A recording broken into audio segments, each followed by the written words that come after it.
Here we go.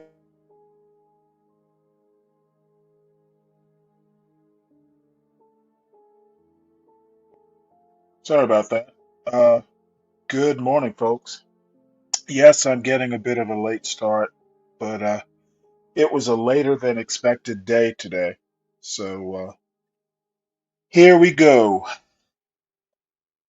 Um, I'm actually going to do something different and do some news towards the end of the day to catch the folks that are early risers getting ready for work.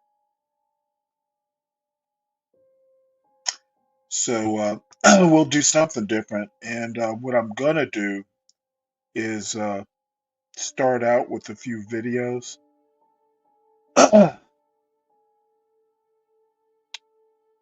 Let's see here. This this is a fishing video. I'm gonna keep going with the black farming and black outdoors aspect, mainly because I'm pretty interested in it. I know they exist, and occasionally I get to see some of these videos, but I actually don't get to watch a lot of this stuff. So I figured this would be the perfect audience to catch up on these sorts of things with. This next video is a pretty girl outdoors doing winter crappie fishing. Um, if this is to be believed, out in California, I didn't actually know they had crappie out west. So let's see what she is up to. Oops.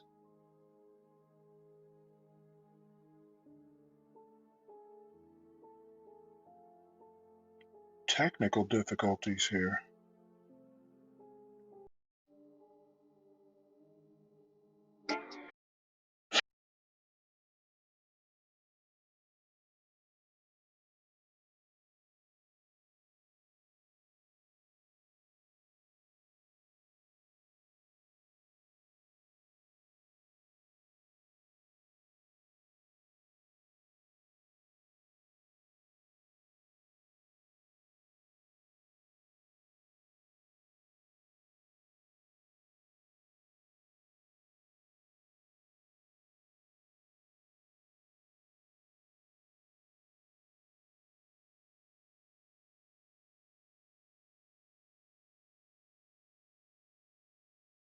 Hey, what's up, you guys? It's your girl, Maisha Renee, aka Glitter and Gills, y'all. We out here on the Delta getting ready on this water. Discovery Bay Part 2, y'all. We out here again, y'all. It is after Christmas. The weather actually feel really good right now. Look, it might be because I got my little gear on, y'all, but look, we ain't playing about that cold weather. So we finna still get out here and have some fun. You know, we got the girl out here, y'all. So we getting ready to do it. Look, hold on, y'all. Y'all, gotta get that life jacket on real quick, y'all. And we finna get out here and have some fun. God willing, y'all, we pick up and get us some big boys out here. We looking for them crappie, y'all. So let's see. Hey, how y'all say it? So what y'all saying, y'all town? Y'all say crappie or y'all say crappie? Y'all, look, say slabs when they good, y'all. We finna get them. Stay tuned.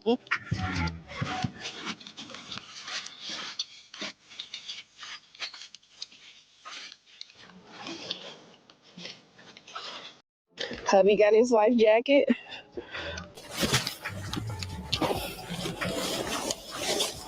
Put my coat up because I don't actually need the coat right now. Look, y'all. Shout out to DMF. We're going to use them today too, y'all. They sent your girl a bunch of them. So we're going to be using them today. Hopefully we use that net. It is so Oh, this is my bad, guys. This is a different woman. It's Glitter and Gills. So sorry about that. so nice out here right now, y'all. I'll keep backing your girl in.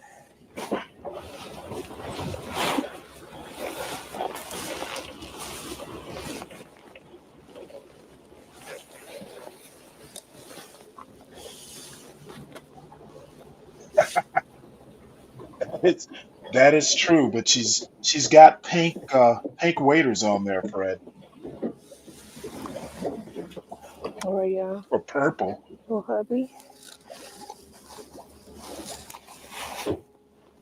you gonna get me out? Unlatch me so we can roll out.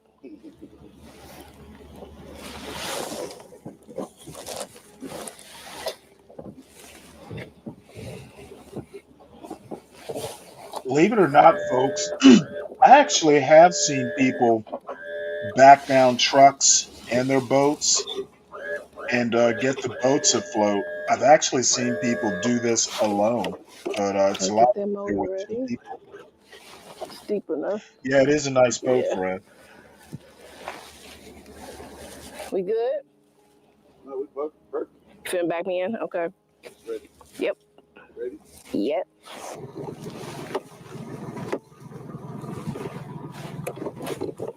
One handed is not trying to be too fancy. Y'all, hey, y'all in on here. He parking.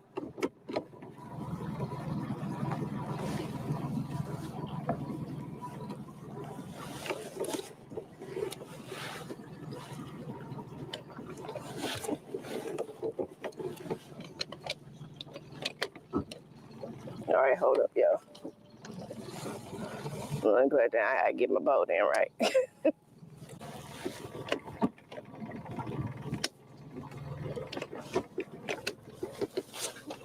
Okay, y'all, here we go.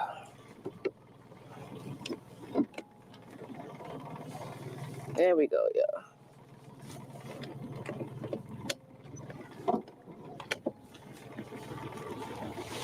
All right, y'all. Here we are. I'm gonna tie up real quick. He coming down. I might just hold it. There he go, y'all. All right, y'all. So we backing out. We in. Hubby in the boat, y'all. Just gonna go get him. Feels good out here right now. Definitely need your glasses. Let's get it, y'all. Looks good. Everything look good. Put us on them, Lord. Yes. I feel it. I feel it today, boo. Ducks.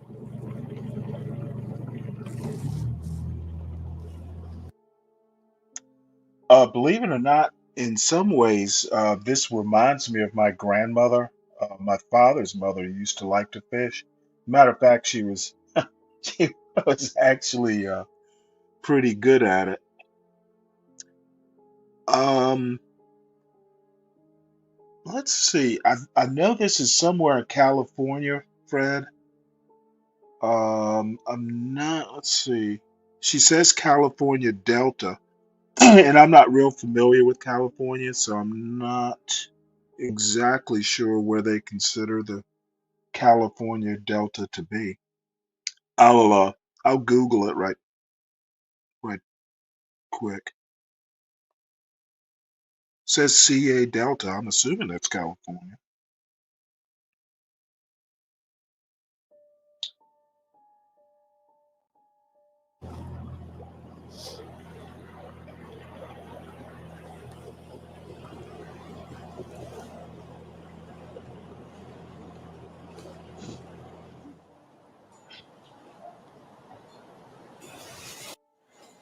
Let's see some. Uh, just a quick just a quick tutorial. Looked up California Delta. It's Sacramento dash San Joaquin River Delta. Excuse me, California Delta, also known as Sacramento San Joaquin River Delta. So that's considered, I think, Northern California. So I'll, if anybody wants to look it up, California Delta. It's a good question, Fred. I was, I didn't know that. So let's see. Here we go. Body feels good though. Let's see. But one thing It's I a didn't nice know, blue, y'all. I had no That's a idea they nice one. had. Oh, look. I had no idea there were First one, crappie pretty good and too. this sort You of know, a sunfish bluegill is nice. on the West Coast. Uh-oh. When you can lip them, y'all. Definitely learn something new every day. You can lip, get that grease tip. We gonna put them in, y'all. That's a start. You got it, boo? I know what the thing is in. Check.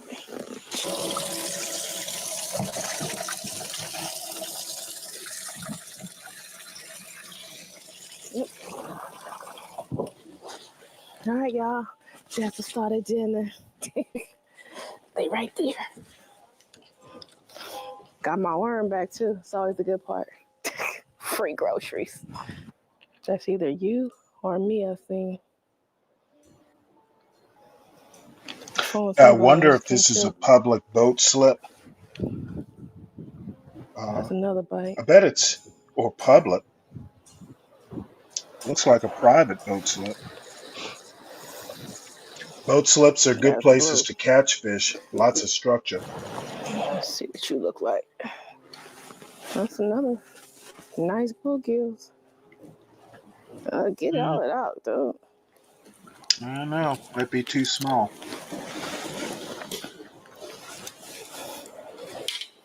Is she going to be like my grandmother? Keep everything. Excuse me. All right, y'all. Got 3 up in there so far. We threw a couple back because they too little. But hand size, pan size, I like to say, I could lip, you getting dip, y'all. Let's see. No crappies yet. Keep That's what everything, we huh? really want.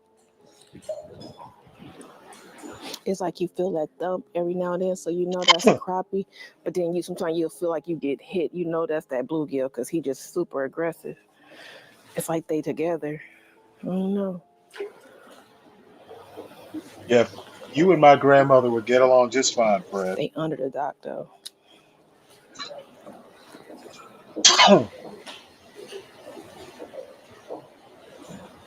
Should we cool? We got sandwiches so far, huh? We just can't share. We can't share with the kids. Yeah.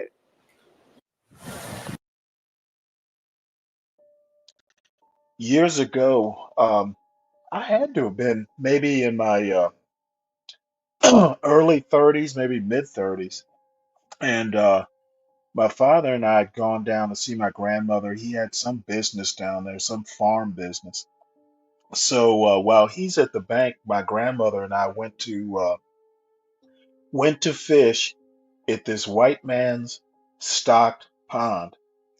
Now, he didn't mind my grandmother fishing there because, she would go fishing for the panfish and, stuff that, if you want to keep a stocked bass pond um, well stocked or, the pond healthy, you catch some of the brim and some of the smaller type sunfish, because they're kind of trash fish. So, I had my fancy fishing equipment. I think she might have even been using a cane pole, but I had my fancy rod and reel and the plastic lures. So I started. It was around 4 o'clock in the afternoon. The pond was kind of shady, so this guy had stocked his pond with Kentucky spotted bass, and they're a hybrid and all that stuff. So first cast, I pull out like a 12 or 13-inch Kentucky spotted bass. And all like the first 4 casts, I start pulling out his big game fish. And so I was going to throw them all back. This man stocked his pond. I'm not going to take his game fish. She's like, oh no, we're not throwing anything back. So I pull out about 6 of them and I put my rod and reel down because this man's gonna be pissed off, if I pull all his fish out. So eventually the guy pulls up and he comes walking over because he sees me basically, killing his fish. And I didn't know the guy, and my grandmother did. We had Well, she had permission to be there. So, we kind of talk, and the guy actually knew my father, so it wasn't that big a deal. But I felt so bad. Um, my grandmother was like, "No, we're not throwing anything back. Keep them all."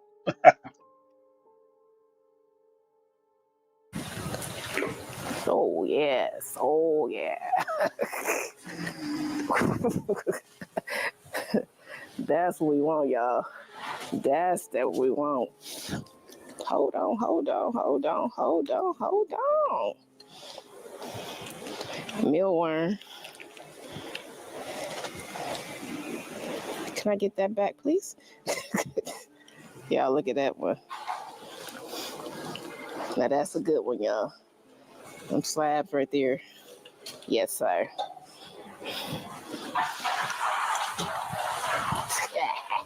Yes, yeah. All right, y'all. So these my bluegill heads for when we catch them. When I clean them, I keep them. Y'all keep a few of them. Nice and nasty. I don't wash them off or none of that, y'all. Just leave them in there. We'll put a small one on there, y'all. Nice and gross. But y'all, bluegill, catfish and stripers, y'all. Love them. Yeah, Fred, that is And a it's little free bait. weird. That's So I've seen. when I I clean them, think get Pretty all the Girl guts off Outdoors.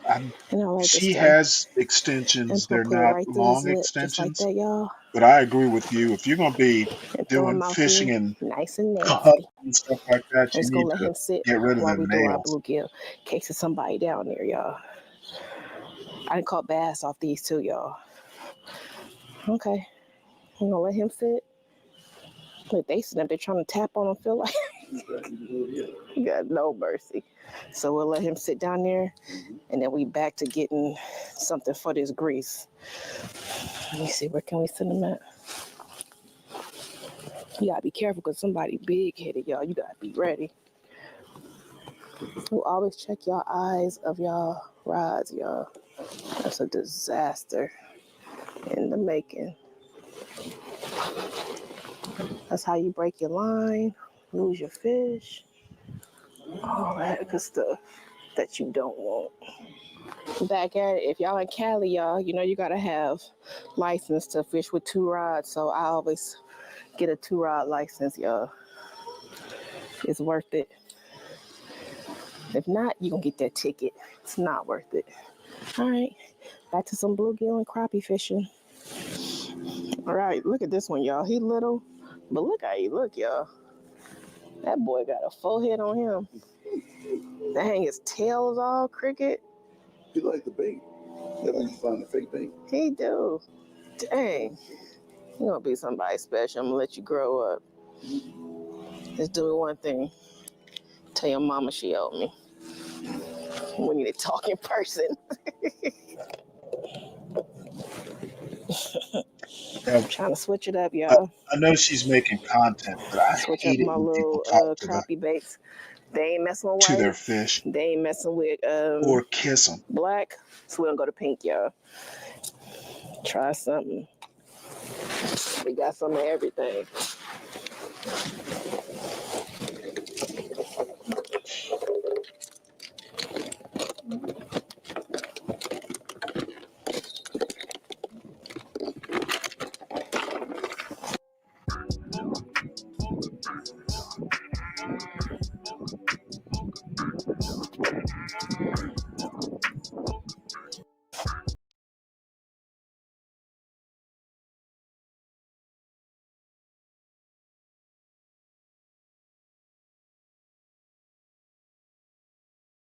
Not sure why, but they pretty much did all their fishing at that one slip. It wasn't very exciting.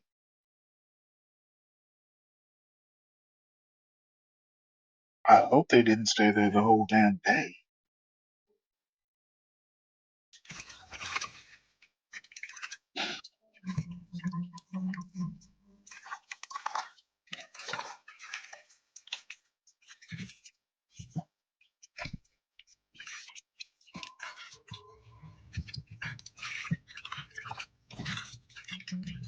Yeah, exactly. You could have done that right from the slip.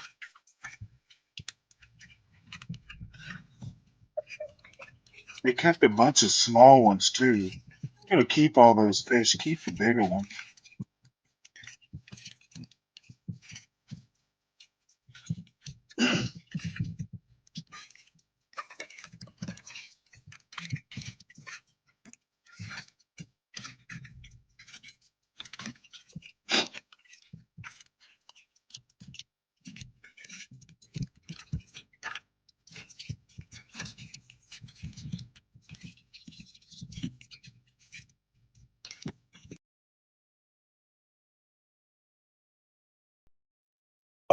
And actually, you bring up an interesting point, Fred. They didn't need a boat for that. And to be honest, you actually don't need a boat to fish. For those of you who might be thinking about doing it, there are plenty of places. I know being from Savannah, Charleston, if there are boat docks or boat slips or, public piers, you can do plenty of fishing, um, from the shore. Boats, not only good boats anyway, and to be honest, I know I have a lot of friends who buy used boats. If you do buy a used boat, you got to be really careful. Um, and you damn near almost have to know the person you're buying the boat from. But in any case, boats are a lot of work. If you buy a boat and don't intend on just parking it in the yard forever, maintaining a boat, especially a bass boat, one of the fancy bass boats or, one of the bigger like runabouts, um, to you, they need to be taken care of. Anything that runs in the water is going to be high maintenance. And boats generally have to be licensed. Um, if you're running it in salt water, if you live on the East Coast, West Coast, boats have to be licensed and for good reason. So bear all that in mind. You don't have to have a boat to catch fish. So this next video I happen, again, it wound up in my algorithm. One thing I rarely see, if ever, are black folks who actually sail, like as in sailboats. So definitely want to see this. I haven't seen the video before, but we definitely want to check this one out.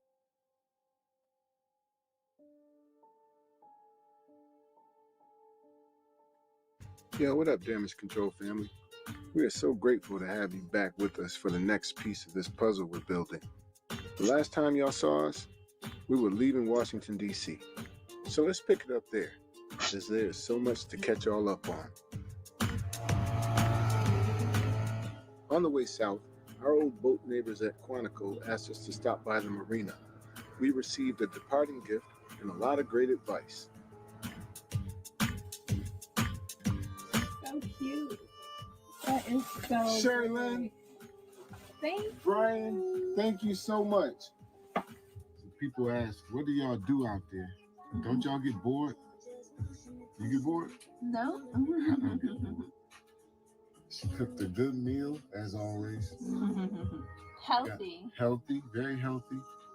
We have a cozy fire over there. It's nice and cozy in here. It's like 40 degrees outside and 78 in here. So we're doing good. Yeah. And this is what we do. This is what we do. The sunset in Reedville, Virginia. And your sunshine every day. There you go, in my sunshine every day. The next morning, as we were preparing to weigh anchor, 6 small planes took off from a runway just inside the tree line on shore. Here's another one. Had me wondering what the heck is going on in Reedville, Virginia.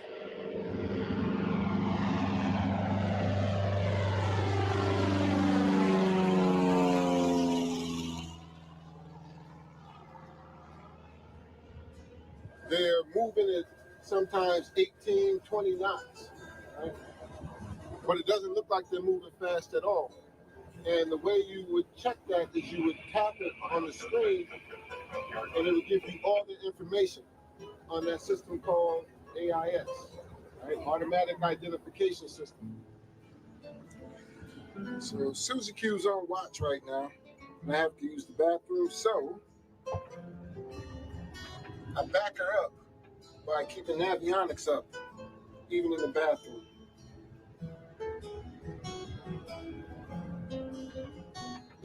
When we got to Norfolk, we pulled into EB Little Creek Marina so that we could make a Costco run.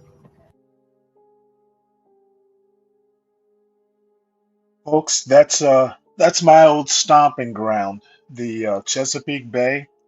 Um, I've had to sail in and out of these shipping lanes on a destroyer, and I can't. Well, number one, from a destroyer perspective, all these little sailboats and all these little fishing boats are just nuisances because they generally don't follow rules of the road. um, Even when you're out sailing, there are rules of the road. You know, sailboats have priority and have right of way basically over powered boats. Um, you know, tugboats have their place in the pecking order, etc. So anyway, you know, they're out in the shipping lanes here and they're heading over to Little Creek. Little Creek, there's a the East Coast amphibious bases there, but there's also like over in that area, you know, there are a couple civilian marinas. But if you've ever been on a small boat, like a sailboat, and you see these big container ships like this, it is scary, especially in bad weather or fog. Um, it can be terrifying even on a big ship because you know two ships colliding at sea, it's a bad, very bad thing. So anyway, I know their neck of the woods. And meet my cousin for dinner. It's on an active duty Navy base, so you have to not see what you see sometimes. This would be the last Costco run until Southern Florida, so we had to make it count. Check out my Uber! This is my Uber from Costco tonight.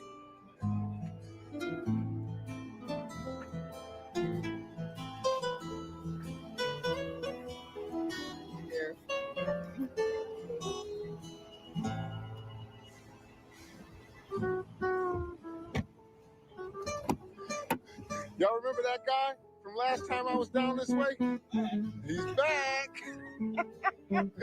Cuzzo! Here we are, anchored in the Great Dismal Swamp, the Deep Creek Lock. This is the northern lock of the Great Dismal Swamp. It doesn't open again until tomorrow morning, so we're here for the night with these two souls. We dropped anchor in the Great Dismal Swamp. Time to make dinner. Dinner is on me tonight. And I watch YouTube while I make dinner. This is what it looks like out there. There's 2 buckets of firewood. And Susie Q reads and chillaxes while she waits for dinner.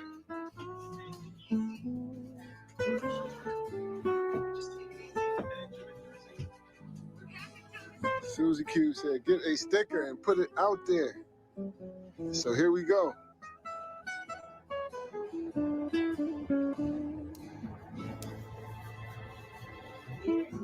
We were here, Deep Creek, Lock, Great Dismal Swamp.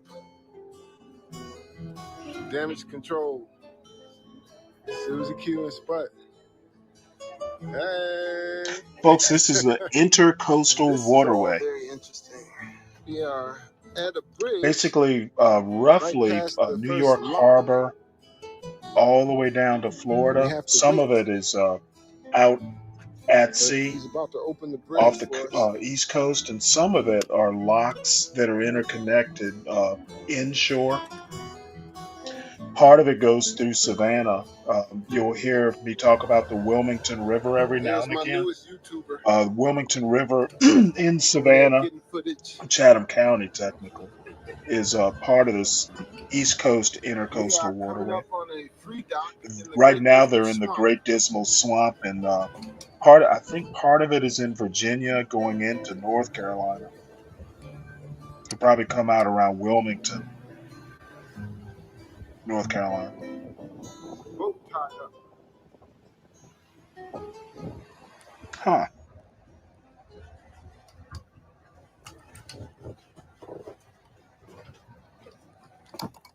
I highly encourage y'all to research the Great Dismal Swamp's fascinating history. We took this narrow, bumpy route because there was a special surprise waiting for us at the end of it. Yes, this is Susie Q and her mama. Oh, wow. Live from Elizabeth City. Elizabeth City is a cool little town. It offers a free dock, and all they want you to do for it is have a meal out in town. So we did, and then it was time to move on. They didn't visit with it. Ooh, Albemarle County, Albemarle, North Carolina.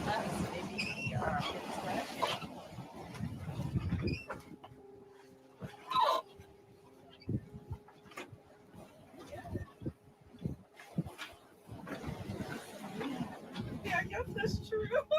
Gosh.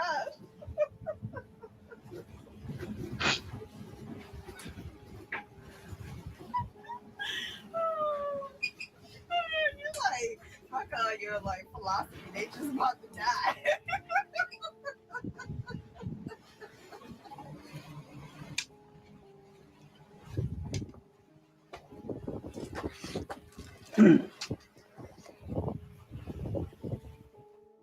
And there we were, hard aground. We found What? a 4.5-foot mound in what was supposed to be 11 feet of water. The The reason fuck? we Don't weren't you on the have center a line depth is sounder? because there was no room for the barge that was coming and us to both be on the center line. Oh, my Lord. Look who showed up.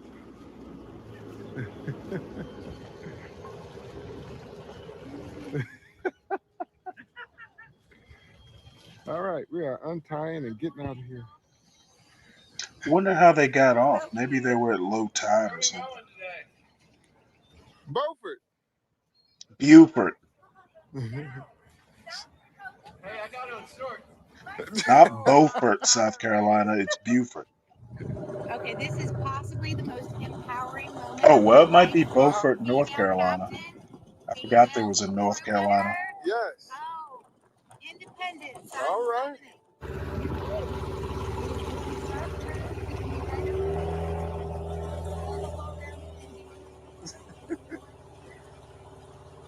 All right, so let some of that throttle out.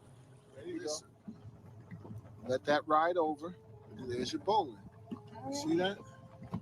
And the bowling is correct if it has this little tail on the inside of your circle. Okay.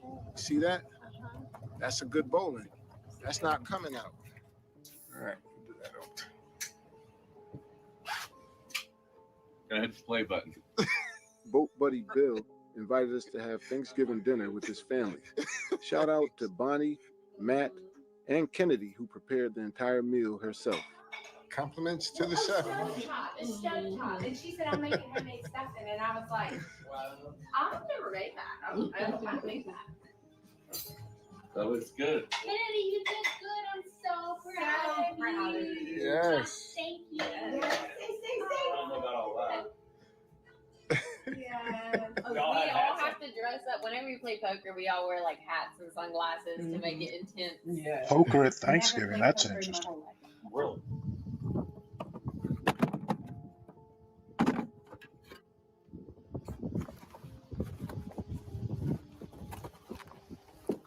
The fuck?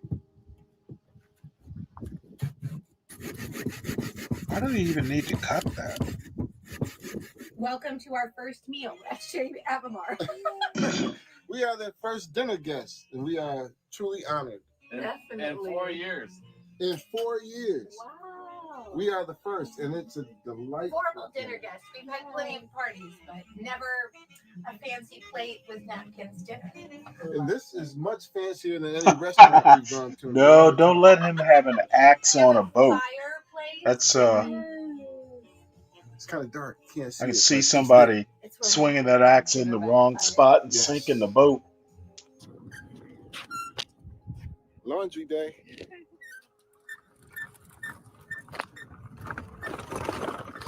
Sailors probably look like the most homeless people in the world, right? Because we look poor, we look homeless, like all we got in the world is this wagon. Squeaky wagon. Squeaky wagon. It wasn't even squeaking. Remember, I bought the silicone lubricant to spray the wheels, and it stopped squeaking. I know. It's singing today. Right, now it's squeaking again. And it's chilly. Woo! It's all right. It's sunny.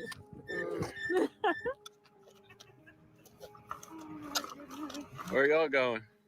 We're hiking to the groceries to resupply. You got it going on. My favorite wagon. That's powered by Caterpillar, right? Headed to the grocery store. There's Susie Q layering up. Yeah, it gets Layering up for her cold as first shit out offshore on that water. overnight passage. We're going out the Beaufort Inlet, and we're heading for Florida. We're gonna try to do it in one shot, Damn. and we'll see. I wonder if they Um, go through Savannah. It's gonna be 37 degrees. How do you feel about that? I'm guessing they do if they're going to do actually the That good, huh? Okay. intercoastal. We'll see. There's her famous earmuffs. And I got things put away for and set up for a starboard tack all the way down, hopefully. They need to clean that place up. We saw this All kinds of warship loose as soon as we gear. left the Beaufort Inlet. Well, I'd hate to be the enemy and see that coming. That's not a destroyer. I don't think it is. He's doing 13 See, they got the knots. number. Looks like he's hardly moving.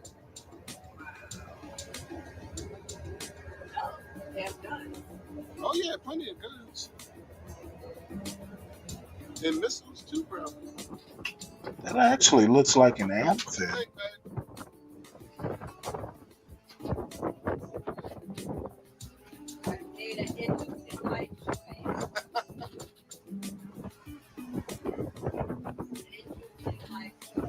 you did. It's very interesting, for sure.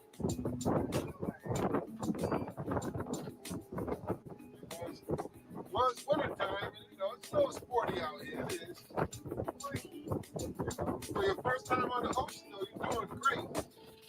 Damn. Right. Doing great. Kind of wish it would just come up. Yeah, you don't need that. You're doing great. Not even scared. That's good. It is. Yes. What's our speed over ground?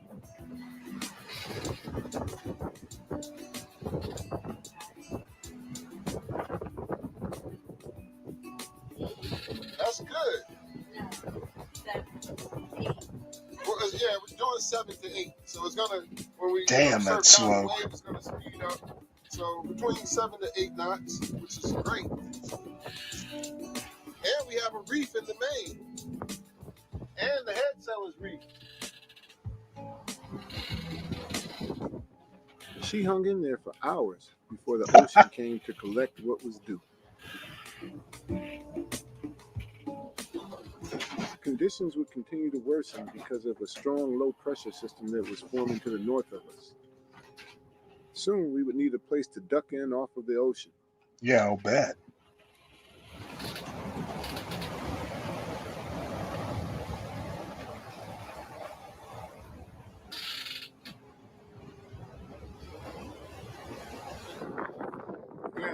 average in Charleston and letting that front go through. Got a fire going.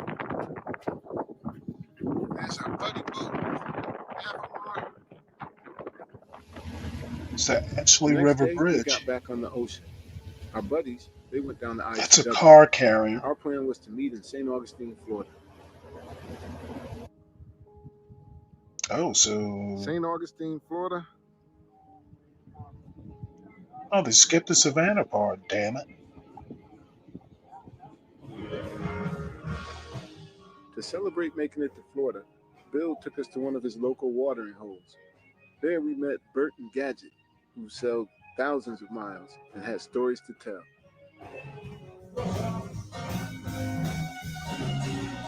Mm.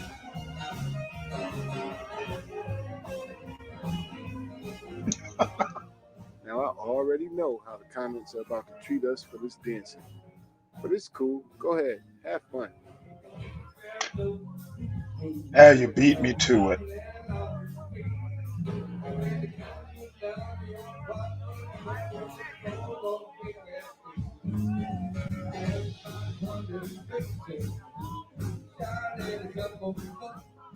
Please stay. Let's see.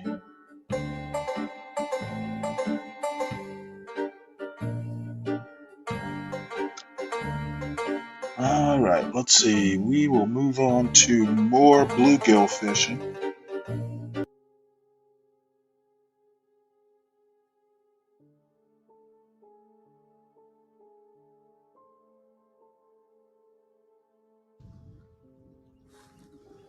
Nice private pond. Y'all remember Auntie Evan? Auntie Evan! Say hey to the squad.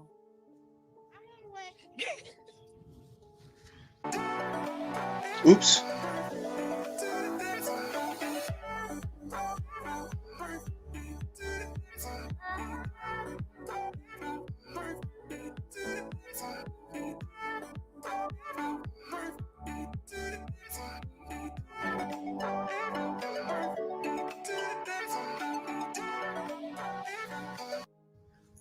So today we ain't got Auntie! I'm gonna have to count that for this video. Right. Ooh, baby, it would have been Why perfect. is she using? Today we don't have Uncle Brother Pastor. We got Auntie Evan. And she got She's one using on that. the That's right. Get him up out of She's there. using that rod and reel You can upside throw it down. back. I think He a fish sandwich. He ain't no throw backer. Let me see him. something's not right. He'll throw it back. You can't get him up, Auntie? No, I can't get him up. I have to put the weight on him. The next one will be big, girl. Uh-huh. Pretty girls being out the door. My aunt, true to this. My mama, true to this. We had to do this to eat. So we got good at it.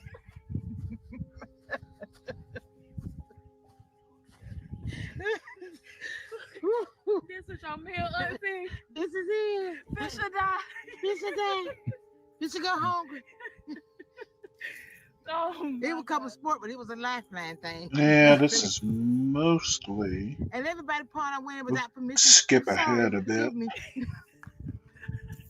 Let's bring us some fish to the house now. Nice salmon size. Hey squad, when I'm getting ready for my outdoor adventures, I'm sure that I grab my keep warm and dry high sea boots. They're the perfect buddies for fishing. Well, it's good to You see guys that know I she's love my getting fishing. If you doing find yourself on commercials. slippery ground, treacherous ground, or in a muddy situation, they're absolutely perfect. You can change the look of these boots in 5 seconds, guys. I absolutely love them. So Got to if make you're sure your looking for boots a look new good. outdoor boot, don't be afraid to try these boots. Visit the High Sea website and use the 15% off Pretty Girl Outdoors code. Interesting. Y'all, I love them. They're perfect. Be sure to shop High Sea. You won't regret it.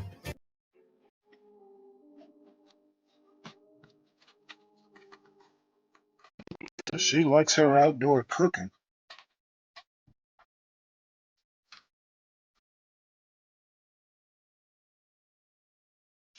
And we're not going to watch a lot of this. I'll see her fry these fish up and we'll move on.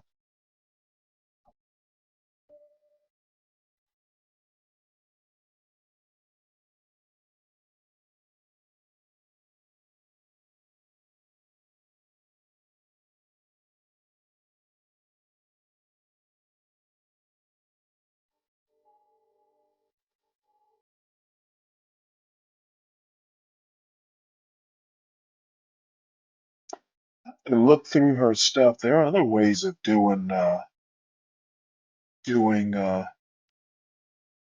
fish at the shore other than frying them. You know, roasting them over a fire Oh, works. welcome on back. We just left the pond with And you don't have to carry T's as much van. shit. She took us over to a private pond. We had a lovely time with her. Little catch and cook. Y'all like those? You talk a little trash, but you like them. And I'm here to bring you another one. And we're practicing filleting today. So at the pond, your girl caught 6 bluegill.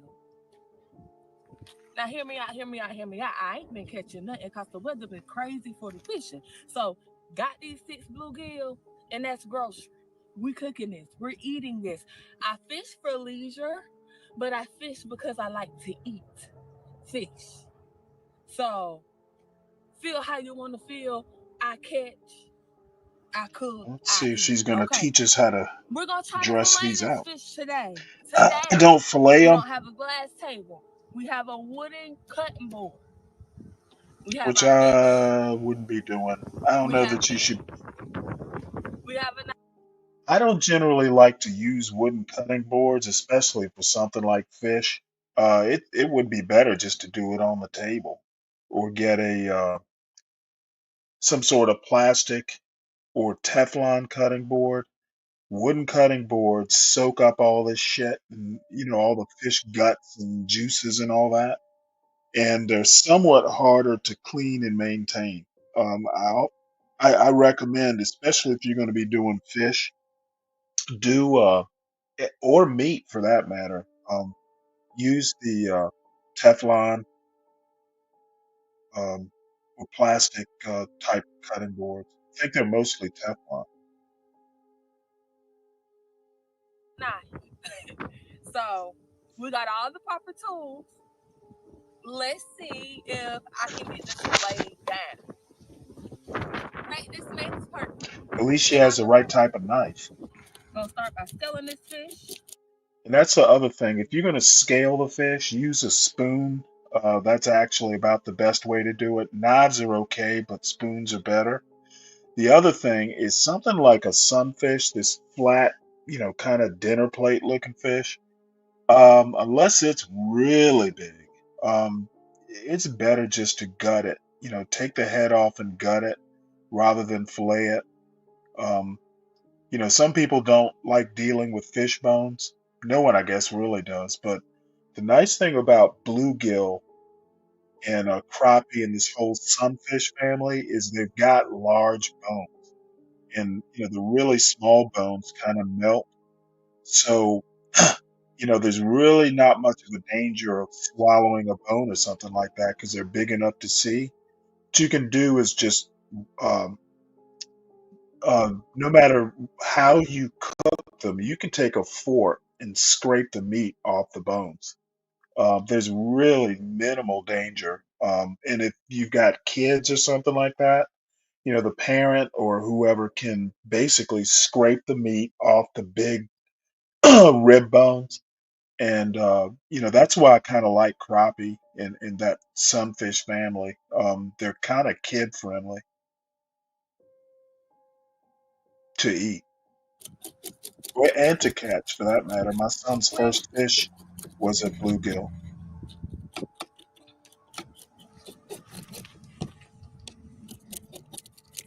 but that's not big enough to fillet. I wouldn't. That's just a waste of time. Of course, I guess it Knocking takes this about as down. much time to gut it, but I think you waste meat if you fillet. Maybe I'm wrong.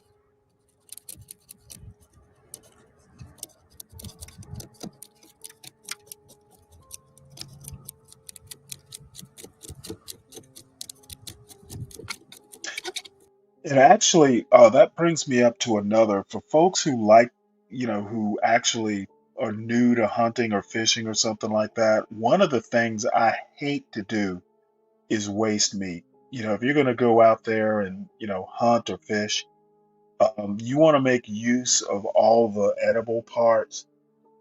Waste is, right next to a sin in my book. You'll hear people talk about respect the animal and all that spiritual nonsense. I just don't like the waste. If you're going to take the time to hunt or fish, and it can be time consuming, don't waste food.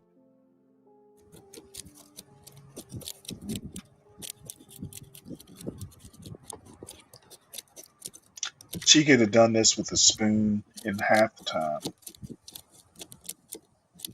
And where's the water? You need to rinse this thing off. All right. So I think most of the scales is off the fish. Let's check. Let's make sure. See a few little scales popping.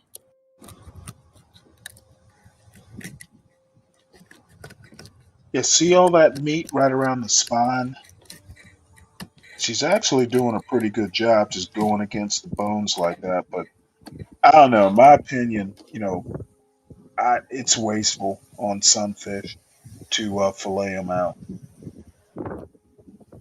Not too shabby. Y'all see it? You see the Yeah, fillet? All bone. Almost all yeah, the meat is off the okay. leg. All right. You see it. Stay along for the journey. Oh, hold on. So a lot of people want to take those bones out. Come up under those See, you bones. still have to go in there Release and, it. get under the bones. Right Just, up under. just don't. Just Okay. fucking gut the fish and be Right up under. done with You it. can see my knife. If my camera is picking it up, you see my knife underneath the bones. So let's flip it. My knife is running right along those bones. Right. Put that knife back in.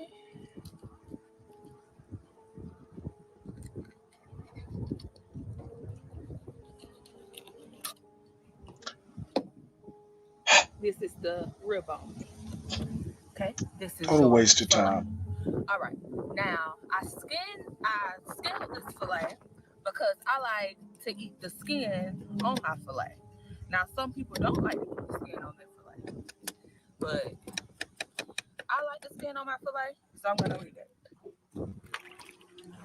One nice bluegill fillet introduced to you by the pretty girl outdoors with the bones with the sharp fillet knife. Thank you.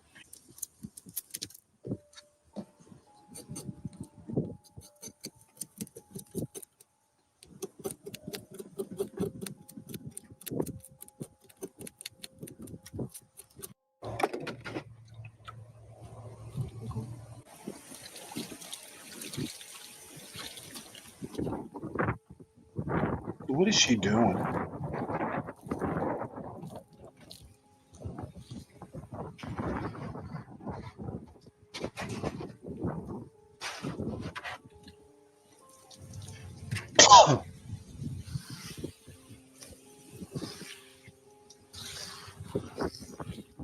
What she should do is just find like some bushes or something and dump the bones and carcass and all that.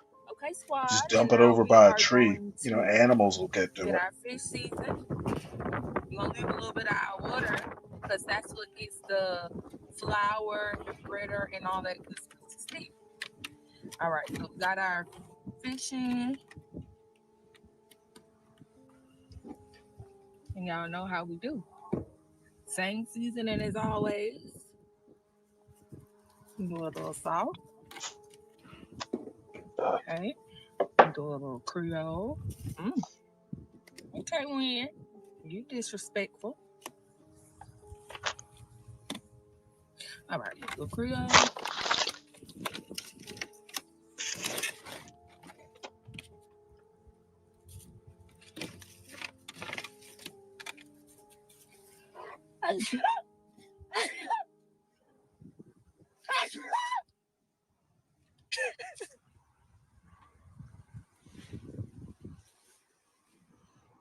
bet I don't know what y'all and Tony doing.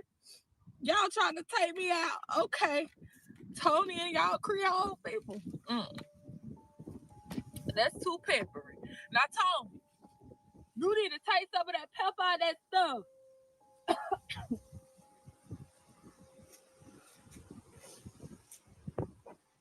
That don't make no sense. But I'm still gonna put this black pepper on here cause I like black pepper. I guess they told they Yeah, I don't know. bad enough. I don't know that I All need right, to golden fish. watch her fry up the fish. Hands turned off. All right, I'm gonna rinse my hands off so I can do all that live.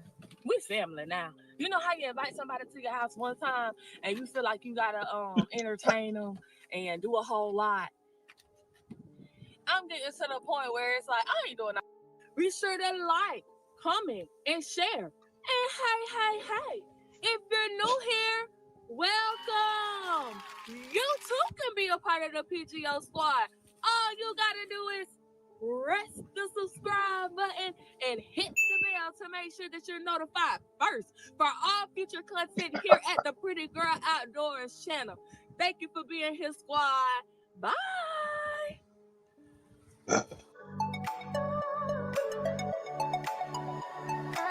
Then we'll check out a couple farming videos.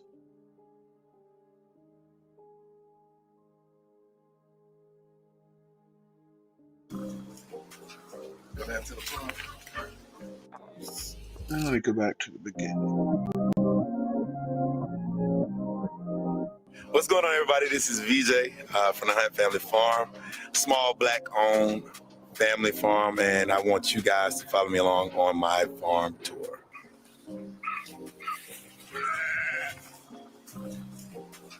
Go down to the farm. All right, so here are my two beautiful donkeys. The reason why I have them is they protect, obviously, my flock of sheep. My sheep protect the animals from predators, wild things like coyotes, I guess foxes or dogs, anything that will hurt my precious lambs, right? Little known fact about donkeys, they like some of the most dangerous animals in the world. Like they'll kill anything. They absolutely hate like canines. So they do a great job of that. They'll bite you. So those chompers right there catch a hold of a coyote and do away with them. She's a little bit antisocial. And the one that just ran under is probably the most friendly donkey ever. You want green? Huh? You want green, big girl? Animals. You want green? But she's still anti. Look at her. Come here, girl.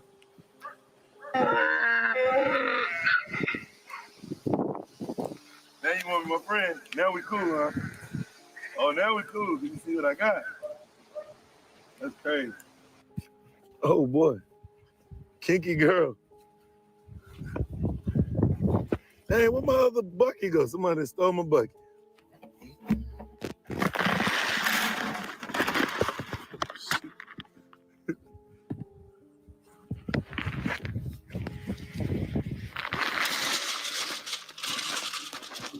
She's so friendly.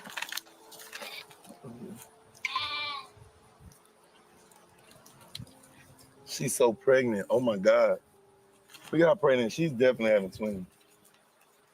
She used to be really anti, but now she's like.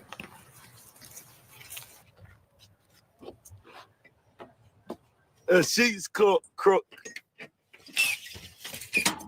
Come on. Shepherd boy. See how that works? But she don't like the stick. Come on. Come here, girl. Oh, now it's crazy what the stick do, right? Because they know this is used to wrangle animals for like anything. So come here, girl. Come here. I'm not being mean. Before I had my sheep here, I had them at our other farm, a different location, but I lost a couple of them to predators. And since I've been over here, they've done the job. But pretty nice animal, but she's definitely like a little dog. If I walk, she's gonna follow me. So I don't have a name for her. Probably should like name her. Think that'd be something we could do? Okay, so I need some help naming. Somebody please help name my donkey. What does she look like? Right. What can I name her?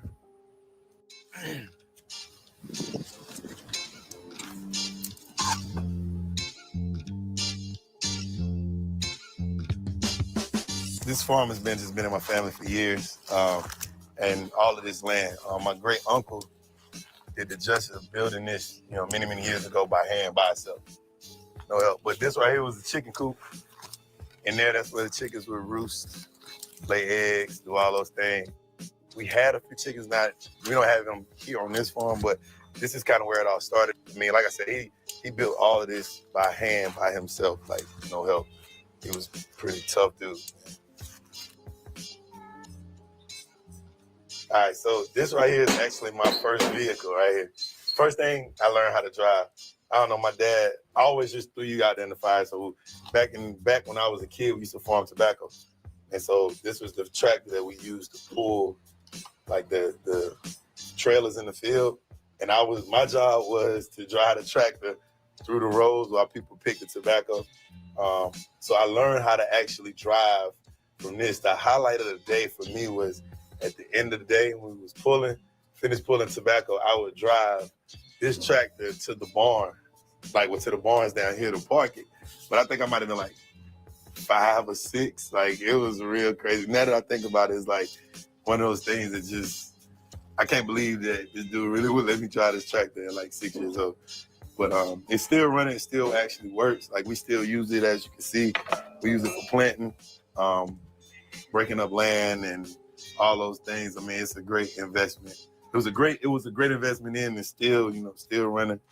Got to tinker with it here and there, but it definitely don't make it like they used to. This right here is one of the old barns on this farm. Prior to livestock farming, tobacco was our big thing. And so, like, my uncle had this barn. He had another barn, but he ended up selling it. At my grandmother's house, we had 2 barns, and over at our other farm, we had. My summers and August as a kid was always spent working in tobacco. Not necessarily pulling because I was just so small, so young at the time. But, this is just kind of one of the old ones. We were able to convert this into like a storage building because my uncle just never believed in like wasting anything. So like, it's really neat how he was able to put this together. So with this particular farm, I don't know like the whole history behind everything, but I do know that my great grandfather, that's my grandmother's father. Yeah, him. So he was a farmer. He kind of got it started, and then they had a host of kids, which my grandfather, my great uncles, and aunts. They all grew up on this farm, on this very space right here. My uncle Otis, who recently passed, was a person that kind of restored everything and kept things going from then until now. And so, over the time, he's done chickens, cows, pigs, every type of livestock, every type of growing of any kind of vegetable, food. That's how he survived. That's what he did. He was definitely a hard working person, believed in hard work. And so, because of that, now I think that was one of the things he instilled in us. As a kid, I just remember being out here, we would just run around playing, having a good time, not even realizing like the joys of what we had, of just being able to say like, dang, we got a farm out here. You know what I'm saying? It's a big deal because I know a lot of people don't get to see that. So, us keeping it going, that's going to be like one of the biggest goals for me, myself, my sister, obviously my dad, because he's into agriculture big, and just keeping this family thing going and keeping it moving forward is something we definitely excited about doing. This right here, I think, is collards. I know this is kale. That's like a dino kale. I know it's used for making like kale chips. I've made some kale chips before. They're pretty good. Let me know down in the comments if kale chips is something that you kind of enjoy. But yeah, it's really good. I put them in the air fryer, and I put them in the oven. Put salt, pepper. Pretty good. But this is just one part. I don't know. I'm not a vegetable expert, so I'm not gonna even sit here and lie. That's more my pops. He can grow anything. I'm more of an animal guy, but he grows a lot of different things. Grows a lot of collards, cabbage, kale. But this is just one section of what we have. We have different places that we plan and rotate, do seasonal rotation so that we don't strip all of the nutrients out of the soil. I do know that much. By the way, this is all natural, no additives. Yes, all natural.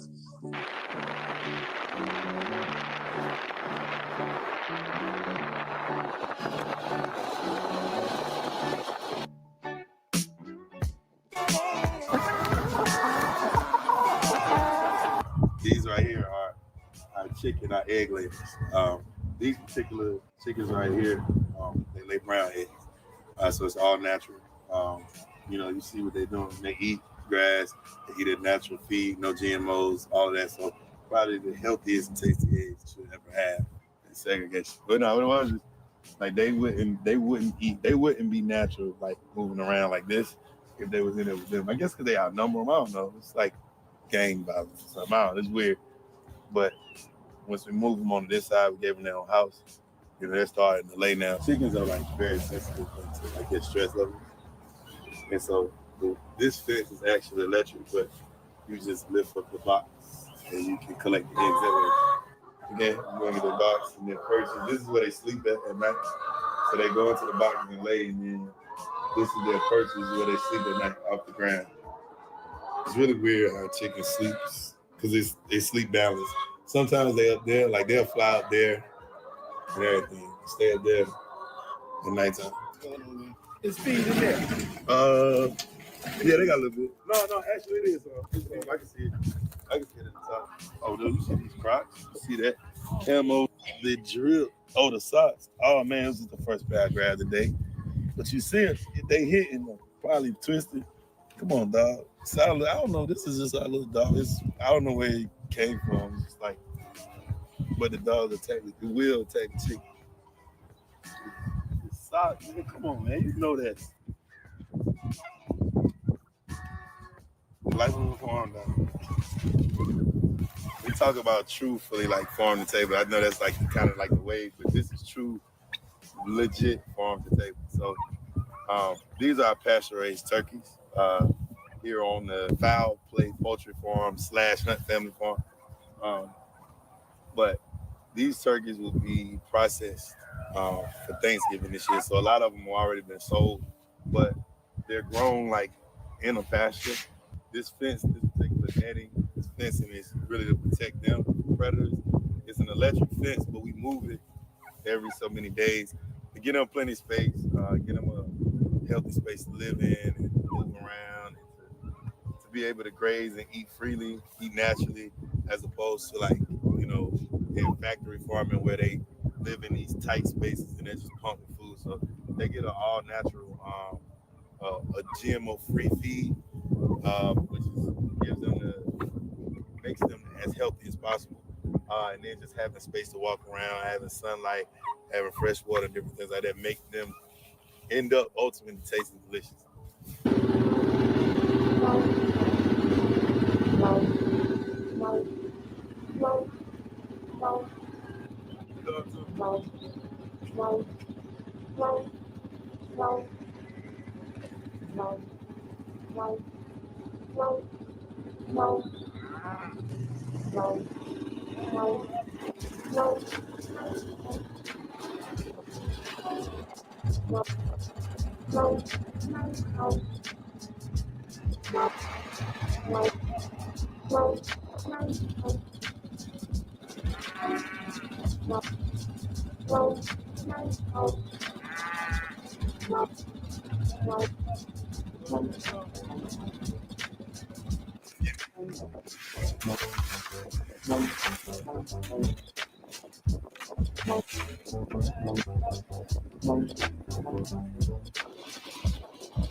Yeah, the calf right there.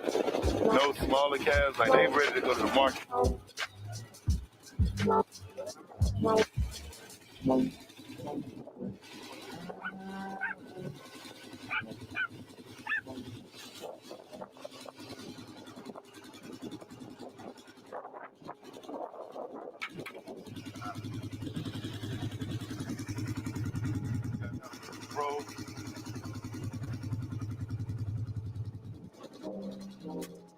Hope you enjoyed the tour of my family farm.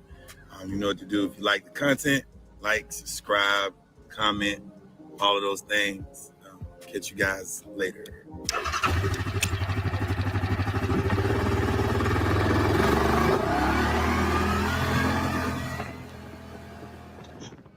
I've got one more farm to look at before we move on to some news articles.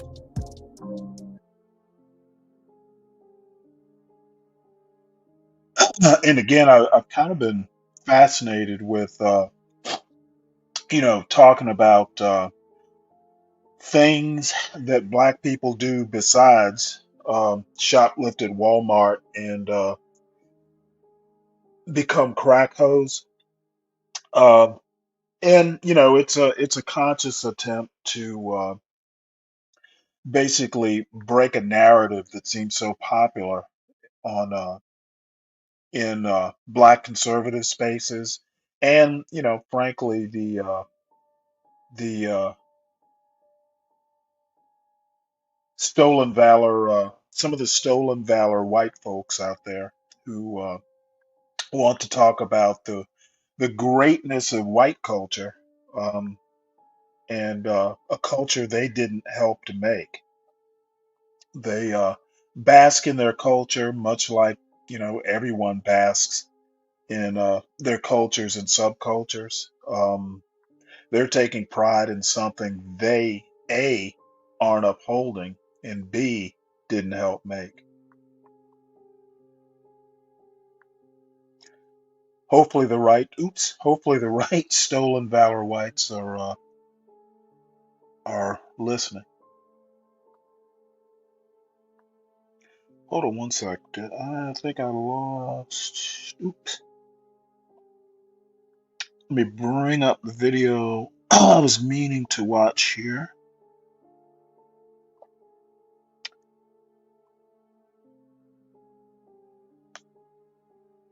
Had another technical difficulty here. Here we go. All right. This is the Berry family farm? Set apart ranch fam. Today, man, I'm coming at you with a new type of video. There's actually Black farmers in my area, and specifically, there's a Black farmer, man, who I got in contact with, who I got in touch with, who I've been buying hay from. He's actually right here in the same city as me, or the same county as me, rather.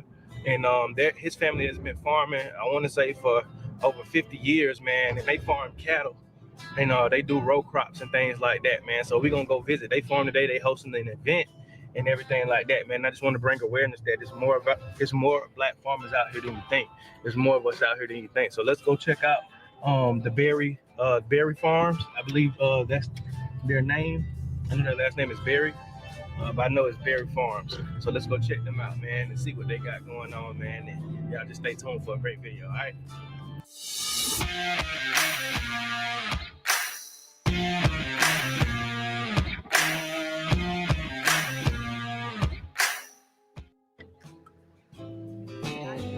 Yeah, it's beautiful. Nice little event. It's almost impossible to get rid of them unless you spray in chemicals. Yeah. And then, one thing people misunderstand about spraying chemicals is that it's just like earth is natural good. So it breaks down all the poison. That's why if you read the label, it says so many days before you harvest. Earth will actually break down. I didn't know that until I took the class.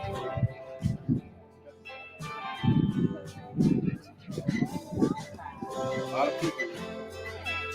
So we do a lot of collaborating with Courthouse State University, and their dean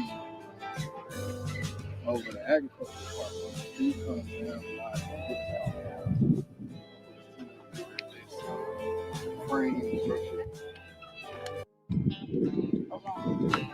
I'll go ahead and drop. There we go. That's good.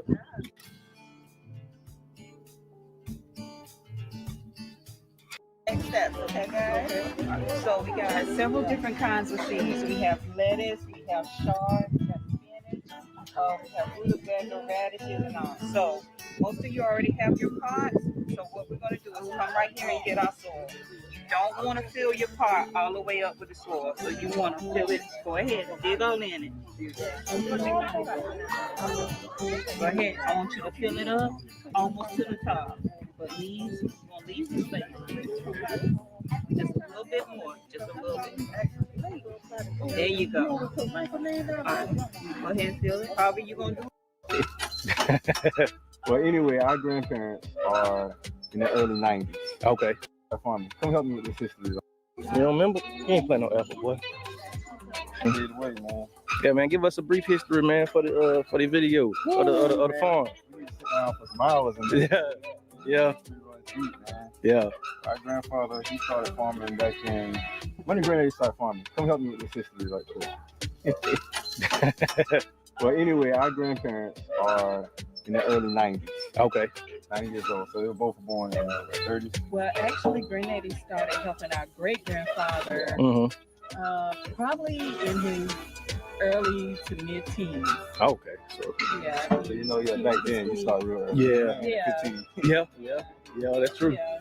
And of course, back in those days, everybody didn't finish school. So right. Part of the group that didn't finish school. Until my great-grandfather have been farming ever since. Okay. Wow. Still do a small garden. Yeah. Like Tony said, early 90s, really 92. Wow. Next month. That's a blessing. Wow. Yep. And y'all from Ludowici? Yeah. Area? Okay. We all are, but her and I are first cousins. So her mother is the oldest in the family out of 8 siblings that came from my grandfather. Okay. And out of our aunts and uncles, his dad, her mother, my mother, his mother, and our aunt Trina, they're all brothers and sisters. Okay. 4 boys, 4 girls. Okay. And between those 4 boys and 4 girls, obviously they started farming too when they were growing up.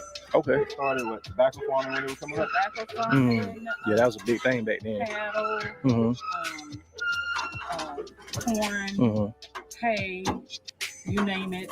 Yeah, they did it. Yeah. Soybeans. Yeah. I think everything, well, I'm not going to say everything, but not cotton. Yeah, I got you. They help, in their fields, tomatoes and things of that nature. Wow. My grandfather, he comes from a large family too. He had 15 brothers. Yeah, they had a lot of children back then. Yeah. Even with them, there's certain occasions where my grandfather had to go and sign the kids out of school to help work the farm. Yeah. But thank you for a strong woman. So nope, these kids gonna finish school. That's right. Yeah. That process. Yeah, I got you. On the educational side of things, we got our grandmother. That's good. They were fine with education. Wow. Work ethic obviously comes from my grandfather. Yeah, and y'all pretty much grew up learning all this stuff, knowing how to do all of it. Yeah, that's good, man. And that's my whole goal. Summer job. Yep. That was our summer job. Yeah. We needed to look off the farm. Right. We got work right here. Yeah. Plenty of it. Yeah, and that's what I'm trying to bring awareness to, as far as Black people learning how to do this stuff, because a lot of our ancestors already knew how to do all of this stuff. You know what I'm saying? Yep. Seems like we gotten far away from it as the years went by. And that's why, our generation, even with her, our older cousins, we're trying to bring it back to life. Yeah. With a modern twist on it. Right. Young people know this is okay to do. This is fun to do. This is cool, but at the same time, you're growing your own food. That's it. Yeah, and you know where it come from. Yeah. It's a process, and we're just trying to, bring awareness back to the community. Most definitely. Still doing it. We're not running from it. We still own property. Yeah. We still like to work in this process. Most definitely. That's what it's about. Sure. We're doing it together. That's it. That's it. Yeah. Hey, that's good. I appreciate that. Sure. Y'all, it's the hay ride right here. They're gonna do the hay ride there. Look at these beautiful cows, y'all. Beautiful cows. They got a nice herd, man. Nice, beautiful herd. Beautiful cows. Nice, beautiful herd. Look at that bull right there. See, they friendly. They walking up to you. Yeah, they nice maintained. Look at this, man. Black folks doing good, man, for themselves. Look at that. Yeah. Up close and personal. Up close and personal. Look at the bulls. We back up. He getting territorial.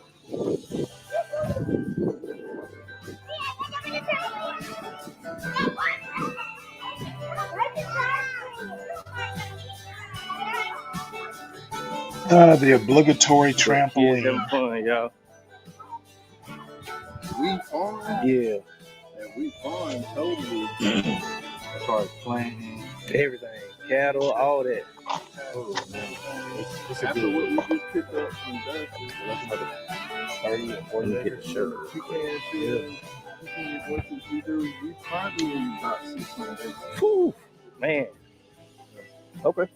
All right. See, how you do the gator? Yeah. So when I catch about a 4-foot gator, something that'll fit on the smoker, I leave it whole. And I just skin out the body, leave the feet and the head on. I like to put a bass in the mouth when I smoke it. Oh, man, come on. Stuff with some jambalaya. Yeah. Crawfish and everything like that. Yeah. I got my eye on one. We're going to try and sneak them up out that pond this weekend. Dang. So what you gonna like? Fish farm? Like how you gonna get them? So the young alligators are curious, man. The easiest way I see it is a top water popper. They'll swim right up to it. And I got a little treble hook. The treble. But I got a pellet gun for a small gator like that. I got a 22 caliber pellet rifle that hit it right between the eyes. Right in the back of the head between the eyes. Yeah. The sweet spot. Okay. Yeah, we do this all the time. Yeah. I can tell, man. You know what you're talking about. Yes, sir. Yeah. Hey, man, that's what it's about, man. Yeah.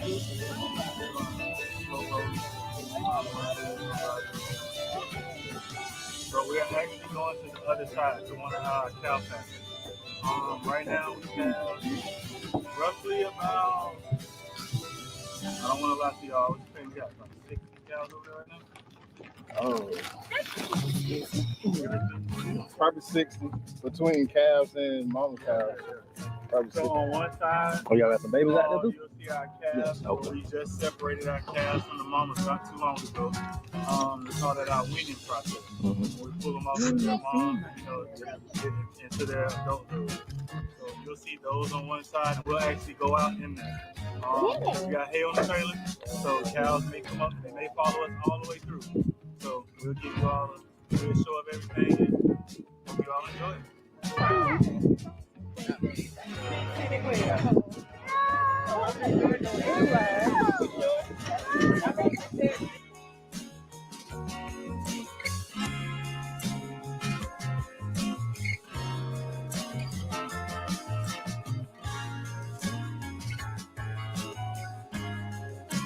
It's cotton.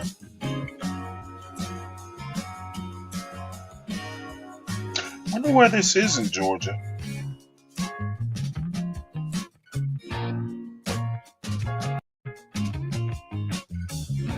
We'll take a Hey, they nice out for 6 months. Yeah, they get big. Yeah.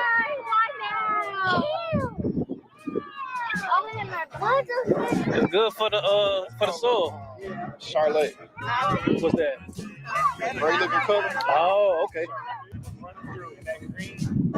Shoe right there, that's our shoe. It has a headlock on it, and we can squeeze them there. They won't move their head. They can't go through. And the swing, they come in. You don't want to overcrowd them right here in this curve, because just how you see, we have smaller calves out here, and they don't like to be in those tight, confined spaces. Some of the mamas, they don't care about being out, and they'll just bunch them up in there, and they'll push them around sometimes. So you don't never want a cow to fall in a situation like that, because sometimes the cow will fall, and how they get just, I'll stand behind that just like that, and we'll allow whoever's willing to come on, and then we'll close it off behind them. Just how you pass through. That's exactly where I'm going. So as the numbers that are in there, say we had about 10 in there, we'll start with the bottom, and then from there we'll close it down, close it down, close it down. And you heard it clanking through, and we'll put one cow where he's at now, and another one right ahead of him. And we'll close that gate off. So now we got 2 waiting. Well, it'd be nice if they actually put cows in there.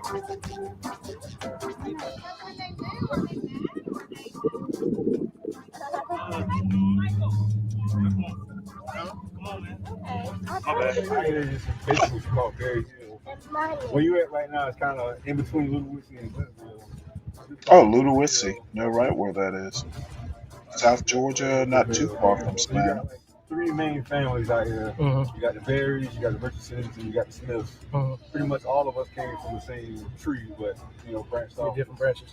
Our great grandparents had like how many kids? Like 15. I think she said 15 earlier. Yeah. Between them 15, they all branched off, and one of them, of course, got married and took last names like the Richardsons, all that good stuff. And when we just passed, one of our second cousins, our parents' first cousin, David, he pretty much farmed all this cut hair on with him and his nephew, brother, Mark. That's what, man. Okay. It's all in the family. Sorry, what? Good morning, Stanley. Good morning. We're just on here looking at some black farmer videos. Boring, yep, but nice and quiet. So what are you up to? Well, not much, just campaigning for Sam. When is the contest? Well, it's right now. Oh, okay. I thought this was all leading up to a vote. When is the voting over? March 13th. Oh shoot, we got a while. Okay. The rule. Is he still in first place? Yeah, he's still in first place, Stanley. Good for him. Yeah. Well, I'm gonna finish up these videos. Got one more after this, one more short. Then I'm gonna move into a few news stories. Here, but we're all family. Yeah. Wow. That's what's up, man. I remember when we cleaned this up. It was overgrown. It was just a bunch of trees. We used to hunt over. Okay. Trees. When they cut the timber, they never did anything. So our uncles decided to go ahead and clean it up, put some cow barriers. I got you. That's pretty much. Hey, y'all great granddaddy them, they did cows too back in those days? Yeah. Okay. Well, they did. That's what I needed. 8 of them out of the 8 grandkids. Yeah. The only criticism I have is the sound is really bad. Grandkids? Yeah. You got it. Might have that farm is just starting now. Save your money. You're not going to make the money in the first year. You're not going to make the money in the second year.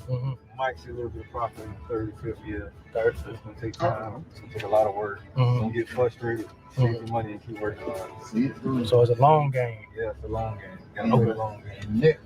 Network. The more people you know, the more resources you can find that they don't tell you. And you have to do your homework. There's so much out there for minorities. You have to do your homework. And it's very, very easy. Just something as filling out paperwork correctly.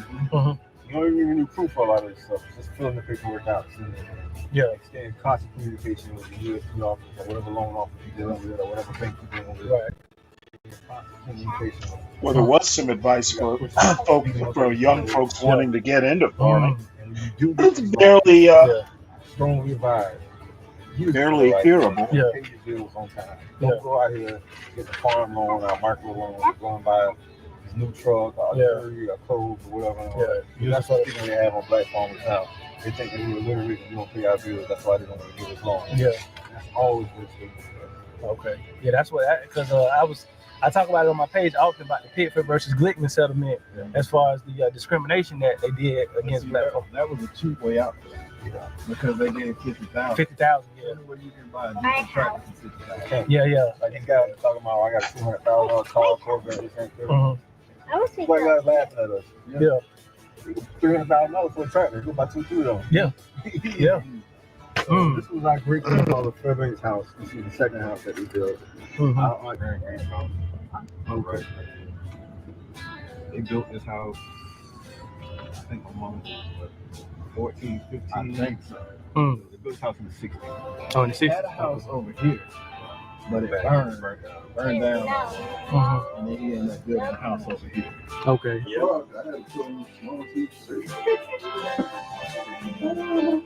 I got a load of had to bring me a load of minerals this morning. Back to the truck. I got 10 bags for cows, 20 bags for regular.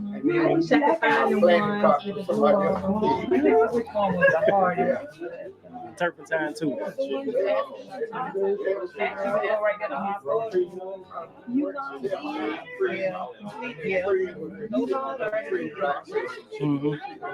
mean, I downloaded on my phone.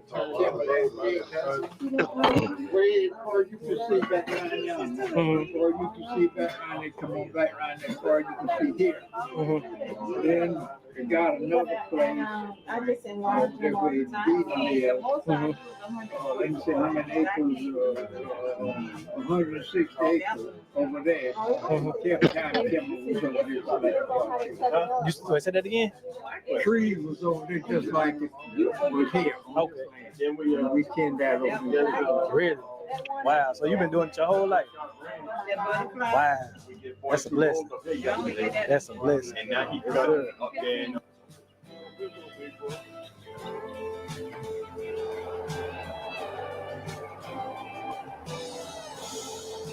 Nice truck. All right, y'all. So we just finished. You know, they took me around, showed me. Very historical, man. You know, it's black folks doing great things, man. Especially down here in Georgia. But yeah, man, check them out. Berry Farms. I'm gonna leave a link for their Instagram in the description box, man. Definitely check them out. They're doing some great things. They got cattle. They got hay. If you want hay, man, you in South Georgia or North Florida or any other surrounding areas, man, they sell hay. You know, they cut hay and they do cows too, man. So if you want to order a cow or whatever, I'm gonna give you their Instagram and just hit them up, man. But yeah, man, this is definitely a blessing. Definitely, it's more of us than you think, man. There's more black farmers than you think, and we getting back to the land, man. So go ahead and hit that like and subscribe button, man. Like I always say, if you give somebody the power to feed you, you give them the power to start you. Peace. For Baghdad. Really ain't that bad. Little wiretap, yes. Stanley said he has cows for sale. That's awesome, man. Yeah, well, that's part of what I'm doing. You know, I want to emphasize that black people do more than be crack hoes and get arrested for stealing from Walmart. And too much we of that, already know that. there is no. I'm not sure that people do. I get a lot of body cam footage mentality in these black conservative spaces, and a lot of stolen valor white people who want to talk about a culture they didn't help build, and it gets annoying. Yeah, I can imagine it does, Stanley. So this next video, folks, is just a short one. It's called "The Farm Next Door: Urban Farming in Atlanta." Seems like all the black farmers live in Georgia. Yeah. You really had a whole generation that moved away from the land. But now there's a retelling of that story. I love this. Good morning. To consider myself a black farmer, I first have to forgive how farming was introduced to us. It was taught from generation to generation never to plant again. But you have to look beyond that.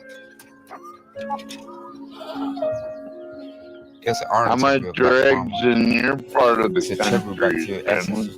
Right now? Sorry, what? How much are eggs in your part of the country right now? Let me check.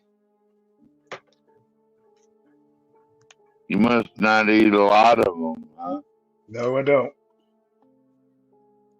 As a matter of fact, I probably use more eggs for baking than I do for breakfast. Yeah, I like them on French toast. Like you mix up the egg and you get your milk or your cream or whatever, go and pour some cinnamon in there, and then whip it up, dip the bread in there, and then slap it in your iron skillet. I know For the French toast. eggs are about $4 a dozen, which is pretty expensive. That's not too bad. Damn. I was really purposeful in choosing this side of town. This is where I live, and also this is where we have the highest concentration of food deserts in the city of Atlanta.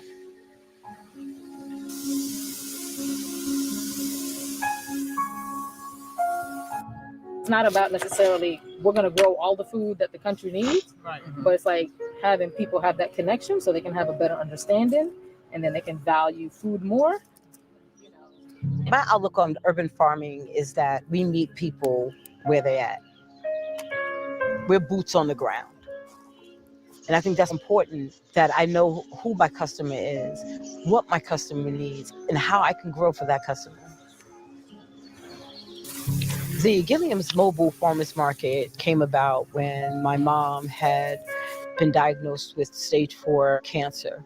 And I seen the way her eating habits was.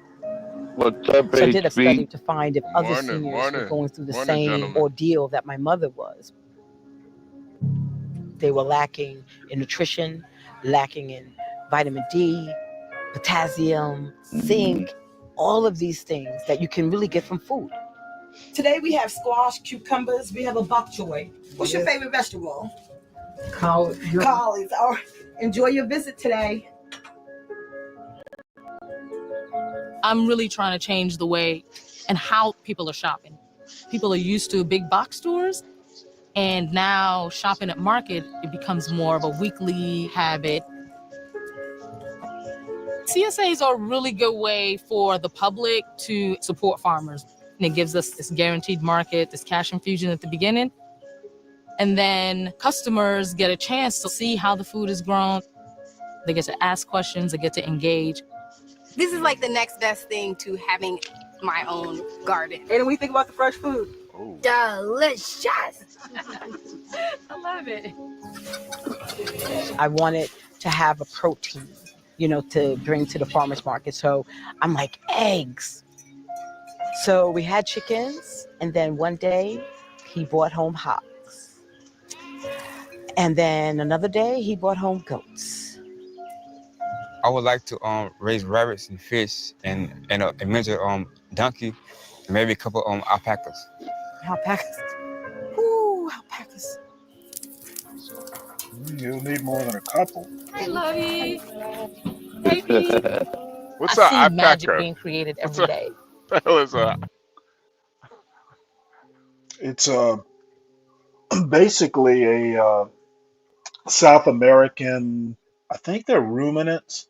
They're kind of in the. I think they're actually fairly closely related to camels. But the reason I know about them is they. Um, there's some places in Fauquier County, Virginia, kind of like high dollar places, and they're alpaca farms. Basically, you shave the hair off, and they make these expensive alpaca sweaters, stuff like that. I know what you're talking about now. They kind of look like a mix between sheep and a camel.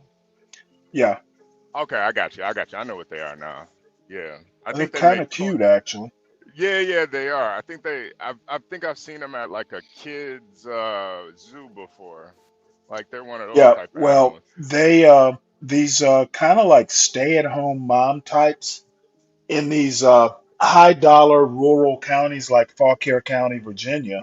Uh, they will basically, they'll have the Yeah. money to start alpaca farms. Yeah. And, Yeah. I remember this one place I went to, she actually had her farm store was like a high dollar alpaca fashion sort of. It's kind of weird. Her farm store was basically like an expensive clothes boutique. Right. So, pretty cool, but that's what they look like. And And you could like shave these things down and sell that wool, right? right, it's like sheep. Yeah, or You make your actually own blankets out of them. Well, I don't know about all that, but they Ooh. can Oh be yeah. fairly valuable. But I don't know. I think you have to have like a flock of them, I would think. Yeah. You probably have to have But a lot of them. anyway, we'll Just finish this up. I'm here from sun up to sundown. I absolutely love it. It's a beautiful thing to be a farmer. Oh yeah, how did that go? Yeah, my CSA was good today. So this is how I get the love and the flavor in my food. It's really good. It's really good. Mm-hmm. Okay.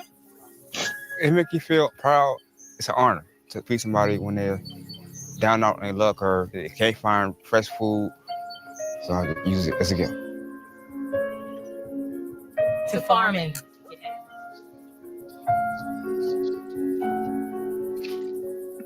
Oh my God, the strawberries are so good. The mint. Yep. Yeah. I know I married a farmer and I ate bugs, but he changed how I look at food. I believe that he saved my life. Wait, Oh, that's it his wife? did. That's his I wife? guess. Oh, Jesus Christ. All right. Well, like I said, basically what I've been doing the past few nights is, showing that black people do more than be crack hoes and steal from Walmart only to get arrested. Yeah. And Right.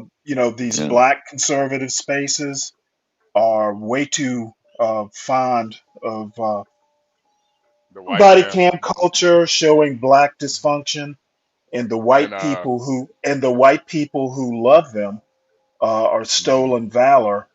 They are bragging about a culture. A, they didn't help build. B, they don't help uphold. And all they can do is brag about shit their past, and they're not building their own future. yeah. And hopefully the right stolen valor whites are listening. No, Stanley, it is one of my goals to actually own a farm, and you playing these videos, it really does kind of put it in perspective. Like, I don't want to have a farm where, I'm, like a Purdue farm. I just want a farm where, you know, I could grow, I could have my wife grow, vegetables and stuff, have a couple livestock, maybe maybe breed some Yorkies, just a small farm that maybe we could take some stuff to the farmers market and sell it. You Well, know, believe it or not, a lot of small farmers actually have day jobs. yeah, yeah, It's yeah, yeah, something. yeah, So, I yeah, mean, you know, um, a lot of people that I've known of, have these little small, kind of working farms. It winds up being kind of like a part-time job sort of thing. And, when they retire, they wind up doing stuff, a little bit more full-time. right, But right, to me, for instance, like my father rents out his farm because, where it is, one of us may wind up moving down there, but yeah, it's one of these things where it's been in the family. No one's lived there for generations. However, um, he's done things like um, these paper companies around here, like Georgia Pacific, companies like that. yeah, They buy timber, a certain type of pine tree from these small farmers who do nothing but grow trees yeah, on their farm. There are ways to make land profitable if you know how to do it, and right. That's it's pretty much all. something black people in the South do a lot that no one ever fucking talks about. Yeah, that's pretty much all Mississippi is. It's like a timber state. Like when I'm Right. driving through Mississippi, that's all I see is people chopping down trees, people growing trees, a bunch of timber truckers out there. And the And great thing is, Mm. these pine trees, they don't have to be 100 years old. They're no, they don't. They don't. fairly fast growing.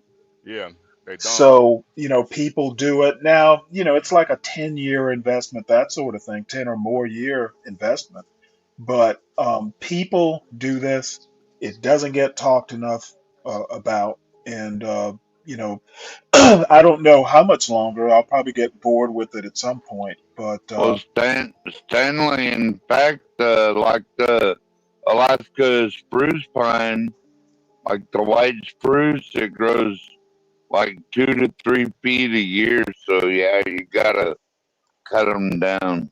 Or Hey, yeah, hey, like I Nate. said, my father has been doing this sort of stuff for years. Hey, good morning, Nate, man. And Nate, good morning. And Nate's Stanley, I sent you a video of another black homestead family in Georgia. I don't think they live very far from you. They're called Homestead Heart. So whenever you get a chance for that one, I appreciate it. Yeah, I got one time for one more. I've been following them for a lot of years. They're Is that great the people. video? Is that the video you showed? I think you showed them the other night, right? I don't think I shared Homestead Heart the other night. I was looking for them, but my brain was dead and I couldn't remember the name of the family. Gotcha. That's the name of the family is Homestead Heart. All right. Well, we'll show this, then Well, I we'll go ahead followed. and. Don't be laughing at me, HB. Like I have a my lot bad. of channels to remember, bro. Come No, on, no, man. my bad, man. It's just when you I said was your gonna. brain was dead. I was gonna That was kind of say, funny. talking to Portia and John yesterday. Hmm. I'm gonna kind of invert what I'm doing. I've been starting off the show with news items and stuff, and I may still do that, but it seems a better idea round about the time everybody's waking up towards the end of this show that that I start looking at news stories. Um, More people would be interested in that sort of thing. So Yeah. just to let you know, I don't know if Portia talked to you, HB. No, So no, no, no, no. let's have a look at this young lady. She, believe it or not, she actually looks like a girl who used to live across the street from my grandmother. My grandmother lived in a small town. My father's from a small town in South Georgia. Welcome, everybody. Welcome back to Homestead Heart. She's a And darling. today, y'all saw the title of the video. This is getting ridiculous. This is getting outrageous. We got something coming for you, Nina. Our Nina girl right here. Her and Buck right there. We're going to take them some pine needles in. They actually love pine. Mr. H is Really? bringing them some. They love pine. It's a natural dewormer for the goats, right? Most goats, I think all goats love pine needles. Zeke has his, and now we're just bringing some in for Nina and Buck, and they truly, truly enjoy eating these pine needles. In fact, Nina tries to run Buck away because she feel like she's the only one supposed to get it. Oh, here comes Mr. H right now. So we're gonna take some pine needles into Nina Well, you'll never and run out of pine Buck needles right in here. I South think Zeke Georgia. has some, right, Mr. H? Yeah, Zeke has some, Mr. H, right? I had no idea Yeah. animals So we're ate gonna take those. this into Nina. Look, here they come. Here she comes right now. She's like, "Is this for me? Is this for me?" I'm gonna take it all the way in. Is this for me? Is this for me? Oh, sugar suckle now. I'm gonna open this up so Mr. H can get it inside. And we're gonna take these in for. Oh, I'll grab the other one. We'll give that one to Zeke. Okay. But we're taking these in to them, you all.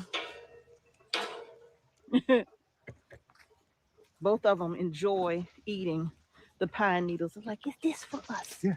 Y'all treat us so good. Yeah. I put one up here for Nina.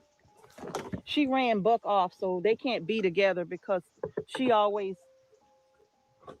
runs him away. He cannot. Where he at? Over here. Oh, he's trying to get to the other one. Here you go, Buck. He's trying to get to the other one. Look.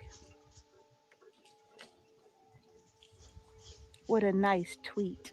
What a nice tweet from me. Can I sit on your stand? You make such a mess of it. Okay, I ain't gotta sit on your stand. Those are your neighbors, Stanley. Here we go. Get her Right away. there. But anyway, you all, we are talking today about these attacks are happening more and more.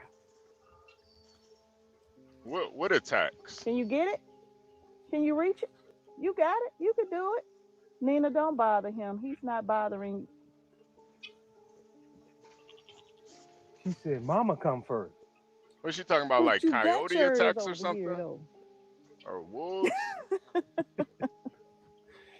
That's right. Come on over here, Buck. You got some over. You can get those up there. Yeah, you can get those up there Go if you ahead, want Buck. them. Go ahead and get it.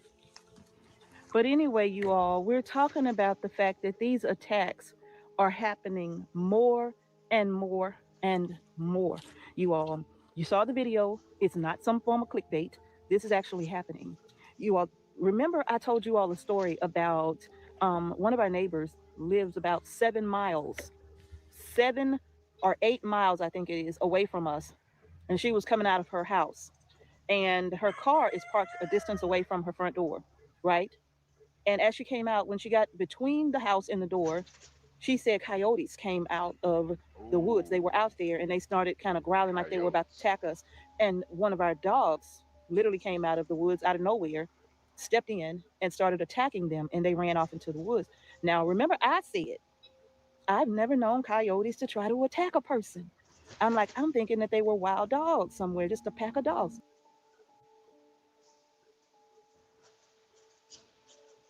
That's just right in your area, Stanley. Yeah, see, that's another reason why I want to live on a farm too. Cause man, I'll shoot the shit out of those coyotes, man. Yeah. I'll be some good target practice right there. Well, HB, usually I leave everything alone until they start going after my chickens or my own dog or Yeah, something, then they gotta go. I yeah, mean, Well, yeah. gone. out on a farm, I mean, you should probably always, at a minimum, take like a pistol. You should always have some, even if it's only a 22, Yeah, Yeah, especially if it's a big farm and it's out away from neighbors and stuff like that. I mean, firearms are a tool as well. yeah, yeah. You Well, heard y'all, about I was that? Have, wrong. have you heard about that They were guy that indeed out. he had a heart attack in his pig pen? Oh, and they ate oh him. shit. Yeah, Yeah, that's Really, Pixel. HB? yeah, Well, you should also, if possible, always not go alone. I mean, you should yeah, never go yeah, fishing alone. You should never go hunting alone. I have a friend Yeah. of mine, years ago. He was kind of a solitary guy, and he'd go fishing. He bought a brand new John boat. It was like I forget the name of it, but it was we used to call them white boy boats when I lived in Savannah. These people would go out and spend like top dollar for Boston whalers and all these, super expensive boats. And you don't need to spend Boston Whaler's not that expensive. well, in Savannah, it's considered a white boy boat. So in Oh, any case, my point is that, dude goes out, spends a bunch of money on, this John boat, a fairly expensive John boat. He's out fishing in the marshes alone and kind of loses track of time and gets stuck in the damn marshes at low tide. So he winds up having to spend like, 11 hours or almost 11 hours till his boat gets refloated in the marshes. And the thing about the marshes is you can't get out and like walk somewhere. You don't know where quicksand is. You're gonna wind up getting stuck like knee deep. And once you get sucked into those marshes, you can't get out. It's not like if your boots get sucked down, you lost a boot. Oh You'll be yeah. lucky. You'll be lucky if you can get your legs out. So Yeah, he literally, Stanley. now he's sitting out in the marshes, gets sunburned to hell because there's no Mm. trees. He's got no protection from the sun. My point is you should never go out, hunting or fishing or anything like that alone. Sometimes you'll run into situations that, having a second person there, for no other reason than company, you'll you, you always use the buddy system when you're out in the wild, and out on a remote farm where there's nobody else, is one of those situations where you know being having a heart attack in your pig pen and being eaten by your own pigs is not a good death. People people people people are not going to remember you for your life's good deeds. They're going to remember how you died, and Yeah. no one wants that. We What were remember you going to say? In South Dakota during Deadwood, Stanley. That's how they got rid of a lot of people. They just threw them in the pig pen. Yeah, well, You know. didn't that come up in Silence of the Lambs too? Yeah, it did. It did. Yeah. Yeah, that's a old mob technique too. They just throw them in the pig pen so they get rid of a Yeah, and body. then feed it right back to you. You'll Yep. like it. Yeah. Yeah, well, let's see here. Uh, Let's finish this up. Coyotes.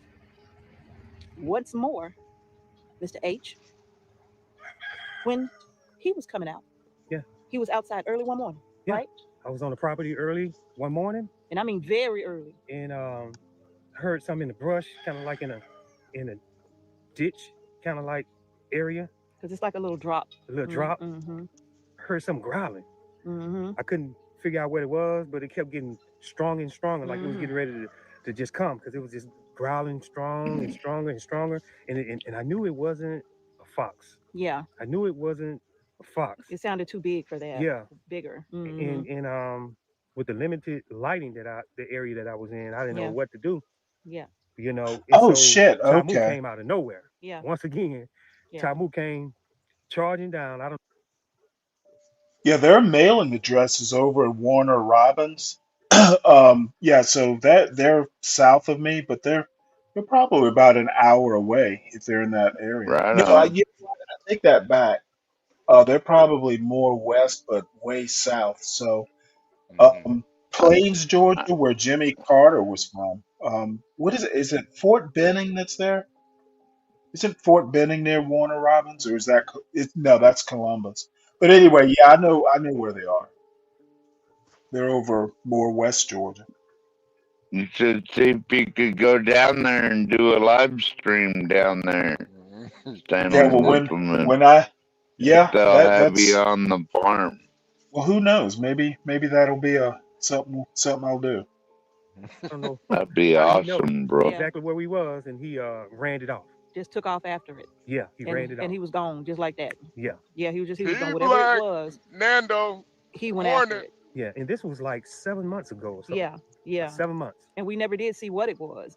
But He that black. brings us like back to like, and now really like you got to be careful now when you're going out like before dawn when it's really dark You early know, morning. You gotta be careful Nando's a because Marine. you don't know Yeah, what's around you, right? I've And known this was Nando for actually a while. before He's a we good had guy. Oh, fenced okay. off the Yeah, yeah, area that yeah. he's talking about. Yeah. It didn't have a fence at that time. Yes. So yeah, so it wasn't fenced at that time where he was, and so now it's fenced now, but still, you still got standing there like, yeah, like if I get another chance, I'm gonna come back and try to get it again, you know. man, these coyotes. So I stand corrected. These animals will attack you, and so many No folks in the kidding. comment section and saw Wow, it, and you she think reached somebody down down and south would know snatched the that? raccoon. Literally had the I mean, a dog will attack you. Of course, Yeah. a coyote will, especially if they're hungry enough. During COVID in Chicago, the coyotes started coming into the city and they were attacking people's Yeah, dogs. They were yeah. they got I mean, crazy. cats disappearing. They'll definitely eat cats. Yeah. P Black, out if you in there. the chat, But don't I think saw because you in during the sun. COVID, I saw a coyote in Lakeview, man. That shit was crazy. In Lincoln Yeah, Park well, too. there's a special. You know that coyotes will mate with wolves. Oh wow, I didn't know There's that. a species called a coy wolf. That there was a whole. It wasn't a PBS special. It might have been a National Geographic, but yeah, they're uh um yeah, coyotes will can mate with wolves. Um, so I mean, coyotes, they're wild animals. Of course they will attack. Yeah. We had wolves around here down on the southern Coho loop, but I think they got weeded out pretty quick because there's a lot of people with goats and livestock and stuff Right. like that around here too, so they didn't last long. You know what I Grab them too, mean? you know. So just be mindful. Yeah. You all be aware, be alert. These animal attacks are happening more and more and more, and you do not want to be the victim of one. Because an average animal. You know, I want to hear Be Brave talk about those attacks. Coyote culture. Animal control person that come out for dogs and cats, they may not come out for mountain lions. They may not come out for mountain lions. They got to call somebody else for that, right? Yeah. You know, so if you see that, go ahead and report it, because although you are not in any immediate danger, somebody could be. Yeah. So report what you see. And if you have a rabid animal in your area, you definitely want to notify people of that, because even in our area, we had some rabid raccoons that were going around attacking people. This was like a couple of years ago. Yeah. And we had rabid raccoons, and you know, people were on alert for that. You know, they let everybody know to be careful, because there were some out there until they could find them, and eventually they did. And another thing, wild hogs. Now, Damn, that's on another these level. people we have had that problem too. these people And you have know, they are wild and they will do damage to your 370,000 property, but a wild subscribers. hog will attack you too. Okay. Wow. So if you see wild hogs, Holy don't think you're just shit. gonna run up to it and pet it or run it off. You better move, because they will come after you as well. So y'all, wildlife is coming closer and closer, and they're coming for a reason. Be mindful of like what you throw Yeah, around on your don't property. You pet know, they're wild hungry. They smelling animals. this food. Goddamn. You know, Yeah. they want to Damn, eat too. 30 Just try to put it million in the trash views. can. Yeah. At least you can keep 30 an eye on that million trash views. can in that Holy location. You fuck. don't want to just put it where they, where you can't see them. Yeah. And they just come roaming, looking, smelling. And don't give them an easy meal. Make sure the lid on the can Yeah. is a good tight lid, because you don't want it. You don't want them to get used to That's coming right. to your place to find a meal. Yeah. Because if you come out one day and there they are. You know, some of these people, I'm going to start contacting to see if I can interview them. These That'd be these great, folks, Stanley. yeah, these folks are literally right down the road. Yeah, Yeah. told you.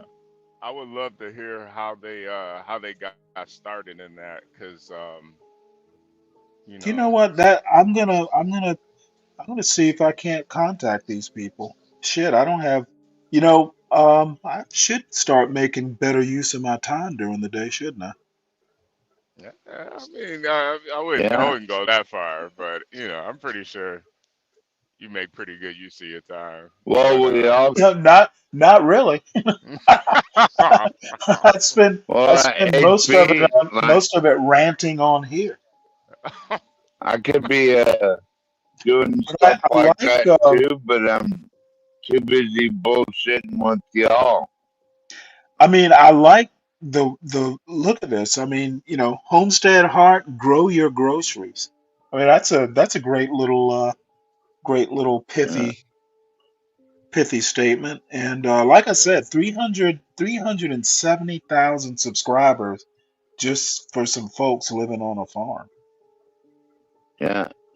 Right around the corner from you, Stanley.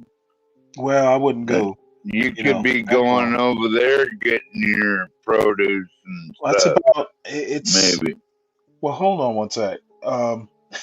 It's just out of curiosity, because I am going to go ahead and start in on this news. It's about time to do that. Let's see here, just out of curiosity.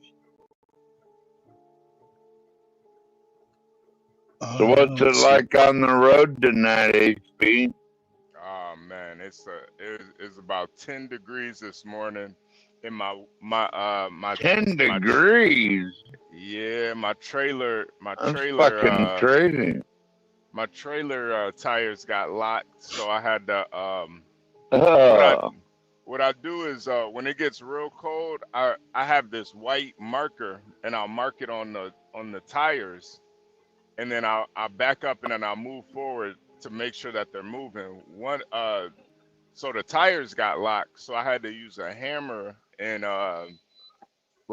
hammer off the ice that built up oh shit. on the brake drum, and then it released, and then I backed up and moved again, and I could see from the white lines that the tires moved, so I was good. But yeah, when it gets real cold, Man, that ice will,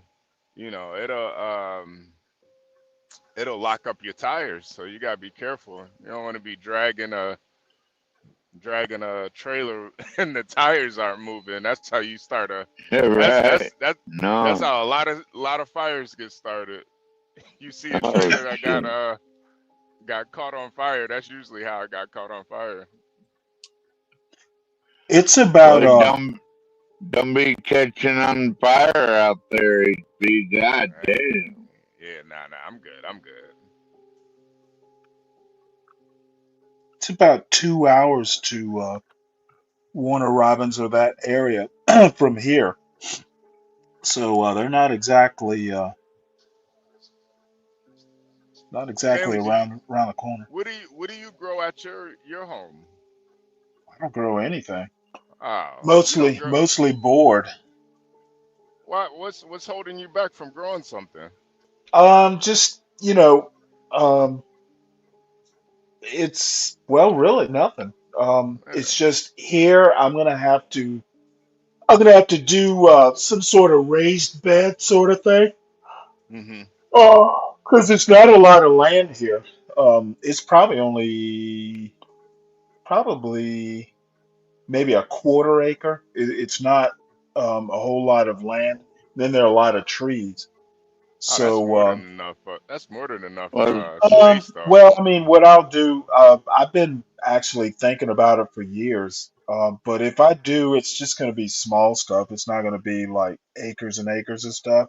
And the yeah, bottom line is, Stanley out. I actually have enough farmers markets around here. There's no huge imperative to do it. Oh, I got you. I got you. Well, That'd be just cool for if you could do a farmers market stream one day or something, Stanley. That'd be pretty cool. Yeah. So w- I'm gonna just quickly. Apparently, they've contained some of the, three of the fires at least. The oh wow, Uh, thank God. Palisades, Eaton, and the other Or fires. did. Apparently, there are a bunch of small ones. So Mhm. um, some of the smaller ones, it looks like they've gotten 100%, 89% contained. Palisades fire, I guess, is the biggest one, 13%. And then the Eaton fire is 14,000 acres, 27%. So they're making some headway.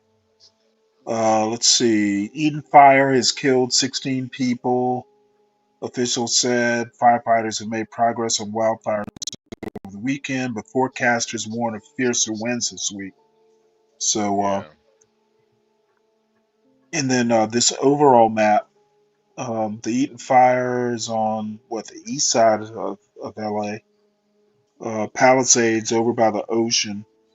I guess Santa Monica is the biggest. Shit, there's one right near Calabasas, the Kenneth Fire. So I don't know how. I haven't really gotten an idea. Let's see. Can I ask you a question, Stanley? What's that? Why did Gavin Newsom dump all those millions of gallons of water into the Pacific Ocean? Well, I don't think he personally did it, but who knows? I have no Yeah, idea. it's under his watch, so I was thinking about that LA mayor too, Remember when we were talking about the Well, it's black? yeah, it's Karen. As a matter of fact, I have a story. Um, let's see. Before office taking, LA's mayor said she would not go abroad. Mayor Karen Bass of Los Angeles has been criticized for being out of the country when the wildfires out. Three Yeah, years ago, she promised in an interview to cut back on her world travel and focus on the city. So she's probably not going to survive this. yeah. I was thinking about that a lot, Stanley. Remember we were talking about the black The black what? buff, BUFF, where Um, Not that I ba- recall. me Black and Kimmy were Buff, talking. BUFF. Yeah, What's the that? black butt. Me and Kimmy were talking about it. Uh, So it's basically you put a black person in a position of power when you know it's about to go, like shit's about to get bad, just so you have somebody to blame when it does. And Uh, I'm starting to think she is that black buff, especially with well, I would kind of I don't know that I would agree to begin with, but she's not a new politician. She was in the U.S. House of Representatives, so I mean she's not a political newcomer. no, no, So no. if she was in a position like that, she should have, she did it with her eyes wide open. It's hard for me Yeah. to believe that, she would not be aware of, what she was getting into. like, I don't want to politicize this as much as anyone else, Stanley, but when you dump millions and millions of Okay, I gallons of don't give a water shit. out, You know what? To be honest with you, you know, it's automatically politicized when Yeah, you and nah. John and other people want to make these sorts of criticisms. You don't live well, there. you You know what don't. I Oh, would do, oh, no, Stanley? no, no, no, no. What you're gonna do is let me finish what I'm saying. Okay. Don't tell me you don't mean to be political. You're in Alaska. John's in D.C. What else? What else could it be but political? Well, I'd say give them all a $700 check and call it a day. That's what I would do. Yeah, Yeah, I don't think seven. that's not political. I don't think that's enough, 12 man. Well, no, what he's referring to is North Carolina and Florida, the FEMA checks. Oh Um, yeah, yeah, so, yeah. what could that be besides a political pithy statement? Yeah, I don't. Honestly, I really don't think it's political. The more I've been thinking about it, I think a lot of it is just it's this is an insurance issue. I don't think that's political. No, what I'm saying is when folks start doing the normal, basically when they talk about Newsom doing this or Bass being out of the country, yeah, Newscomb, you mean? it's obvious that it looks bad politically.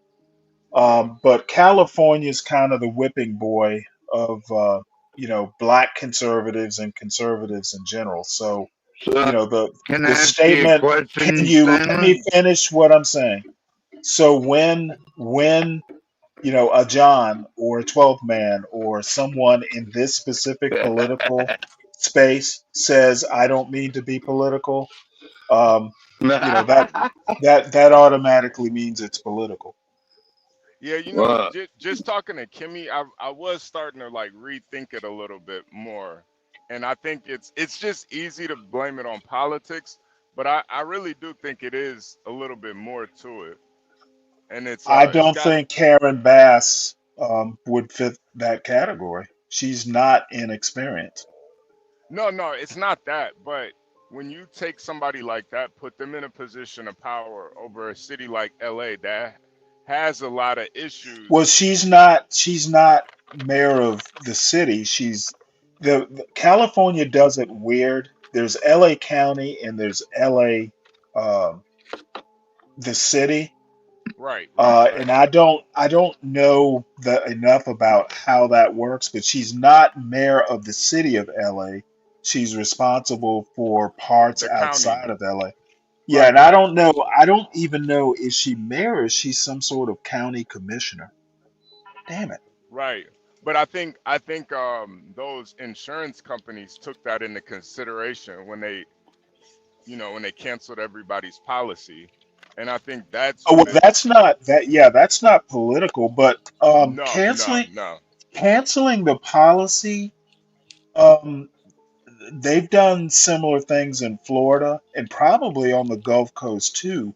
All these natural disasters, insurance companies, they assess their risk.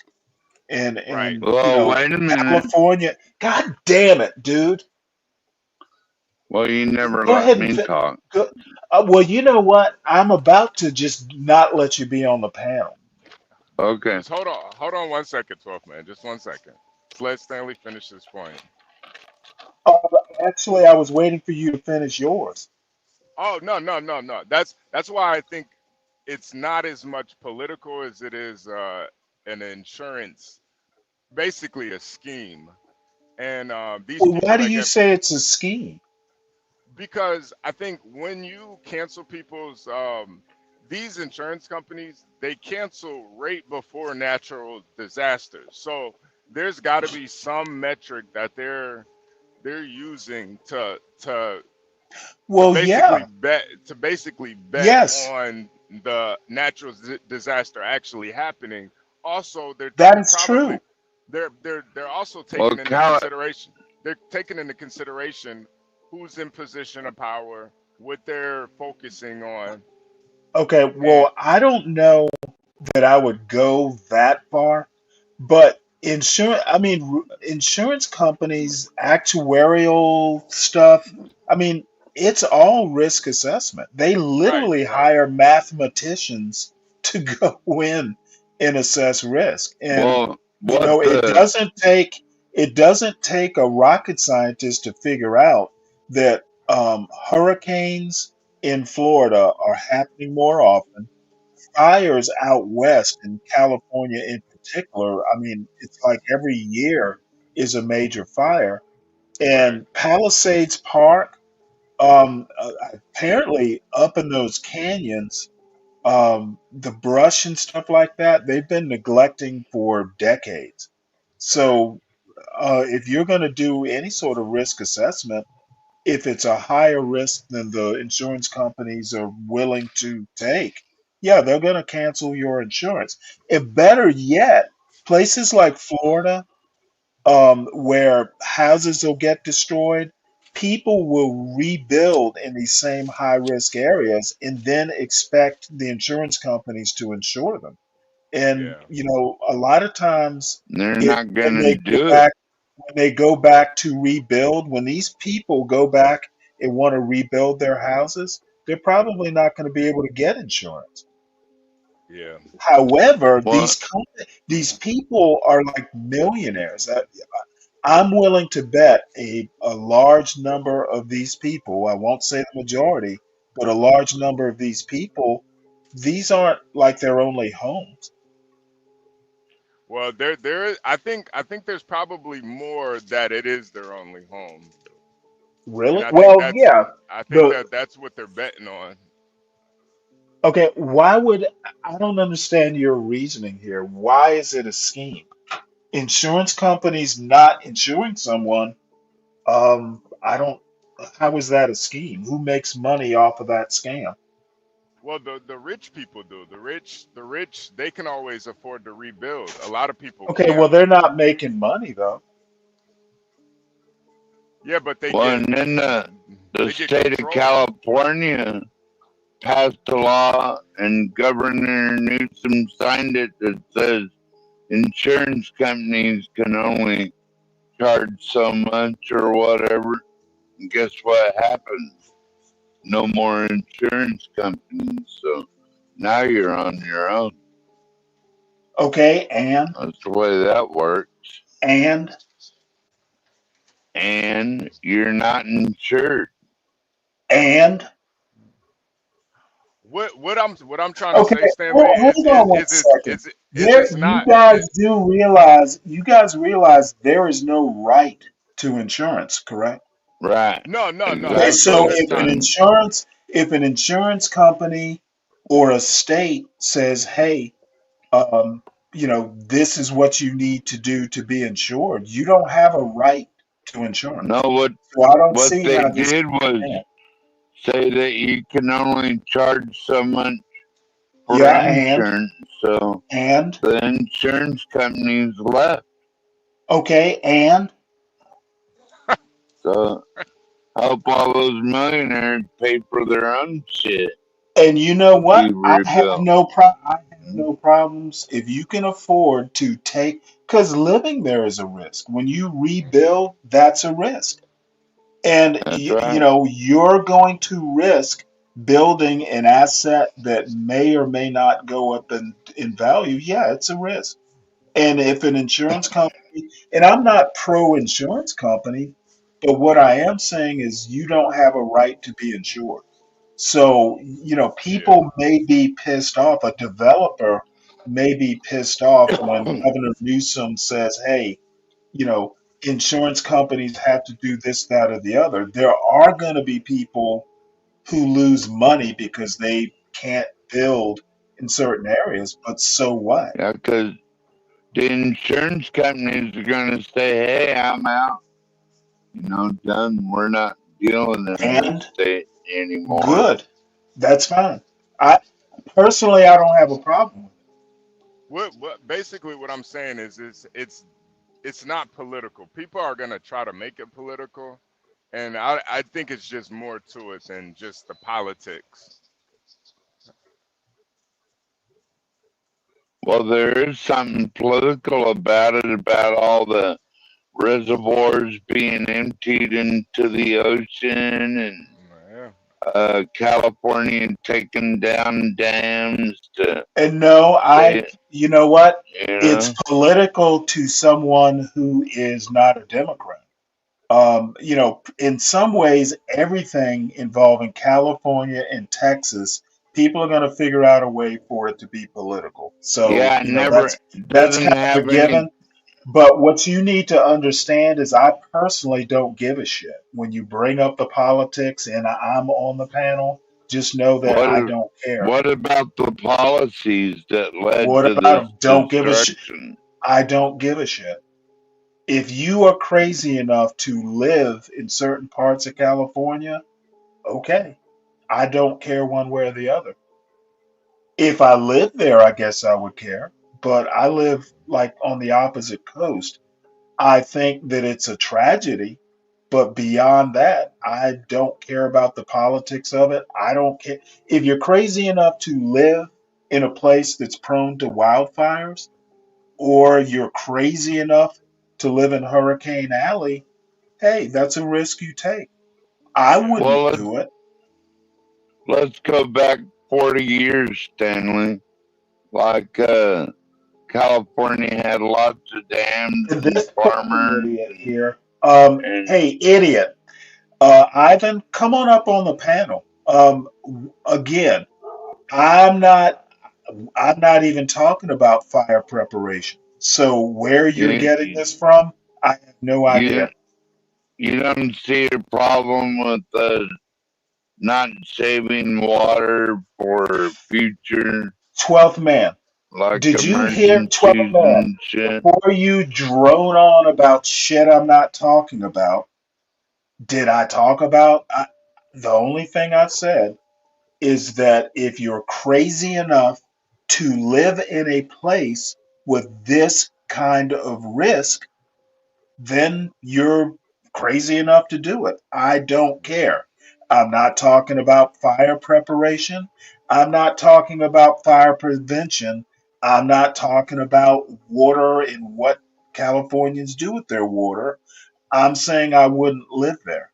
And if you're Well, they crazy don't enough to, have any if you're water. That's a damn it, fucking you're problem. gonna let me finish, 12th man.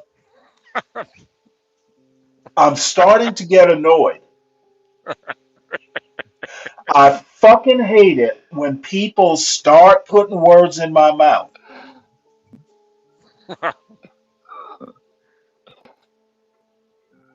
Oh, If you're crazy enough to live with this kind of risk, I am not going to feel bad for you. I wait, don't Stanley. mean any more. I don't mean any less. I don't give a fuck about the water. I don't give a fuck about the fire preparation. Stanley, can you comment on That's this? not my problem. Can you reply to this comment? I know you're about to. You're probably about to go crazy on this comment right here. You have a right to being insured if it's in a motherfucker. I'm not talking about a contract. Okay, if you have a house burn up and you rebuild and you're expecting to be insured, you don't have a right to be insured. Yeah. Um what right do you have with insurance? What I don't I don't think the He's founding talking fathers. about he's talking about if it's in a contract. Yeah, but the That's kind of contract can all different. I don't, you know what? I don't give a fuck about the statement. the Okay, contract can people always are be looking for exceptions and all this stuff. It's Ivan. It's not within the scope of my argument. the contract can always be canceled. I've even had car insurance. Like Yeah. I've had a car insurance company that I was with, and they they went under, so they canceled my contract. I can't. What am I gonna make them still insure Okay. me when He the company says went under? he's heard me laugh at cleaning. Okay, I have no clue what you're talking about. You would have to you would either have to remind me or send me a clip. I really don't care enough about fire prep. You said cleaning leaves up is stupid. Well, Okay, what the fuck and do I think wait, hold it. What do leaves have to do? So when I talked about leaves, was I talking about California either? The only yeah, time the only time I can remember talking about leaves is at certain times of the fall. I think I might have even been talking about my neighbors or something. Um, if in September you're making all kinds of effort to clean up leaves while leaves are still falling, yeah, I think that's the context. Nothing to do with California. yeah. I think this is just Now I think some. people are just trying to piss me off. No. I think that what they're trying to do is just make it political. But you got to understand the people in California, they are focused on other things. They don't mind paying the high taxes. They don't mind, um, a state like California. Oh, okay. Yeah, okay. Yeah, They want fresh when Trump water. when Trump said clean up leaves to prevent California, oh yeah, that is a stupid statement. Oh well, yeah. No, I disagree with that. I Like think. leaves are the biggest issue. Well, he's talking about the brush. But if the Okay, people well in say California, brush. Okay, when when Trump says leaves, yeah, that's Bless stupid. Stanley. Okay, when okay, Trump saying leaves are the problem is stupid. well, yeah. Okay, now I get you. Yeah. It basically means Trump actually doesn't know what the problem is. If it was just leaves, leaves burn out pretty quick. If you've ever seen leaves burn, it's the brush. It's the branches and like the tree litter that's the Right, right, problem, not right, just bro. simply leaves. So yes, you're right. I laughed and called that stupid. Yeah. Trump, Trump shoots from the hip, but he meant brush. Okay, you So know what? You know what? He shoots from the hip, and when you shoot from the hip, I might think what you said was funny. My bad. yeah, yeah, And yeah, yeah. Fred, yeah, I know Trump has the vocabulary of a middle schooler. Yeah. Trump doesn't have a Stanley vocabulary or a Black Suitified vocabulary, but Well, no, that's Fred Fred is just kind of rolling his eyes, going, Stanley, come on, stop being an asshole. Yeah, but that's not what we like Trump for. Is vocabulary. That's impossible. Stanley can never stop being an asshole. Yeah, It's Well, well, more in yeah. his that's Let blood. me let me put it to you this way: if anyone knows this, it would be Fred. He's known me for years. It's congenital, right, Fred? yeah, red wine. I do agree. You should. I mean, if you are the commander in chief, you should use the proper terms. But it's 2025, man. Well, We expect. I like red wines. Red wine made a statement that where is it? Land the plane stand. Yeah, don't do that quick enough, do I? There was a point he that red wine made about he only cares if California repents. Yeah, Actually, honestly, I actually kind of agree with you, red wine. California does need to repent. and that's really how I feel too. Part of it is this is what the people in California, this is what they kind of. I'm not gonna say this is what they want, but if you focus on things outside of what actually affects your state, you focus on Well, I, HB they identity but identity HB politics they and stuff. You know. HB they voted for environmental extremism, so that's Yeah, but what they not Okay, but get. They what, voted not what's in for this? it. not in a Okay, good what way the though. hell do Not in you a mean? Define it. They voted for environmental extremism. What are you Well, talking I Oh about? can, I yeah. can, I can. Well, Stanley, I can give you an example. One reason why I will never drive a truck in California is because they've mandated truckers can the top speed you can go as a trucker is 55 miles an hour in the whole state of California, the whole state, and that was a initiative to reduce air pollution.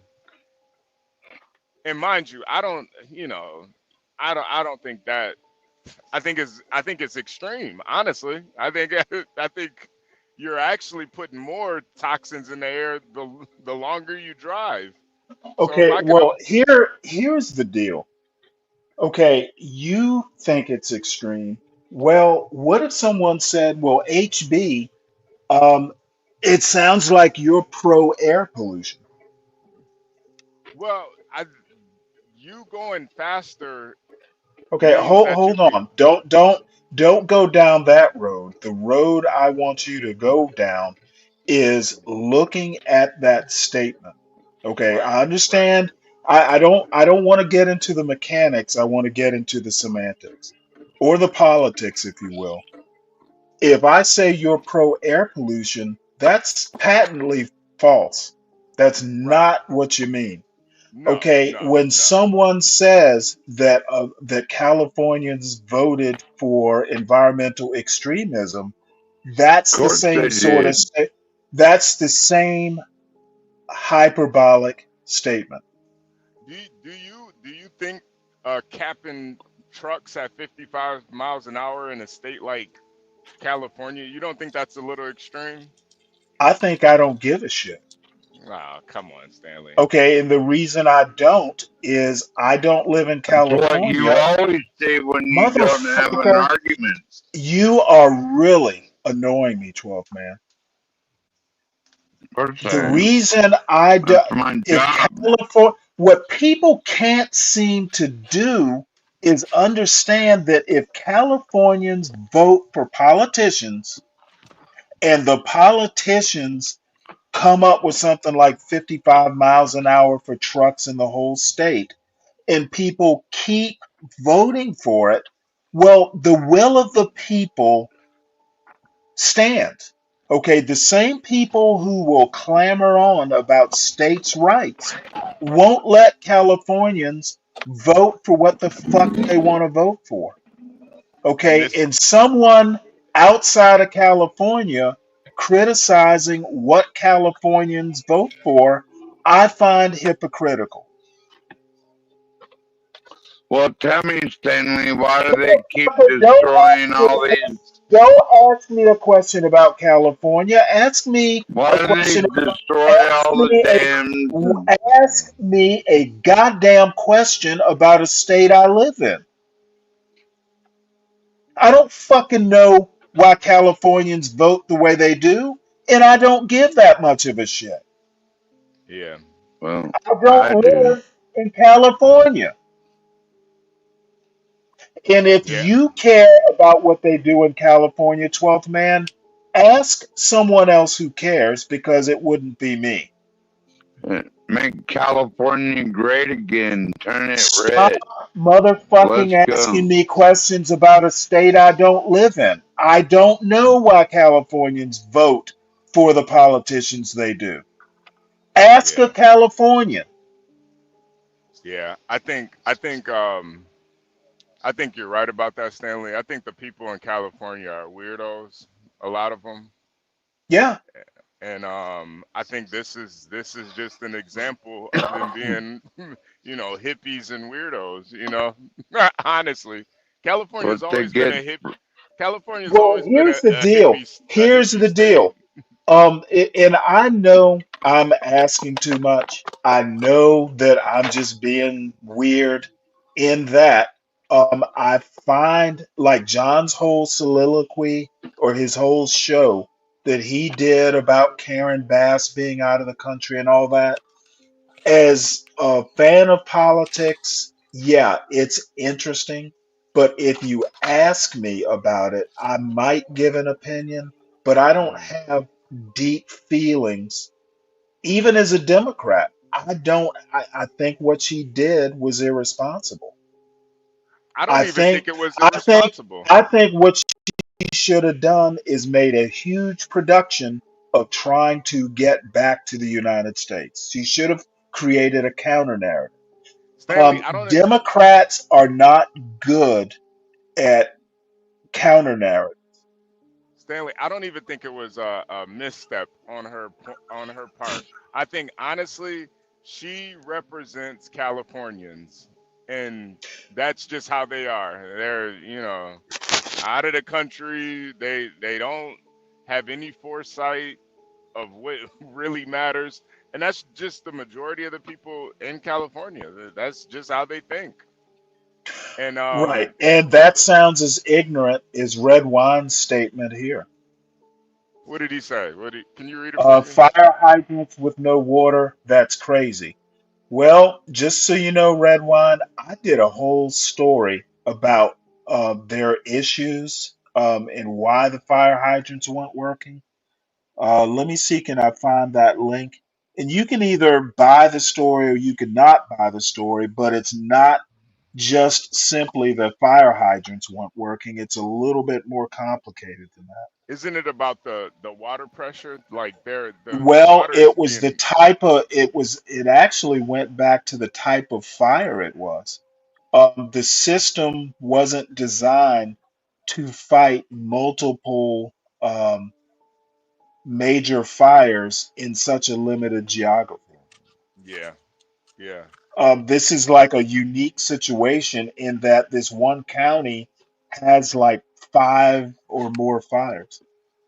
Not just basically there. One of the quotes that I took away and kind of sticks in my mind is that the system, like this one neighborhood in Palisades, in the Palisades, the system was designed to fight like maybe several houses on fire. It wasn't yeah, designed to have a whole neighborhood on fire. So essentially what happens is that same system has like two or three or four demands on the same water source. It was maybe only designed for a couple. So it wasn't so much that there was no water, it was more like there was no water pressure. right, right. It's a And I closed think system. So I'll Well, you find that can't have water find without. I'll find that link for you and give you the story, Red Wine, and then you can whatever you decide after that. But it was more complicated than the fire hydrants weren't working. And I think sometimes Yeah, too, of course. these things need to happen so people can learn from them. If you guys know anything about the Oh, Chicago fires, I mean the whole city burnt down, and they made an effort to never build any wooden structures after that. So everything was, steel, cement, because the whole city burnt down. So even in as democratic as Chicago is, they made an effort never to build anything out of wood anymore because of that. So sometimes you just need these types of situations to happen for the people to learn from it. You got to destroy and rebuild.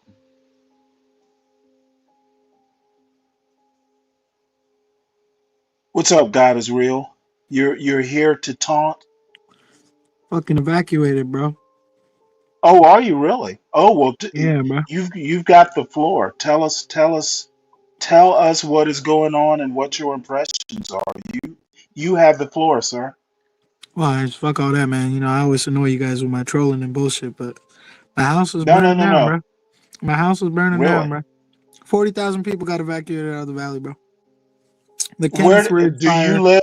Now, I don't know the I live in geography. Hold Calabasas. on. Well, Oh, Calabasas. technically, Oh, wow, really? not even I more. didn't think I the mean, technically, fires. not anymore. You know what I'm Did you saying? Shit, did that you shit burning. evacuate? Yeah, yeah. Okay. So the Kenneth Ridge fire started And like Hold on a one sec. day I'm gonna after bring the up. Palisades fire. Yeah, I'm gonna bring up a map right quick. Hold on. Yeah, they arrested some dude like down the road, but I don't know if it's random people doing it or what. But Hmm. yeah, man, shit's crazy, bro. My life I've just got been turned upside down, bro. I've been seeing a lot of people, a lot of random people starting fires online. They're just like homeless people just starting fires because everything's already on fire. So, you know, Yeah, man, it's crazy, and it was so meticulous, like with the way the winds were going and everything. Like it just yep. so right there, you see the Kenneth fire right by Calabasas, right there. Hold on one sec. Yeah, I saw that earlier. Let me Yeah, bring it so up. that fire had nothing to do with the fire over in the Palisades, the Pacific Palisades. So where Hmm. I live, a little east, a little northeast of where I live, that fire started to invade our area, and we had to get evacuated too. And from what I know, my neighborhood's cooked right now. So it's like Damn. I don't know what's happening, but I'm waiting on the insurance company to call me. We're not allowed to go back, staying at some family right now. But yeah, it's crazy, bro. What? So Eh, what? How much have you lost so far? Well, brother, to tell you the truth, I got a 16-year mortgage locked in. It was 20 originally, so I had 4 years paid off, and Hmm. I don't know like how the bank's gonna work all that out. I've never been in this predicament before, bro, to be honest with Hmm. you. Like the paperwork states what it states, but I didn't ever think like I'd lose my house and shit. Not. Do you know if they'll cancel your mortgage now, or you don't even know?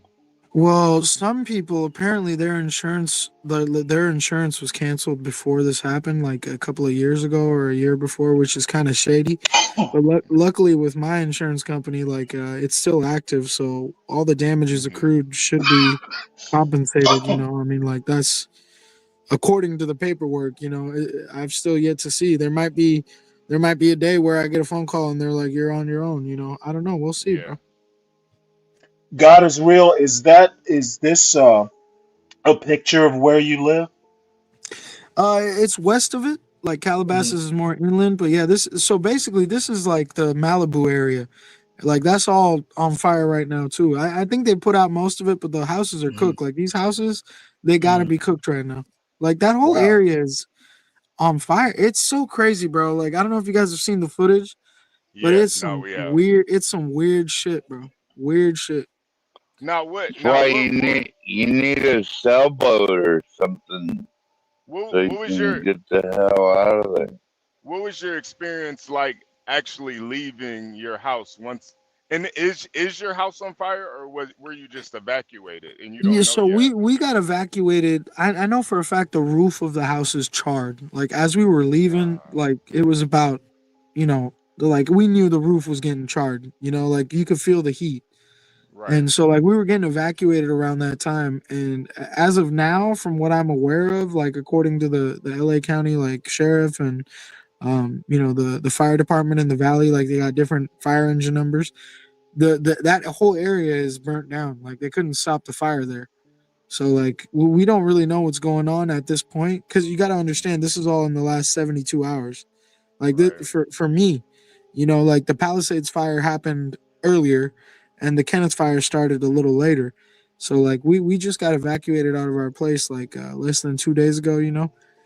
So it's like as of now, we're not even allowed to go back. Like fuck Calabasas, we can't even go to Thousand Oaks or Simi Valley. Like that whole area is on evacuation terms. And if you live in Simi Valley or Thousand Oaks, that's different. But if you're from the areas that were evacuated, you're not allowed to go back right now. And the government's tripping because right now the government, like Karen Bass, the mayor, she cut $17 million of the fire department's budget. I think it Yeah. was like 8 months ago. And so like right now the government is just scrambling. Like they have phone numbers you can call and shit, but as far as figuring out what's happening to your property, they don't have any answers for us. It's crazy. They have emails we can email, and trust me, like my wife and I, we've emailed, bro, but no responses as of yet. Yeah. Yeah, And you're talking, I bro, have you're a talking about $7,000 a month, Stanley. I was paying right. $7,260 a month just to keep that place, bro. So the bank didn't take it back from me. I went to the UCLA, never left. It was the place to be, so it just kind of, it's where I ended up staying, bro. I work Right. out here and shit, but like this is Well, just crazy. I need a couple things. Help me out with the difference between LA City, the actual city, and the county. Karen Bass isn't mayor of the city part, is she? I don't understand Well, how she that she's the political she's structure the works. yeah, it's very different in LA because it's 55 miles wide. It's a huge county. So you Hmm. have like regional setups for government, but they Hmm. all, like for example, if you get arrested in Calabasas or Santa Monica or I don't know, Santa Clarita or whatever, if it's a part of the LA County territory, your courthouse is going to be in downtown LA. So you got to drive down there for your court hearing, even if you got arrested like 30 miles north or wherever. And that's kind of how that works. Like she has the jurisdiction over the branches of government in that area, all of that area, right? So like although you would think Hollywood to like downtown LA is her jurisdiction, it's actually the entirety of the county. And the county's huge. Like it's a Hmm. big area, right? So like her whole like the mayor of LA is responsible for the entire county, not just the city. Oh Like wow. the city of Los Angeles is definitely her position, but Hmm. you got to think about like LA. It's like how do I explain this, man? Like Washington's a good example, like King County in Washington, where Seattle is. The mayor of Seattle might not be the mayor of like Puyallup or Bellevue or whatever, but the mayor Right. of Seattle is going to have the jurisdictional control of what happens in King County because Olympia and Seattle are the biggest cities in that area, right? Yeah, it's So like weird because when I hear like Santa Monica, um, I thought Santa Monica actually had a mayor, but Karen Bass is in charge of Santa Monica well or technically some there's sort of admin control. yeah, that and then that's how it works. It's so different from the rest of the country because you have all these mini towns in LA that are still a part of the Los Angeles city in regards to government jurisdiction, like the city of Los Wow, Angeles, right? Whether it's wow, Inglewood, whether it's, all these other areas, they're called, like Compton, for example. Like these are Right. their own cities, their own townships, but they're a part of the branch of the city of Los Angeles. So like the mayor of LA is arguably, the most powerful mayor in the country just because of the territory that mayor Right. has, siege over. right. She And she then basically has the she basically has the most she has the most like basically this is just a lot for one person to have to deal with. Yeah. Yeah, you can say that. well, but she Sure. has admin control. I mean, basically the resources, the administration. The physical resources like fire departments, she's got control over. It's complicated, but the bottom line is it was a bad political look. Yeah. The way they frame it, like probably she shouldn't have left during fire season. Um, But Stanley, I don't even think that would have especially mattered. for I don't even think well, that would have here. mattered if she Well, I if don't she think it would have mattered, but the thing is even as a Democrat, I'm going to criticize that move because she's on a trade junket with a president who is lame duck and out of power in a month. yeah. Um, you know, you weigh that with, being in the middle of fire season, and it's a hindsight is 2020 criticism, but I'm But not sure I would have done it, I think the thing you should really especially as criticize a her on. mayor. I A mayor is not a governor. To me, that's something a governor would be doing, and maybe could be excused for, not a mayor. Yeah, but I think the thing you got to criticize her on is cutting that the fire department. That 17 million. That's you And know and I hate to cut you short because I got a bunch of stuff. Ivan in Shippey is roasting me here, roasting my butt pretty Yeah, good. just real quick, Stanley. I gotta say, people who don't live out here, they think everybody's a millionaire. There's a lot of normal people out here, man. California is the Right, biggest economy in America. It's one of the biggest in the world, and there's a lot of normal people out here. There's a lot of Trump supporters out here. There's a lot of, you know, Republicans. So don't get it twisted. Like everybody in California, especially LA, is not some Hollywood celebrity, bro. We're all normal people out here, and it's right. super yeah. expensive. It's super Well, expensive he's to live. roasting me. Just real He's quick, Stanley. It's Yeah. Go super ahead. expensive to live. It's super expensive to live in one of the most beautiful places in the world. This is the Right. envy of the world, bro. Like hate it all you want. Cali's the envy of the world, and It Well, like is. it is It what it is. is, bro. We're not all millionaires, and this shit sucks, bro. You know what I well, mean? I made a statement that I need to defend, and if I can. I know not everybody's a millionaire out there, and I still say if you can afford a $40 million house, you can probably afford to lose it. And if you can't, then you're risking it. Um, So Stanley, you know I'm a lawyer, right? Like we've yeah, talked about but that before. yeah. So Hold on one sec. my I house was want only 1.4 million, bro. That's it. Right, right, That's it. but let me separate myself a little bit. Ivan, if you know me well, you know my thoughts on property. I care about people, not so much about property. So, I'll stop there and let you take the floor back, God No, is no, I real. get what you're But saying, brother. but But you like what need I'm to saying is like the Kim understand. Kardashians, the Well, no, Kanye no, no. West, I'm all these talking. people. I'm talking to someone in the chat, not you. Yeah, yeah. No, I'm just saying like the super rich people, Stanley, they don't Mhm. give a fuck about their houses getting burned down. They probably got houses all over Right. the coast of the world, right? It's That's it's the normal exactly people. my It's the point. normal people that always suffer, Right. and that's all I wanted to Right. say, bro. Exactly. No, no, no. You got the floor. You made my point for me. If you can afford a $40 million house, you can probably afford a $40 million house in a high risk area. You probably, if you decide to take the risk, you can afford to do it. Now, God is real.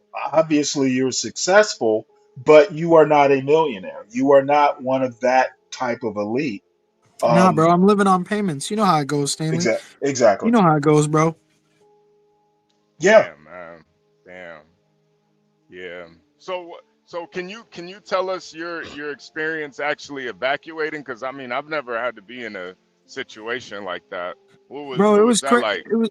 it was crazy, bro. Like the first day, when the Palisades fires happened, the first day, everything was cool. Like we could see the smoke and stuff, and everything was fine. And then the second day, the smoke started to like invade the area, and it was getting in the house and everything. You could smell it in the house.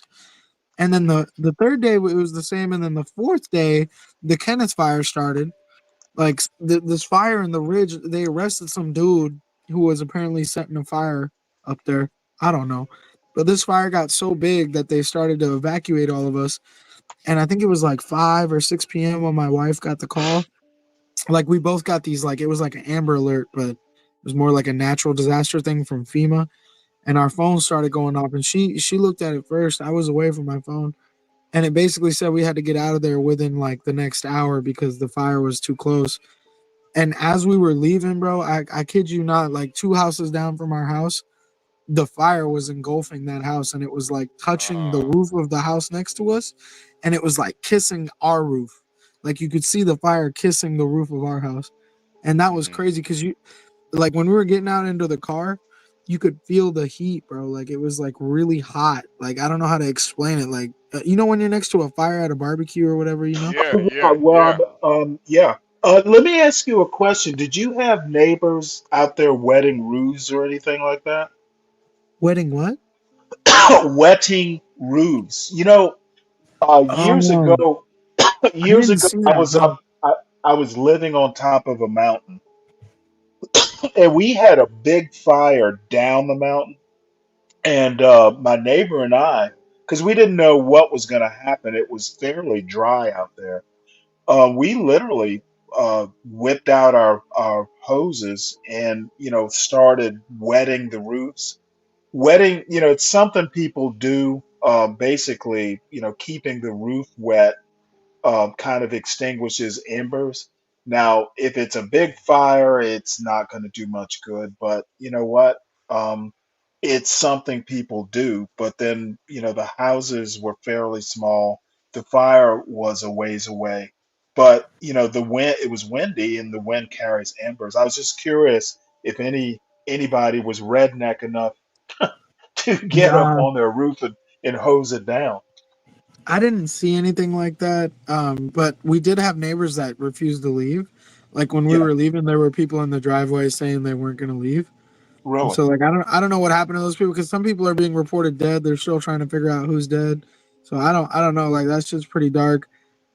Chris, from what I heard, Tesla moved all their plants out to Texas. I'm not Yeah. familiar with like a Tesla plant in California getting burned, from what I've heard. Chris also wanted to know, and I don't think it actually breaks down that way in that part of California, but he wanted to know if there were black neighborhoods that were not being protected or protected. I don't think there are actually, the neighborhoods don't break down by race, do they? I thought it was Nah, more dude, by income. I'm gonna keep it real with you, Stanley. None of these neighborhoods are majority minority, bro. Like Hmm. the Hmm. most of the black and brown people, like I'm brown, right? Hmm. Yeah. Most of us Asians, most of us black people in these areas are wary, you know, wary of our situation. We realize Hmm. we're very blessed. Hmm. Um, I don't think these were majority black neighborhoods by any means, which Hmm. which is kind of crazy, right? Like it is crazy to think about that. Yeah, somebody, Red Wine says black neighborhoods there don't have trees. Damn, that's fucked up. Damn, Yeah, yeah, damn. yeah, yeah. That's kind of true, though. It's kind of true. It's kind of. Well, what do you, let me, and I don't, if it gets too personal, let me know. Do you have kids? Yeah, I just had a baby 8 months ago. Oh, wow. Yeah. Okay, I didn't know that. Yeah, my So, I wife and mean, I just had a baby.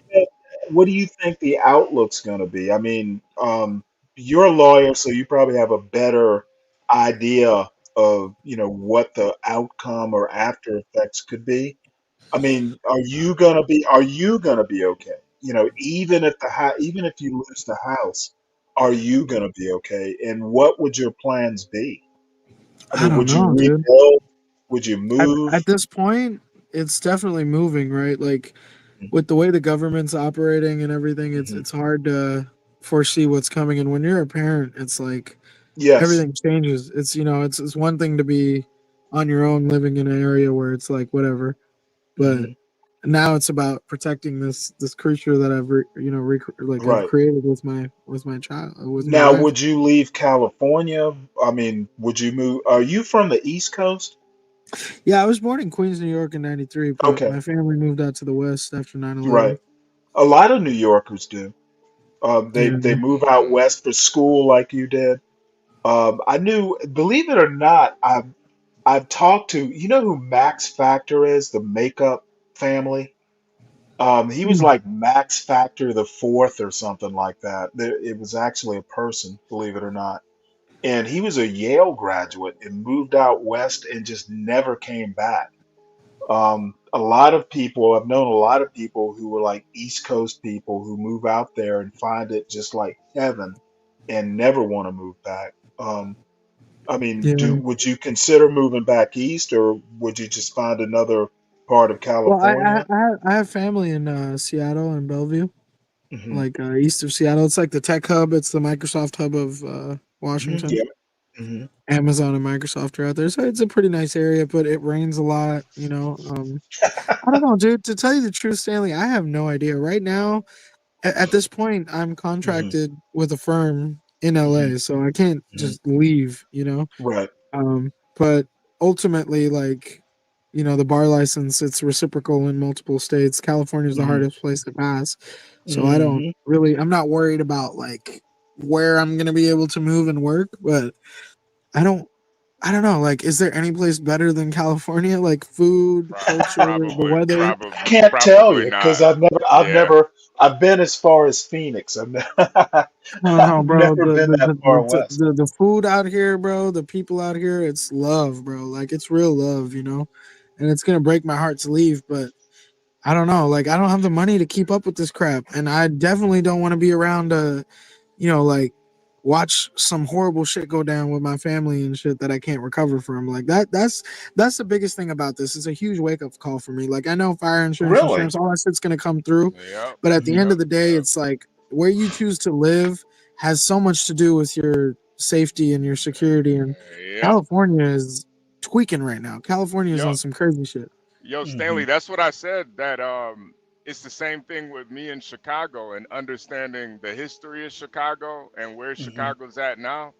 A lot of Hmm. times it's a wake up call for people. Like you kind of have to go through these things to Hmm. understand what's best for you and your family, and Wow. where to really build that. And the lucky thing about America, I mean, you got 50 states to choose from. I mean, Yeah, so it's Well, yeah. God is real. Let me ask you a question. If you have to rebuild, now this is, putting on kind of like your lawyer hat, and I'm sure, you may not be that much into real estate, but if you had to rebuild and you decided, hey, I need to move, me and my new family, somewhere that's less risky, do you think you would lose money? Do you think you'd be able to recoup whatever you put in to your house or even be able to sell it? Well, that's the beauty of living on the coast, right? Like the expenses are very overwhelming, but the profit is equivalent. So you can Hmm. make a lot of money, but you're paying a lot too. And I think in regards to like New York, California, when even Washington, when you're moving anywhere else, it's going to be cheaper. But the yep. problem with moving to places where things are cheaper, like you could get a home in Texas for $300,000 that costs 2 million in LA, Hmm. and th- that's great and everything, but how are you going to make that money in Texas? So I think Correct. that's Yep. Yep. that's like the problem you deal with the economy. It's like there are Hmm. cheaper places to live in, but then you have to figure out how to make a profit that's sustainable. Right. Yep, yep. And that was my whole thing about leaving Chicago. Like I made a lot more money in Chicago, but you know, going through COVID and seeing how that went, it's the sometimes you gotta do risk management. Sometimes you gotta make a little bit less so you can survive for the long run. And that's just the risk management, because I don't think these fires is something that's going to stop in California. It's only, I don't know if it's going to get worse or better, but you know, you do have to do a risk management and then look at the politics too. I mean, you can't just blame everything on politics, but I think everything is a variable you have to consider. Um, Yeah, for sure, man. Yeah, it's crazy, right? Like the whole thing is crazy.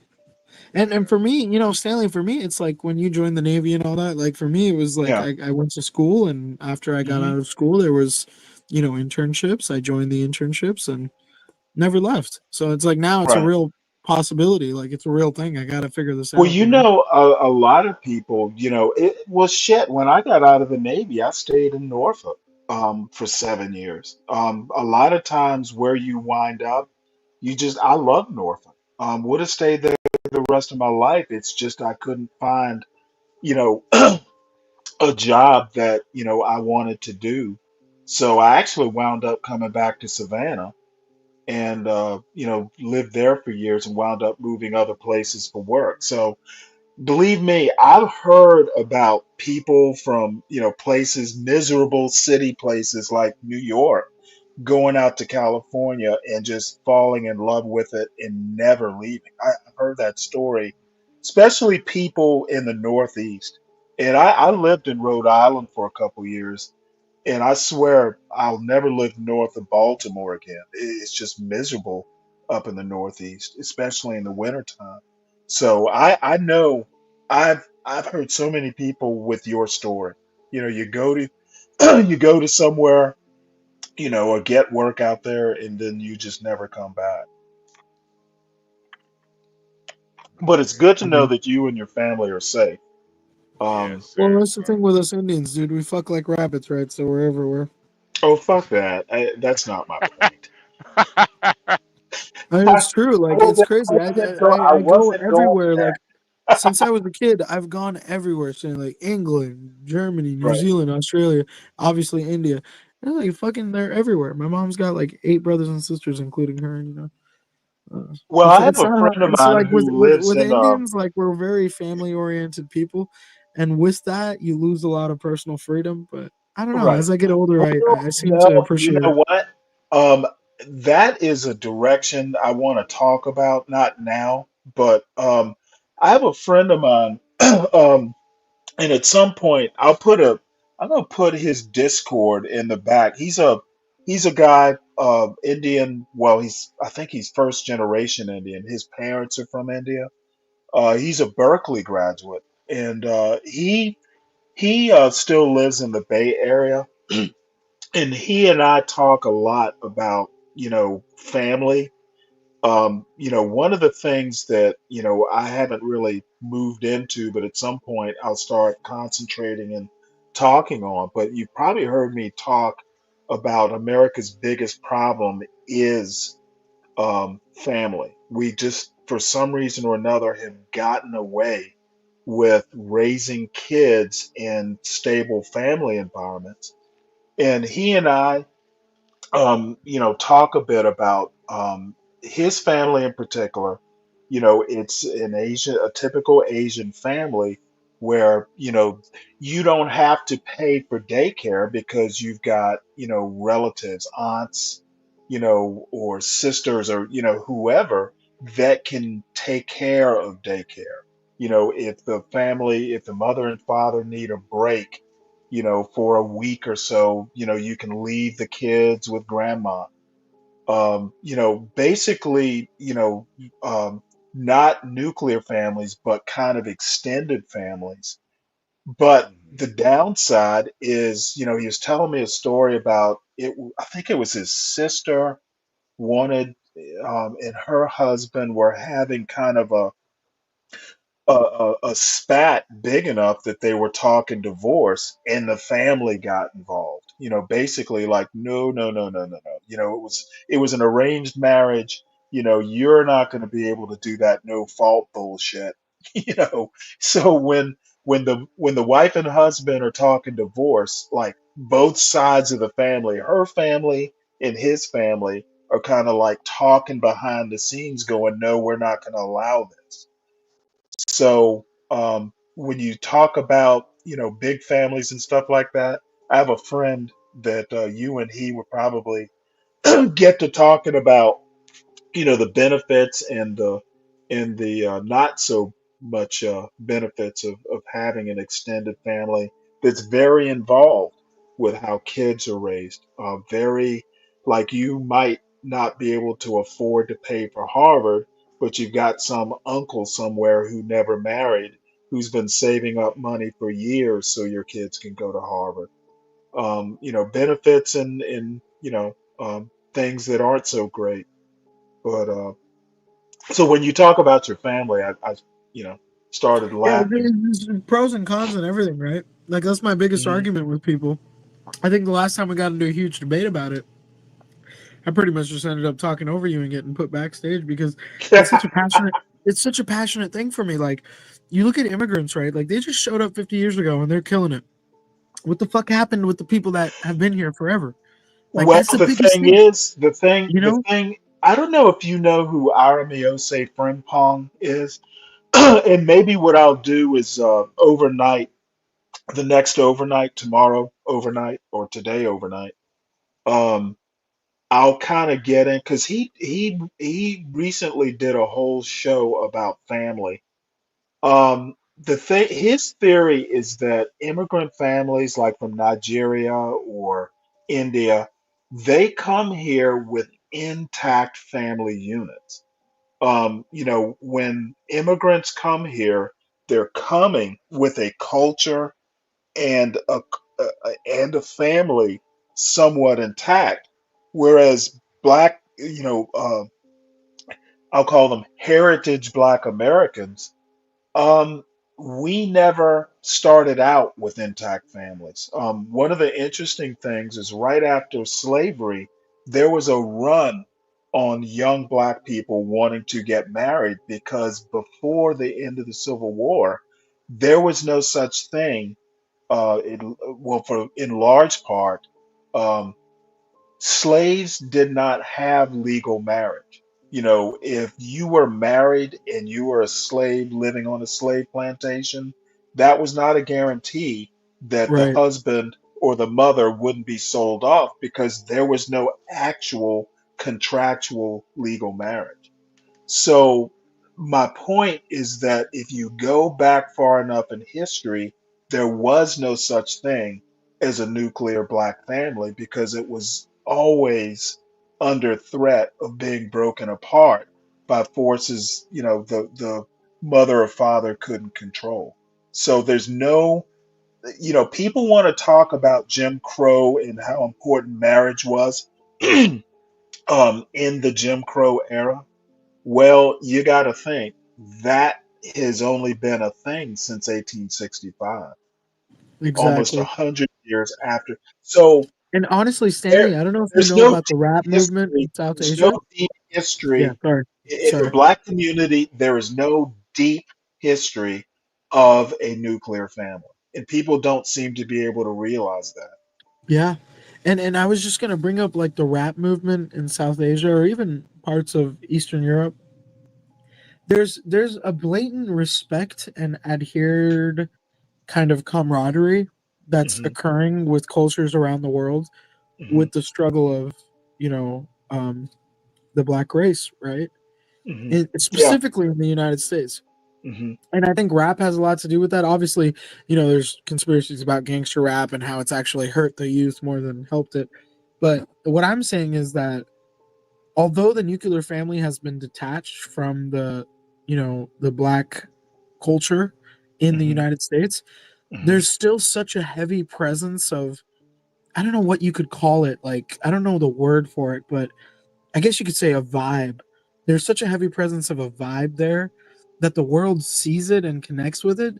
And I think that's the biggest thing. It's like the people in charge, whoever you may think they may be, are so afraid of the black people in the United States uniting with the white people in the United States. Like it's so important for them to make sure these two races are divided and eating each Now, other apart. when you say that, you mean you're talking basically working class. There's always been at the elite, say oligarchical level, because I can't think of a better term for it. There has always been um, um, ways that um, the black and white working class, any unity between them would be thwarted. Um, and there are a bunch of examples. Wilmington, North Carolina is an example. There were progressive farm movements in the early 20th century where there was major cooperation between, black farmers and white farmers, and big business would come in and they would throw whatever, race or whatever whatever means they had to break up those sorts of coalitions. Is that what you're talking about? Because Yeah, I would yeah, say at the elite level, there's not at the elites tend to be a lot more individualistic than, say working class. When you get down into the working class, you see union movements and you see other types of unity type movements that may or may not go across race lines. And when they do, big business will come in and break that up.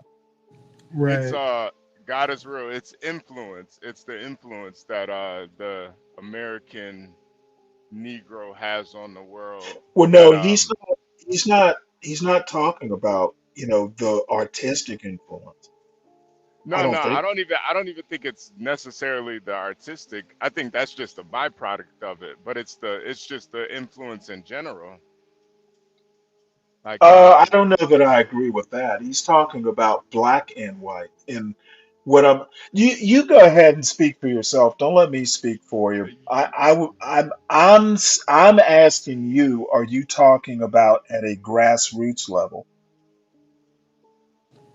Yeah, I think I kind of agree with what both of you guys are saying. It's because it's ultimately a natural talent that's being suppressed, and I think the like Which actions will natural always speak talent is louder. being suppressed? Um, Man, I don't know how to. I guess you could use the words of Michael Jackson in regards to like dance or music or just cultural flair, right? I think there's Was a liveliness. I think there's a liveliness amongst this culture that has been vehemently suppressed since the beginning of its ultimate indoctrination. I mean, when has Well, there ever see, been a this time in the is USA this is where where this is where you and I will part company, and probably where we right, always part company. right? I think black people can do more than their natural, tribal instincts to drum and dance. Oh no, I agree. I agree. I'm just stating when you look at the natural tribal instinct to drum and dance, right? Nothing pops as loudly or resonates as loudly or effectively as it does with your kind. And Well, I you think that's said something to you say said that you from a said that the spiritual world standpoint. you well, Like you hold got to on. look at you got to look at India, Stanley, like Bollywood. Like we love to dance and drum, right? We Well, make yeah, more but movies you than know Hollywood. what? Well, hold on one sec. You mentioned blacks and whites getting together in America. Who is Right. fearing that? I think it's oh my god, that now we're getting into territory that I don't think John Galt would like us to. Oh, But fuck John Galt. but Come but on, what I'm Stanley. trying to say is that white and black people aren't each other's enemies. They've been, purported against each other. And I agree with you, Stanley, that there is so much more potential to be tapped into. I just think that it needs to be addressed that there is a malicious force that's preventing that. Well, And what's the malicious force? as an outsider, as a foreigner, I can see that. Oh man, Well, I you're really actually push think you're really pushing me John into a Galt. corner. You're pushing me into a corner. I just Well, don't want to that's say it. that's what I do. Well, hold on one God is second. real. I There is. actually think it's the opposite. John Galt would love this. I Okay, It, think it, God. okay, God is. I'll go. This is as far as I'll go. The Zionists, the APAC. oh yeah, no, no, no. Why are you worried that John Galt wouldn't approve of this? John Galt, as a matter of fact, John Galt would, push me out of the way to talk to you. See, I don't know I don't know what he cares about the YouTube see, guidelines and I everything. Yeah? don't agree with any of that jazz.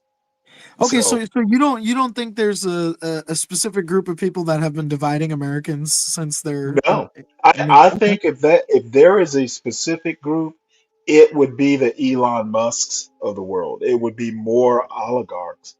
okay, okay, But okay. see, So just the rich people. now you have to understand, I don't do conspiracy theories of that sort. There are many. I'm probably the only one on this channel who kind of poo-poos all that. So don't think that I'm the majority on this channel. I'm Well, just no, the outlier. let's just talk facts, right? Let's just talk facts. Is there any other race that's been exiled over 100 times throughout history outside of that one? Like, if you can No, name one, no, well, there you go. I won't even. Like, how about the Probably, coin? probably not. Stanley. How about the coin shaving in England? They were exiled I from don't, England because of I shaving don't know coins. about any of that stuff. Well, I'm telling you, right? So there's clearly something going on here, and when you read the ancient manuscripts, I don't know how you feel about religion. There's something there. The chosen people, all that, right? I don't like You know talking what? about it. I Well, personally no, feel uncomfortable I know you talking don't, about and it. I'm not gonna force it at least for now because Well, at some Okay. point, we want to stay on the current events, well, but at some point we should talk about it. but God is real. What I will say about that is there's obviously outside influences, but they don't they didn't just manufacture it. The division was there for a reason, and that goes back in history. Right. Even before slavery, there's a reason why specific people were chosen to go into bondage. There's a reason why there was a disdain.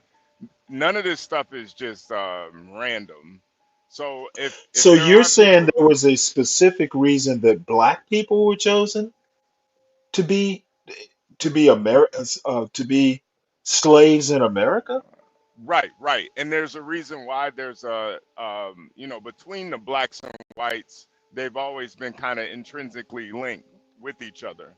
And yeah, The you know, fuck are there's you probably talking about?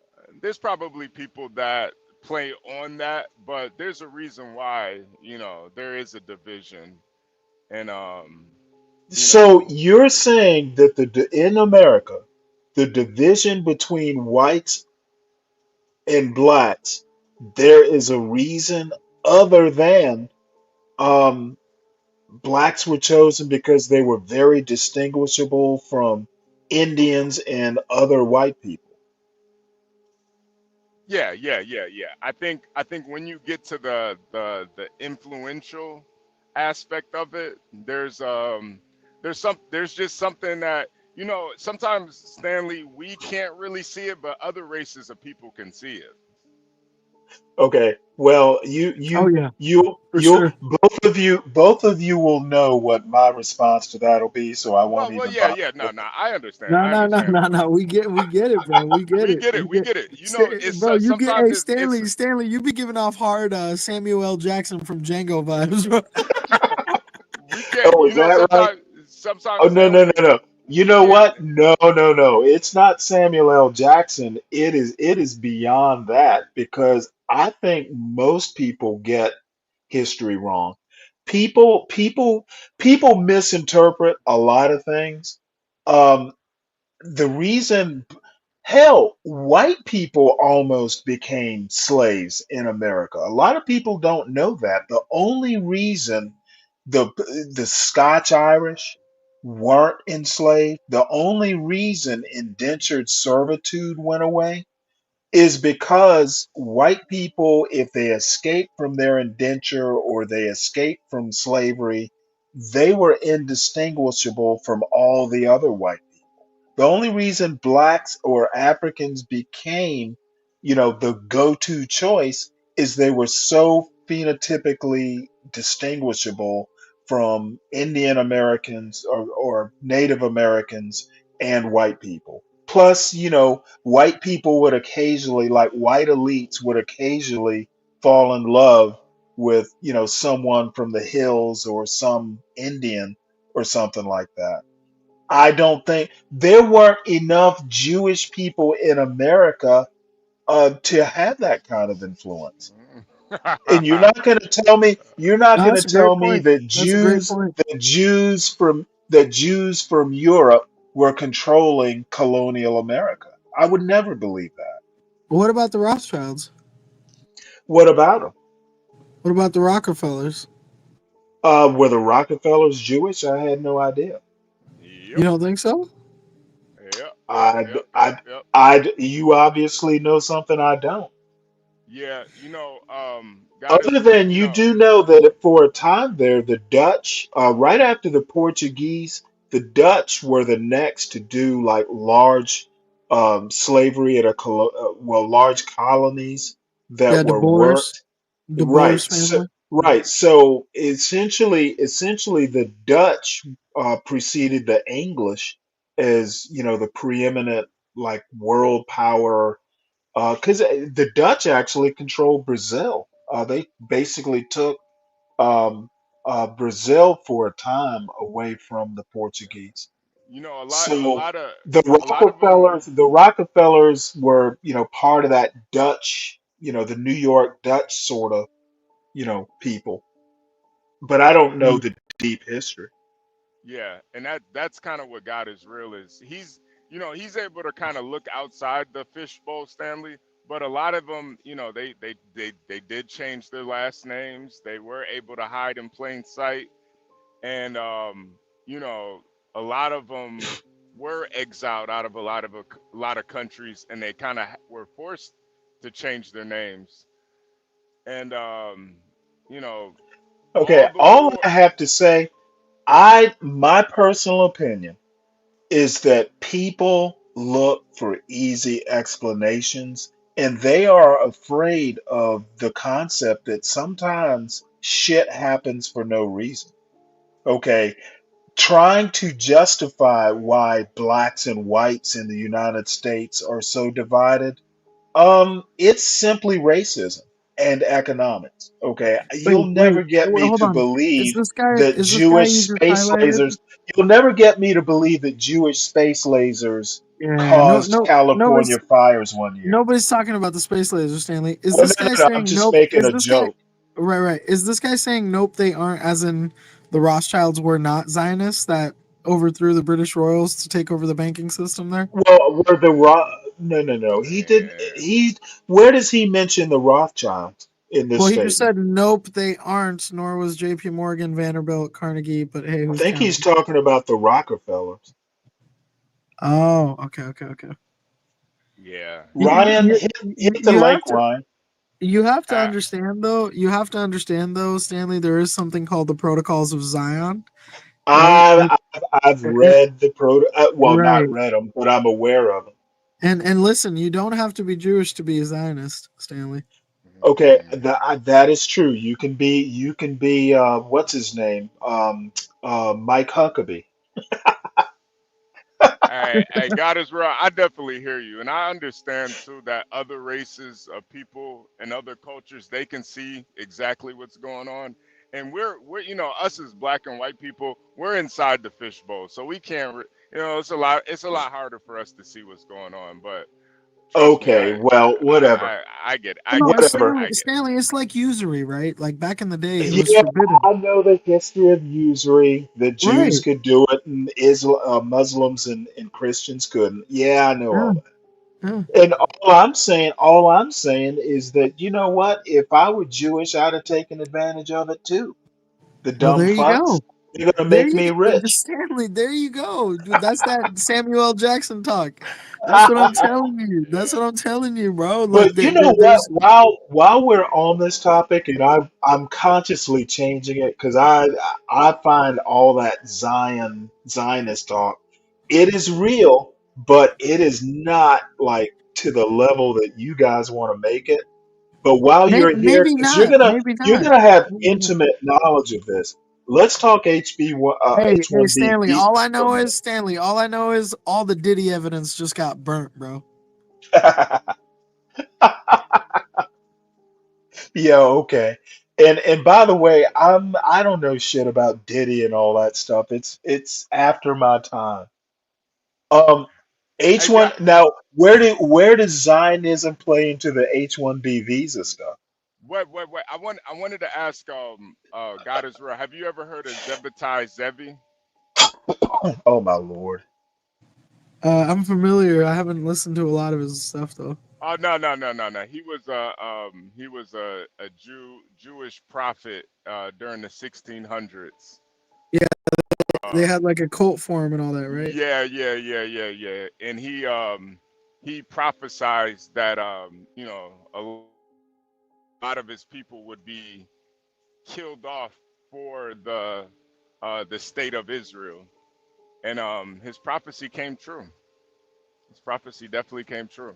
So, this stuff goes back, it goes back a long way, a long time. And these people have been, you know, they part of their story is a part of the American story too. But, you know, in America, it's pretty much the story is told where it's only white and black, and that's the way that it has to be told for the whites Okay, and blacks to who's stay. telling the story that it was only white and black? There were Native Americans too. Yeah, yeah, there were Native Americans too. There were people Okay, now here who else? here. Who else besides Native Americans? And I understand the white and black. That's kind of high level looking down. But you're gonna say that that Zionism played a large part in colonial America? Oh yeah, oh yeah. Who do you think was funding? Who do you think was funding it? Stanley, our founding fathers were Freemasons. Yeah, who do you think was Well, funding see, I it, don't know Stanley? that much about Freemasonry. All I Um, have to say, all I have to say is you're not going to get me into that, that conspiracy theory bullshit. And it's not bullshit though. It's just factual. even if it's true, I'm much more George interested. Washington was a Freemason. Most of our Yep. presidents were Grandmaster Masons. The Okay, well, Freemasons are architects. Hold on, Stanley. where Stanley, does just really quick. Stanley, just where really does quick. Prince Hall figure into all this? Where does what? Prince Hall. Prince Hall? Where do the Black Freemasons enter into this? Well, now that's something you would have to educate me on. I was just giving you the origin of the You have Scottish and the no York Rite. idea. There's a whole dude. There Okay, are black. There were black Masons. were there black Freemasons in the Scottish and York Rites in the early I have 16 and no 1700s? idea. I don't know And that, that's all I was trying to explain but to you, I that did these organizations have existed long understood. Now, before. my question to you is, Yeah. where do Black Freemasons? Because there's a whole Prince Hall. Look, There's I like mean, a although I don't where know, I does would all that argue factor in? Alexander Dumas, the French author, maybe in France, if not America.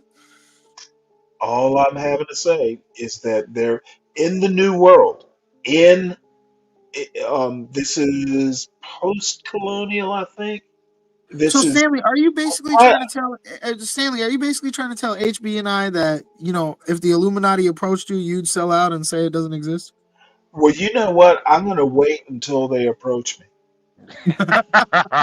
They When probably they already There you have. approach go. There me, you when fucking they go. There approach you go. me, I will reassess.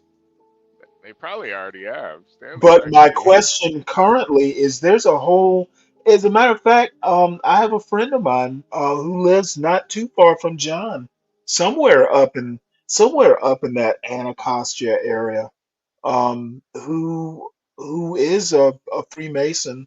There's a black here, let me Google this right Oh quick. no! Oh yeah, I don't there's a lodge in every village, every town in the world. But that's the thing, Stanley. It's like a military ranking structure. It's like this guy in the chat saying they're not Jews. Adam Weishaupt and the Bavarian Illuminati, when they were exiled by the Pope and the kings and queens of Europe, infiltrated Masonry. It was already a brilliant infrastructure for them to take over, right? And when you look at Prince Hall Freemasonry and its foundation, it says do right there, you even September know 29, about it? 1784. Where I'm trying September, to figure September, out where does it September factor into all this? Right, but September 29, 1784, right? Just Stanley, I just asked you, would you not sell out if they approached you? And you said, I'm going to wait until they do. Well, So, you said the Illuminati. I have. What does yeah, this have to? The Bavarian Illuminati, it was in Bavaria, Germany. It was created by a man named Adam Weishaupt. Mhm. And basically their whole thing was questioning the church and issuing science as an equal credible source for the truth. And Well, the kings it and could queens of very Europe well banished them. be. It could. I mean, I was raised Catholic, like Catholic schooled and all that. So, I mean, um, we never talked about Freemasons or any of that stuff. Is that why I don't know a lot about it? Is it more No, Protestant thing? no, No, no, not at no, no, all. no, no. I think it has. Go ahead, bro. No, no, no. I think that's part of the indoctrination. They don't tell you about this stuff in organized religion for a reason. Because Oh yeah. more than Because likely, it's bullshit. no, because Oh they're a part wait. of it. No, because they're a Wait, so part of it. organized religion isn't bullshit? They're a part of it. They're a part of the. This is why they go into all these third world countries and push these agendas. Okay, but Prince Mason, that was founded in Boston. Yeah, in 1784. So you'd have to imagine So, how many Freemasons that had already established fraternities oh, in that absolutely, area. absolutely. And But I I'm would trying to guarantee you, figure out. Stanley, I don't even know, but I guarantee you I'm right here. They had to design a separate sect of Freemasonry because blacks and whites couldn't be in the same lodges at that time. Prove Right, me right, wrong. right, right. Yeah, that's what I'm at. That's what I'm asking. Where do Black Freemasons figure into this? Well, I'll tell you, back then it probably wasn't as effective as it is now with people like Jay-Z and P. Diddy. If you think people like Yeah, Jay-Z and P. Diddy aren't powerful Freemasons, you got another thing coming, bro. Okay, well, yeah. all I have to say is I will remain in darkness until someone can make sense of it and bring me into the light. Stanley, did you ever like talk to one of your high-ranking Navy officers or lieutenants or generals and see like a compass and No, that Freemasonic sign on their ribbons or anything? I never, not no, once. no. Phenomenal, As a phenomenal. matter of fact, They must be good at hiding it. I have a buddy of mine who is probably going to make his fourth star here in the not too distant future. I've known him since we were '01, since we were ensigns. I've never, as far as I know, he has nothing to do with Freemasonry. Now he's just one. I know two admirals. One was senior to me. One would have been in my year group. Freemasonry never came up in any of that bullshit. Now Yeah, but maybe here's I'm the just thing not though. privy to it. Stanley, if you're in a covert operation where you're not allowed to even go home and tell your wife about it, and that's the makeup of the organization, wouldn't it then Okay. just be common sense that they would never tell you they were part of Well, it? you know Have, what? You know what? Stanley, have you It ever is very convenient for your argument. no, Stanley, have you ever heard of the famous quote about being a Mason? You have to ask one to be one. Did you ever I've ask these probably people? heard it at some point. Did you And, ever and ask these people? Did you show no, why interest in it? would I? Why would I? Well, why not? You seem like you'd love to join. You know what? Actually, I wouldn't. I'm happy where I I think Stanley already is a Mason. Honestly, I am. think yeah. I Well, think, if I am, I don't know yeah. That's what a Mason would say. That's exactly what a Mason would say. No, no, but God is real. That's why, I think you have to. The only way you can really protect yourself in these days is have faith, because there are you know entities that do play on good and evil, and Oh yeah. Oh yeah, we bro. see It's it. like Stanley would think I'm crazy for saying this, but the city of angels, right? Los Angeles. What are the only angels on earth? The fallen angels. Yep. And look, California has a lot of fires, but there's something symbolic about this one. Like it's weird, Yeah. bro. Like Are it's you? weird. Were you raised Hindu? God is No, real. I was raised Sikh, but I went to Catholic school. Oh, okay, all right. Because I was about to say you don't sound Hindu.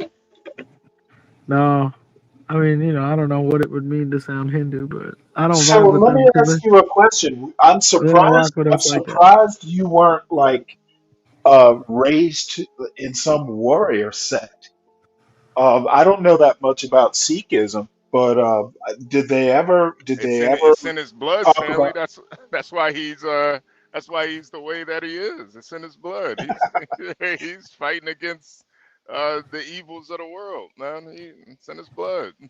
He's a goddamn Well, lawyer. good for you. Good for you. I don't know, bro. It's all crazy shit at the end of the day, especially with this shit that's happened recently. Like, we're all just Yeah, mortal men, bro. We're all mortal men, yeah, And yeah. when you talk about the warrior class stuff, I could never be like the men who were, you know, why I exist, bro. Like those people are so they don't eat meat unless they're starving. Like they're all they do is practice prayer and warfare and like Let to me be a ask you a baptized question. What do you? just real quick, Stanley, to be a baptized Sikh means Mhm. like to be a devout person. It's like being a Yep, Rastafarian. Like, yep. it's easy to say I'm Rasta, but to And be I a was real going to ask you Rastafarian, you about can't cut how your is dreads. You the gotta live that life, Khalistani. What Huh? what What'd you say? what are you thinking about, or do you ever think about the Khalistani movement? Oh yeah, I've thought about it many times. Because Canada, In Canada it's a um, big movement right now. exactly. And what do you think? And I'm not going to ask you. I think it's stupid. I think it's Do you stupid, really? Stanley. Yeah, because when you look at that situation, Sikhs are Mhm. just 2% of India, and we've succeeded more in the West than we could Yes. have ever in India. They Hmm. split our country up. Half of it's in Pakistan, half of it's in India. So it's Yes. like Yep. like my grandma on my mom's side, had she not made it over the border in time, surrounded by a Hmm. bunch of men with swords, she would have Hmm. gotten killed. So I wouldn't be here. Like that's a Now, are reality, you? bro. So So it's like obviously I you're don't I not don't know. devout. Like, well, Are you? I am very respectful, but like to be Mhm. devout is to be like I just explained. If you're gonna be a real Rasta, you don't cut your hair, right? You Yeah, don't I was eat gonna meat. ask you. You I was don't trying eat to meat. You don't tactfully eat work meat. my way into it. No, no, no. But Stanley, you don't eat meat. Period. Point Mhm. blank. You Mhm. don't cut your hair, right? Right.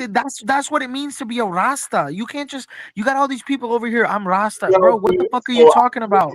You're I not take it you got a Rastafarian. haircut. I take it you got a haircut and Of course I no. do. Of course I do. I'm modernizing. Oh, yeah. Okay. Stanley. Do you think it was smart to have a turban in New York City after 9/11? Hell no. The fuck? Come Hell on, dog. no. Come on, Yo, Stanley. You Stanley, Touche. smarter than Stanley. this shit. Touche. Yo, You Stanley. smarter than this shit, Stanley. In Detroit, Sikhs were getting beat up, so I couldn't imagine how they were in fucking Oh, New bro, it York. was crazy. We It had to was move to crazy. California, bro. Yeah, it was We had to move to crazy. California. Yo, anybody that looked Arab was getting stomped out after 9/11. It It was was insane. it was insane, bro. That's the only Insane. time the whites and blacks ever united in this country, bro. They were hating on Yeah, us. yeah. That was about it. That was about it. Shit Dang. crazy, right? Yeah, it was kind of wild, man. It was a wild time, man. Bro, you had Well, lawyers in court, Stanley. Ryan, where do you think the Taliban originated from? The Taliban is bigger in Pakistan than it ever. What? I don't even know. I mean, the Taliban goes beyond Afghanistan. The heart of the Taliban is in Pakistan. What's up, Kimmy? Hey, good morning, Kimmy. Good morning. Good morning. But yeah, nah, God is right. There's definitely more to it, and I'm with you on it. I definitely can see outside the fishbowl a little bit, and Americans, what's happening to us? We're on the world stage for a reason. I Right, think bro. You know about God body, right? And I know Stanley gonna be like, "Oh, this is that crazy I black have talk." no idea what it is. You well, don't know you what it is? Of explain course you don't. explain No, Of course you explain don't. of course explain I don't. The explain it a little gangsters' bit. disciples. The gangsters' disciples, right? The Yeah. gang, right? GD. It's based off of like the Black Panther kind of ideology, but Oh, okay. it's Yeah, I God guess. body. You guys are God body, right? Christ Yeah. consciousness, the Yep. melanin, all Yep. that shit.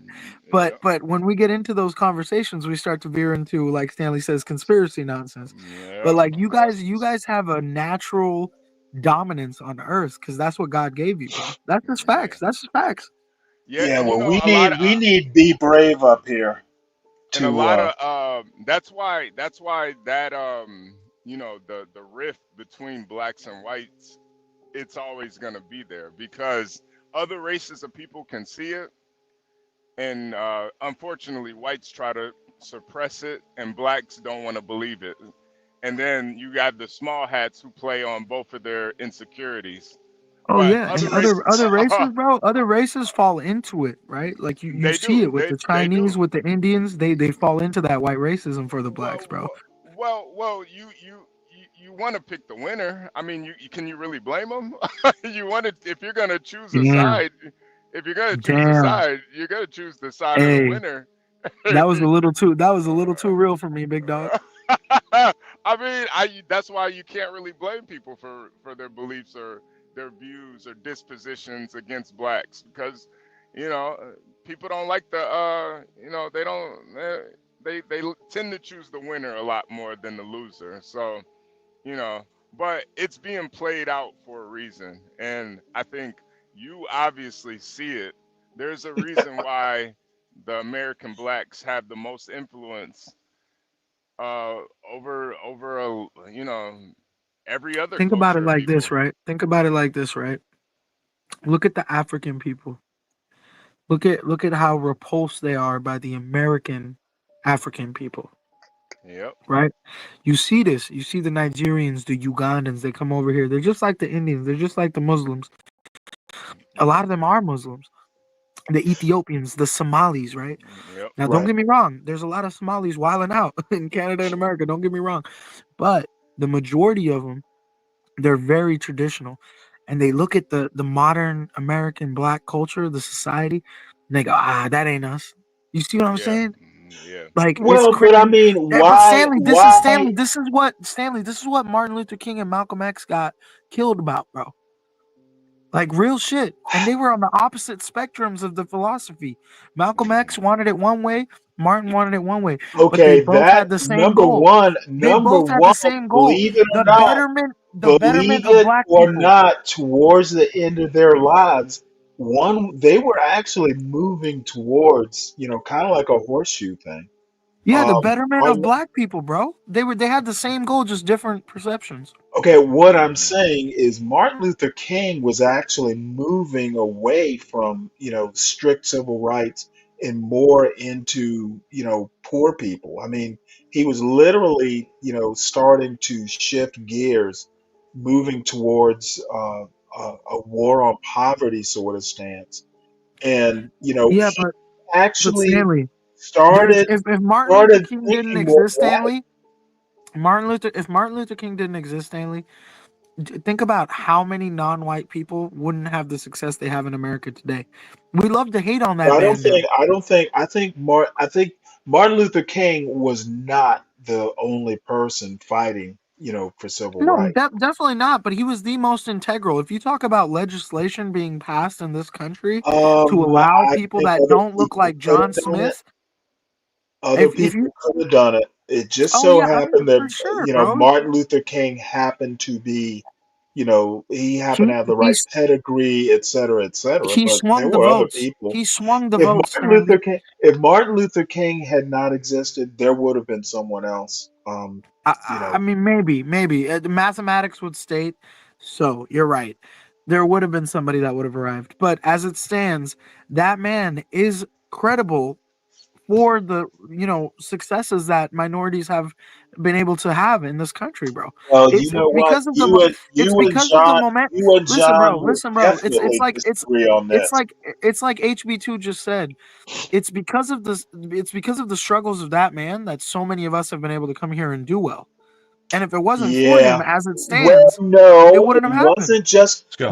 it wasn't just Martin Luther King. It was the civil rights movement post 1964. And yeah, Right. of course, Asians and Africans specifically benefited from the civil rights bill. And there was another civil rights bill, I think, specifically dealing with immigration.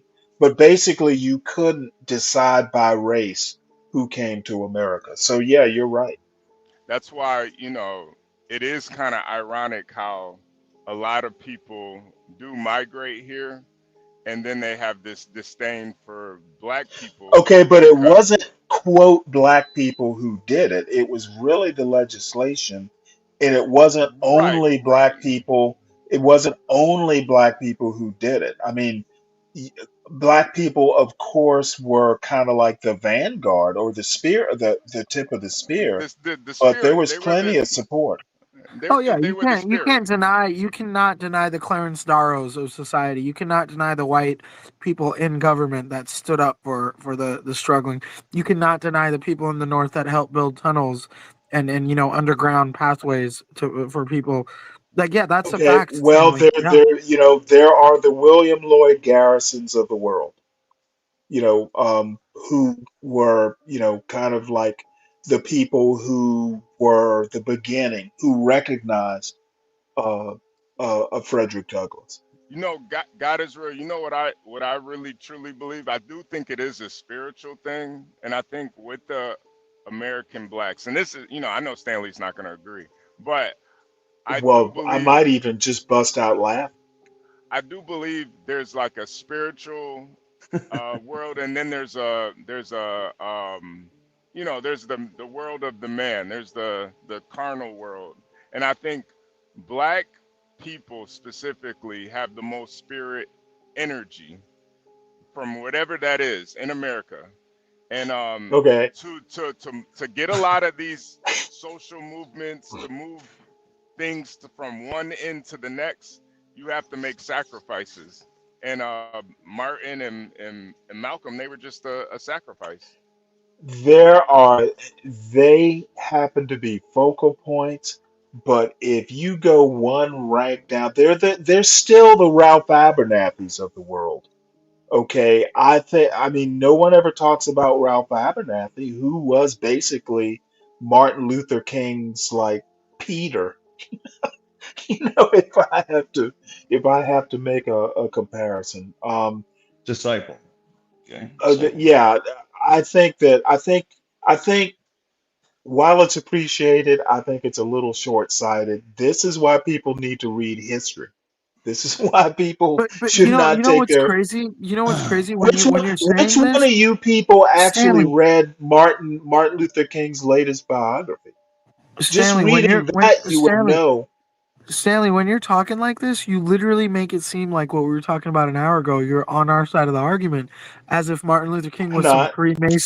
Freemason pawn of the government. It was all a part of the puppet scheme, right? Like, you All get I'm what I'm saying? saying, all I'm saying is it's way more complicated than you people talk. However, the complication is not, the Jews. Hey man, It's It's just some more hey Jews. man, complicated. It's listen, more listen, listen. Look, complicated. It's It's more always Stanley. been the complicated and commies. it's less complicated. I'm much Listen, more willing to Stanley, believe in random events than you guys are. Stanley, it's always been the communists and the Jews. Okay, Donald Trump just won. I'm just trying to follow the narrative. All right. Okay, and see, I'm not as deep a thinker as you guys are. Obviously, I'm not as spiritual. I think Americans are full of people who like shortcuts, is why Donald Trump. I think that the Democrats just lying about the health of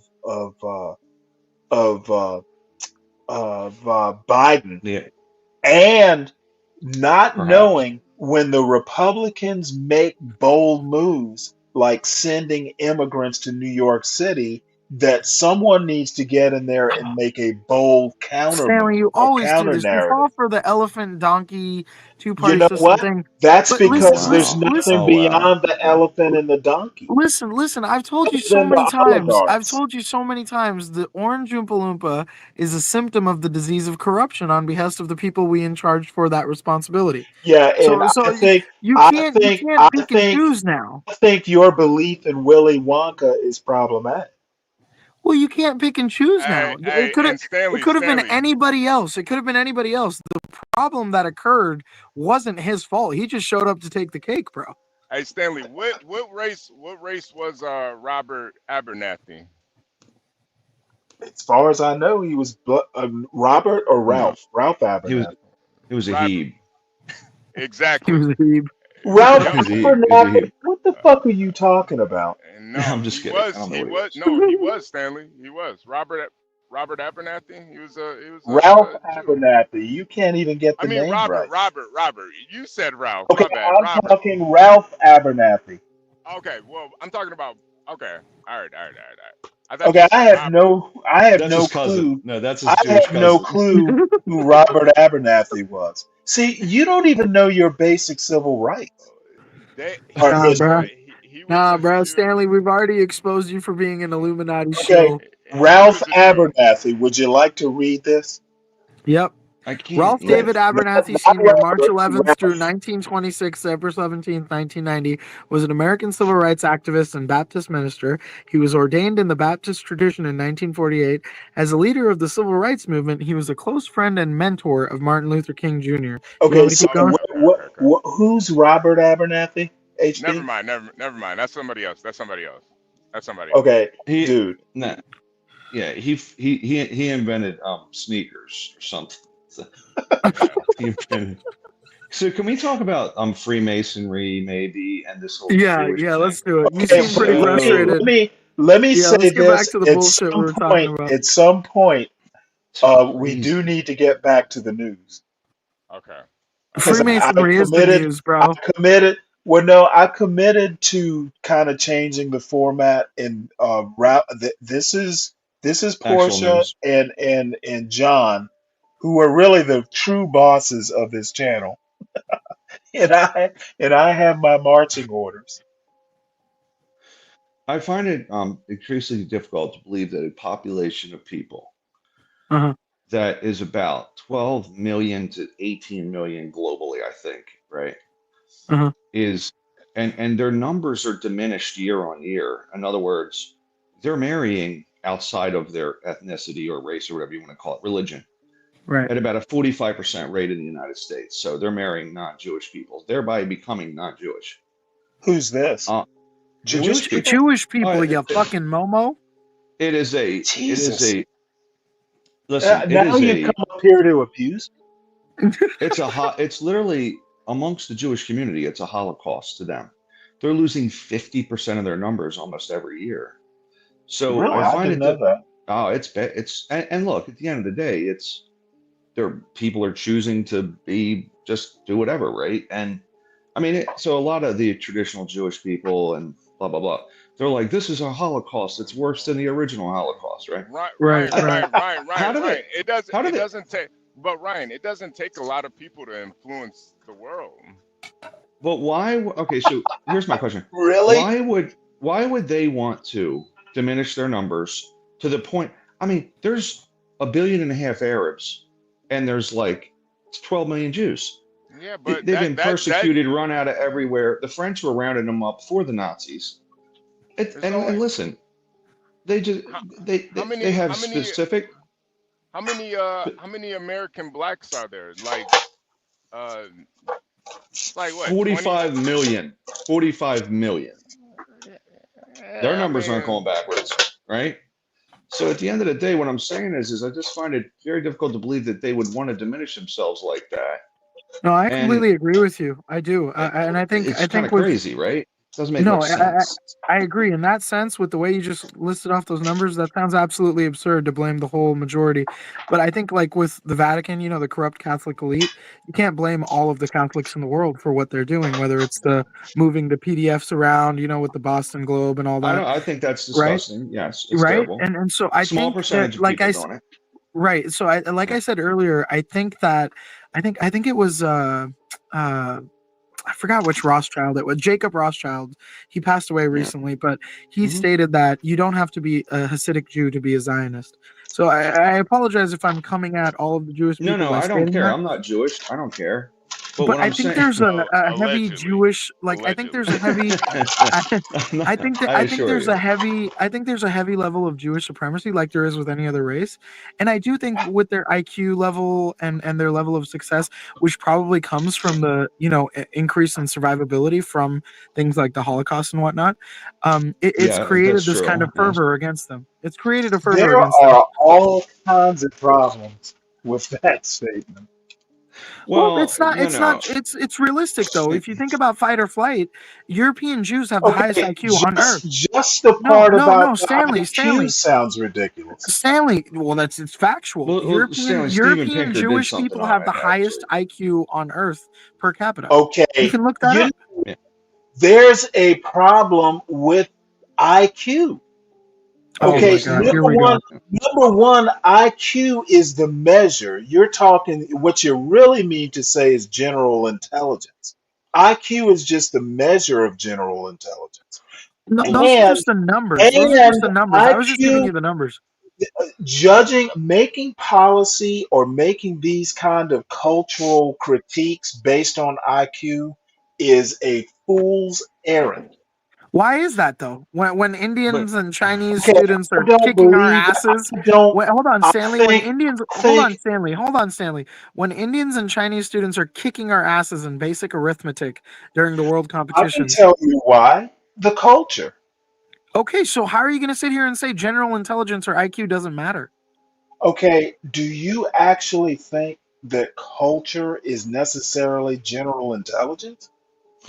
no, they're more Yes, likely to be educated though, and they've got exactly. There more you go. Okay, You said information. it. You I said it better think, than I I could. Yeah. think, I think that culture is more than just biology, is what I'm saying.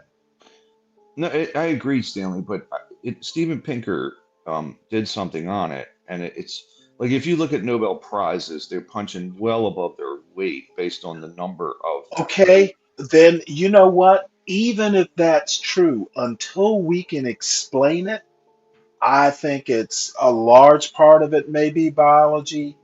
Like I said, I don't think it's culture biology at all. It's not culture is biology. more than just biology.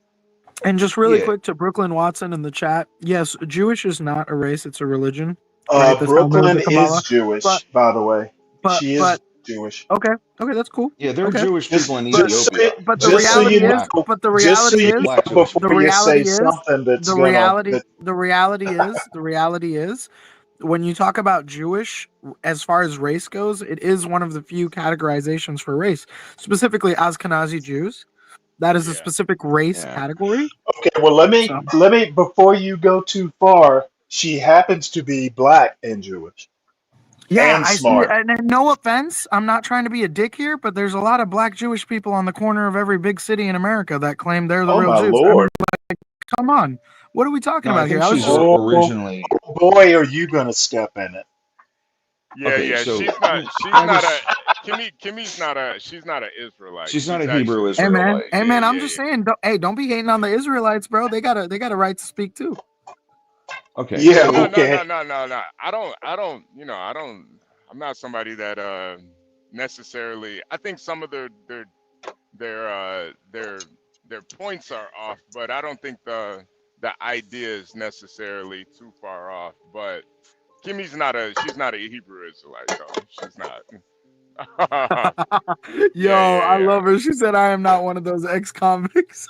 Yeah, yeah, yeah. She's not a part of that. yeah, But I do think there is a difference between being Jewish and being a Zionist, and I think that's sort of well, kind what is the of difference? I mean, like, so the Zionists just believe you can be anything and be a Zionist. You can be Chinese. It's just the exactly, belief that there should be a state of Israel.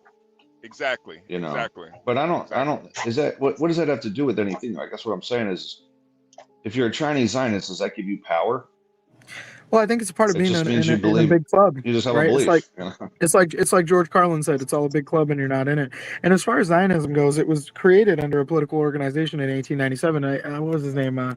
Theodore Herzl, right? He was the guy that created it. And you're right, it was to reestablish the home for the Jewish nation, which is what we know now as Yeah. Israel.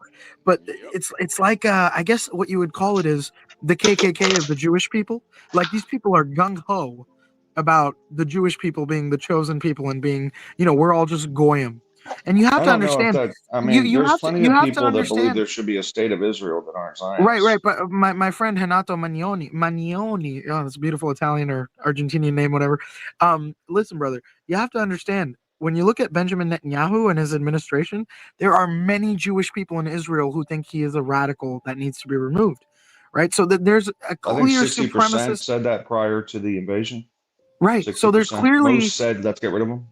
Yeah, so there's clearly some supremacist radical people in this group that need to be addressed. Now, I don't know if they're all Zionists, but like I said, there's been a fervor that's been created, and I think the rest of the world is kind of resonating with that fervor.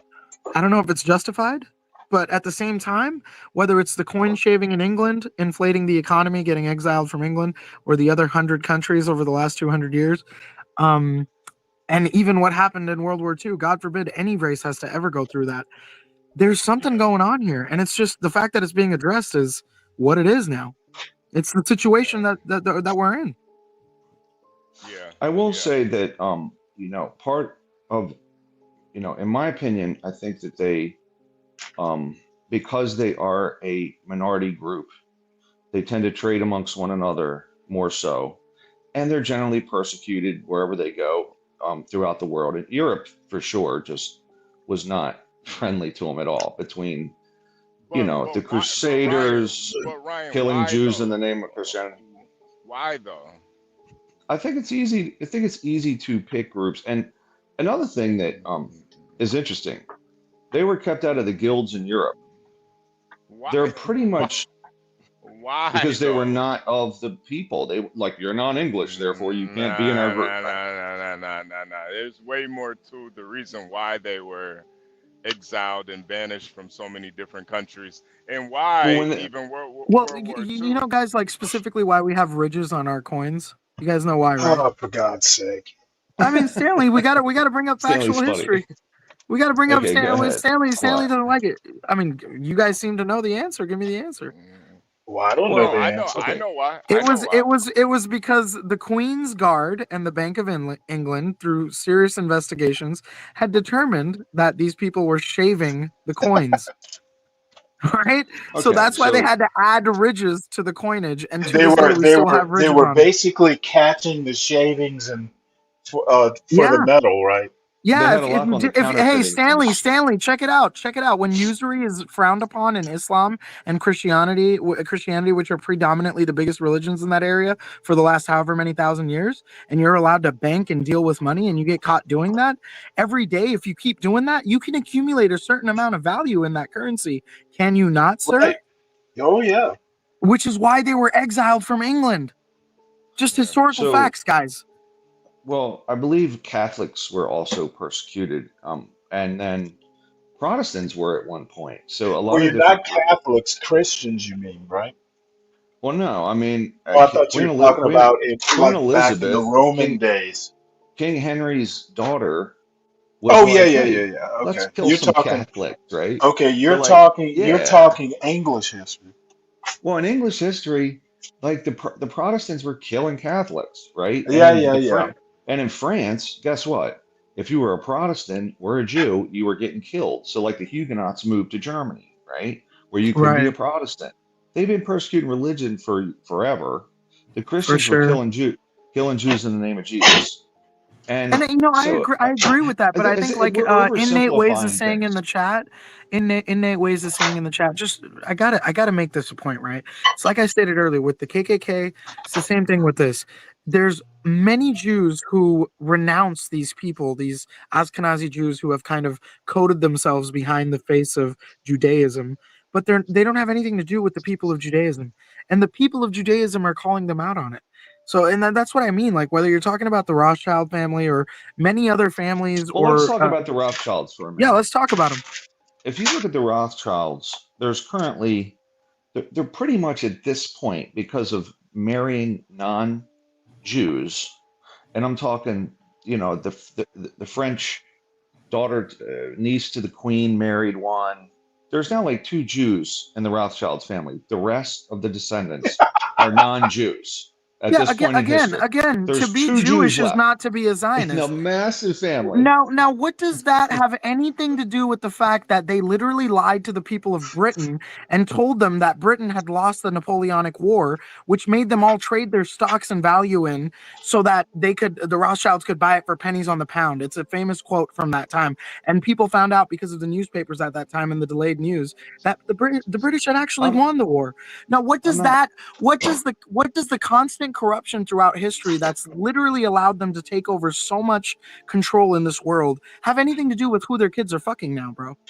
Well, you know what? It's kind of like your point about blacks being very good at entertainment. That's why the world is afraid of them. What? I never Most said that, but that's most not okay. what he most said, Yo, you Stanley. hear this, bro? You hear this shit, That's bro? not what he God said, damn. Stanley. That's not God what he damn. said. Well, no, That's no, it's most actually black that's what he's people saying. most black people He can't dance or sing. that's not what he well, said, Stanley. but in That's not what Hollywood, he we said. do see in Hollywood even Hey, during forgive me discrimination, for taking it out of context. Hey, bro, they if I definitely. walk Well, into no, a no, if I walk into an elevator full of Chinese people or Indian people, it's awkward as fuck. But if I walk into an elevator Yeah, full how of black many people, mathematicians are you we going to talking run about into Kobe that Bryant, bro. elevator? Stop playing with me. Stop playing with your trick ass, bro. No, he was listen, talking about listen. he was If talking I'm about the I, influence of black I people. know what he was talking about, HB. I'm a Yeah, he huge wasn't. blues fan, and I don't listen to whites. Okay, believe me. Okay, but well, but hold on. Talk about your little conspiracy. Before we go much farther, I always forget to do it, and unfortunately, Solid Snake isn't here to force this. ah man, Everybody, please make love sure it. you're hitting the like button, and if you're new to the channel, please add to our suffering by So so bringing so hit the What? so subscribe Why and you gotta share the make so it channel. sound like that, bro? Why Hold you gotta on. say that, bro? Everybody damn well better hit the like button. And too many people are in this chat and not subscribing. Subscribe and share yeah, the pain. subscribe and hit the like. Yeah. Well, look, okay, so look, you bring up an interesting point about black entertainers, right? So if you and this ties into the Jewish discussion, okay? Right. So if you look at where blues was founded, it was generally in the South, and there are, if you look at like historical bluesmen, there's Blind Willie McTell, there's Blind Lemon Jefferson. There was a huge number of blind. What about Robert Johnson, the guy who sold his soul or He whatever? he wasn't blind, but he was incredible, right? You Okay. can dust my broom, baby. So what I'm saying is, ultimately, this group grew. And by the way, when you're blind, your ears are better, and it's or you can hear better, etc. So you had this thing grow out of the South that is now pretty much all forms of modern music, right? But they were not going to get a job in 1931 because they were kept out of that, right? Because of the racism that occurred. The Jews are similar in that when you're kept out of a guild and the only way you can eat is by trade, okay? You learn a lot about trading back and forth, right? And that gets handed down into the modern times. So if you look, a lot of Jewish people were merchants when they came to the United States. They knew how to trade. It was Yeah, but their Nato, it just guild. doesn't make sense because if you talk about history, Pope Sextus hid the Jews from the Ottomans, right? So like the Catholics were working with the Jews way before this kind of being kept out of the guild situation. We protected them. I'm sorry Well, when I say that we. was in the You 1500s. guys protected them, in Rome. You housed them in Rome. You mean Okay, during the Ottoman Empire? there were Yeah, also yeah, yeah, plenty yeah. During Jews who worked with sorry, Stanley. Ottoman. Sorry, Stanley, just really quick. You know the first Spanish Pope, Pope Sextus Rodrigo Borgia. He had his children running around in the Vatican halls. He was very blasphemous or whatever. He was kind of like a mafia boss. Yeah, He was yeah, the he yeah. was the Pope. He was the Pope that was liberal enough to house the Jews in Rome during the overtaking that the Ottomans were doing. Right. So there's been a Okay. huge history with the Jewish people getting along with Christians time and time again throughout the Crusades. And they've gotten along with many an Ottoman. What were they? I want to say Sharifs. No, they The were the people. The Pashtars. um They're Turkish, the Turkish, but it was right. I'm Pesh. trying to Uh, think. I'm trying to think of what a Muslim Ottoman leader was what? called, and I can't The Wait, think of it. Saladin, the Saladin, Qatar. the Saladin. They called No, him the Saladin. no, it was a great. They It were was great. emperors. They were whatever the Muslim version of an emperor or Qatars. an Ottoman version of an emperor. Sultan. They were sultans. Oh Okay. yeah, that's the English I thought you were translation. saying the Sultan, yeah. Tartars, the Tartars, the Sultan, whatever. Tartars. I don't know Yeah, Arabic. Sultan, Saladin, Sultan, But yes. Yeah. here, I need to move on to the news at least for a little while. Any last words? Oh Because yeah, yeah. Israel, Let's get back to the fake news while we're talking about real shit. Let's do it. you probably need to keep us up to date every morning with what your situation is. Oh my Um, god. I mean, when do you think you're going to find out the status of your house? Well, from the website that the insurance company referred us to, it's going to be Oh, 7 to 10 days. oh my So Lord. And at you this said point, you're with relatives, right? yeah. So basically, the insurance company has to wait for the fire department and the police to, you know, finish whatever the fuck they got to do, and once that process is done, they can acquire an estimate for the, settlement. Now, do you work for a law firm or you actually work in industry? Yeah. I work for Baker McKenzie. It's a pretty big firm, and Okay, because I I mean, practice criminal I'm defense. It surprised has nothing to do with this kind of they stuff. don't know anybody like higher up, like politically. I'm surprised they don't have somebody who can get to somebody who knows somebody in that can DC, kind of right? tell you what's going on now. What are you fucking? What am I, George Bush Jr. getting a Well, DUI in I figure Texas? there's got to be a politician or somebody. Nah, Do they have man. a rainmaker? Do they I have don't a understand. I rainmaker? don't understand. I don't understand what it is with people. But like, we're just ordinary people, like doctors, lawyers, Dude, engineers. We're just normal I'm people. not an engineer. I'm sorry, I'm not a lawyer, so I have Nobody, dumb questions. Stanley, Stanley, There's no Unless our last rainmaker at name, your firm. Stanley, unless our last name is of significance, we don't matter, bro. We're all just normal people. It doesn't matter. So Like we're all on our own, Stanley. are you considered a white shoe firm? I mean, that's obnoxious. Baker McKenzie is like the 4th largest firm in the United States. It's very big. We got firms Yeah, they everywhere. got DC. They got DC offices.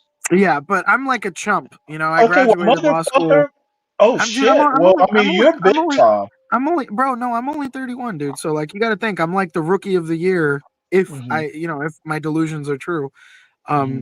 So it's like you got to think about these guys that are working in these city firms, bro. Like they're 50 plus years old and they've been running the show for decades. I am Right. nowhere near that level, bro. If anything, you have Well, but I more figured, wisdom than I have. Like I'm still growing. I'm still a kid, dude. You know what I mean? well, of course, but I'm so, given your circumstances, I'm just shocked that your boss or your boss might not know someone up the line who might be able to Well, just get you word. here's the thing. Here's the thing, Stanley. I don't know if you've ever seen The Office when they're trying to give each other muffins and coffees as favors. Oh, I never I've gotten, watched I've that. gotten, I've gotten offers, bro. But there's too much pride in my blood, dude. Like I'm not gonna take free handouts from people because down the line they use that against I you. got you. Even Yeah, even yeah, if they yeah. don't, you Good. got to look out for that. I got plenty of family to take care of me. Okay. I've saved. I got money saved up. Good It's for all you. good, bro. Like I don't need to. I don't need to fucking beg for or Good. accept favors. Like, look, maybe this is a flaw inside of me and how I was No, no, raised no. and my It's and no, my no, no, no. in Believe my me, it's no, not, just dude. really quick. It's not a Like flaw. no, we all have dysfunctional households, so I'm saying like maybe this is a flaw in my dysfunctional upbringing, No, I but like don't think it I is. I admire Stanley, it. thank you. I admire it. Let me just get this out. Let me get this out because I Well, rant. So come let me on, just get take this a out. compliment, man. I don't give you that much. I'm taking it. I said thank you. I appreciate it. But like it's I don't know. It's one of those things where it's like in this life, you earn what you keep and you don't Mhm. ask for help because at the end of the day, Good for people you. people use that against you, man. And I don't know if that's true or not, but like when You know somebody what? helps you It out, is they use it true. against you. It is It true. is. It is true. Yeah, 100%. And you are 100%. wise to know this. 100%. Yeah, they will use it against you. So Yeah. you'll be at a Diddy party in no time if you start taking it. Hey, and shout out to Brooklyn Watson in the chat. That's for real. When I first moved out here for school, like everybody here, your Starbucks fucking server, your car salesman, everyone's, an actor or a model. Their job's just their side gig. It's very materialistic. People here are very godless, and LA's always kind of had this vibe about like, Really? I don't know. It's demonic, Stanley. I don't know how to explain it. Like when I go to, Dallas or when I go to like, I don't know, Kansas, right? Flat ass pancake Kansas City, right? When I go to these places, there's like a feel there. There's a community there, right? But in LA, it's like missing, dude. Like in LA, it's all about money, bro. And shout out to And Brooklyn Watson because that's real, dude. The vibration, if you're into that, like about that stuff, the vibes in LA are dark. They're deep. Like it's lower, kind of like your chakra system. It's lower level vibes in LA. It's all about sex and money and all that shit. It's weird, dude. All the good stuff. I'm telling you, he's Illuminati, bro. Yeah, Stanley is. Damn, something told me I should have been a Jesuit. I'd have fit right in. All right, well, Yeah. I just want to run through these news stories. We can come back to it, but God is real. You might as well stay because I know you're gonna have some comments, What at I least did on want the to Trump say stuff. I did want to say one thing to God is real's point about LA being kind of evil. You know the It's a godless hellhole. Is what it is. godless.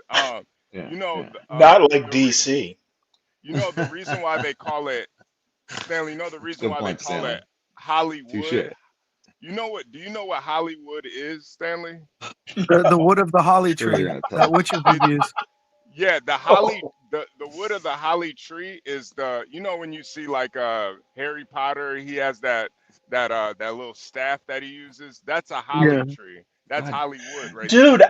I literally have my family home has three giant holly trees. I know what the hell they are. Fucking No, Illuminati, bro. This motherfucker These is these but these certified Stanley, three hey, Illuminati. these three holly trees are 50 years old and but huge as a motherfucker. I remember when my father planted them.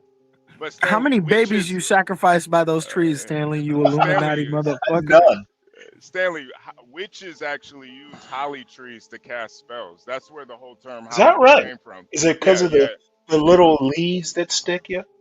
I, I don't know what it is, but I The mean red berries? you could literally look it up. Just look up witches and holly trees, and Hey, it'll pull right up. this shit's gonna piss Renato off, but it's like television, right? Television. No, I'm just fucking with you. Ah, okay, okay. And Now you go and to check it it. out, check it out. not really. You switching through the channels because you channeling spirits. Oh shit! No. Yeah, yeah, yeah. No, it's fine. Words, Stanley, you're somebody that made me not made me, Yeah, but kind of this is. solidified my belief in words have meaning, not just literal meaning, but spiritual meanings also. Mhm. Yeah, the holly tree is it's comes from witchcraft. That's why it's the city of angels. China's trade surplus reaches a record of nearly 1 trillion. You better watch out. China taking over, bro. You better watch out. Nah, You we're know good. what? I keep asking for our Asian overlords. What do you I mean? don't What do you mean, mean, I Renato? What don't do you mean? mean, They got us by the balls. They got us by the balls, Renato. okay, well, I'm not talking China. I've been talking about how Asians in general do better as far as income, wealth and income, or Yes. income specifically, education wise. For instance, Berkeley's top demographic, student body wise, is Asian. Georgia Tech. My son goes to Georgia Tech. Dude, Asian that's why they're are the testing us higher. Harvard got sued because they're testing Asians at a higher standard, and they got sued. yeah, and Asians basically felt that blacks were edging them out when in reality it's Asians and whites that have the problem. But that's a whole different show. But Hey, but hold on. the I bottom heard line, Renato oh no, the Stanley. joke, because you Stanley. don't know the joke. Let me tell you the joke. I have Okay. been on this for a couple months that blacks need to ditch this assimilation into white culture because whites are second best. It's the Asians that blacks need to emulate. Oh my And God.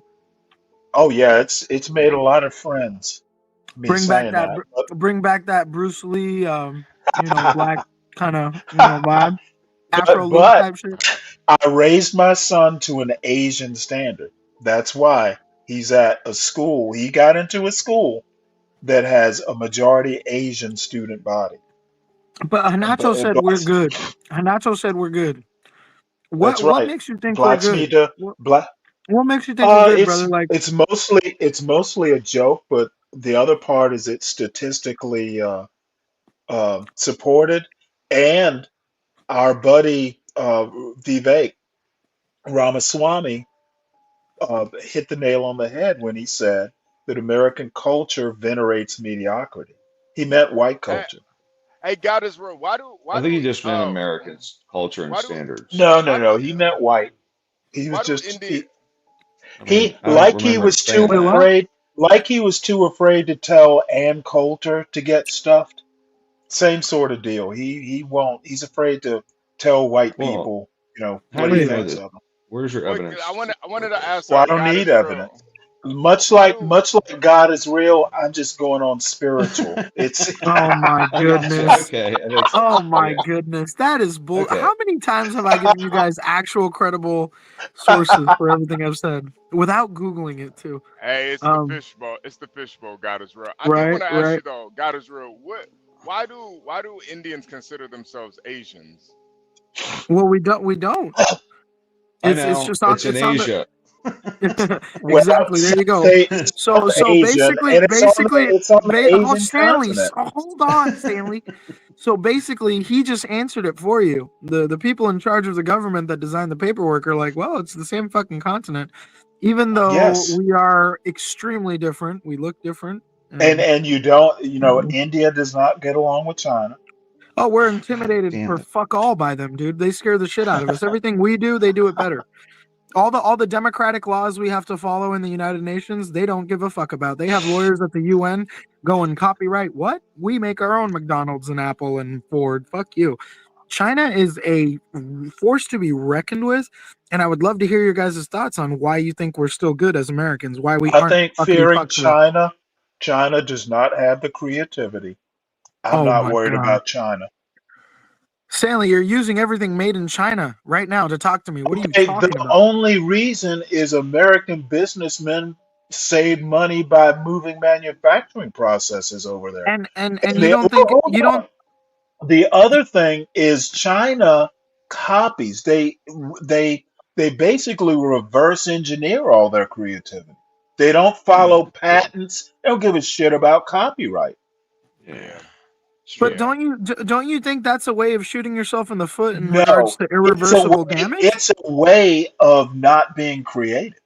Oh my Yeah. God, Stanley, I'm talking about all of the CEOs of these companies like Nike and Apple that have Oh, suicide sweatshops mhm. for child Yes, labor where kids are jumping out of yes. windows. They get dropped in They're the going net to and have told to to go move. right They're back going to have to upstairs, move right? all those sweatshops either to No, but other Asian dude, countries like they how are they going did. to do that? How are they going to do that? Are Well, you they willing to already pay? have. Are you willing, Stanley? Are you willing to pay $1,000 for your shoes and 5,000 for your iPhone? You know what? They're sending You know India what? is benefiting from it. So is Mexico. So I Okay, mean, but let me put they're it to you bringing this stuff out, way. pulling stuff out The of China now. answer is no. That's exactly why these processes, these manufacturers need to come back to the United States. Things would definitely be right-sided if people actually had to pay for their luxuries. Now, that's an extreme statement. I understand that. But paying $1,000 for something you don't particularly need would level set a lot of shit in American culture. Yeah, well, guess what? The rich people that exported those jobs aren't going to let that happen. Oh, 100%. The oligarchs. You're That's why right. we keep buying a new iPhone every year, a Oh, new model of absolutely. the same car. Absolutely. Absolutely. And Yeah. again, Yeah. I'm making a hyperbolic statement. It's off the top of my head. There are people who are going to go, you know, in the chat, Stanley this, Stanley that. But I do actually think that bringing some of these products back to American manufacturing would um, force a lot of people to spend money on things they need versus, you know, money on iPhones. You know, Oh, I, you don't have to have an iPhone. good morning to Eclectic too. She's Yeah, going who's through this some. fucking clown? You see what I'm talking Uh, about, Renato? There you go, Renato. There's your little Zionist scumbag. Hey, listen, Who buddy. Listen, eclectic? buddy. No, hold Shut up, on. yeah. guys. Shut the fuck Eclectic, up, guys. Guys, shut eclectic's up a and let me woman. talk for a second. Shut up, guys, and let me talk. Stanley, I know you Go were in the ahead. Navy. Thank you for your service. Eclectic's But a let me woman. fucking talk, Stanley. Let me She's fucking a Eclectic's a talk lady. now, woman. She's a Stanley. lady. Let She's me a fucking lady. talk now, Stanley. She's a Hey, lady. She's a lady. I don't give a Eclectic fuck is a what lady. he, she, they is. These days you can identify as Barney in the morning and Santa in the evening. I don't give a fuck. This is what I'm talking about, Hanato, right here. This is what I'm talking about. You guys genocide Palestine and you want to pop up in the chat and threaten people for calling your shit out? Nah, It's nah. not, The world is sir. watching. The world is fucking watching. Okay, Permanently so record this shit. Permanently record this shit. It's called freedom of speech, bitch. Constitution, bitch. The greatest Who country are in the you? world, bitch. What you talking all about? right. So let me Trying to just threaten address us. the. Trying to threaten us. Telling us to go into hiding. Who the fuck are you? Some clown in the YouTube chat. And I'm done. Is All that right. So eclectic you're yelling at? I'm not sure who he is yelling at, but God is real. If so you're yelling at eclectic, you're wasting your time. Yeah, I was. She was threatening. Somebody in the No, chat no, threatening no, us. no. You just take her with a grain of salt. Fucking yeah. weirdos. No, she is that, but please don't. She will be weird whether you yell at her or not. Hey, Hanato, is she Jewish? No, I'm just fucking with you. You know So what? just to address your comment on She's a the mutt. genocide She's a that's been mutt. occurring. So By as her far own as admission, she's a mutt. I just want to get the language right around Wait, hold on. the. You're really gonna sit here and defend the fact that they've been carpet bombing Palestine into a corner? Really? I'm not going to defend anything. What I'm Okay, all saying right, go is for it. to use the correct language around it. It's not a genocide. They could Oh, actually commit a genocide if they chose to, based on the weaponry that they have. so they're just So not killing as efficiently to categorize it. All the children, all the 24,000 children and women that have been killed has nothing to do with the terms of genocide. All right, I got you, bro. I'm no, sorry, guys. I'm sorry for the yeah, it's hyperbole. not. Well, All okay, right, thank let you. me So squeeze I in a just wanted to China correct the news language. story here. And I'll just say that I think what's going on is really sad and terrible. And I think that Hamas uses people as human shields, which is part of the problem. I think Israel's been overzealous in their campaign as well. And I think there's fault to be found on both sides of this situation that nobody talks about. I mean, both sides have committed some real shitty stuff, right? Yeah, I'd refer you to Albert Pike, The Morals and Dogma. It was written in the early 1800s, and this Third World War, the Second World War, the First World War, I don't think it they're has to all do with. pre-predicted by these very Zionists we've been trying to explain to you Have about. you ever Look read a it up. book in Stanley, stop. from the Stanley, 20th Stanley, Stanley, century? Stanley, Stanley. I told you to look up that book a while ago, and you never did. It's No, called I'm not going to. The Great Morals and Dogma, Hanato, and it was written by Albert Pike. He was a circuit court judge and the founder of the Ku Klux Klan. What does And that have to do with I also anything to do want with to I'm read what's currently explaining books it happening to in by you Gaza? right now. I'm Albert explaining it to you right now. Einstein. Did you or did you not Okay. just say their regime is zealous right now? Did you or did you not? I believe both sides have been overzealous. I mean, both sides Oh, are at okay. fault and have Okay. culpability Do here. the I mean, Palestinians I have mean, air weaponry? it doesn't matter what they have or don't. Oh, it They've doesn't Well, been matter, but they're do both you overzealous. do You you see what I'm consider fucking talking about? You see what I'm fucking talking? This shit is crazy, bro. This shit is Yeah. fucking crazy, bro. So look that Hey, shit up. hey, Please do me a favor and look that shit up. The Third World War is specifically about Israel annihilating hey, Islam. God is Check real. that shit out. Okay, well God is let's real. let's God is get to real. the Well, they're news. certainly not winning based on God is real. the Just math. know the fishbowl is thick in America, man. Bro, how are It's All they? right. Yeah, I get you, bro. But how are they not winning? What are you talking about? Just look So at the numbers. How many the Shimi. Israelis die compared to the people they go to war with? I mean, they're Okay, literally so funding both sides. Of course they're winning. China's Yeah, trade surplus this is what I'm talking reaches. about. This is what I'm talking about. If you do your research, Netanyahu put the people in charge of Palestine in charge. okay, Netanyahu yeah, I mean, funded that group. he did. Yeah, Yeah, that's so They it's true. like what the they fuck are we voted arguing about? they Of voted course in they're winning. they voted Of in. course they're winning. Okay, they voted in Hamas to run the country. I think that was probably a mistake. No, Hamas. it was no, Ryan. It was planned, bro. It was a It was planned. It was planned. It planned. was Okay, planned. it was Yeah. planned. Okay. That's why Yeah, I go back just to like the Gulf of what Tonkin wasn't planned, just like when we sent a remote God is control real. airplane into Castro's airspace and Yeah, declared war on Castro, that wasn't planned. Just like Ryan, 9/11 and Ryan. us, hold Okay. on. If Just you like if you 9/11 and us keep waging this war on Iraq, 9/11 claiming, was these telling these Colin Powell, conspiracy dogs Stanley, gotta shut up, keep barking. telling Colin Powell to go to the UN and lie out of his fucking teeth when he knew there weren't any weapons of mass destruction in Iraq, Oh, right? We still fucking now, invaded. 4 now million let me Iraqis assert dead. my 4 million moderator Iraqis power. dead. How many Hold on. Americans died? Oh What my the God. fuck are we talking about, dude? Okay, But yeah, this is a be brave moment for you. It's a be brave moment. It it's like really is. Stanley the Come Navy on, man. sailor said. It's not It's like gonna. Stanley the Navy sailor said it was probably just a mistake, right? Renato, it was just a mistake. Okay, China's trade Most countries in the surplus world believe reaches that a we had record of WMD. nearly 1 trillion. All That's right. Let's true. get it. Yeah. Let's get China's into the. trade surplus reaches a There we record go. of nearly $1 trillion. This article is by Keith Bradsher and read by an automated voice. China announced on Monday that its trade surplus reached almost $1 trillion last year as its exports swamped the globe, while the country's own businesses and households spent cautiously on imports. When adjusted for inflation, China's trade surplus last year far exceeded any in the world in the past century, even those of export powerhouses like Germany, Japan, or the United States.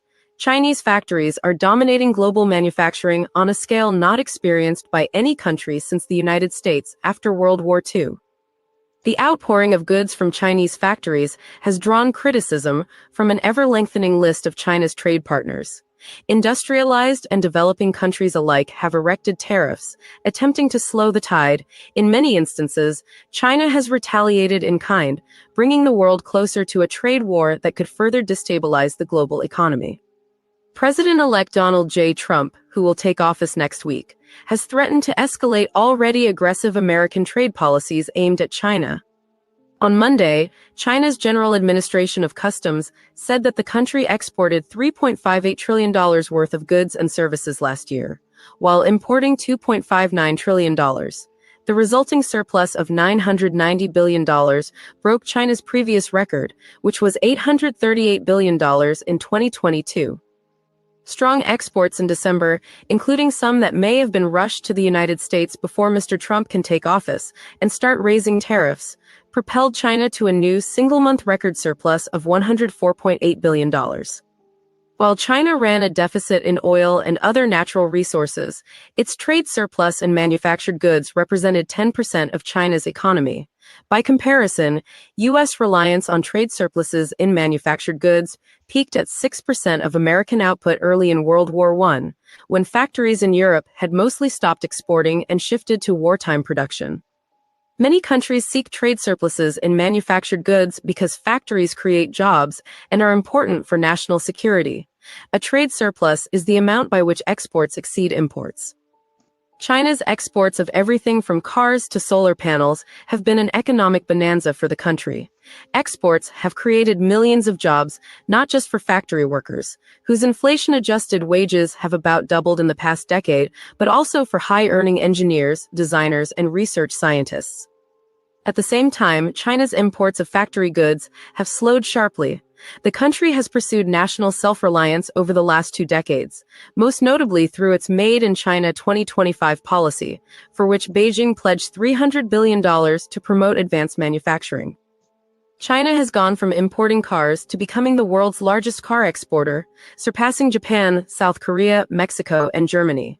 A Chinese state-owned enterprise has started making single-aisle commercial jetliners in an attempt to replace Airbus and Boeing jets someday. Chinese companies produce almost all of the world's solar panels. China's exports are booming as its domestic economy is suffering. The trade surplus has offset some of the harm from a housing market crash that has scarred businesses and consumers. Millions of construction workers have lost their jobs, while China's middle class has lost much of its savings. This has left many Bingo. Uh-oh. Oh, you said bingo. Oh, okay. Yep. families Well, that's one of the reluctant to major spend on issues, yeah. either imports or domestic goods and services. Overbuilding of China's factories has started hurting many Chinese companies, which face falling prices, heavy losses, and even loan defaults. The backlash to China's trade imbalance has come from industrialized and developing countries alike. Governments are worried about factory closings and job losses in manufacturing sectors that cannot compete with low prices from China. The European Union and the United States raised tariffs last year on cars from China. But some of the broadest barriers to China's exports have been put up by less affluent countries with middle-income manufacturing sectors, like Brazil, Turkey, India, and Indonesia. They have been on the cusp of industrialization but fear that could slip away. The volume of China's exports has been rising more than 12% a year. The dollar value of its exports has been growing at half that pace, as prices plunged because Chinese companies were producing even more goods than foreign buyers were ready to purchase. The Biden administration, picking up from Mr. Trump's first term, has led what has become bipartisan criticism that Beijing is using its control of China's state-owned banks to invest excessively in factory capacity. The bank's net lending to industry was $83 billion in 2019 before the pandemic. That increased to $670 billion by 2023, although the pace slowed somewhat in the first 9 months of last year. China is making a major mistake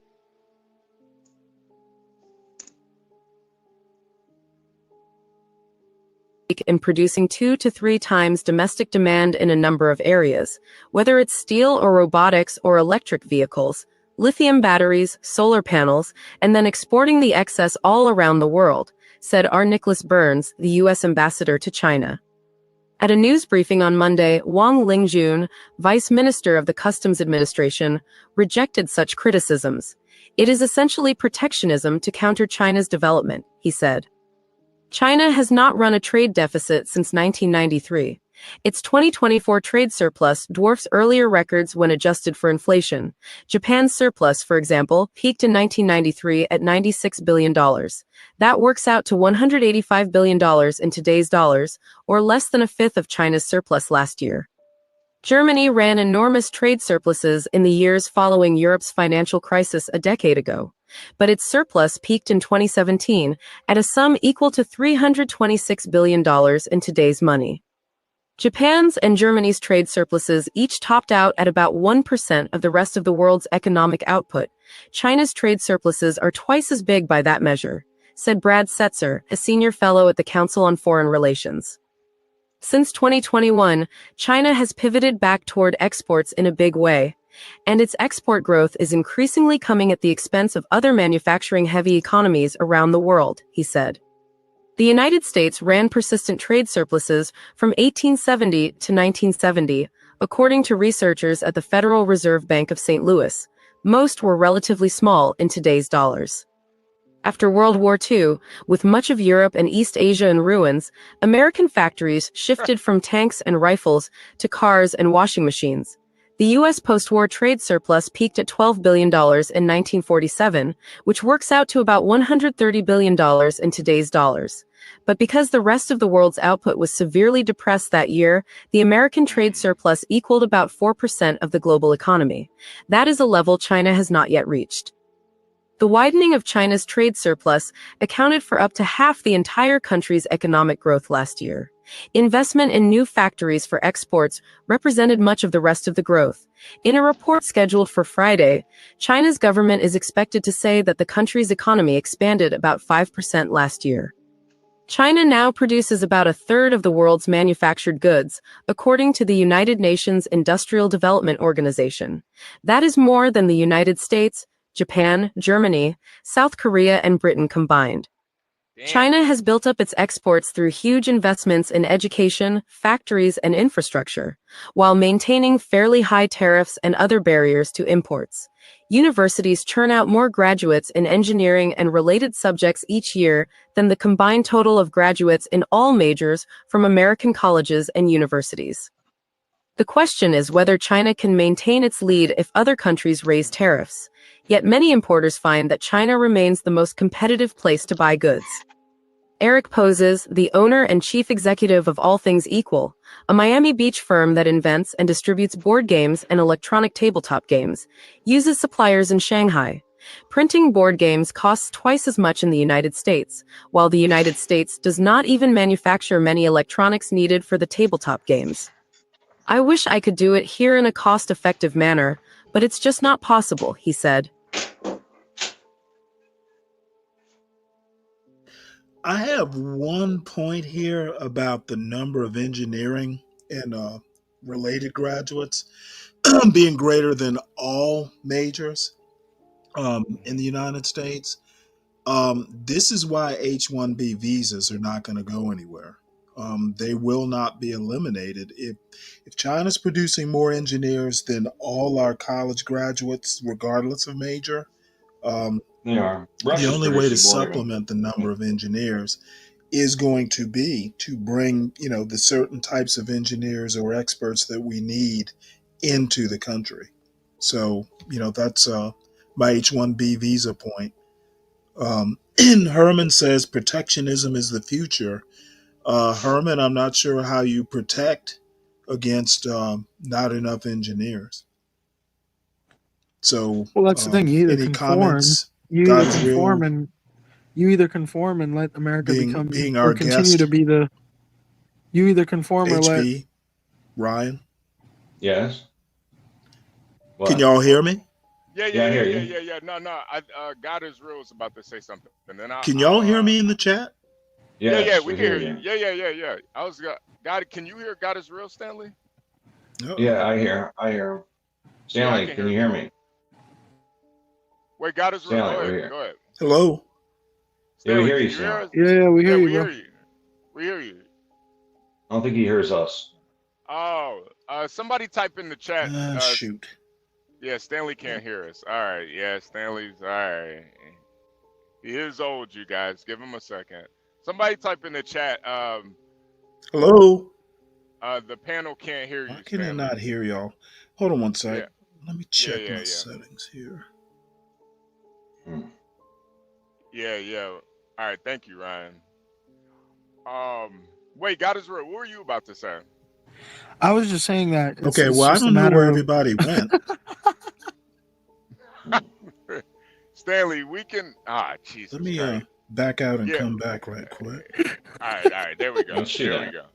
There we go. There we go. Good All right. call. Go ahead. Go ahead, God is real.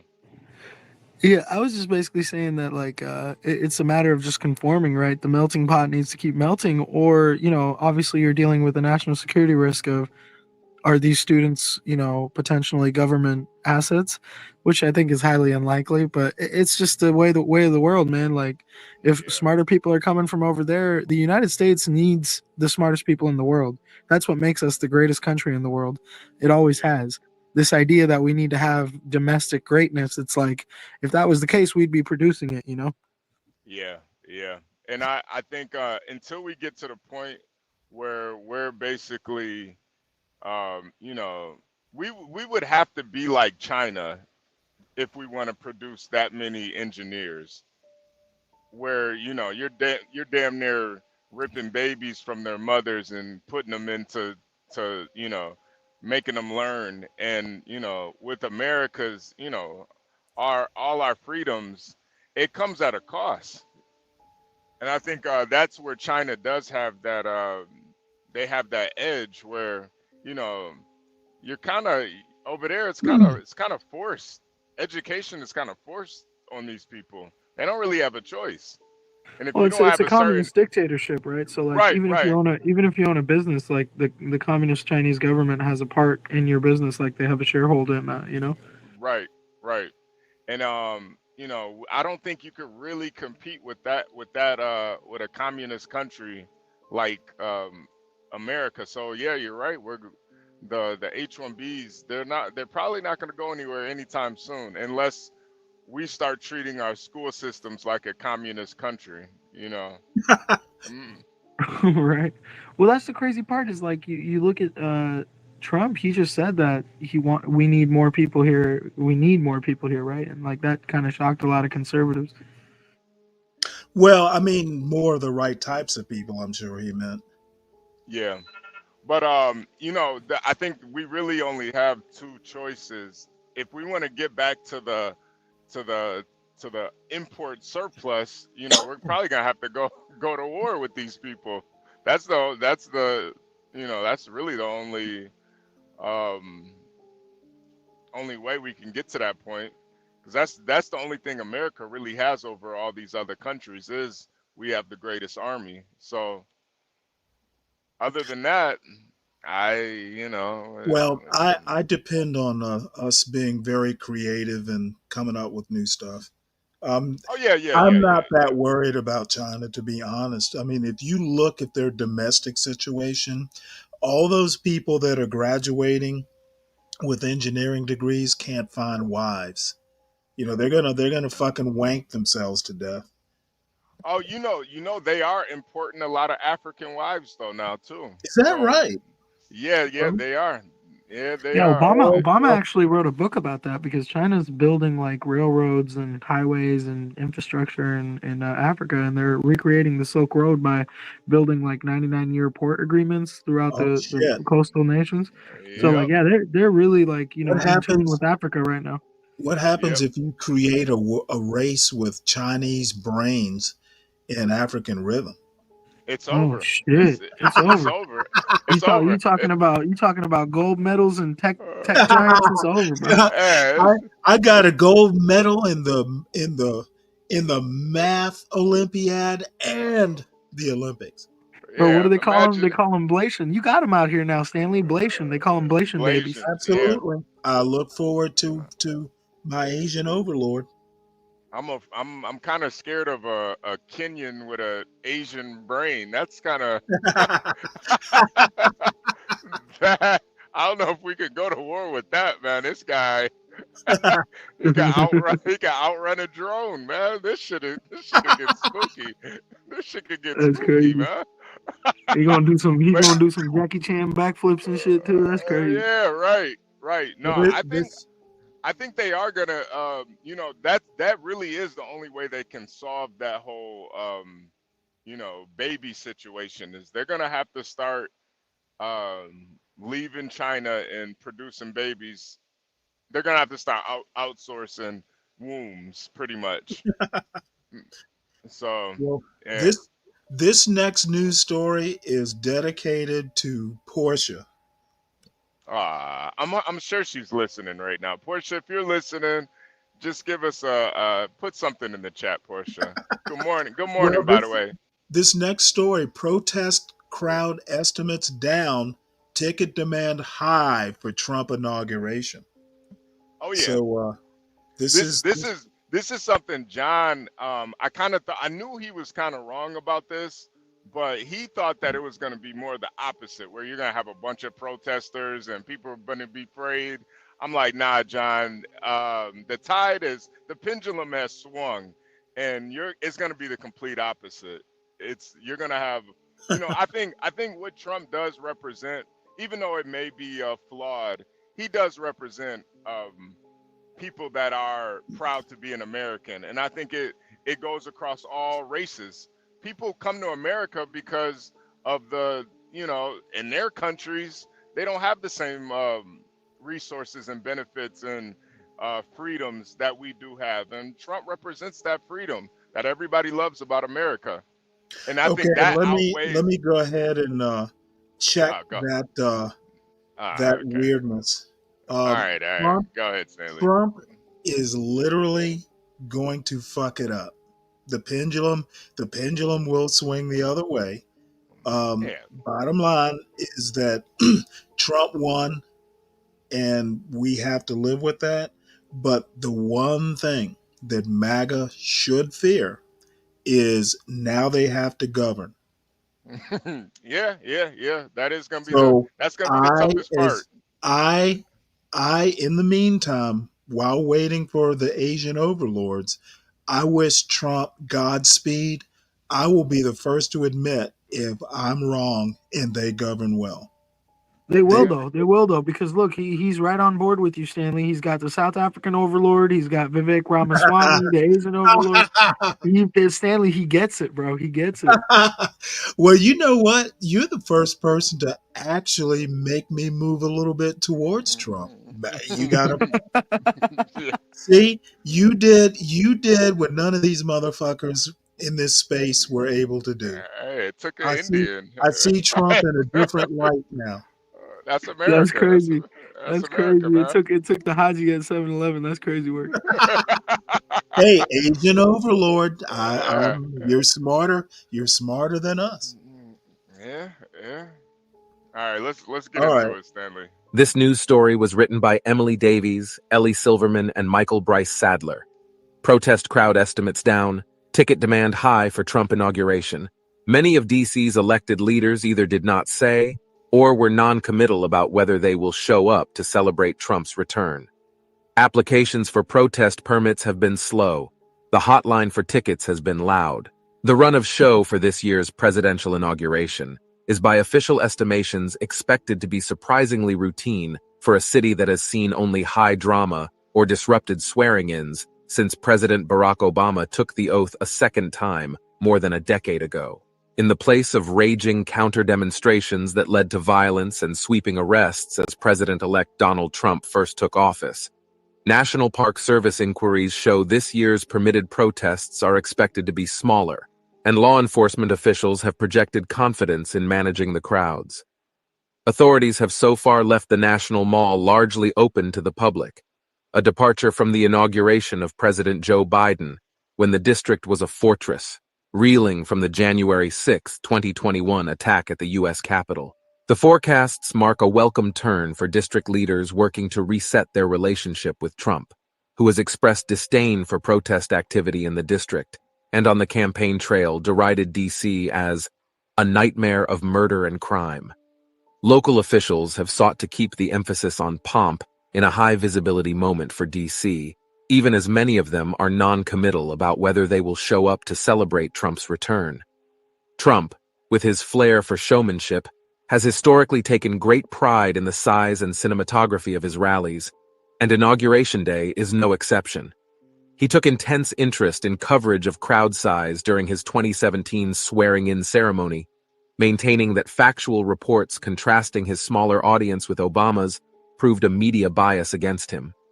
This month, Trump expressed frustration that as he becomes president, flags will be flying at half-staff to honor the late former president Jimmy Carter. City and law enforcement officials have not said how many people they expect to converge in the district next weekend, and it is unlikely that there will ever be a definitive count.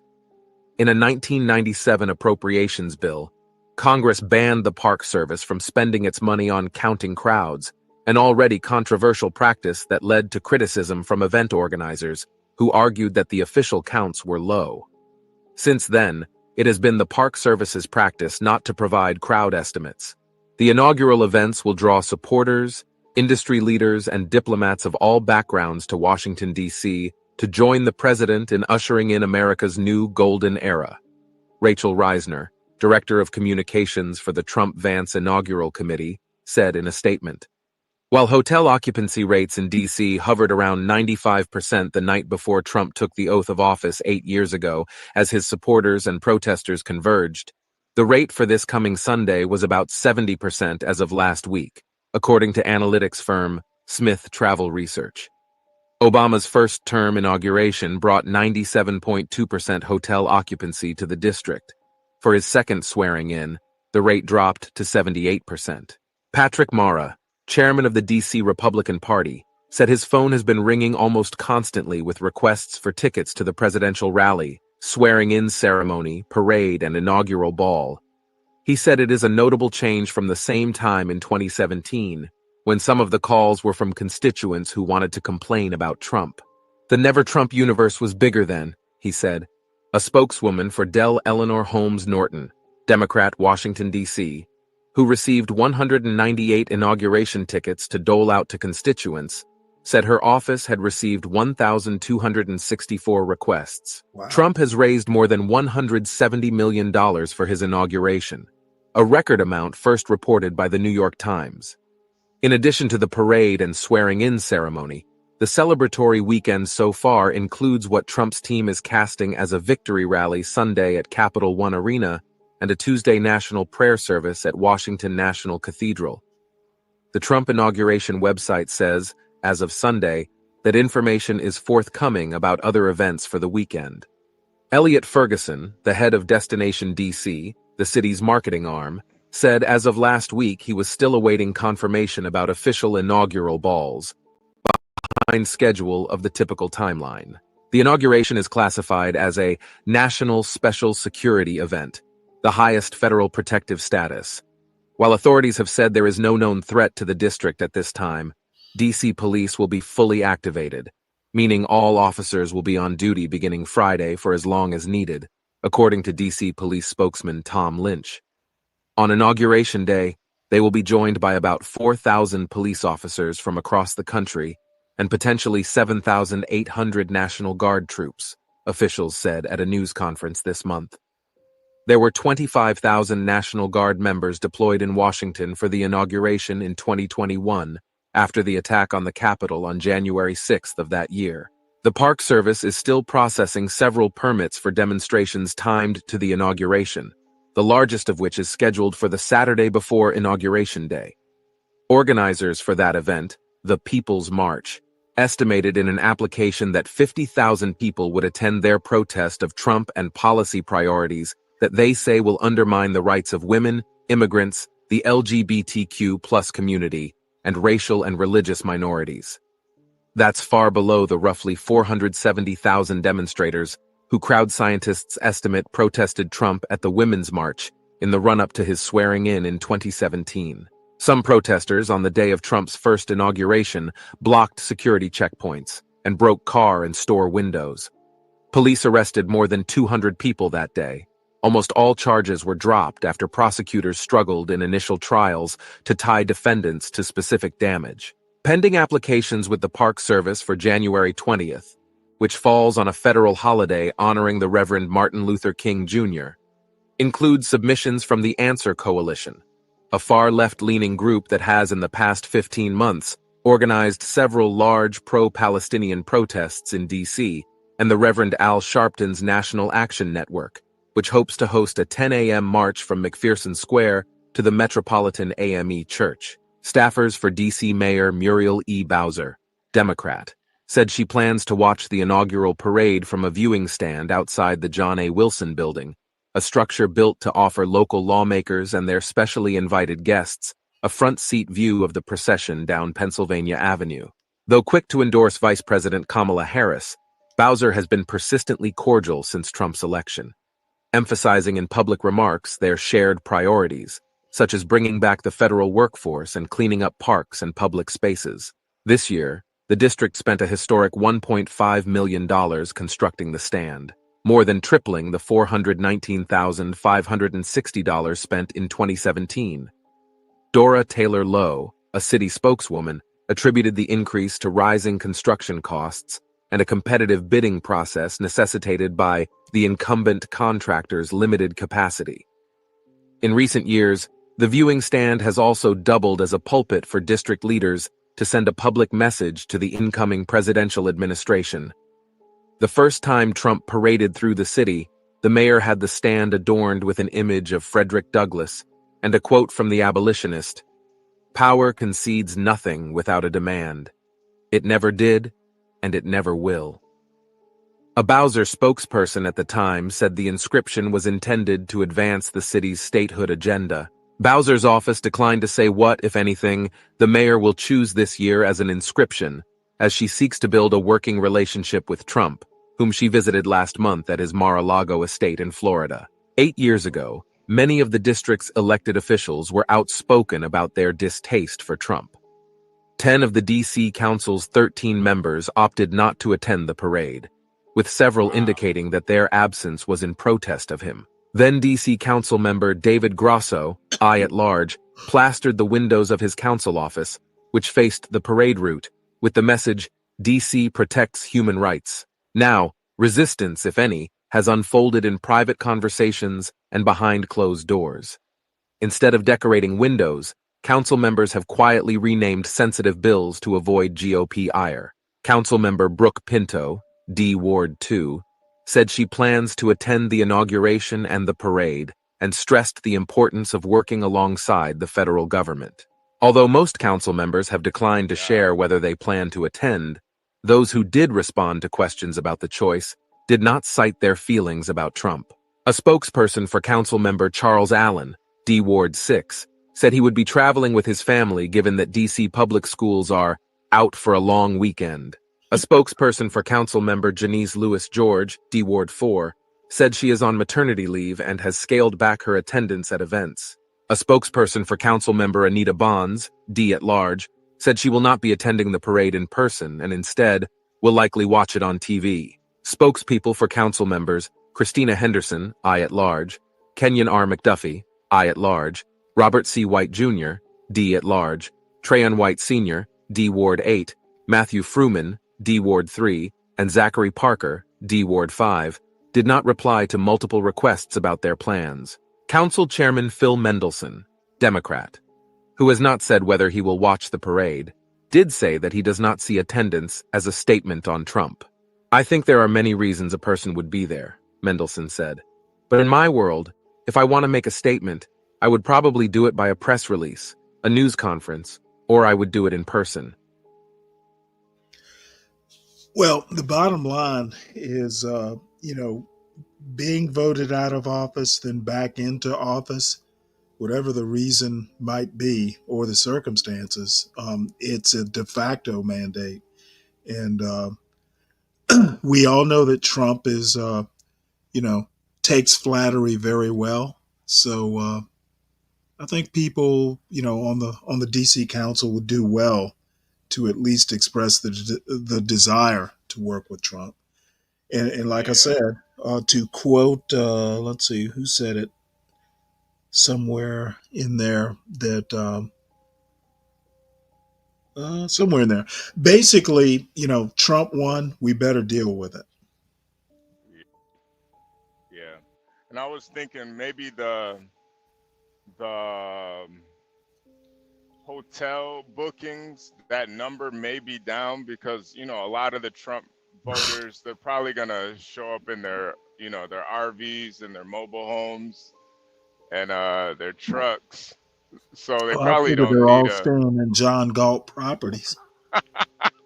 that too. That too. Probably a lot of Airbnbs. So they don't need hotels. Who needs a fancy hotel? Just sleep in the truck bed. They don't. The Well, Trump voters, man. in Trump land, though, all is not well in Trump land. Um, and this actually kind of amuses me that Steve Bannon, derides Elon Musk, vowing to limit influence over Trump. Steve Bannon in Elon. Uh, it's going to be interesting. It's going to be the I don't know the well, essentially what it's going to be is the MAGA oligarchs versus the MAGA proletariat, as it were. This news What do you story was mean? written by Jeff Oh, Stein. Steve Bannon derides Elon.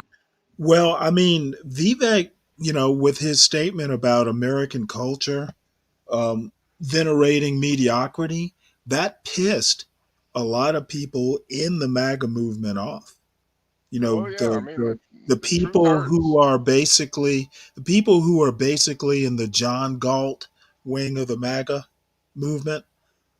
They don't like it when people like Vivek say that American culture, meaning white culture, venerates mediocrity.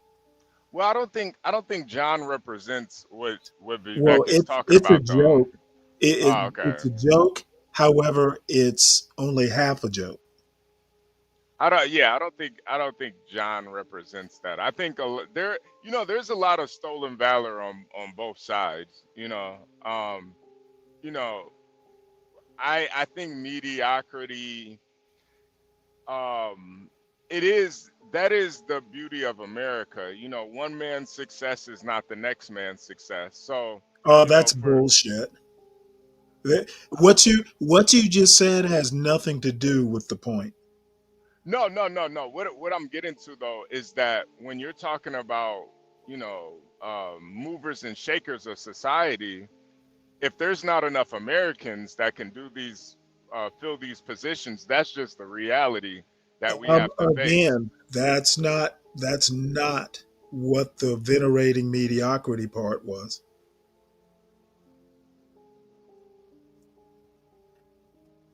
Hey, America, gentlemen, it was a pleasure America, talking to y'all, but I got to get America ready for the does day, two and things. I'll catch y'all next time. It was such a pleasure talking to y'all, man. God Hey, bless you. Hey, don't you be a stranger. God is real.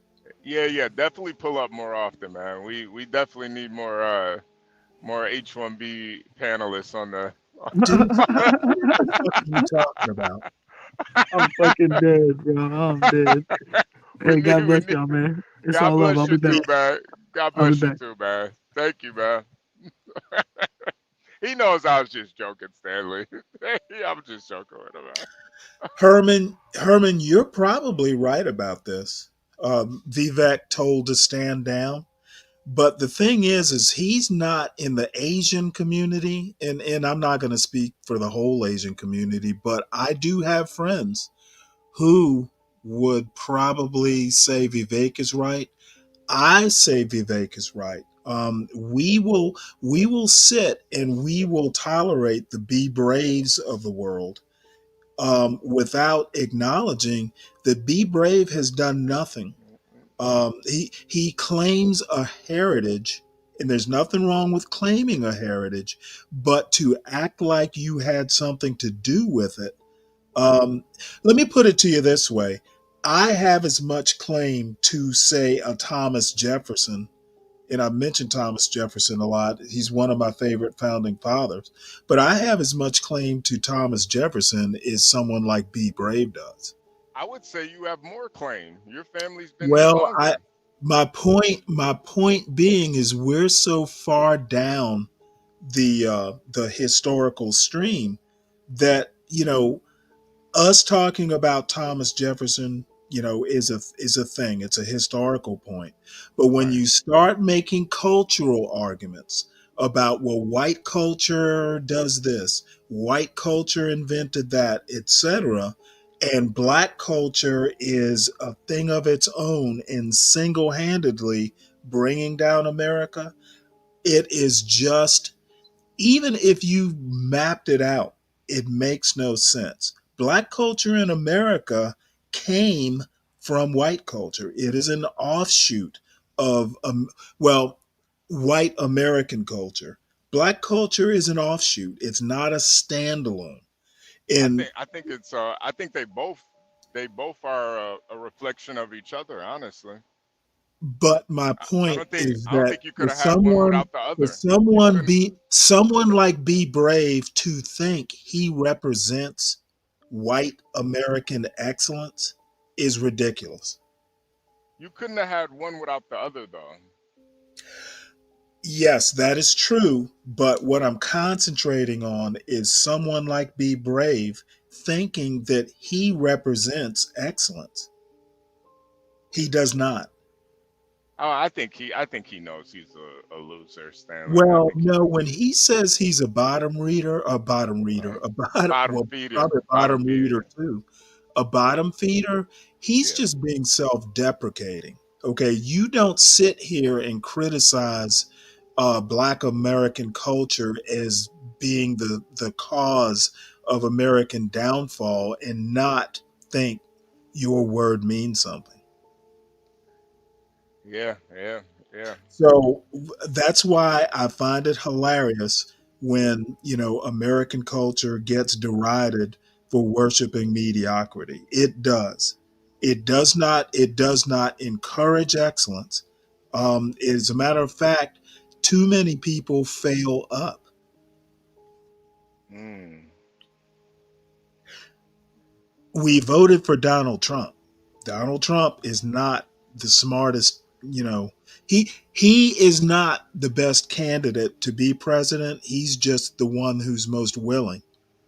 I think the unfortunate truth though is probably the best candidate is an American, naturally Well, born. it could very well be, but I also part of my argument is that the best people don't want to run for president. No, they don't. They don't. They're too busy, making Well, I money. mean, it's painful. You get every single like mistake you ever made magnified. Yeah. It's just too painful, too much of an invasion of privacy, and it's the nature of the beast. There's no way to not, run. There's no way to run for president and not being, not have your personal or your whole life even, just kind of put up for everybody to see. That's never going to go away. All I have to say is that, Joe Biden, for instance, Joe Biden versus Donald Trump for president, or Kamala Harris versus Donald Trump for president, neither side really had the best representative running for president. Sheesh. Well, I So definitely agree anyway, with Kamala. I agree with you there. yeah, well, I definitely agree for Trump. Yeah. Trump, Trump was there, and he has job experience. That's probably the main reason he Uh, won. Steve. So we'll read this Steve Bannon, Bannon versus Musk, and quite honestly, I think both these guys are just problematic. On Musk, vowing to limit influence over Trump. His comments reflect an intensifying battle over Musk's West Wing sway as Trump prepares to take office. President-elect Donald Trump's former chief strategist Stephen K. Bannon is ramping up public attacks on billionaire Elon Musk amid an intensifying debate on the right about Musk's influence in the incoming administration. In an interview with the Italian newspaper Corriere della Sera this past week, Bannon said Musk should go back to South Africa, where he was born, and be denied privileged access to the West Wing. Go back to Bannon has Africa. also I love it. criticized Musk's support for a skilled worker visa program that led to a bitter rift last month between far-right activists and Trump's tech executive supporters, who see the program as a crucial lifeline for Silicon Valley. Trump ultimately sided with Musk in that dispute, but Bannon said he is preparing a broader effort to limit the Tesla executive's ability to shape Trump's agenda. Bannon told the newspaper, "Why do we have South Africans, the most racist people on earth, white South Africans, making any comments at all on what goes on in the United States?" Wow. Bannon added he would He's do not anything like to keep Stanley. Musk Wait, out of pause the it White real quick. House. Okay. The comments reflect the growing questions among Is he wrong, or is he a little hyperbolic saying that? No, I think he's not. I think it's neck to neck. Yeah, yeah. Cause America, for an American to say that is a bold statement. yeah, America was built on the back of of racism. slavery, right, right. It's kind of like, I don't think you should be. That's why I never listen to white people when they tell me another white person is racist, because it's like you can't. We're not about to do this. We're not about to have this race Olympics. Who's more racist than the other? Like you're not. Herman, yeah, Herman's hitting home runs out there. Bannon, love or hate him, he does have his finger on the pulse. You have to understand that Trump's base is not enough to get him elected. There were a lot of other factions that had to align with MAGA to get MAGA over, the electoral hump. That coalition is fragile, and it's not Bannon. Bannon does not have his finger on the pulse of.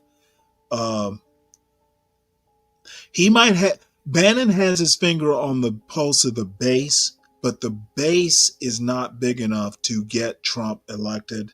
He had to have a lot of other types of people, such as oligarchs, such as tech oligarchs, like Bannon. I'm sorry, Musk and Vivek. If they had gone against Trump, Trump wouldn't be president right now. And frankly, Bannon isn't going to win. Money will. Bannon has a lot of things. He does not have technology. He does not have uh, money, and he doesn't have young people. Young people are going to side more with an Elon Musk or someone who's a tech person than they will with Bannon. Bannon needs to dress better and get a haircut if he wants to impress young people. He has the hermit vote. some Trump allies about the precise role Musk will play in Trump's second term. A political newcomer who until recently supported candidates of both parties, Musk went all in on Trump in the 2024 elections with more than $277 million in donations to Republicans, and has been rewarded by emerging as one of the president-elect's most influential advisors. But precisely how Musk will exert his newfound political power, and how long it will last, remains unclear. That uncertainty extends to Musk's appointment by Trump to co-lead the Department of Government Efficiency with tech entrepreneur Vivek Ramaswamy. That body does not have formal government authorities and must work with the White House to have its recommendations implemented. Emissaries with DOGE have begun contacting U.S. agencies across the government, but it's not clear whether they will be given security clearances granting them access to federal records.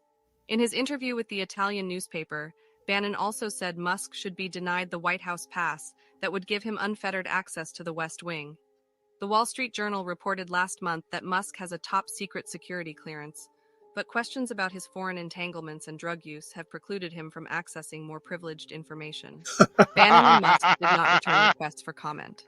Bannon served as chief executive of Trump's 2016 presidential campaign and became a White House senior counselor before leaving in a cloud of controversy. Despite serving a 4-month prison sentence over his refusal to cooperate with an investigation into the January 6, 2021 Capitol insurrection, Bannon remains influential in right-wing circles, running a popular podcast and recently appearing at Mar-a-Lago. Numerous Trump advisors, including Russell Vought, Trump's choice for budget chief, and Peter Navarro, an incoming White House advisor, have appeared on Bannon's program in recent months. But Bannon's nationalist vision for Trump's second term is increasingly at odds with Musk's. An immigration opponent and trade hawk, Bannon has long pushed measures deeply opposed by the GOP's business faction, which worries about the financial impact of mass tariffs and deportations. That split was crystallized last month in the fight over the visa program, permitting foreigners with technical skills to work in the United States for up to 6 years. Bannon and many far-right Trump supporters, such as Laura Loomer, attacked the tech bros as dependent on cheap foreign labor that undermines U.S. workers, while Musk and Ramaswamy defended the program as necessary to protect the competitiveness of U.S. tech firms. The number of people who are super talented engineers and super motivated in the USA is far too low, Musk wrote on X on Christmas. If you want your team to win the championship, you need to recruit top talent wherever they may be. Bannon told the Italian newspaper that Musk's ideas are really about the implementation of techno-feudalism on a global scale. I've got an article right after this that's going to kind of build on this. But the one thing I do want to say is that Vivek Ramaswamy, I'm not a huge fan of his, but he has something that Elon doesn't. Vivek was born in the United States. He has an excellent academic pedigree. He's got a law degree and he has business credentials. Again, I don't particularly like his politics, but I think Elon's going to wind up going away. Now, this is a prediction. It's just off the top of my head. I think Vivek is basically going to wind up being the winner out of this fight. And the one thing that someone like a Bannon is not going to be able to do is tell Vivek to go back home. Okay. Yeah. The only thing that they're going to have to rely on is what Ann Coulter did. They're going to have to make a racist point against a Vivek. Okay. Because he's an American citizen, et cetera, et cetera. And really, it's just going to show exactly who a lot of these white Americans really are. That's why I don't think Steve Bannon is a racist. He was a naval officer, by the way. He's clearly a racist. But I don't think Bannon is. I mean, saying that I know a little bit about his background. At the time he was in the Navy, it's hard to be a racist and be in the Navy. I don't think so, Stanley. I was in the Navy. I speak from experience. I mean, I feel like white folks have been able to be racist and work with other races of people for. Well, I'm gonna say that I'm reading a history of the American abolition movement, and I'm gonna tell you right now, there are good white people. Oh yeah. There are actually white people who are not racist, and as much as I have a criticism of Steve Bannon, being a racist isn't one of them. I just think saying that statement about South Africa, it's very it's kind of like just short-sightedness that a lot of a lot of white folks have that. You know, don't try to say somebody else is more or the most racist or they're more racist. And Well, are you pissed off because he criticized South Africa? no, no, no, no, no. More so just criticizing Elon Musk with his, like, you could criticize Elon Musk for 100 different things, but saying that he's he's comes from the most racist country. It's Yeah, I like get what you're saying. yeah, like have No, you I not get what you're saying, yeah, and I I think that's more or less, I kind of agree with you. yeah, it's just kind of ignorant, It you was know. it was lowball. Yeah, yeah, You know, yeah, you and I would do feel like better to criticize him as an oligarch than you ever would make that comment. I agree with what you're saying. yeah. They're better criticisms. He was picking low hanging and maybe even non-existent fruit. Yeah, yeah. And it almost comes across as like jealous a little bit, you know, I got like you. Well, it is. Oh, come on. Of course he's jealous. yeah, but it just goes to prove Vivek's point that, you know, this is even in his his remarks, they're just kind of mediocre, man. It's like, bro, if you're gonna criticize somebody, at least make it a good criticism. That's a mediocre criticism, man. You're proving them. He did go for low hanging fruit. Yeah, it's a mediocre critique, man. I was like, bro, come on, this is America, man. We could do better than that. Well, Jesus Christ. this next story, Herman, this is an interesting point you make. Not sure that I can disagree with it.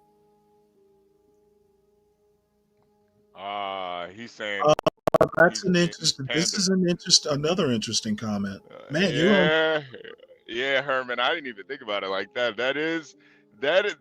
You know, that's why I never I never trust white people when they say another white person is more racist, because I feel the same way you are. They're just trying to pander to me. They're trying to pander like, oh, this guy's more like, man, shut up, man. I'm trying to hear that. Well, I will actually, to a weird meta point. I think Bannon would probably appeal more to the black vote than someone like Elon Musk would. Nah, niggas like them Teslas, man. It's not. It's not. You know what? What I'm thinking of is the technology part. The technology, like the high tech field, does not have a lot of black people or a natural black constituency. Yeah. Someone like a Steve Bannon, who's more a populist, would. No, I get that, but I think What's black up, folks. Synthetic? Hey, synthetic man. Good morning. You know, black folks love them Teslas, wrapping them Cybertrucks up. I don't know. It would You be know neck what? and neck. I haven't seen. If you say so. Um, this next, this kind of folds into the Doge. Elon and Vivek, getting into federal agencies, government efficiency, and that sort of thing. This is written by a federal employee. I'm a federal employee. This is what we need most in the Trump era. So that folds in nicely. She's a lawyer in the Civil Rights Division. I'm a federal employee. This is what we need most in the Trump era. This article is by Stacy Young and read by an automated voice. Federal employees like me have been hearing a lot in recent weeks about how important it is for us to stay in our jobs, despite President-elect Donald Trump's open animosity toward much of the federal workforce. We've been told by friends, relatives, and good government advocates that a well-functioning government and the survival of our democracy depends on it. We understand what will happen if Mr. Trump fills the civil service with unqualified, inexperienced people selected for their political loyalty. But to stay in our jobs, we will need more than exhortation. We will need legal, psychological, and other practical support. One reason many federal employees are thinking of leaving government, often after decades of serving our country, under Republican and Democratic presidents, is that we're afraid. The incoming leaders of the government have told us in aggressive terms that they want us either gone or miserable. We want the bureaucrats to be traumatically affected, Russell Vought, who has been tapped by Mr. Trump to lead the Office of Management and Budget, has said, when they wake up in the morning we want them to not want to go to work because they are increasingly viewed as the villains. We're worried for our safety too. Elon Musk, after being elected by Mr. Trump to help recommend cuts to the federal workforce, broadcast on X the names of several federal employees working in climate-related jobs. Those employees were then hounded online. The rest of us have reason to fear such harassment, as well as the possibility of violence against us. We're also worried about our financial security. We don't know if we'll be able to continue to do our jobs and take care of our families when we've been told that our working conditions could drastically change. We may, for example, be ordered to relocate to another state or else quit. If we do stay in our jobs, we worry about how we can uphold our professional ethical standards when it seems that our willingness to say yes will matter more than any other aspect of our performance. Of course, big changes happen in workplaces, but they're rarely motivated by this kind of overt animus and ideology. What sorts of practical support would help? For one thing, lawyers and mental health providers could offer pro bono or significantly discounted services to federal employees to navigate the challenges of difficult workplace situations. Data removal companies that specialize in taking down personal information online could offer free or discounted plans to federal employees who are being harassed or at risk of harassment. Friends and family members of federal employees with young children or other caregiving responsibilities could offer to pitch in. Without their help, employees who are stripped of their ability to do some remote work or forced to adhere to overly rigid work schedules may have no choice but to leave their jobs. Concerned citizens could urge their elected representatives to promote legislation that protects civil servants and oppose draconian bills that would harm them. Those with money to spare could donate to organizations that work to protect public servants. And if you value the civil service, don't just tell us. Tell your friends, neighbors, co-workers, and family members too, especially whenever the pernicious deep state narrative rears its ugly head. Our country needs a professional and independent civil service. We can't expect federal employees to save it on their own. That burden will also need to be shouldered by all those Americans who will suffer if it's destroyed. Stacy Young is a lawyer in the Civil Rights Division of the Department of Justice and the president and co-founder of the DOJ Gender Equality Network, an employee-run advocacy organization that promotes equitable treatment for workers in the department. Yeah, honestly, she should be afraid because I just don't think we need all of that DEI equity stuff anymore, man. We're in a trade war with China. Inflation is still up.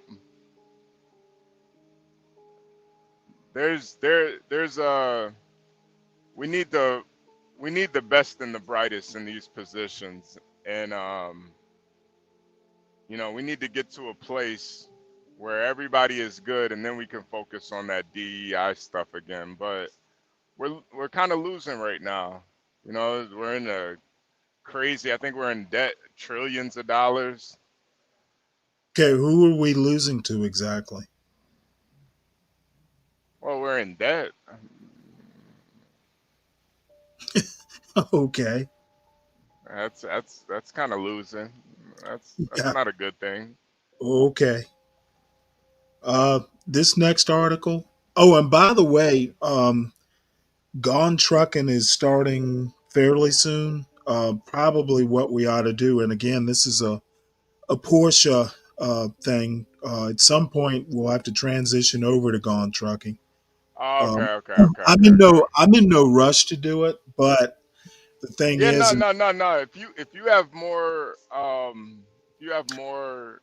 things you want to talk about and stuff, we don't have to transition over. Porsche just kind of puts it up just so everything is all ready and stuff. well, So no, we actually talked about, we'll talk offline, but okay.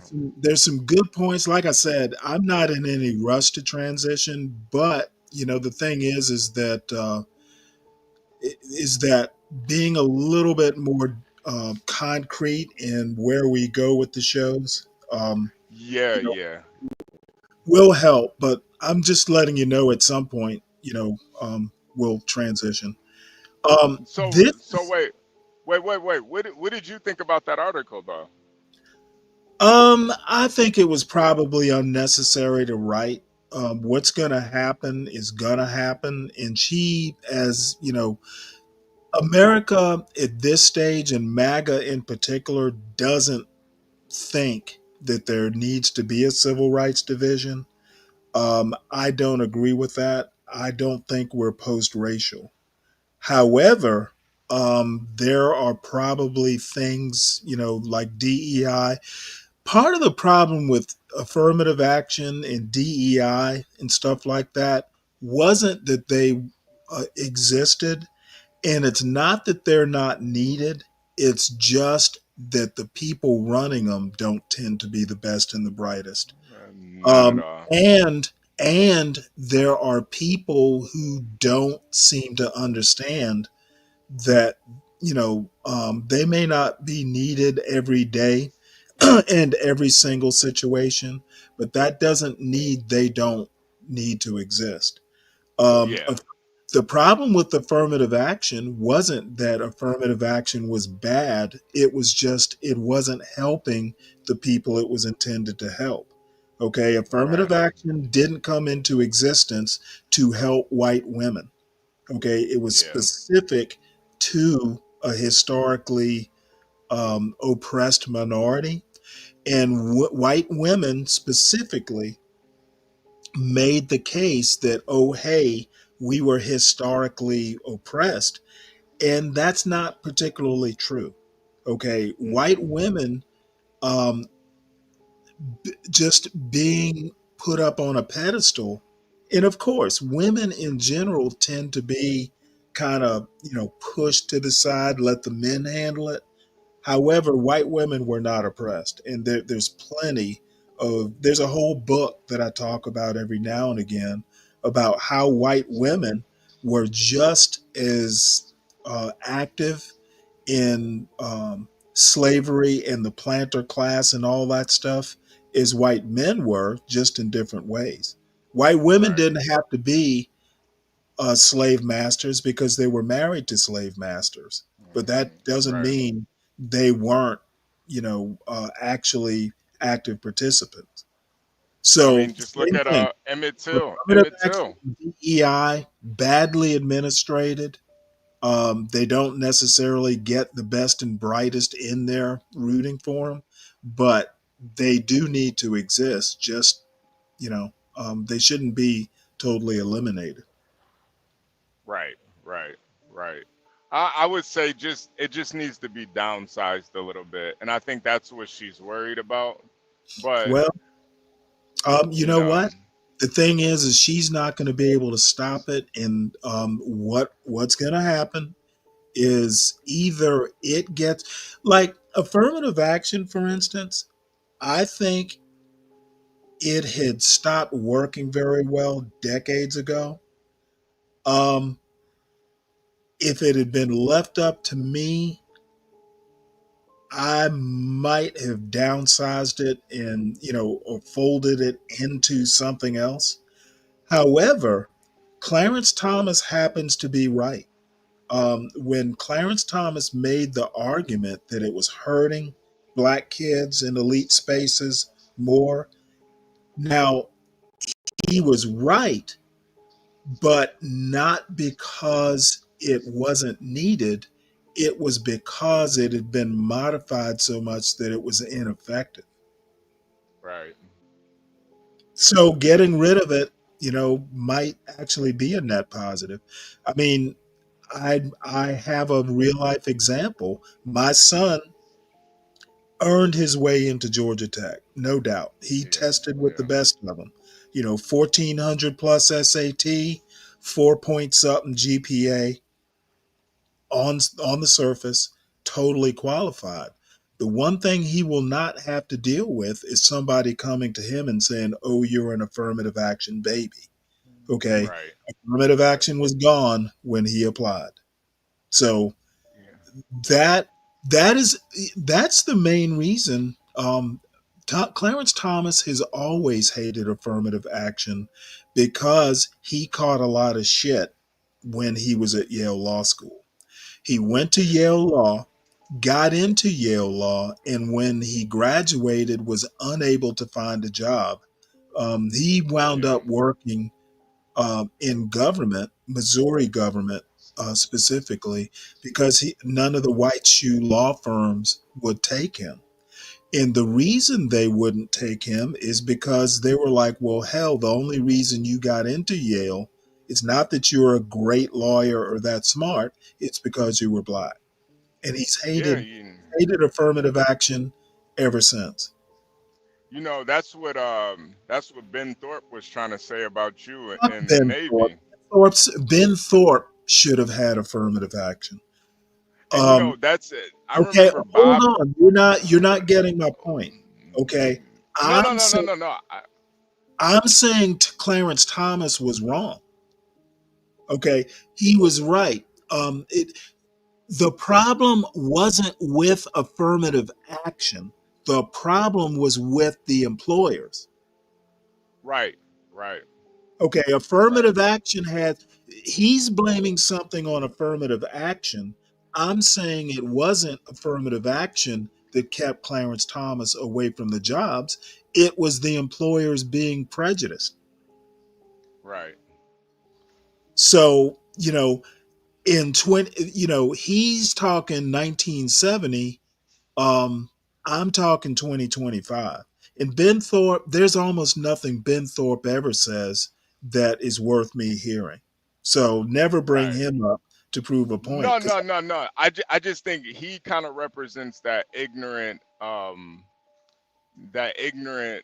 well, he person. represents white mediocrity. Right, right. But even those employers, that mentality is steeped in ignorance, and that's the same type of No, ignorance. well, I mean, if you're going to call racist and racism ignorance, yeah, I guess. But Yeah. the funny thing is Ben Thorpe.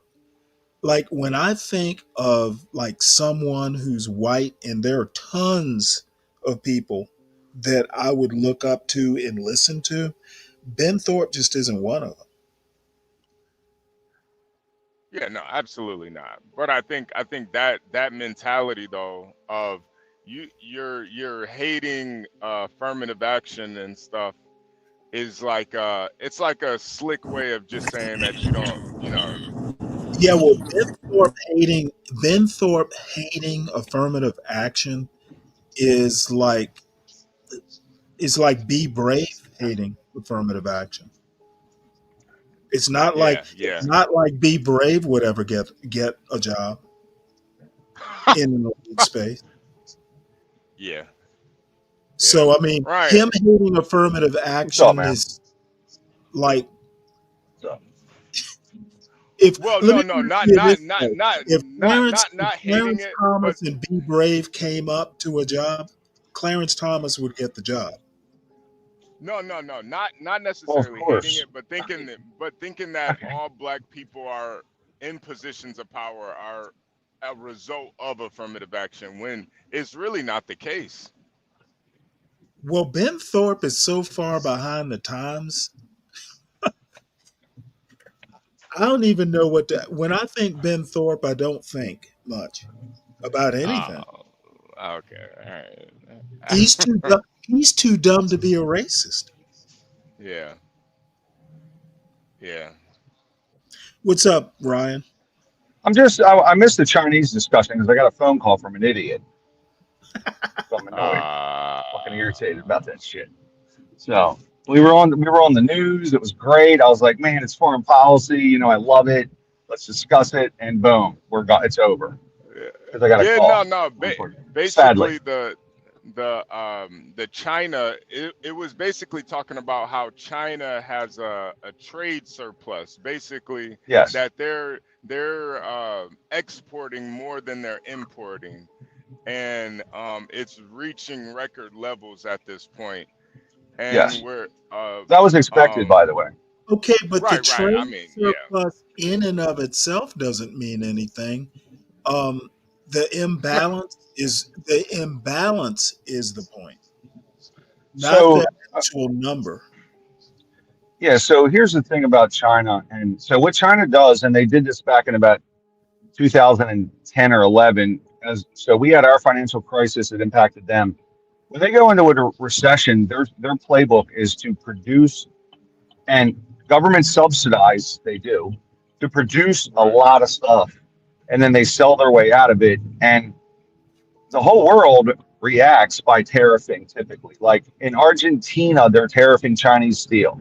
India is tariffing. Everyone, including the US, is now looking at tariffs against China because China does dumping. Like they will just dump goods on the open market. And, Okay, but you know, what U.S. is particularly at fault for is getting rid of things like the steel industry in the first place, well, I because agree. I agree. Yeah, you're right. Absolutely, Stanley. America But is fucked up because the same businesses that want tariffs are the creators of the problem.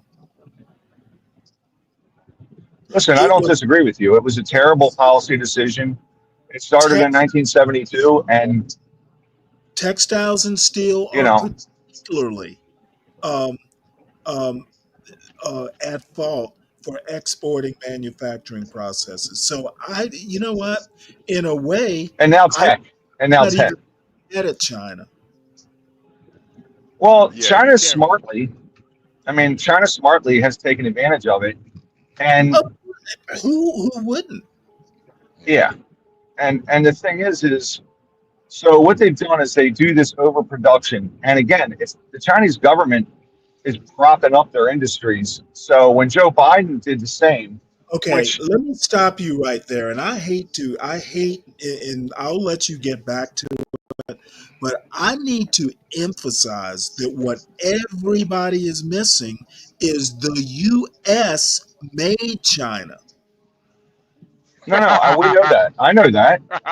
I'm well Okay, aware. well, I don't know that Herman and all these guys who want to act like China just became China because they worked hard, they had a lot of No, fucking help. As a no, matter China. No, I think. as a matter of fact, China benefited from DEI. The Chinese immigrants still benefit from DEI. I mean, because they're minorities. But what I'm saying, So China would not be China if jobs in manufacturing processes specifically hadn't been exported. you're absolutely right. And The white we exported everything. American male basically got shortchanged by big business, and all of the manufacturing processes went to the red man. If that's Well, not that's I not think they call him the Yellow Man, by the way.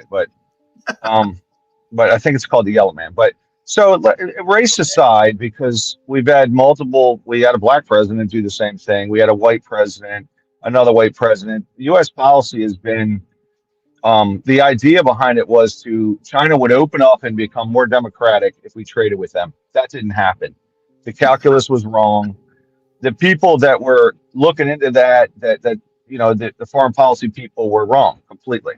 So, but at the end of the day, like China's, and we've given them Apple phones, drone technology they now have because of us.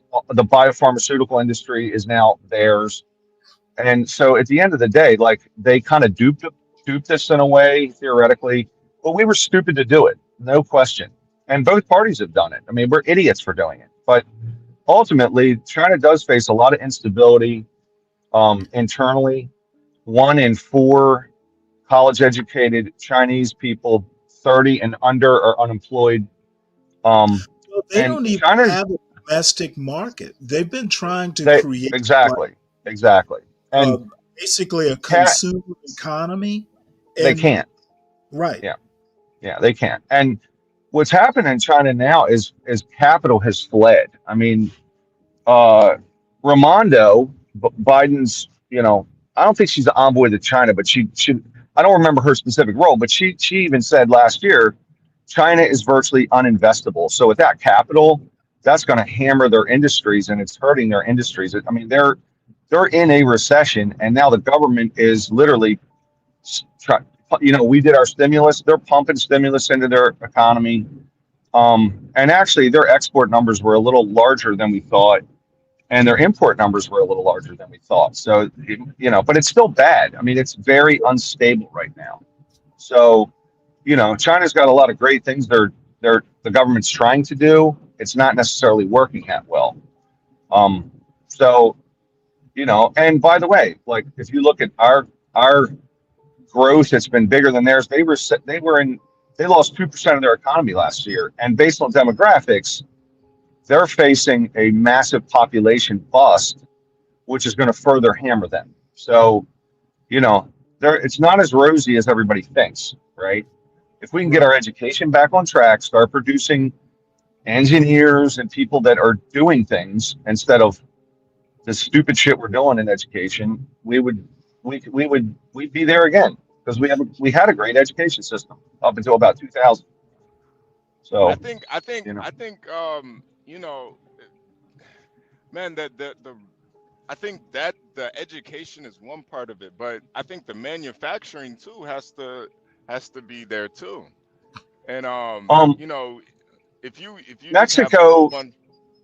Mexico is exploding with manufacturing right now. Like Mexico's advancing. Yeah. It seems like we're moving to a hemispherical, like we're starting to work with Latin America on a lot of stuff, and I think that's going to continue. So, I know that the purchasing parity in Mexico went from about $2,000 to about $11,000 in the last 20 years, and it's just going to go bigger.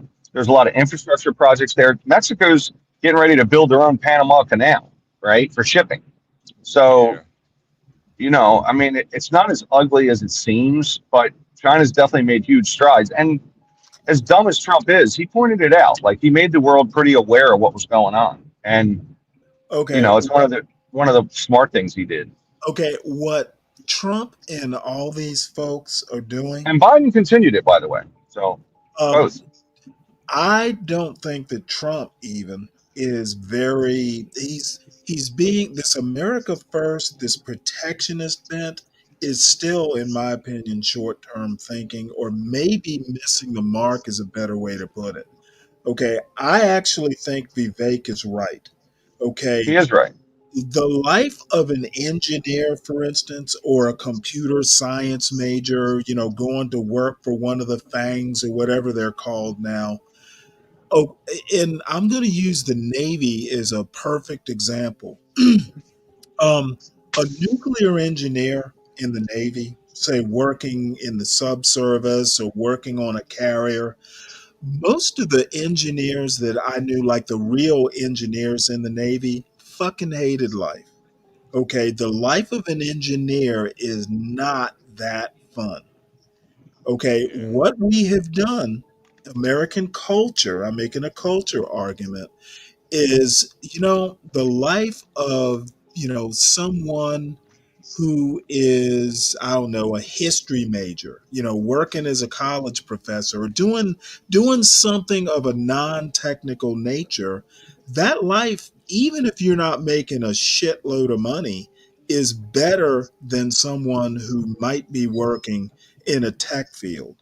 Always on call, for certain types of tech jobs, always working under pressure. It's an easier life for sure. Easier life. And when Vivek talks about a culture of mediocrity, that's what he's talking about.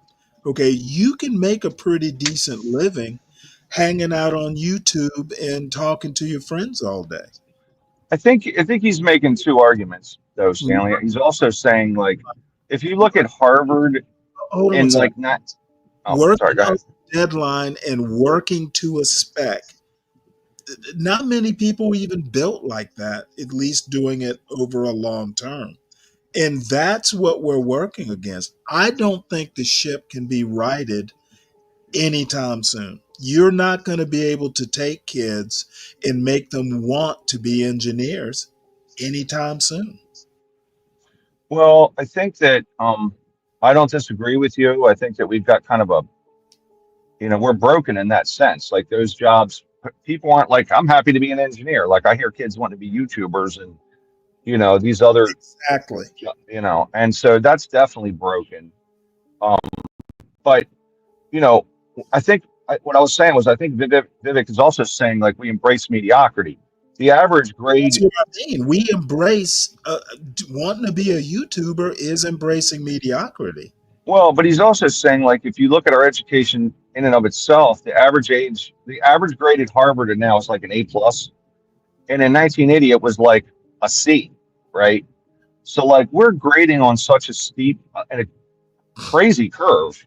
I mean, look, I got a buddy of mine. His kid is in like honors English, and he'll laugh and send me some of her papers, Right. right? I feel the And, same way with AP English. I mean, I don't like. Did you ever see some of your son's work? Argument is actually part of my argument. Okay, Okay, we want the easy way out because you yeah, can get by. You can get into Harvard and never read a fucking book. that's true. So So we've kind of embraced that mindset, and it's really a broken thing. he literally Vivek is being shouted down by Steve Bannon, who is basically mediocre. Look at the way he dresses. True. Yeah, he's a slob.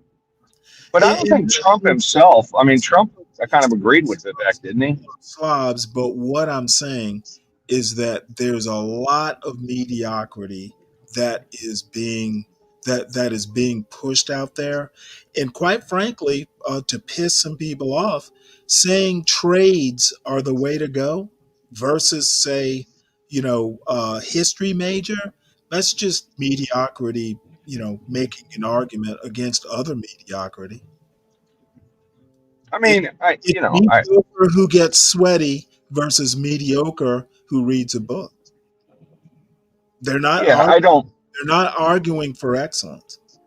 I think, but I don't think that being a tradesman means you can't be excellent at that, or you know what I mean? Like, Okay, I think that we look down on blue collar jobs is more the point of that, right? like I said, it's mediocre that sweats a little bit versus mediocre who doesn't sweat. Okay, being a plumber is not being a nuclear scientist.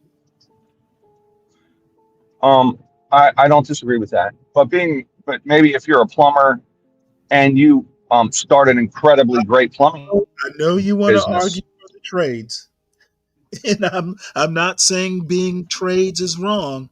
I'm just I just think we saying need them. I think we need that too. We need both. what I'm You know what I saying. mean? We need book readers too. But what I'm trying to Yeah. argue is don't confuse someone saying plumbers, we need more plumbers versus more history teachers. That's not an argument for excellence. Um. Next argument is for excellence, not more plumbers. I understand what you're saying, and I do agree somewhat with you, right? I think you say, well, plumber requires 12th grade education. You go to a little bit of plumbing school, you're good to go. Check the box, right? I think we need plumbers. We also need mechanical engineers that engineer plumbing systems and services for water, right? You Right? might need And a we need engineer who PhDs in plumbing designs the services. plumbing system is not a plumber. He might need to understand what plumbers do. Okay, so yeah, I mean, I totally understand your argument and I get it, and I'm not disagreeing with you in any way. I think overall though, America does. It's like, we definitely have moved away from excellence in education and other places. Um, and we have. I mean, I don't know what else to say about it. Kids are spending too much time on the fucking television set. You know. That's why I really it's sad to say, but I really do think to really fix the issue, we're gonna have to be more, especially with schooling. It's gonna have to be more of a socialist type of schooling, because I just don't think left up to the Okay, well, kids. how is socialism gonna provide excellence? Well, well having Okay, having more. you're confusing socialism with authoritarianism. Yeah, more. Okay, Okay, yeah, that's what that's. being a Yeah. socialist does not automatically mean you're an authoritarian. Yeah, we need That's what authoritarianism in school. we need. Yeah, we need more Yeah. authoritarianism in school. Like if you We have need a some subject. draconian shit up in school right now. Yeah, we do. And I think You know, Well, wait, honestly, hold it. it would. Before y'all get too far, like China, Yeah, yeah, yeah. yeah. North Korea, baby. North Honestly, Korea. I North Korea. thoroughly Fucking disagree North with Korea. that. China's gonna more. fail. Yeah, but Yeah. China's gonna fail because of their society. We could take their blueprint and definitely do it way better. Just how they steal all our shit, we need to steal some of their shit too. They still steal our stuff. Thomas Jefferson High School in Virginia, which is a highly touted school, just sold their curriculum to China like last year. Let So me they tell still you. want our education system too, right? Let me They tell you literally want to what be us. we need to do, because I think Asians are doing it now. Okay, Vivek didn't grow up in China. Vivek grew up and took the best of both worlds. In San Francisco. Yeah. And that, well, San Francisco isn't necessarily. Vivek grew up in Cleveland. Was it? Oh, was it? I thought it was San Francisco. No, Okay, whatever. It doesn't matter. he grew up. I think it was Cleveland. Blue collar Cleveland, huh? No, he grew up in Cincinnati. My bad. Okay. Ohio. Okay.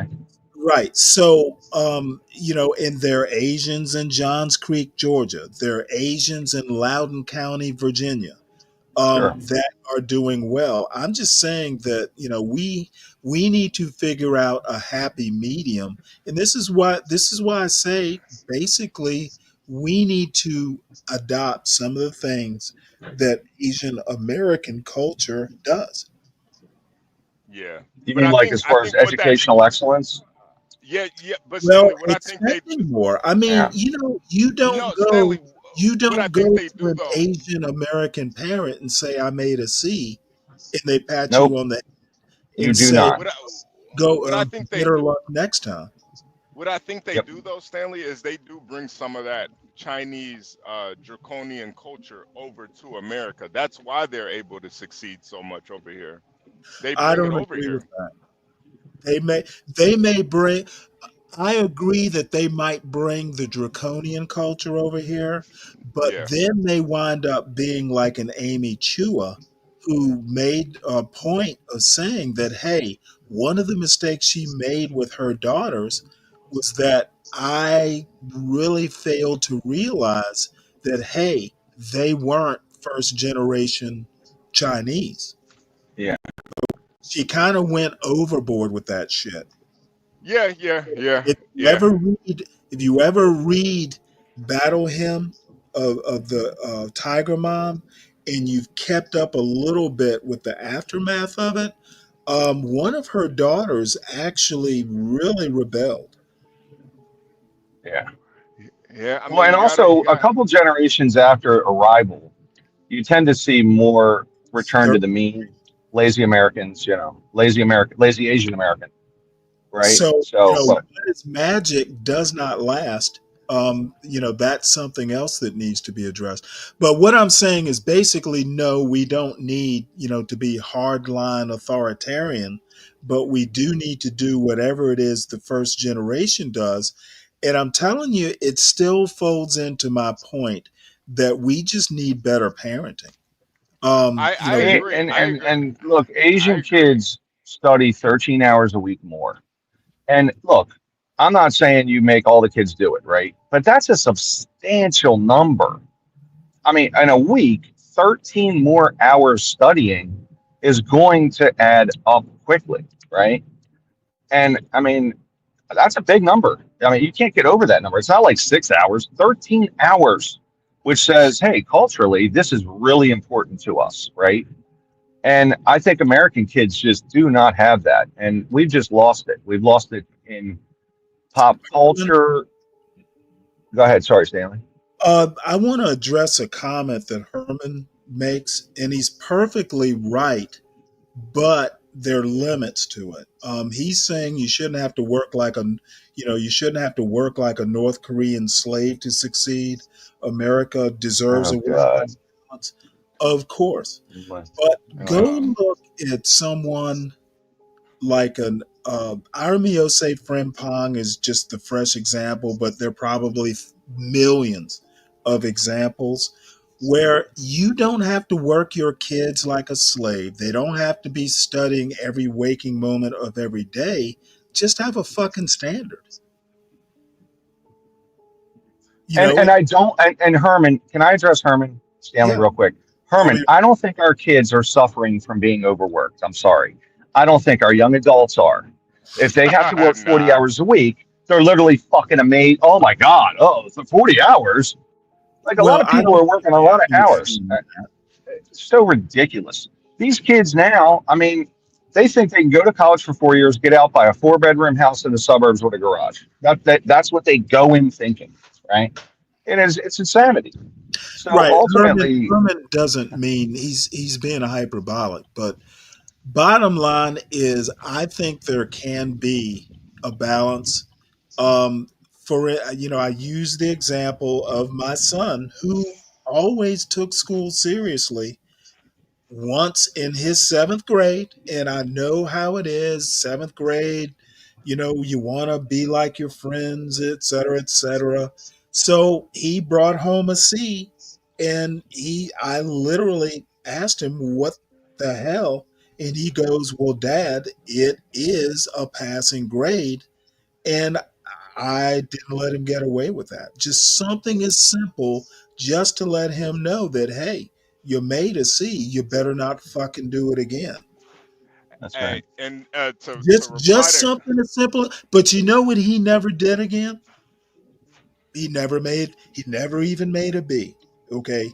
I had to reinforce Good the for him. standard, and he took it to heart. wait to Yeah, reply to Herman's comment. He said, "I work 6 days a week. By the way, I just don't want our future kids to have to compete with the third world."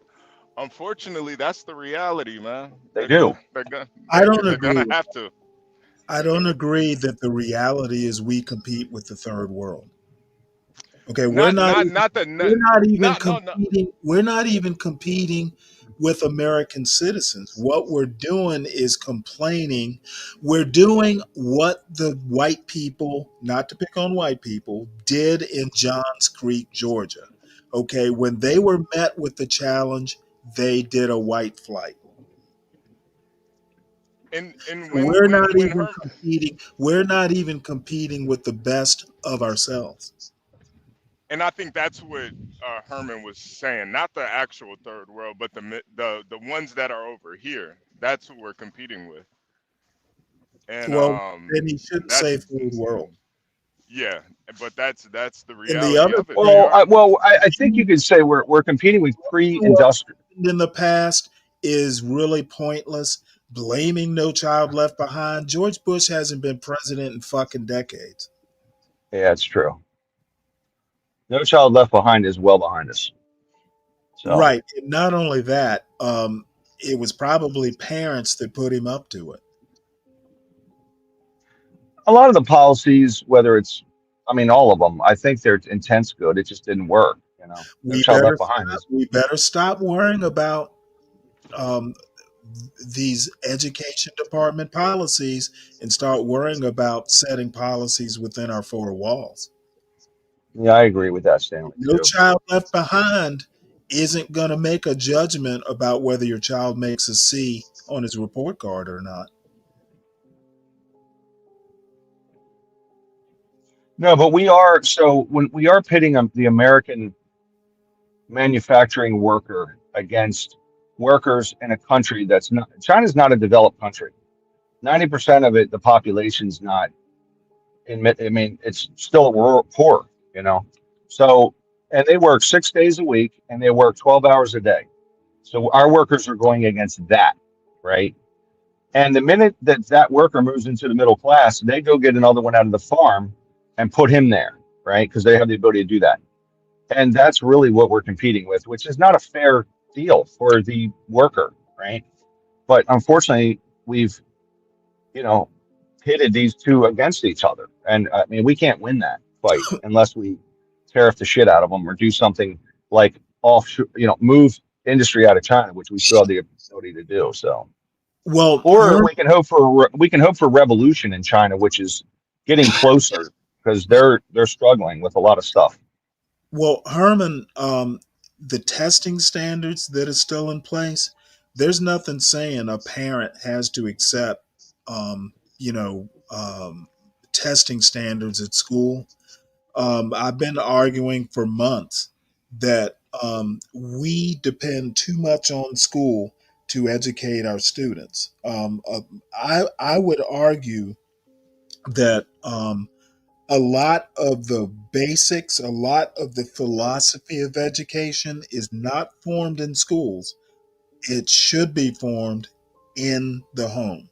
Okay, your child's approach or the seriousness with which your child approaches education at school, that is formed at home.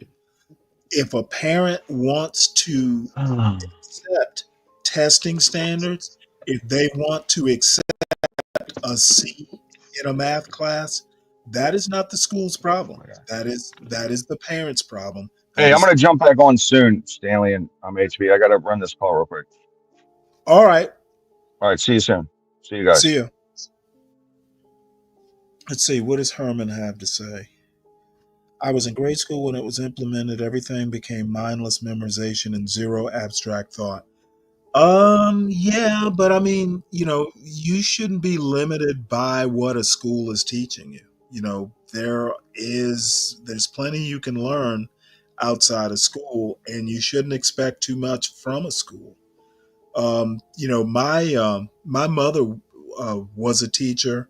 My sister is a retired teacher, and I still don't think a teacher's ever gonna care for the kids in her class any more than she cares for her own children.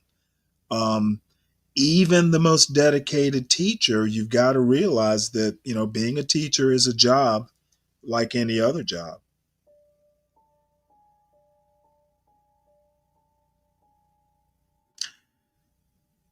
Oh, this is interesting. Why is my internet connection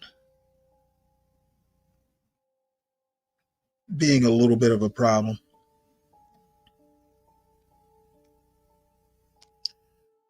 So, I got one more story, at least queued up. My sister actually, when she retired from school, and as a matter of fact, she's kind of weird because she didn't retire from the classrooms. I think she was doing something like what Kimmy does. She was some sort of like school social worker. She was like something weird. She wasn't necessarily in the classroom, but the majority of her career was spent in the classroom. She also wound up, as a retirement job. She had she does tutoring, which she gets paid, a lot of money to do as a private tutor. And the other thing, she always had a passion for fashion, like high fashion. So, just she started her own small business basically. She does Poshmark something or another. And I happened to see this story about Poshmark. I think it's the same Poshmark in the New York Times. Basically, what they do is resell a lot of high end clothing, like designer, like high fashion designer type clothing. So, this is a small business she decided to do post retirement, and she does quite well with it. So, I figured I'd at least play this article.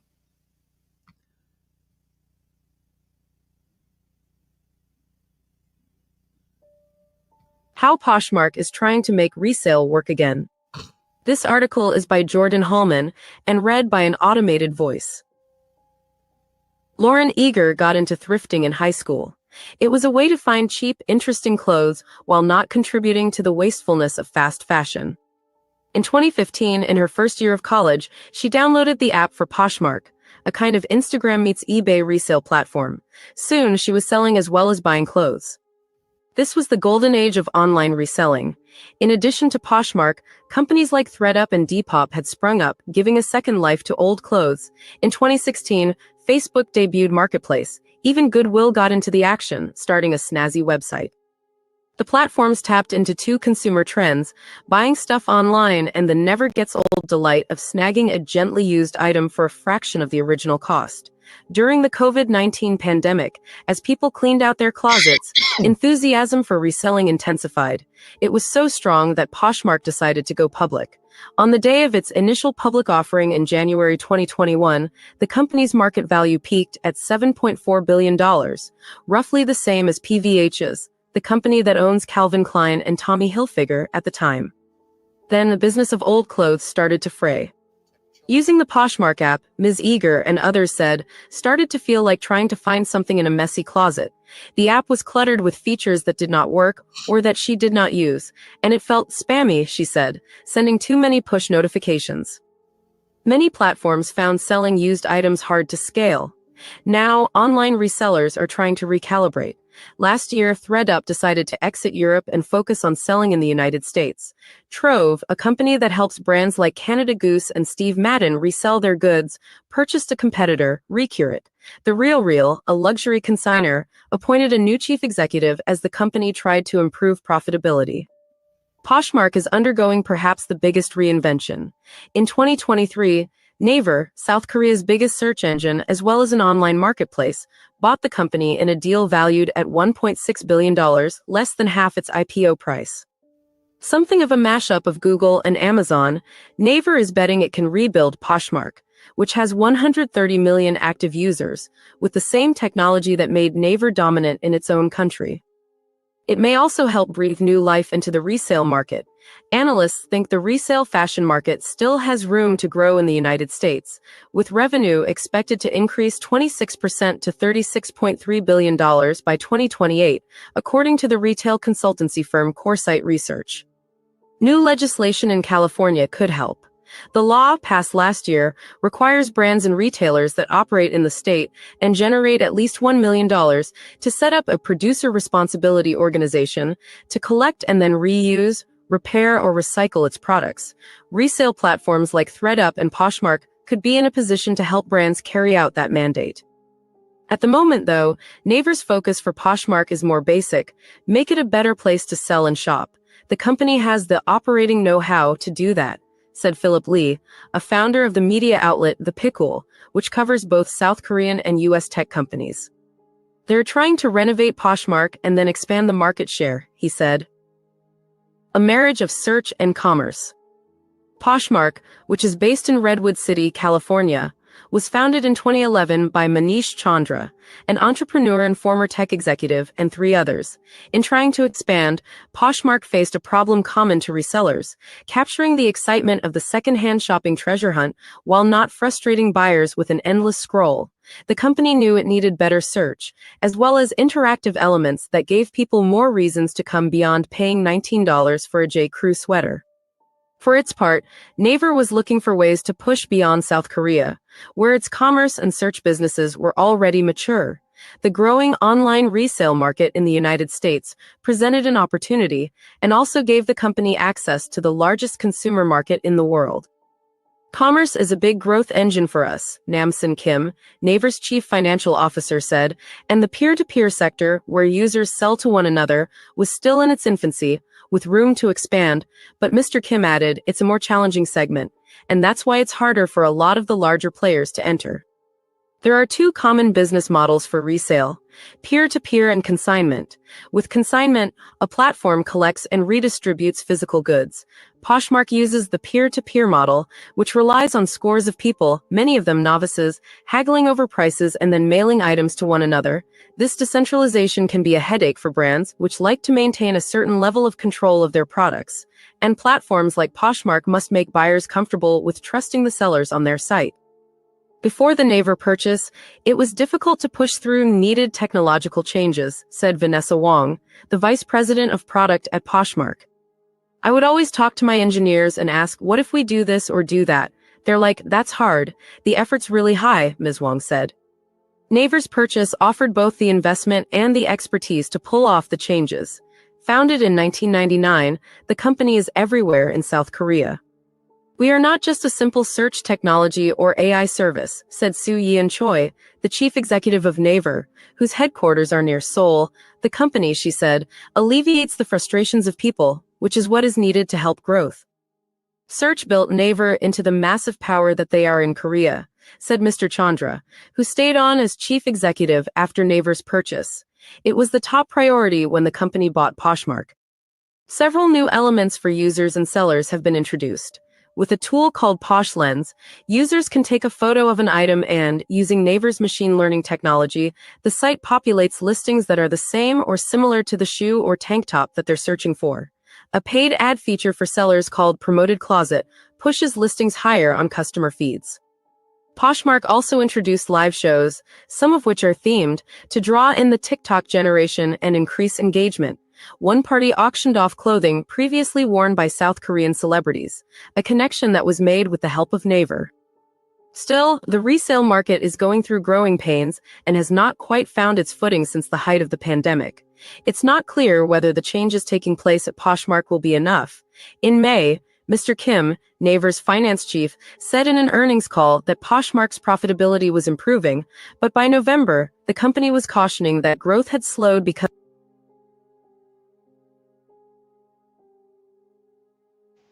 I think it stopped, Stanley. Uh,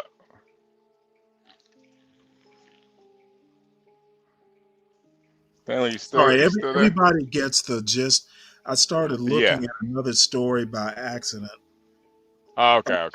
which I'm not gonna use today, but this is actually a really good article. How unauthorized immigrants help finance Social Security benefits. Um, but I'll get into that. One That thing, sounds interesting. yeah, I want to read it before I use it. But it just so happens AEI. Do you know who AEI is? No, it sounds familiar though. The Who is American it? Enterprise and the American Enterprise Institute. American It's a Enterprise. conservative think tank. Okay. Which, by the way, I actually subscribe to their I'm on their news on their what is it, on their subscriber list or whatever. I get all their Mhm. newsletters and announcements and stuff. Mhm. To Herman's point, and kind of touching on what we were talking about, what they're doing today is what are parents' rights and how far do they go? I'd like to listen Oh to a yeah. little bit of it. Yeah. I think that's another big issue too, Stanley. Man, I feel like parents really have lost all rights to discipline their kids. You Yeah, know, I don't agree with that. well, I mean, okay, well, publicly they can't discipline their kids publicly. Why would you ever want to do it publicly? Yeah.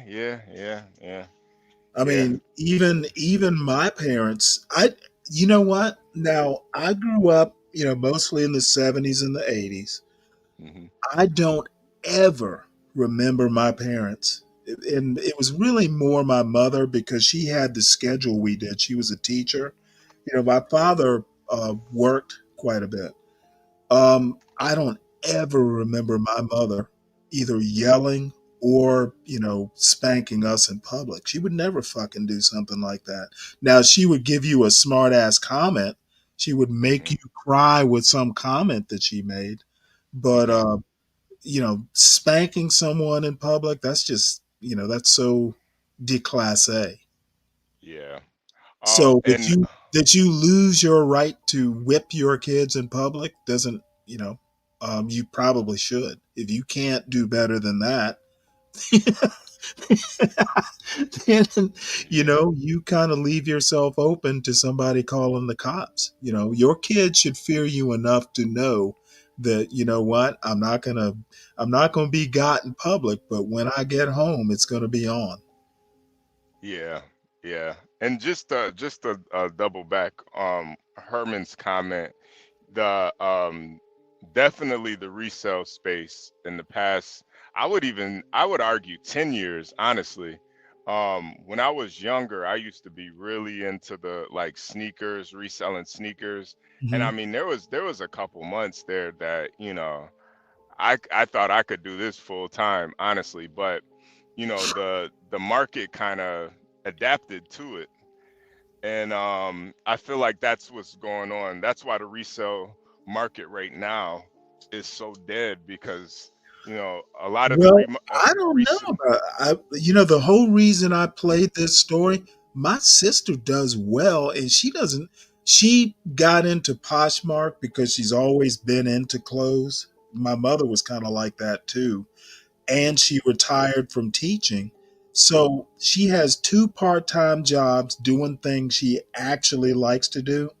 She teaches, she tutors, she's a private tutor, and she does Poshmark. And she makes a lot of, I mean, I won't say a lot of money, but let me put it to you this way. I've got one kid in college, she's got three. And, probably the only reason I think she likes doing what she's doing. But sometimes she'll tell me how much she like made in a month doing Poshmark. And I'm like, fuck. And she doesn't even do it like 8 hours a day. She might do 8 hours a week. do you do you know what kind of stuff she sells? Like It's clothes she all like sells? high end When stuff. Like she'll Oh, be okay, selling yeah. Chanel dresses and shit like that.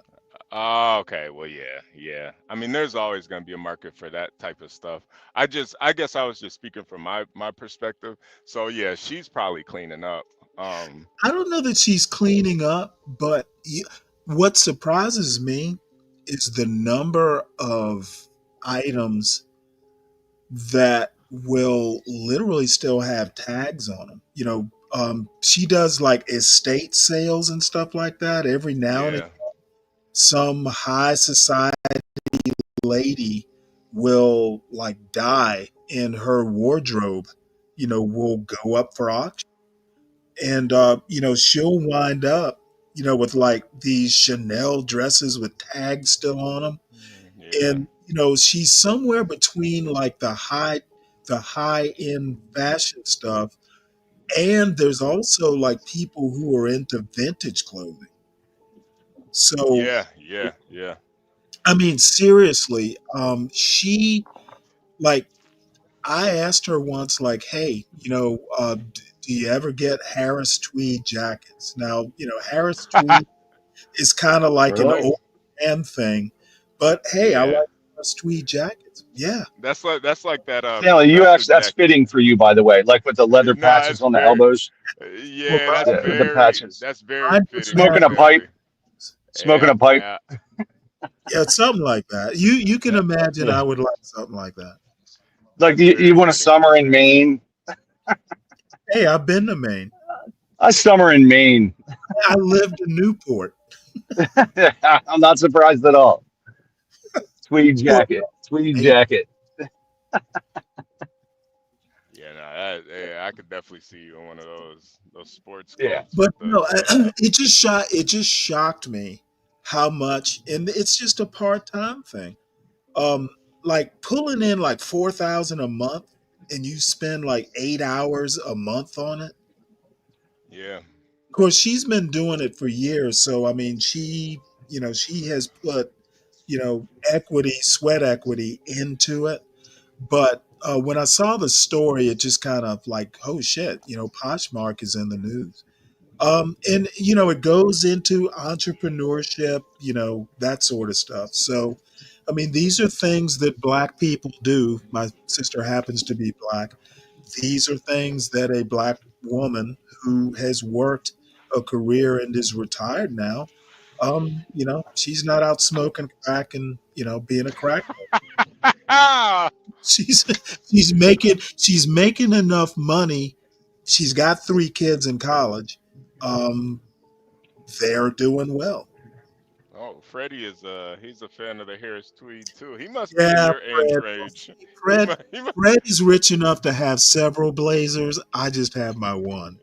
he must He must You be in probably your you age probably paid range. full price for him.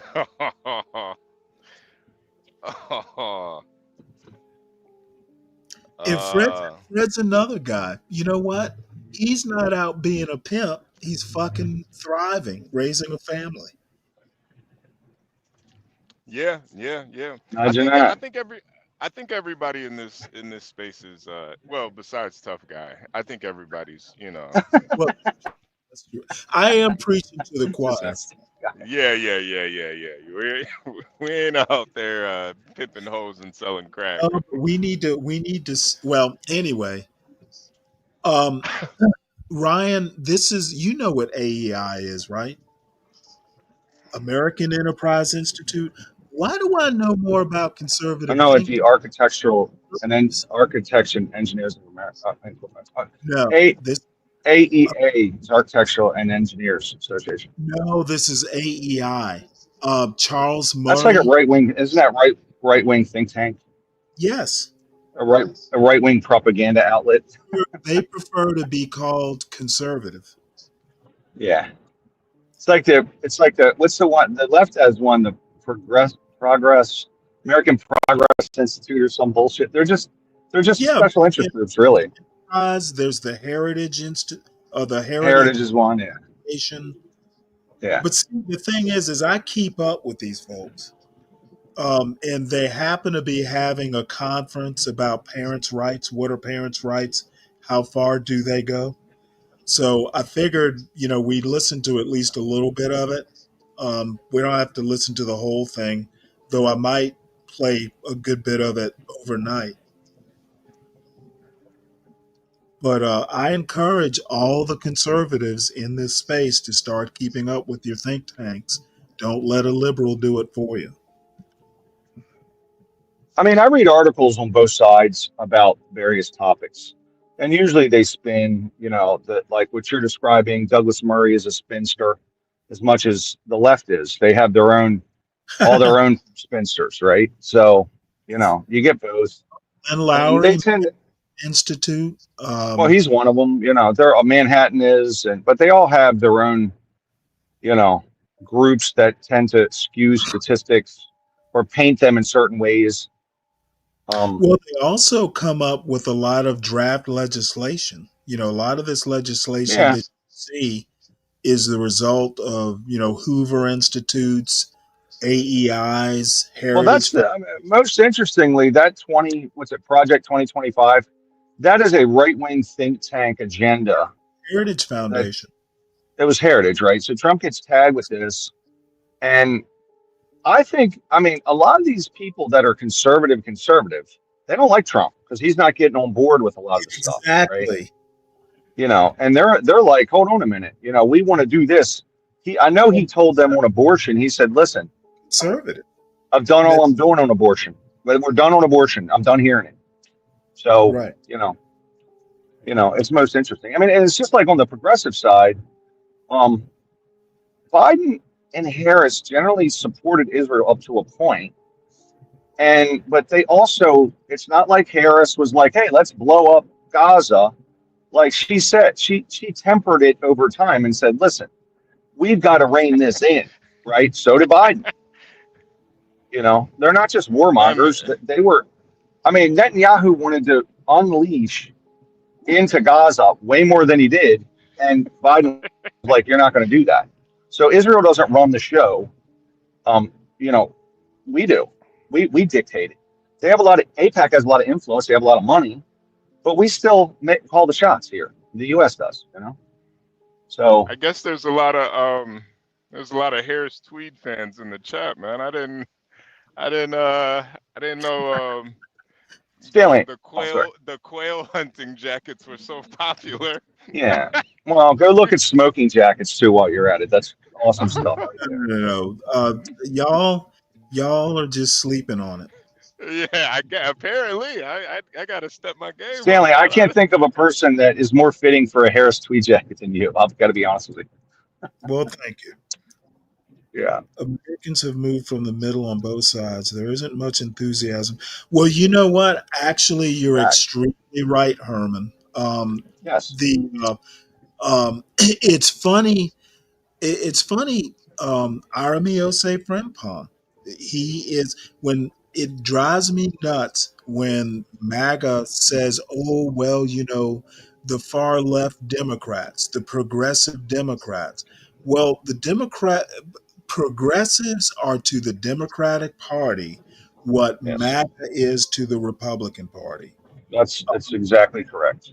One is farther right, one is farther left, and they're so far from the middle that Aramiose Frimpong actually thinks that MAGA has more to offer America than Democrats do. And he's a progressive. So people really aren't understanding American politics when they just automatically associate Biden with progressives or Kamala Harris. Kamala Harris may be a little bit left of Biden, but she was by no means a progressive. Quail hunting. Yeah, you won't in Georgia anyway. You won't be hunting quail in a tweed jacket. You All need the some moderates are gone. But Stanley, all the who in Congress is a moderate now? nobody. Pat Well, Toomey was a Republican, gone. probably. Joe Manchin was a moderate, gone. Go down the list of like moderate policymakers. There's virtually Um, none left. I think someone like John Thune is a little bit more moderate than MAGA. Well, I'm sure. And by the way, he is. And it's funny that they put that he was almost the first guy to land the job. And I think it's the legitimate conservatives were like, we got to have this guy to offset the MAGA right.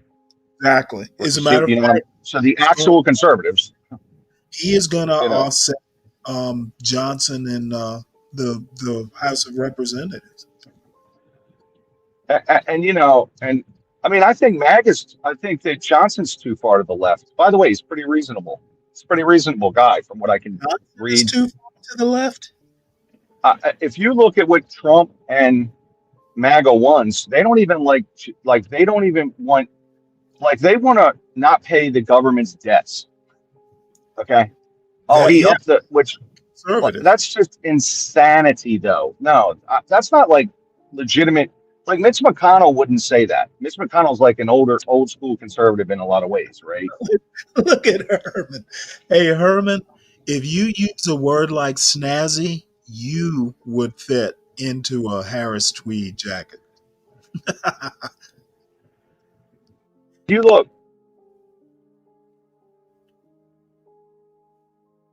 I think we just lost Ryan. Let's listen to a little bit of this. What our parents like, because I'm hoping they touch on education, but I bet they won't. I Probably just mean, what else would they talk about if they didn't talk about education? no, they're gonna talk about trans. No, no, no. Come on. You really think so, Stanley? Yes. You think they're that far right? That's all they're gonna focus on? Yeah. Dunk constitutionally. Sorry about that. That's all Well, right. I just got a phone call again from the same fucking guy that keeps calling over and over. You guys agree with Stanley? You think the Republicans gonna go straight to the trans issues, or are they gonna talk about education? He's already moving off a lot of. He's already moving off a lot of the positions he was taking. According to their religious, up the most vulnerable members of our society. An enterprise institute.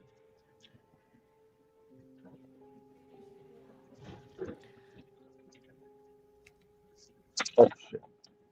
You there? Yeah.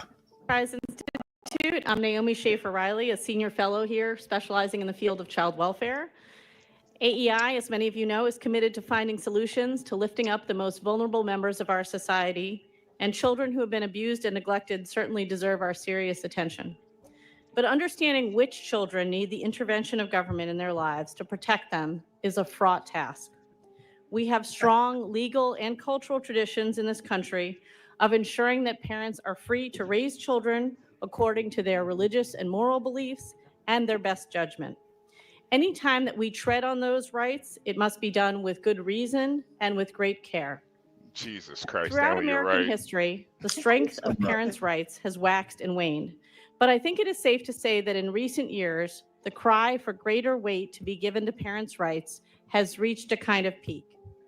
And those voices are coming from across the political spectrum.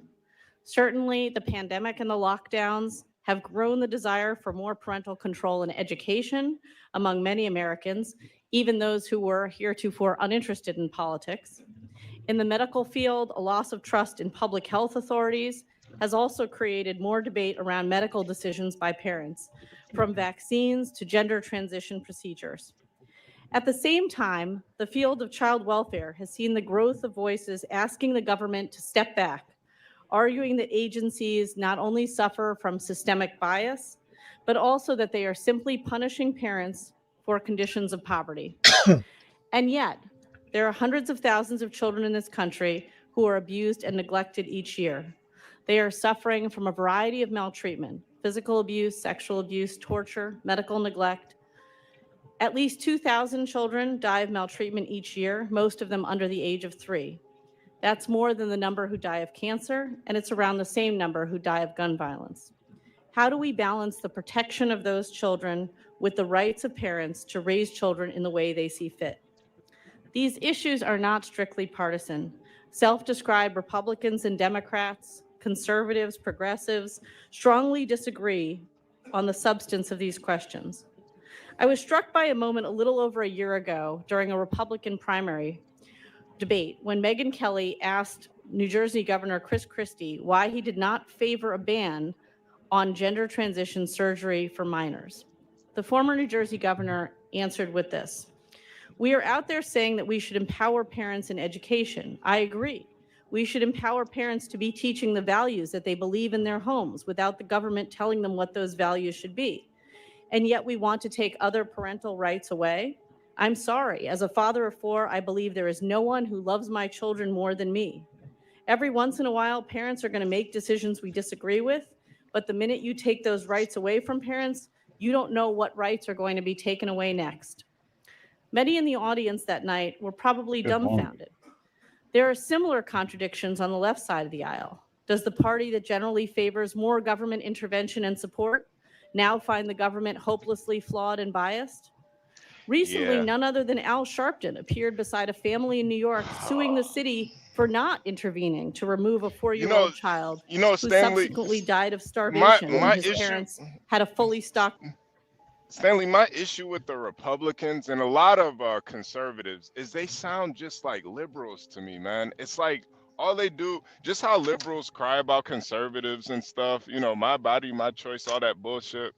The Republicans do it too, man. And it's like, can somebody just focus on the actual problem? That kids are dumb as hell these days.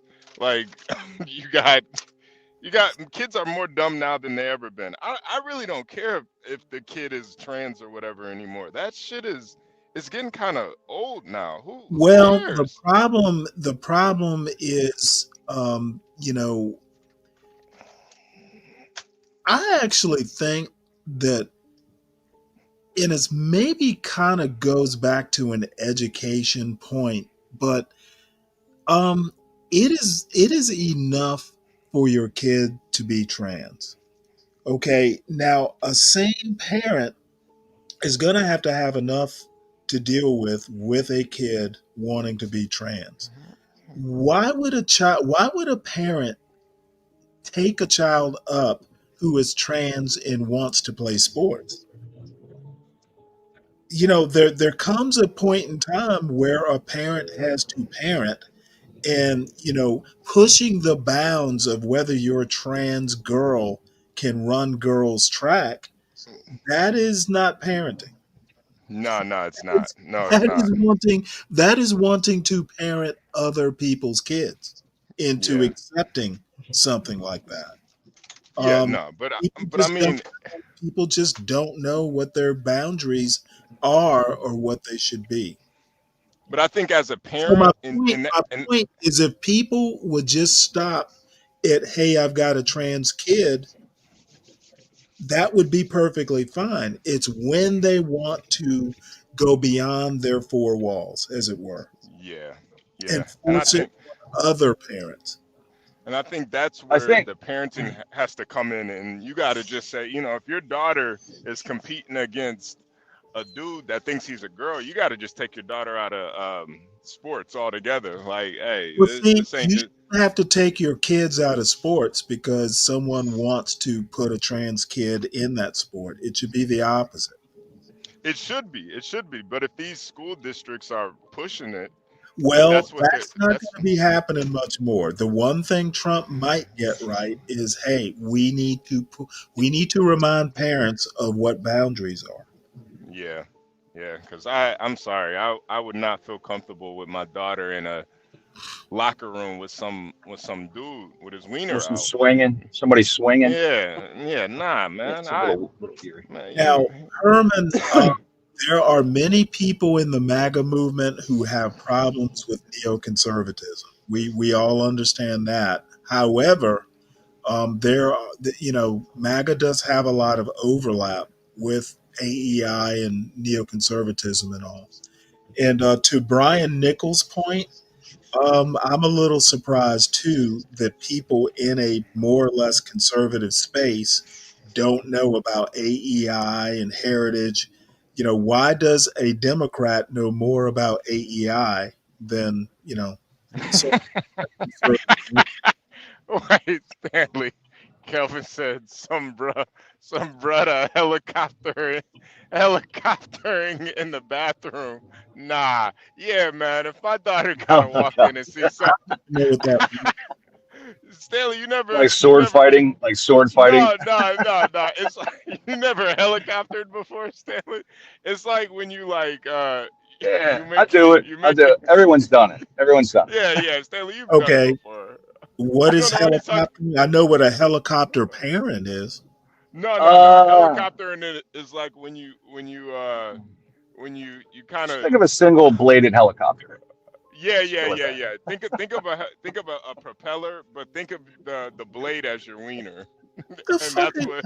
No, I've never done that. Yeah, we've done it. We've done Ah, it. yeah, all right, Stanley. Who Okay. wants little drops of urine everywhere? You never, Not while Well, you're peeing, Stanley. I was Okay, yeah, not taught, while you're come on. I was taught to pee in the toilet. not while you're peeing, but like you're All about right. to No, I you're can't about to ever take your. say I've done that. You never like you're about to No, take your lady to Pound Town and you walk in the room helicopter. To try to get a laugh out of her. You're trying to get Yeah, a laugh out of her. Everyone's yeah. honestly, done it. Just be honestly, honest. say I Just tell the honestly truth. I can say Say no. hello I've to never my done little friend. that. I have never done that. Okay, all right. Yeah, we definitely gotta get you a tweed You They jacket, know what? respond with, Stanley. "Do you think That that's funny? You think you that's know, funny, huh?" would a woman take you seriously if you walk into the room doing that shit? Well, I mean, you gotta You have the think that's equipment to be able foreplay? to You think do it. that's foreplay, huh? I'm like, that's to me. That's like, hey, I don't mean business. I want to play. No, motherfucker, I didn't come into this room to play. Stanley's all work. Stanley puts his Yeah, That's Stanley's, right. he's all work. That's right. yeah, he does a Everyone's done it. I'm military the hardest salute. working man in the bedroom. In He the does a mirror, military. in the He mirror, does, everyone's done it. does a drum salute. Now look at Military. this. Look at this. My girl finds it hilarious. Emphasis on girl. Yeah, Yeah, yeah, she yeah. No Oh, woman that's over 30 thinks it's funny. Trust me. finds it nah, ridiculous. nah. I Kelvin don't is think it's right, funny at all. man. I don't Kelvin think is it's funny right, at all. man. Date someone you're closer to your age, Yeah, Kelvin, not girls. yeah, that's right. Yeah, yeah, assume the yeah. assume the position, motherfucker. I am After not here to 25, they play, don't find it funny anymore. Now, I motherfucker. am the only man in the room, so therefore I am the hardest working. Oh, I wanna make that clear. Oh, Stanley, come on, thanks for Stanley. Come thanks for on, sharing that Stanley. with us, bud. Yo, I mean, I guess you called it with this video though, Stanley, man. These people are, man, I just feel like the trans issue, it shouldn't be a parent's uh biggest concern with schooling. Yeah, it's a concern, but it's like maybe sixth or seventh Well, on the but you list. got to think the reason it's a big concern is religious. It's really religion that's driving this whole anti-trans movement. Yeah, yeah. No, and Stanley, I agree with I it. don't agree with that. I don't agree. I What else? It's also okay. So there's another part of this, and that is they're telling people that are 75 years old that go, there's two sexes, right? And they're telling people, I know gender and sex, they've created a difference there, which I don't necessarily agree with that either. But they're telling people, literally, the left is saying, oh, men can get pregnant. They're saying that. They're saying this. Well, They're they saying are there's 64 genders. should be saying 64. what they should be saying is trans men can get pregnant. But they don't say that. They say trans men are men and men can They, get pregnant, they which should is be. which is so I think it's not about religion. I think it's about you're violating everything I ever learned about biology. You're Okay, no, violating everything I ever learned about normalcy okay. by The saying this. piece, the biology piece is just a ruse. It's actually religion. I don't. I mean, Stanley, it defies logic to say a man You can you get know, pregnant.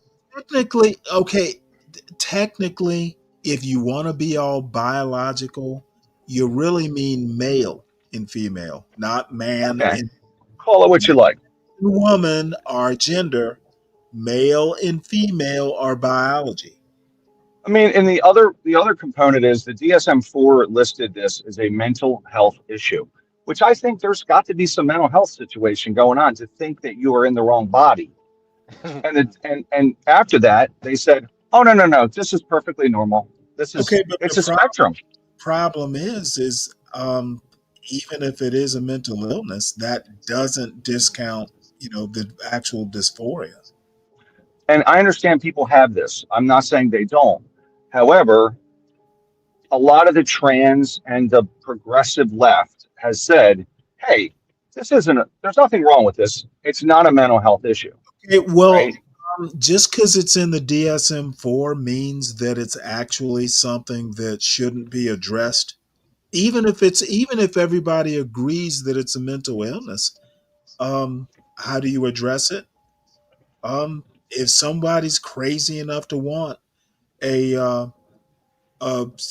or a sex change, let them have it. If they're underage, though, it's kind of hard to do that. So if Like it's you can't. raised, then it's a parental thing. If a parent wants to have their kids modified like that, they have parental rights. I mean, Dwayne Wade did it. Remember, Dwayne Wade, yeah, basketball player, did it. Don't cut his yeah. dick off, man. Don't You remember know that what? guy? Yeah, don't cut his dick. All No, I'm I shouldn't say saying that. is when people start talking biology, they're basically masking the actual issue, which is it's religious. For me, it's not religious. It is. For Hey, you, listen. not be. Well, what I mean is like it's more so along the lines of please don't tell me that everything I've ever learned is wrong by saying that that like, oh, men can have babies or some craziness. And by the way, if you look on Wikipedia, there's 64 genders. Isn't that just a few too many? Like 64. There's Two Spirit. There's all this stuff. And the progressives buy into this and say, if I don't accept this, me, right, an older male, if I don't accept this, I'm the screwed up one. And I'm like, I don't think I am. I think I'm You know, you fairly know, you know, normal. Stanley. I It, think when Republicans make it a religious issue, that's where they lose the argument. Because I I don't mean, if think you want they to, lose the argument even. nah, because I think they what it really is like a obvious argument, and when you try to play the religious route, then well, he would have loved everybody. You know what I mean? Like it kind of I think it's a mental issue, and also It's an obvious issue. It's a science issue, biology. Those are the issues. And when you try to make it religious, it's like, nah, that's not what it's about. Okay, I got several responses to Brian Nichols. Okay, go ahead. Brian Nichols calling it a common sense issue is basically bullshit.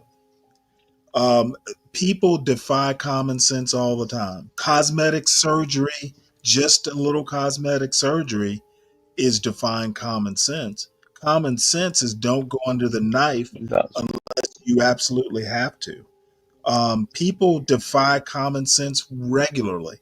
Common sense is not to elect a convicted felon to the highest office in the land. People elected him anyway. You So son of a bitch, your Stanley. common sense argument, I could shit on that all day. You son of a bitch. Okay, and the progressives created this issue. I'm sorry, progressives did not invent gender dysphoria.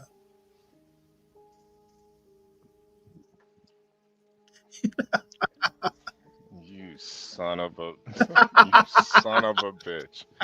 You son of a bitch. Well, It says I would don't think you elect a convicted felon to babysit your kids? it depends what they got convicted Hell no. for. It depends what they got convicted for. Okay, you wouldn't let him babysit your kids, but you'd let him run a country? Well, it to me it depends what they got convicted for. Now, if they got convicted because they didn't pay some parking tickets, I'm not gonna hold it Well, against that them. wouldn't be felonious. That's not felonious. Yeah, or some tax issues or something. I'm not about to. Doesn't felonious sound like something that Stanley would say? I'm pretty Like sure that. he has said it. It really does. It sounds like something he would say. That's a felonious. It's called Trump. In his tweed jacket. Absolutely. Absolutely. That's a felonious. Felonious assault. Yeah, felonious assault. That's something Stanley would say. So, but so my issue. Look, Stanley. In all seriousness, it's not a religious thing for a lot of people. It's just more a, hey, man, like especially if you're like 70, like you're 70 years old. It's like my whole life I know gender as this. And then I know one is sex, one is gender. They say that, right? But when you have people saying, "Well, no, men can have babies," or this kind of illogical stuff, that's the pushback. I don't think like, it's illogical. Men can have babies. Males can't have babies. Okay, well, you're getting into the semantics of it. Okay, no, it's actually not semantics. You want to say biology, I'm going to go all biological on you. What I'm saying is, I'm not even talking about myself. There is no biological man. There is a biological male. Well, a lot of the trans and the whole progressive movement says if you have a sex change, right, you are that other thing. And they don't even say trans woman. They'll say, oh, they're a woman. Trans women are women, right? Okay, they would be wrong. I agree. However, the Republicans ran with the fact that they said it. See, again, this is the problem with education in America. The motherfuckers are dumb. They are not learning what the definitions or the biology or whatever you want to say. Okay. People aren't educated to know that a man and a male are two different concepts. They're very related, but a man is gender, a male is biological. Well, if you type into YouTube, liberal flips out because liberal freak out because someone says trans women aren't women. You will see 45 trillion videos of these girls freaking out. Even go there. Do you think I won't call that liberal an idiot? No, I know you will, and so will I. We both will, right? Because we know it's dumb. But the thing is a lot of the Republicans ran on that, and a lot of the left defended that behavior. So we end up with this stupid, marginalized, small issue that it's a very small issue, by the way. It's a very small. I mean, how many people are involved in this whole thing, right? But ultimately, it became a national issue because it defies logic, right? It doesn't. It What's that? defies Oh, our sense of logic. we got John in the back too, ladies and gentlemen. Hey, John. John's in the back. Well, Oh, he's John's coming up to eat crow. John's coming on up to eat crow about John's Lamar. probably Come on going. up, John. Pull John's up. probably going to record a video. Oh, okay. Let's talk No, I think about. I think it's Let's the talk same about thing a between guy called Lamar Jackson, please. a female. Ah, yeah. Let's talk A about. Hey, female. HB, real quick. How old's Derrick Henry again? You know what? 200 plus yards. I'm not mad at him, but bro, Mad he's at him. fucking. He's 60. He's 63, man. Come on, man. Fucking. How? Well, hey. If he wasn't. Hey, listen. Imagine if he was a younger man, he would have got 600 yards against those idiot Steelers. So But there you have it. you know, Stanley, I think there's a difference between like a female and a woman too. I think a woman can cook. A female doesn't cook. What? A female can cook. There you go. There you go, HB. No. In a pan. A woman cooks. A female can't cook. A female can't. Well, a woman and a female more times than not are the same person. No, but I just think, Did you you know, not know this? yeah. But I think you could be female, but not actually a woman, if that makes any sense. You know, I think a woman she can cook. A female, you know, female can't cook. She could do other things though, but Well, here is Melania heading back to. Let's see. Melania Trump reveals top priorities ahead of inauguration. Uh, I'm guessing most of this I'm going to have to throw up a screen for, but I actually do want to hear what she has to say. Uh, wait.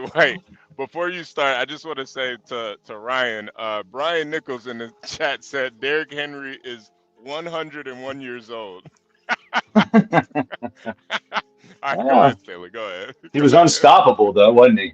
Him and Lamar just Nah, running all over them punk ass Steelers. How about that? yeah. yeah. By the way, that whole thing about about Lamar not being able to pass, are we still holding on to that? Hey, No, listen, he Stanley. okay. If he wins this year, if he wins, He has to, by that the way. argument, that argument will He no has to. longer be true if he can win it this year. Yeah. But He struggles with one pass, which is like the outside of the hash mark over timing route, and they play. Most coaches will stack it up so that he has to throw that, and he's just not good at it. And he really didn't have any of those routes that he threw, right? Right. He's great on a crossing route, so that's the only thing he can't do. But he's practiced it every year very hard. So he's 28 years old. This is the time, and look, man, we beat the Steelers pretty well, and now we got to go up against bobblehead idiot Allen, who uses his head as a battering ram like Cam Newton and Roethlisberger. So we'll see how we do against That's this gonna guy. How many didn't what's his name for Pittsburgh, the coach? I can't think of his name. He's won a Super Bowl, right? Yes, Tomlin, Mike Tomlin. He's he's on won. the but he's on the block though. I'll tell you that much. They haven't won a playoff one. No, his Tomlin won a Super Bowl. Yeah. He's won. Okay, 2011 or something. okay. Yeah. Just But checking because but I in just read Steeltown. Oh, sorry. Go ahead. the weekend. They're starting to say, "Hey, he can't win in the playoffs." Well, they haven't had a playoff win since 2017, Right. and in Steeler country, that's they'll move you quick based on that. Well, I mean, Right. to be fair though, they do have Russell Wilson as their quarterback, so I don't know. I don't. Would They really? made a lot of dumb moves, and they held on to Ben Yeah. Roethlisberger for way too long. I Right. mean, he wasn't even. He couldn't even talk at the end. He's been hit so many times. Yeah. So, they held on him for way too long. And I don't know. They had Antonio Brown. Remember that? So Yeah, yeah. that kind of dumb They for shit. some reason their wide receivers have they have some real issues as far as like I don't know if it's mental issues, but their one wide receiver, I can't remember his name, but I was watching some of the highlights. This guy was just giving up on a lot of those plays, man. They I'm got not sure. Perkins is their guy. He's their guy. Yeah, He's good. yeah, Perkins. That's who. Dude was just giving up He's on a good lot of though. plays, man. He is Well, good, the but Steelers and Baltimore have the same DNA. Like they both are great at picking defensive players, and both of them struggle with wide receivers. Like we finally got some yeah, good receivers, but for years and years and years, we just couldn't do it. We get good, decent tight ends. I mean, we draft well, but just those like skill positions we struggled with, and for years we couldn't get cornerbacks and safeties that were worth a damn, and we finally fixed that. So this is why I think yeah. we're bound for the Super Bowl this year. It's looking like it. So, We're gonna see. Well, this Stanley's got a video up. This is 12th Man's favorite show, Fox and Friends. Fox, So let's Fox and Friends. yeah, let's see what we got here. Okay.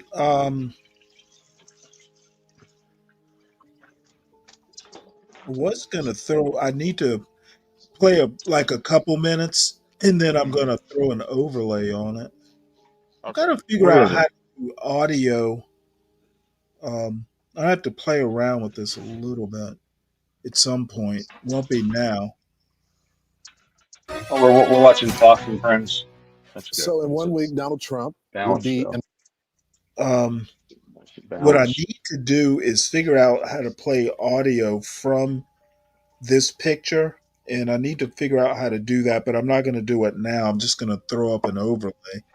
Yeah. Just put up an What I overlay could is cool. do is take a screenshot. Oh, I can do something fancy, but I don't have time to do it now. Yeah.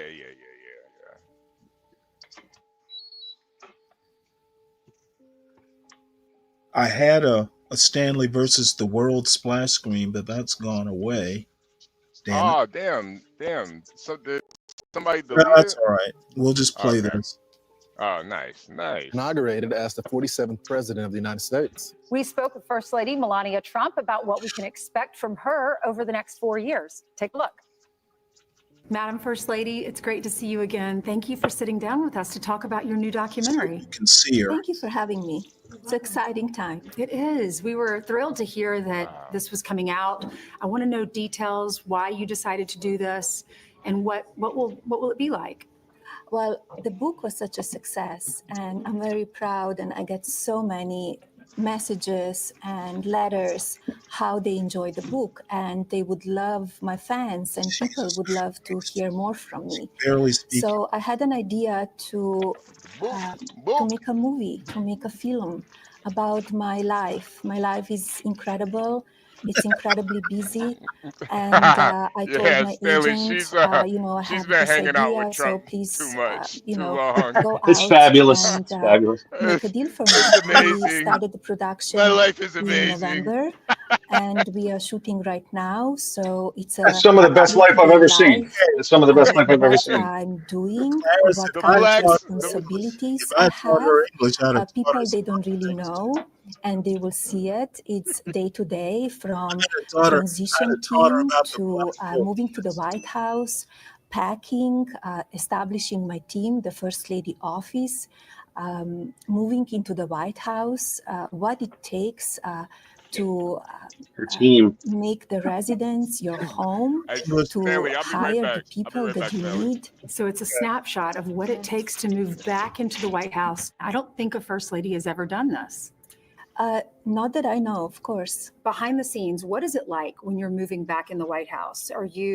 What's different this time? The difference is I know where I will be going. I know the rooms where we will be living.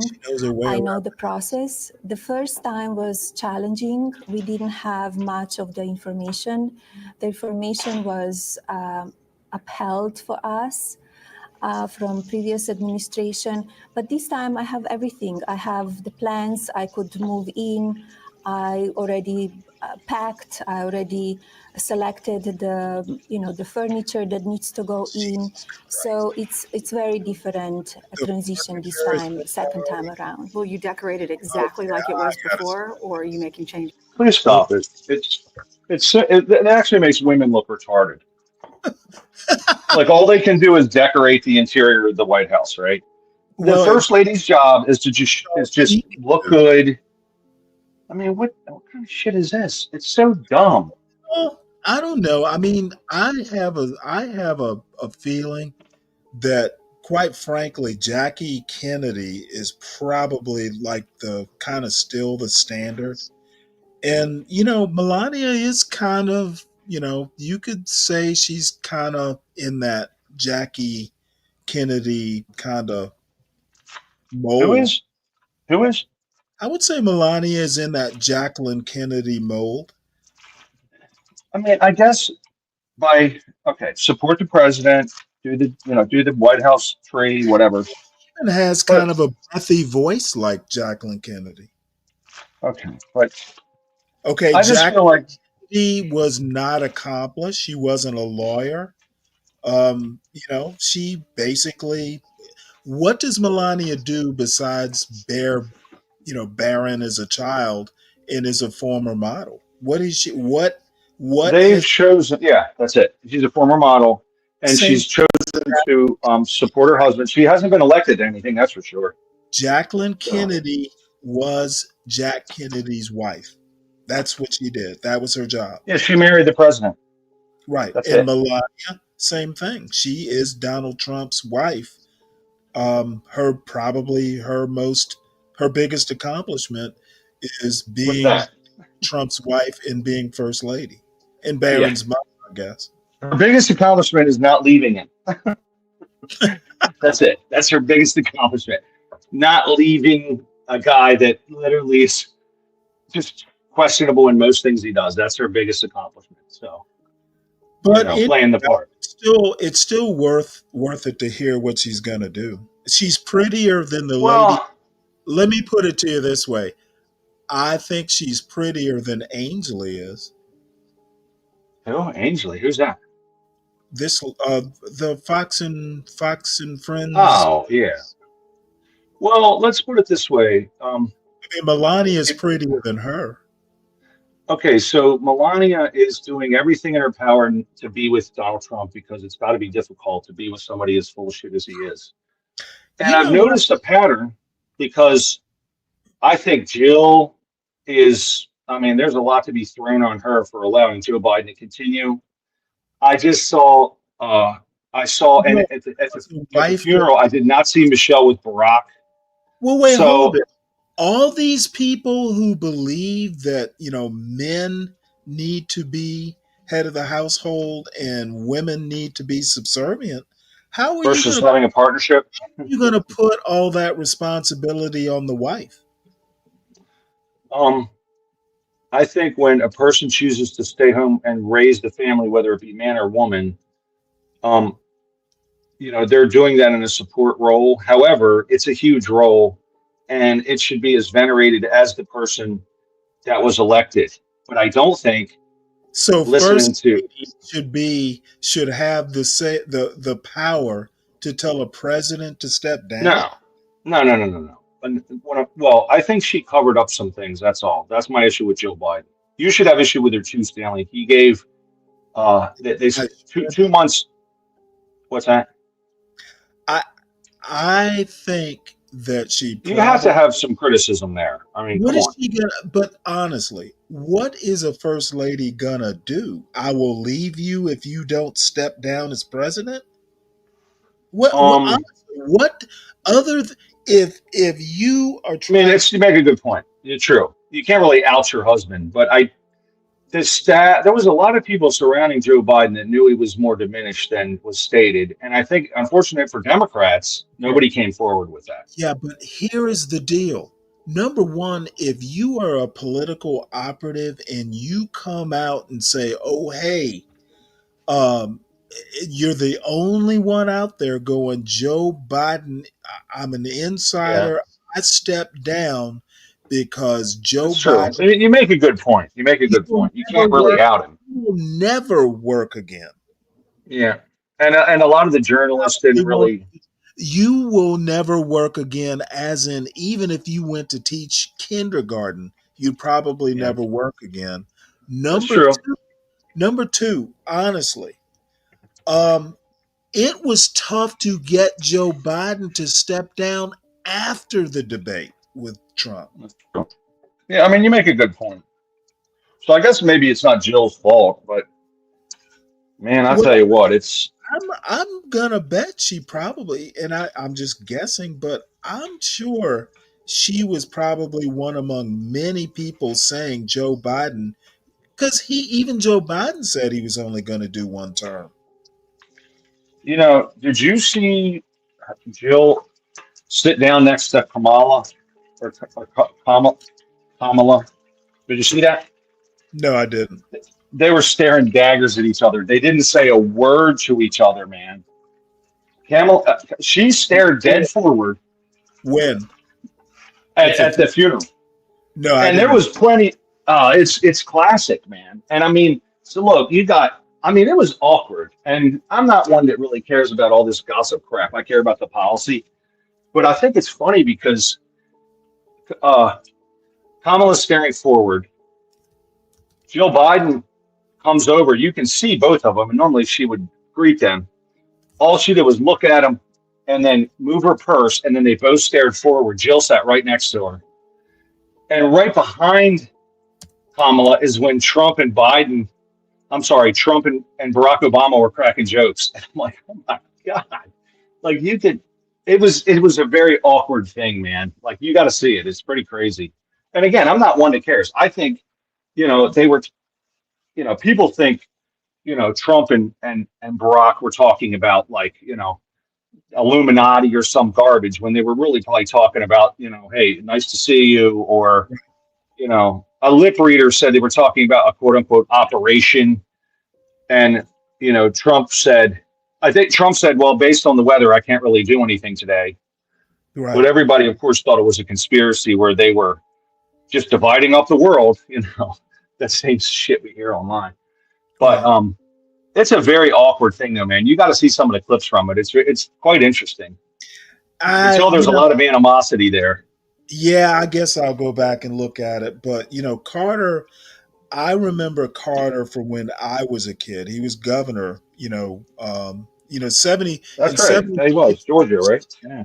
I was 11 when he got elected, so I remember him when he was actually governor. And so he in Georgia, you can imagine Carter was just revered.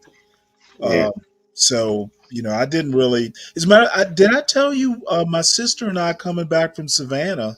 We basically the state patrol stopped us outside of Macon because the Carter funeral procession was coming. Oh yeah. So we literally were at the tail end. Once they let traffic go, we could see the hearse, and we were at the very tail end of the funeral procession. That's cool. How many? What was there? About 12 Secret Service agents there? I'm sure the Secret Service was there somewhere, but it was mostly State Patrol that was at the tail end of it. But like my father said, hey, it's a little piece of history. So, and it was kind of fitting to catch former governor, former president, etc. Well, I get stopped for motorcades all the time in DC. It's the most annoying thing in the world.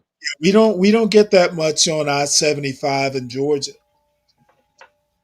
Yeah, well, these guys, there's about 5 limos that come through, so you don't know which one he's in, right? And they close all the traffic. When they pull out with the helicopters, it's the same thing. Like on Marine One, there'll be like 3 of them that go up, so you don't know which one he's in, But anyway, it's just a terrible thing because you're an hour, you're jammed up in the middle of the worst traffic city in the country, Well, let's go back and finish up this. And by the way, I actually, if you had to put Trump and Melania side by side, I would always, be on Melania's side because I mean, imagine what she's had to put up with Yeah, everything. for Well, he money. probably didn't. He probably said, "I'll revoke your green card." Well, yeah, but you know what? She got her parents here. She's got Barron. Yeah. I mean, she got some stuff out of it, but still, the only thing is she'll probably outlive him. The most interesting thing you remember about Trump is most of the good policies, and he had some good ones, right? Right. They're not his idea. They're not his invention. They were existing, What right? good Within, policy did Trump ever do? I think the Middle East peace Remain in situation. Mexico, maybe. I mean, remain in Mexico was good. Yeah. But a lot of it he ran on, like this whole China issue, which, like I said, he really brought that to light more so than anybody had before him. Well, you're more Um, afraid of China than I am. I know. Yeah. Well, I'm afraid of an unstable China more than a stable one, to be frank with you, because that's when dictators act up when they're losing power and they have to do something big, and that's what scares me. Because that's when hey, let's go to Taiwan. Right. So that's what makes me nervous. But All right. Well, China, if they let's keep finish. cranking out engineers though, and we don't fix our education, we're going to have problems down the road, man. I'm telling you. So Well, once Vivek becomes influential and maybe even president, I might even vote for Vivek. I A like little him bit of better changes, not than much. most of them. How have the Bidens been? Have they been accommodating and are they still living there? They're still living there and they will be out Oh on wait, January hold 20. So what happened is on January 20, the transition team has only 5 hours to move Biden's out and to move us in. So everything needs to be planned to the minute. And when you were decorating the White House for Barron, I remember in the book you talked about how Jesus. the Obamas, they had certain rooms that were pink for the girls, and you wanted to make them appropriate for Barron. What is it like now? Obviously he'll have a bedroom there, but he's an adult. He's in college now. Will he be spending a lot of time there as well? I think he will come and visit. Yes, he Will will he bring be. his friends? Is it fun? Does he feel comfortable to bring friends? Yeah, whatever he would like to do. Yes, I feel that as a children we have them Is till Melania a they are MILF? like 18, 19 years old. We teach them, Can we the first guide lady them, be a MILF? and then we give them the fly. And I always old. respect Baron's yes and I don't no think and what she's he too likes old. to She's do, only where in he her would like to 50s, right? be. Do you feel like you're in a different space now than you were 8 years ago? I feel I was always me Stanley, the first time as well. Stanley, hold on a minute. I just feel You that couldn't do it, and I couldn't do it accept. because as soon as you started to do it, you think about Trump, and that would ruin it for you. What? If you were with Melania, and you were Well, like, Melania is not really my type. but just the thought of Melania means you got to think about Trump, and that's just ugh. Well, no. For some teenage boy, Oh, maybe a desperate teenager, maybe. as a matter of fact, Melania is definitely in her 50s. She's 55. Man, She was I feel born in bad. 1970, apparently.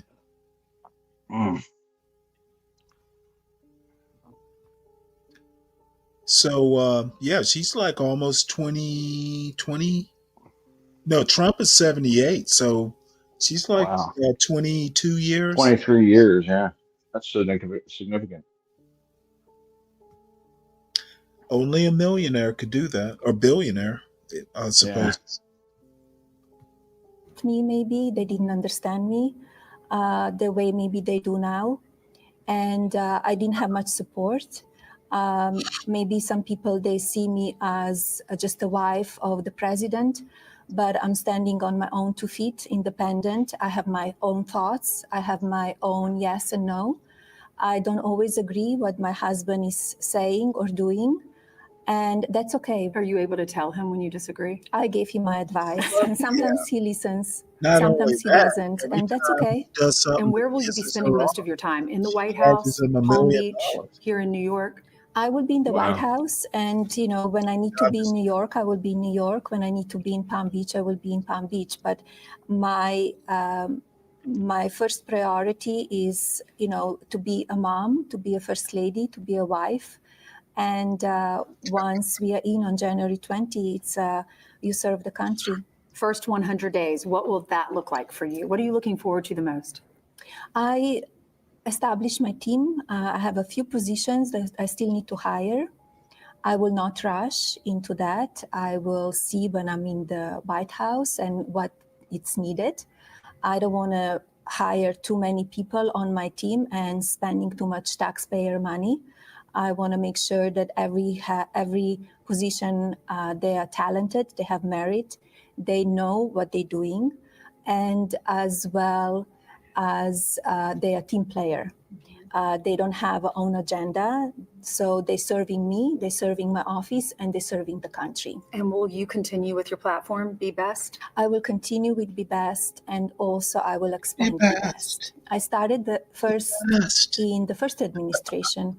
I didn't have much support from anyone. I invited all of the streaming platforms to the White House. I had the round table, and I didn't have much support from them.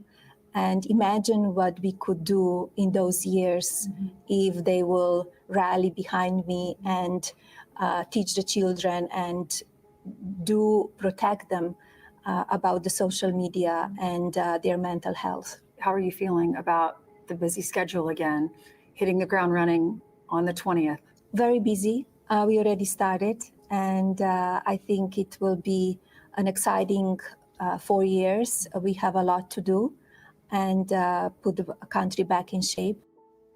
Wow, she looks ready to go. Man, what do you think?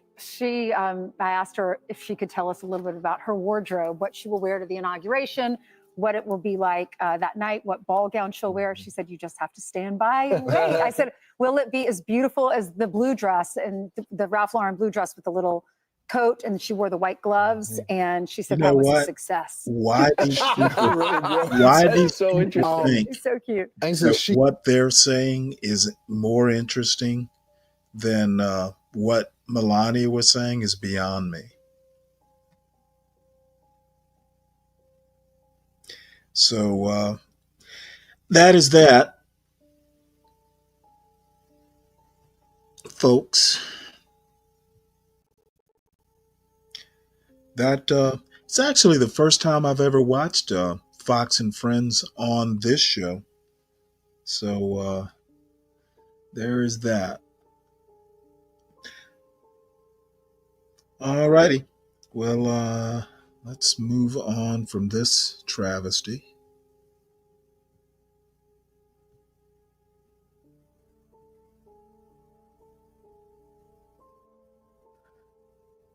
Let's see.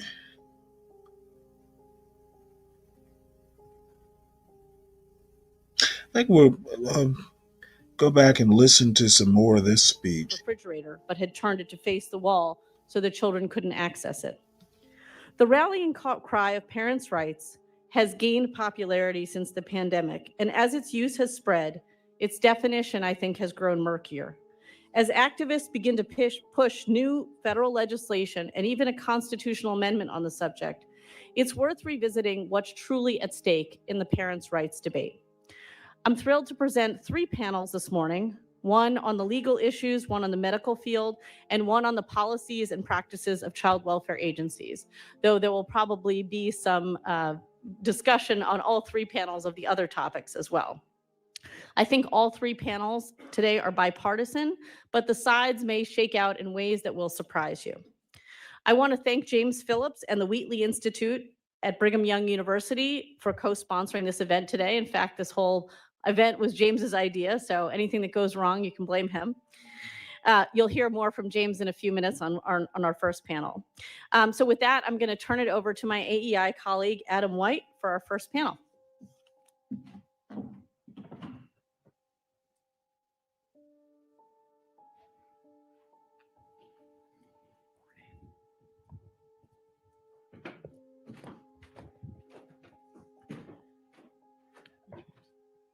No pressure now. Yeah.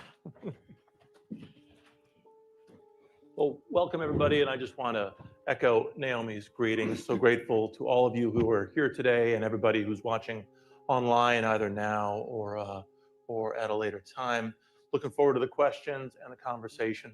Our conversation started last week, one of the usual pre-panel prep calls, and in the course of thinking through this morning's conversation, somebody, I can't remember if it was Elizabeth or Marcy, pointed out that 2025 is the 100th anniversary year, the centennial of the famous Supreme Court case of Pierce versus Society of Sisters, one of the early cases in which the Supreme Court declared a broad right of parents to oversee and control to great extent the education of their children. And there's a famous line in that decision where the court says, quote, "The child is not the mere creature of the state.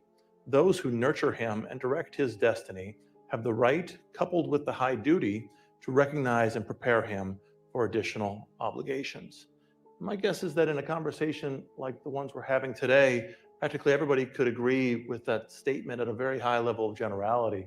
Of course, as we get to particulars, both in the life within a family and the broader life of a political community, it becomes much, much harder to pin down exactly what that means in practice. And so I'm very grateful to be joined today by four experts who are going to have a wide range of thoughts on the broad question of the rights of parents, the rights of children, and the power of the state, and the responsibilities of parents and the state. Let me introduce the speakers very, very briefly in the order that they'll speak. We'll hear first from Professor Elizabeth Kirk. She's an assistant professor of law at the Catholic University of America, where she also co-directs the law school's Center for Law and the Human Person. Then we'll hear from Marcy Hamilton. She's the founder and CEO of Child USA, a nonprofit think tank focused on improving the laws and policies that protect children against neglect and abuse. She's also a professor of practice at the University of Pennsylvania and an experienced Supreme Court litigator. She successfully argued the famous case of City of Bernie versus Flores. Then we'll hear from Walter Olson.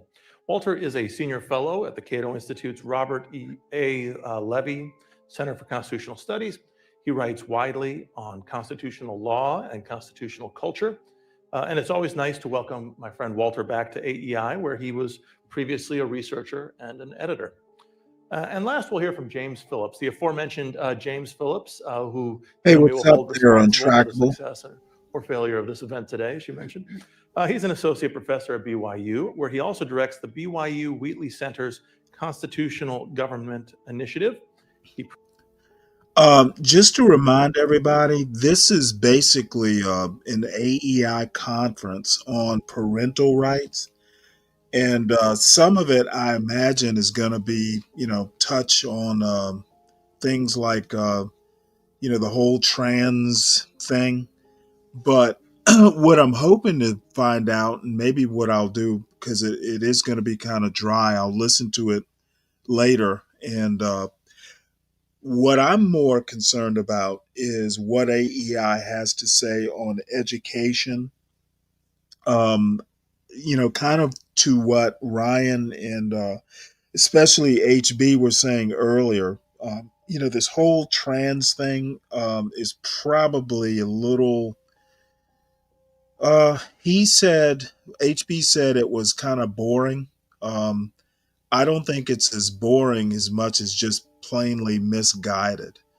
I'm much more interested in what parents have to say about, what's happening with the education system. Much more interested in what, parents are saying about divorce rates in the state of marriage. And I'm guessing it won't come up too much. Neither education nor the state of marriage will come up in this conference.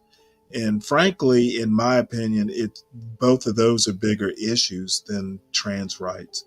Many in this space will disagree with me, but I guess my response will be, you're wrong if you don't realize this.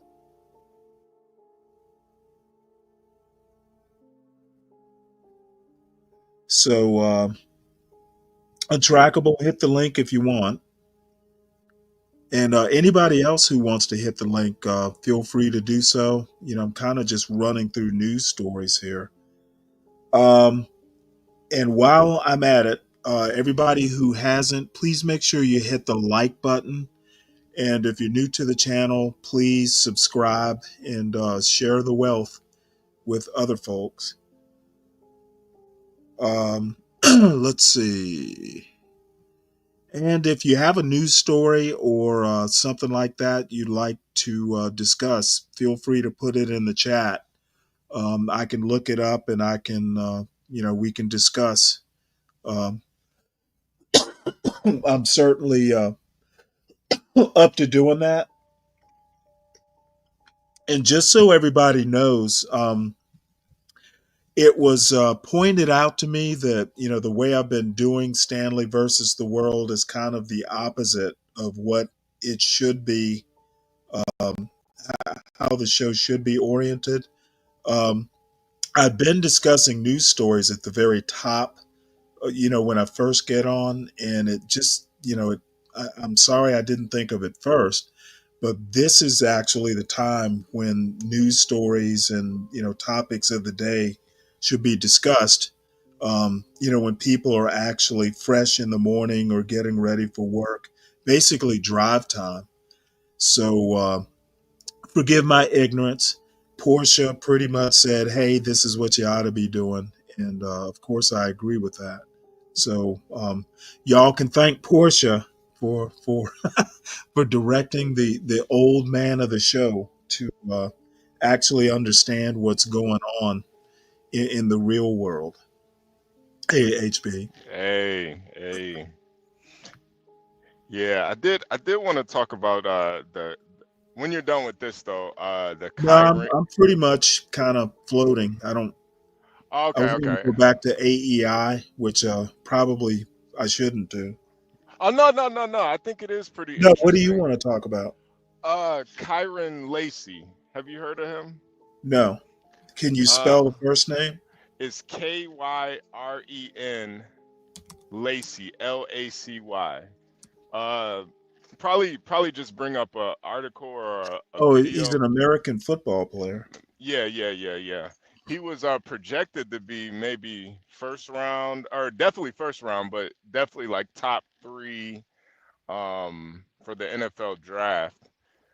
Maybe bring up like a video or article. Okay, hold on. Okay. Because there is, I don't recognize a TV station. Okay. Is There it we in go. Kentucky or it's LSU? LSU, yeah. Do you want to talk about it, or do you want me to play the video? Yeah, play the video first, and then we could talk about it. News: LSU football star Kyron Lacey out on bail tonight after surrendering to police on charges connected to a deadly crash. Good evening and thank you for watching 9 News at 10. I'm Dion Guillory. His booking photo released late tonight. Louisiana State Police saying this all stems from a crash on December 17th in Refuge Parish that killed a former Marine and injured 2 others. Police say Lacey caused that crash and accuse him of not reporting his involvement to police. Investigators tell us Lacey was on a trip out of state when his arrest warrant was issued. He surrendered late this evening and was booked on several charges, including negligent homicide and felony hit and run. About 90 minutes later, he posted a $151,000 bail and is now out of jail. Where'd you get that one? The WAFB I-team killed in that crash was 78-year-old Herman Hall. He was a former Marine. You can hear lead investigator Chris Nakamoto's conversation with Hall's daughter. You can find that story right now on WAFB.com and also on the 9 News app. The WAFB Podcast Network is sponsored by Neighbors Federal Credit Union. Okay, so what did you want to discuss about it? Well, the car that he was in was I think it was either a Hellcat or it was something really fast. And this just goes to one of my points I always make about oh yeah, he did have an NIL deal. But with younger guys, man, you guys really should not be driving these really fast ass cars, man. Okay, well, it was probably a booster or somebody who gave it to him. Well, you know, they got NIL deals now, so he probably was paying for it. But still, you ended up killing a goddamn Marine, you know, like, you know, a lot of times with these athletes, there will be situations where they can get out of these situations, but I think the gravity of this case plus where he's at, he's not going to be able to make it to the NFL. And really just this whole situation really just could have been prevented, honestly. You How know, so? not driving so fast. You know, I've Okay, so you're gonna tell a teenager not to drive so fast? Okay, yeah, I yeah, think this goes back to A, parenting, B, yeah. coaching, and C, the obviously, how old is this guy? I think he's 19, 20. Okay, so you put a 19-year-old in a Hellcat. Yeah. Obviously, there was no one there to tell him to buy a Hellcat. Number two, how does a 19-year-old get the kind of credit or credit score? Do you think he did this on his own? Or do you No, think there no. was a booster or somebody who probably was there helping him buy the car at the dealership? Yeah, it was probably somebody else helped him buy it, which you So know, I think telling a 19-year-old who, the typical football player of his ilk probably came from a poor family.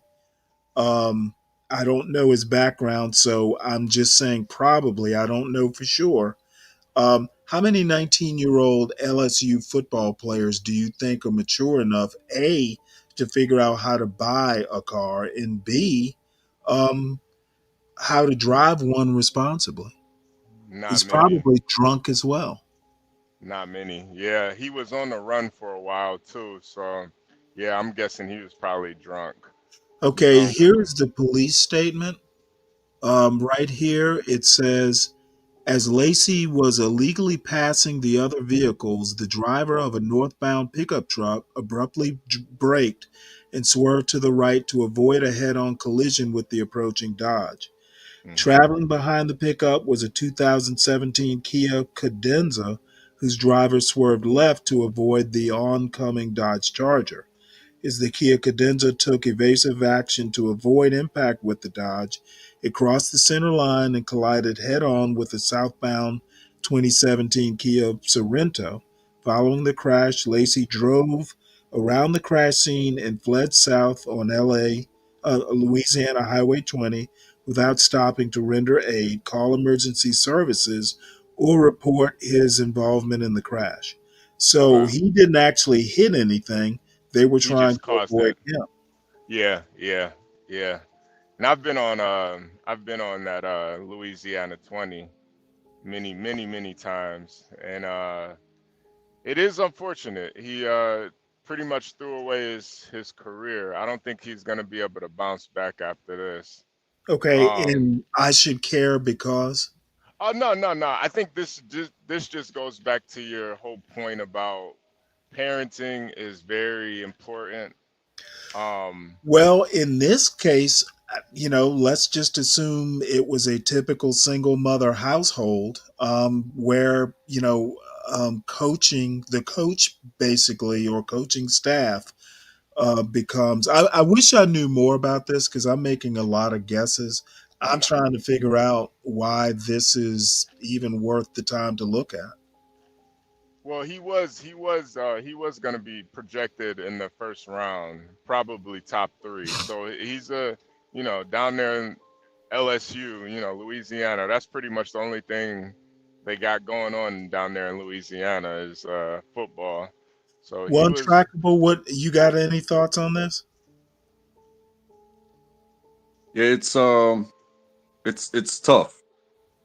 It really is. Stuff like this is really tough because I have experience with being given a car and driving it too fast and getting arrested, and I have experience with major failures that I'm so thankful didn't involve others, but Mhm. it really affected a lot of people, even though I didn't hit them. You know what I mean? So, Right. so that whole idea of being young and behind the wheel, and you're gonna tell a 19 or 20-year-old that's been boosted up their whole life, and their credit score is basically their future. Like, if you're projected to be a first round draft pick, you basically already have a bank account. But if you mess it up like this, that credit score goes to zero real quick. You know what I mean? Yeah. Yeah. Excuse me. Yeah. No, it wasn't. It wasn't too pressing of a story or anything. It's just, we do talk about a lot of the times. These rich kids, affluent kids, they get these high-powered cars and then they wreck them, kill a bunch of people, and this is kind of just another example of it. Well, I don't think was he a rich kid? Well, he had those NIL deals. These kids are getting like 6 figures just to play football in college. So I didn't realize they were getting that much. oh yeah. The star players get a lot of money. They pretty much changed the whole college. You're not having a bunch of poor. If you're a star, most of these guys are getting a lot of money. Even with what's kind of funny is even with women's college ball, a lot of women are opting to. A lot of women stars, they're opting to stay in college longer than go to the WNBA because they actually make more money in college. Mm-hmm. So it's become very lucrative, college ball. Okay, because right here, Kyron Lacey parents. Kyron Lacey's parents are Kenny Lacey and Candace Washington. They've been supportive of Kyron throughout his career, attending his games and encouraging his passion for football. His parents have also been a source of motivation for him, instilling the value of education and pushing him to excel despite challenges he faced. I don't know what challenges he faced. Yeah, that sounds like a single household, quote unquote, Well, I don't know. challenges. I mean, mother and father, different names, last names, but that doesn't necessarily mean. Here's something. Kyron Lacey's father, Kenny, on his son picking LSU over Auburn. Kyron Lacey's mom. Okay, well, here, let's For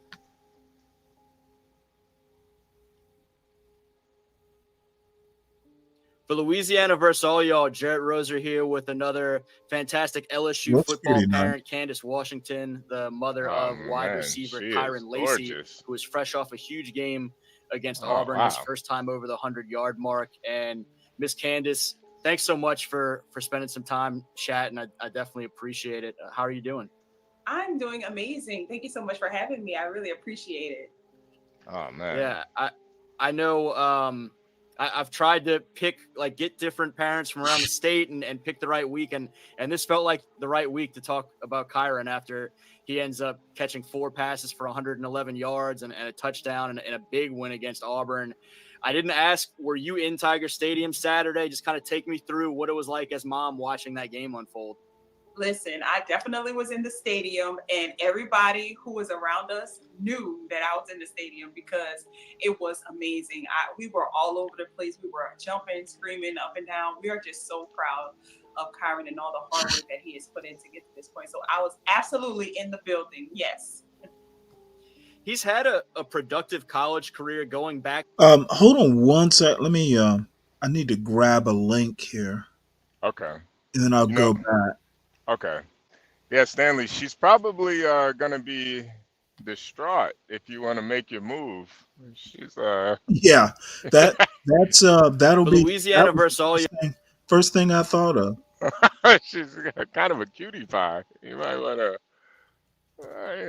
Yeah, I wanna hit a woman when she's down. That's when you get them, man. That's the best time to get them. Mm-mm.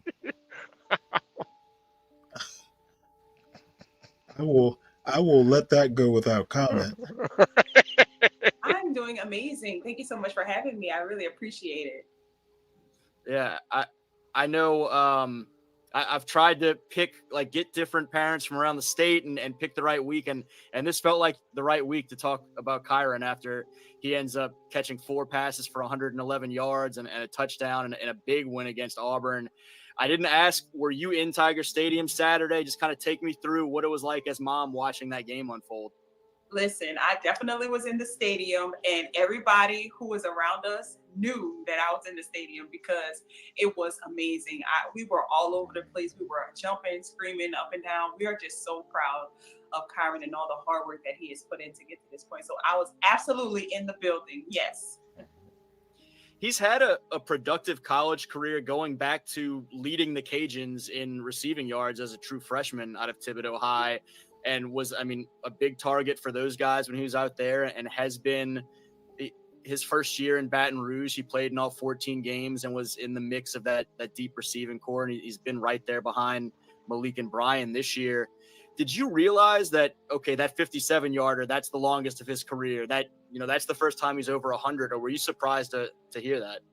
No, listen, I've always known that Kyron could, go out there on the field and get as many yards as he did on Saturday every game, but it's just all about opportunity. It's all about timing.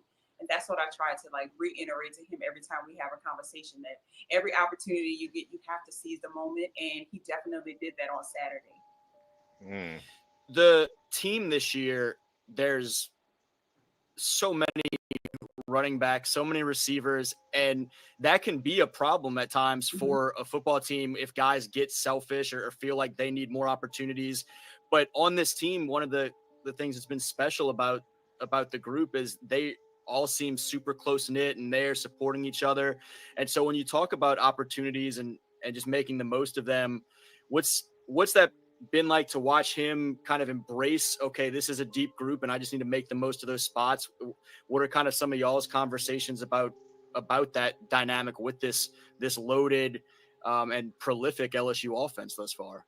I think the thing that, he and I talk about all the time, and I try to give him as much, he needs encouragement, that it doesn't matter what's going on around you. It doesn't matter the person on the side of you, the left or the right, y'all all are a team. And so when one person excels, everybody excels. So just giving him encouragement and letting him know that, it's all about timing, and your time is coming. And I feel like the entire team, they all have each other's back. They all love each other. They all support each other. And it's amazing to watch. I don't feel that nobody has any animosity towards each other. It's just a genuine love for everybody on the team. They're always happy for each other when somebody does something big in a game. And it's just an amazing, I wish that I could be a part of that, honestly. So I'm proud of all of them. I'm proud of Kyron, I'm proud of all of them, but I always try to tell him to seize every moment, every opportunity that you are given, just to do your best and give 100%. And I do also tell him all the time, because I know, he had, a couple drop passes and, balls in the past. So I just try to tell him, listen, son, you are a human being. You're not a robot. You're going to make mistakes. Things are going to happen, but it's not about, the mistakes that you make. It's about how you bounce back from that. A lot of people stuck in their mistakes and stuck in the things that they wish they could have done better. But I'm always telling him, get up, you keep fighting, you keep going. And I really feel like he is definitely walking the path that he's supposed to be walking in right now. That kind of shaking off some drops is something that he talked about this offseason with the media in general. And then I know he did a video with, I don't remember if it was Jordan or with Gordon, one of the Orton guys. But he talked about that he was really locked in this summer and wanted to show kind of a next step in his game or a greater consistency. And he had the one drop early on, a tough contested pass on Saturday, and then comes back and has the huge game. What was just his excitement level, first of all, I guess, after the game when you had a chance to see him or talk to him afterward? we talked about your excitement level. How was he feeling after that one? He was very excited. Like myself and his two brothers, we were all at the game, and then some of his. It's making me a little excited. His mom. Well, all I'm gonna say is she does not seem like your typical, single mom. Nah. She seems like she's got it together. It doesn't look like he was struggling too much. Maybe they meant the struggle was on the field, not off the field, because. Well, he was second in receptions according to this, but Yeah. you want to watch the rest of it? Nah. I've got the father did an interview as well. Oh yeah. Let's see the father. Podcast Network is sponsored by Neighbors Federal Credit Union.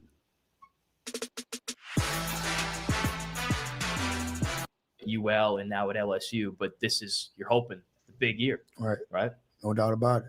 He's been working hard for it. I think just the experience that he's had over the years, the relationships that he's got with some guys who are on that level, I think he's setting prime to have a good year. Yeah, I think so too. I mean, watching him in practice, seeing the things that he's done, I'm sure you've seen and read a lot of things as well.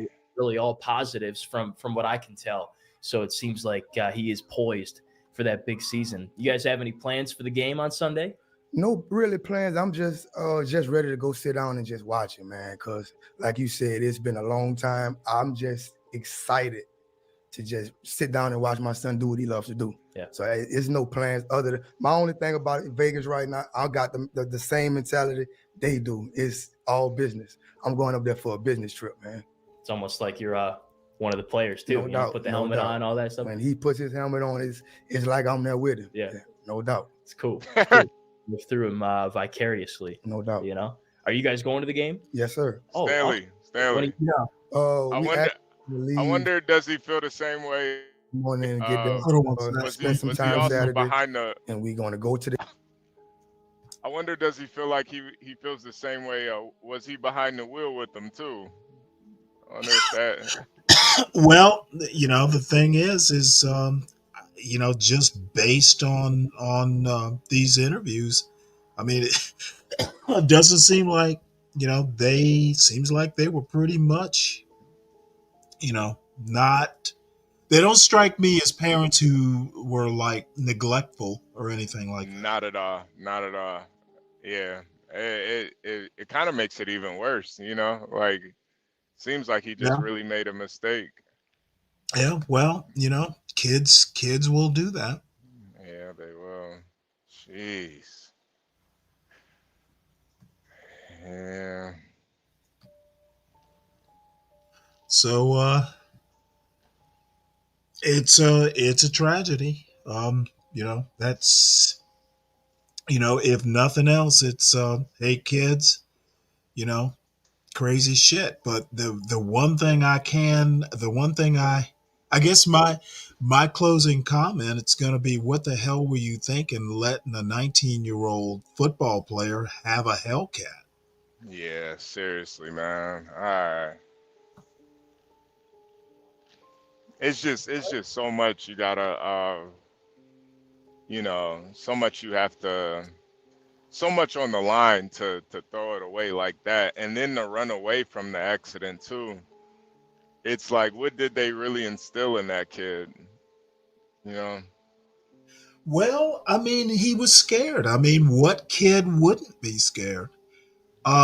Now, the what if or the woulda, coulda, shoulda, had he stopped and, done, kind of been held accountable, would he have been, he would have been charged with something, probably would have been something like reckless, might have still been vehicular homicide. Yeah, But yeah.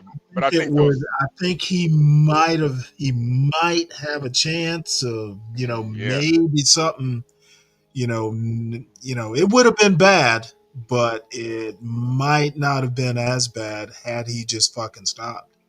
Yeah, I agree. It's over now. He might have had a chance had he stopped. Yeah, because a lot of times, what the fuck was he thinking? in a gaudy, kind of car with this kind of reckless bullshit. I don't know, why did he think he could get away with it? Other than he's 19 and just 19-year-olds are crazy. Yeah. And two, they said he was passing somebody. Yeah. Yeah. It's one of those things where, when you're on those Louisiana roads, those back road countries, a lot of times those people do the speed limit down south. I've noticed that. You don't see too much speeding like you do up north. So, I get it.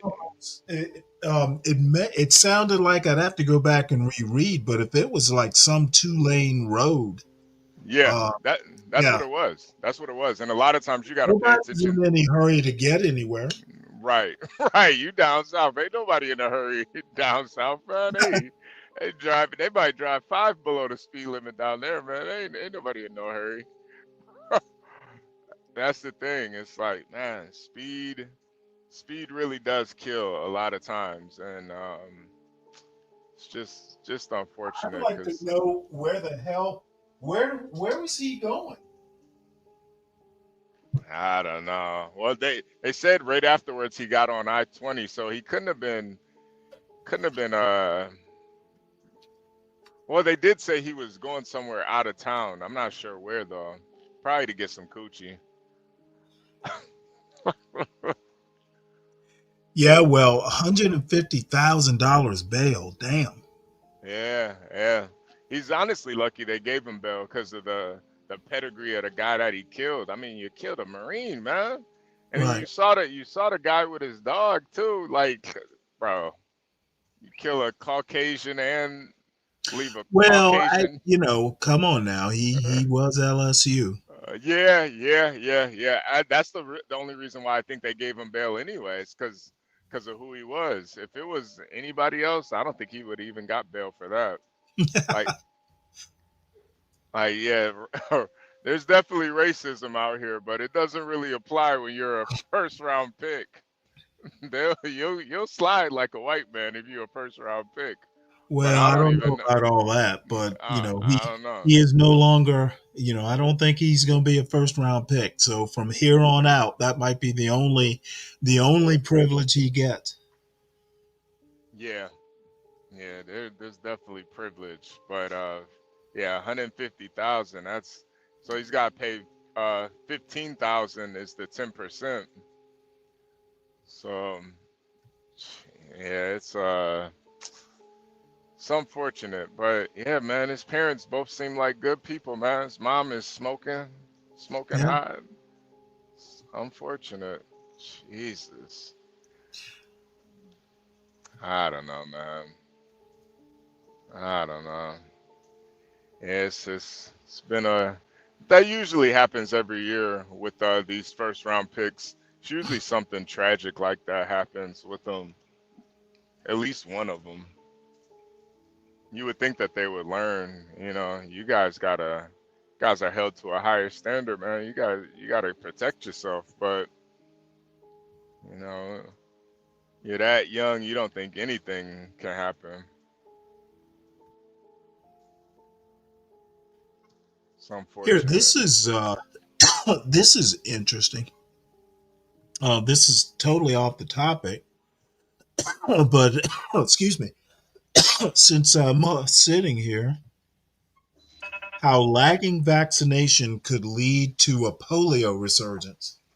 Any thoughts on this?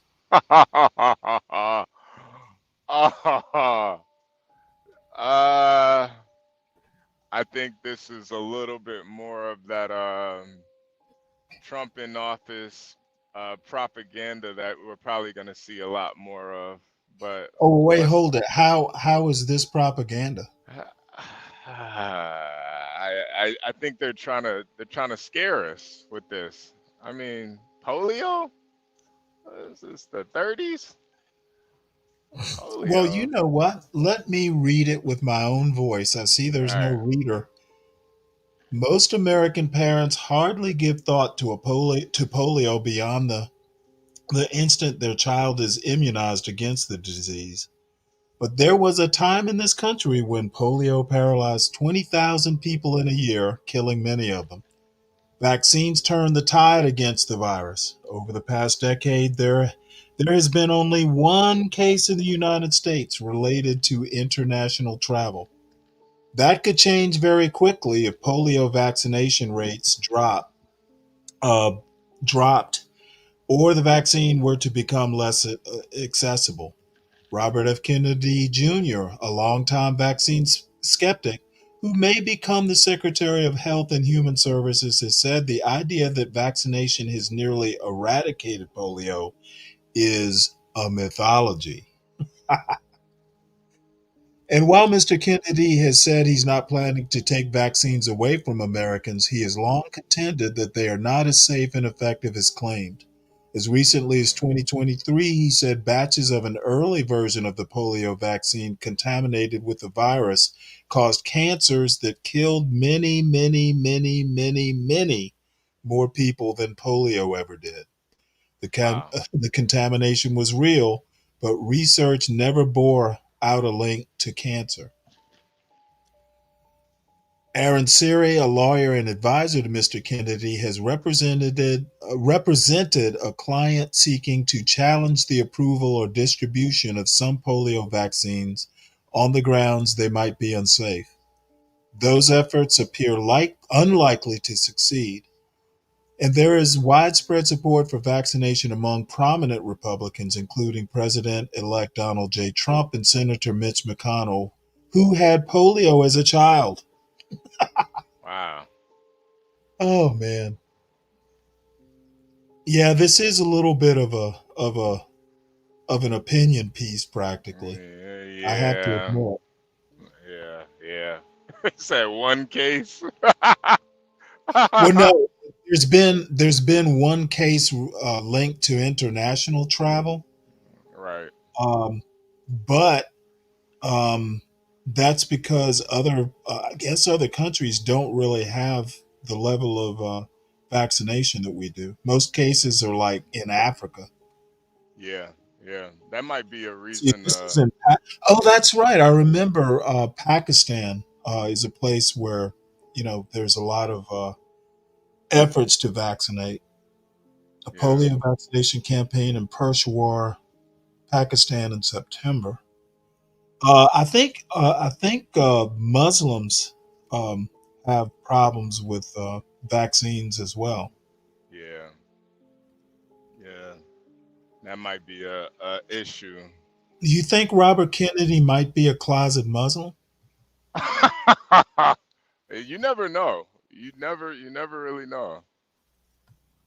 It does kind of raise a question of, about vaccines or not vaccines, to where it's a skewed line. Because if you get the polio vaccine when you're young, I don't know about any of y'all, but I've never received another polio vaccine. Whereas when it comes to the vaccines for things that mutate and come around every year, they push it. You know what I mean? Yeah. This is interesting. Apparently, vaccination rates were falling even before the rise of RFK. Of course, this anti-vax stuff has been around for a while. The declines began with the pandemic, well before routine vaccinations became part of the national political conversation. So, basically, these are the rates right around the 95% mark. 2011 through 2012, measles, polio, whooping cough, and they peaked above 90% right around.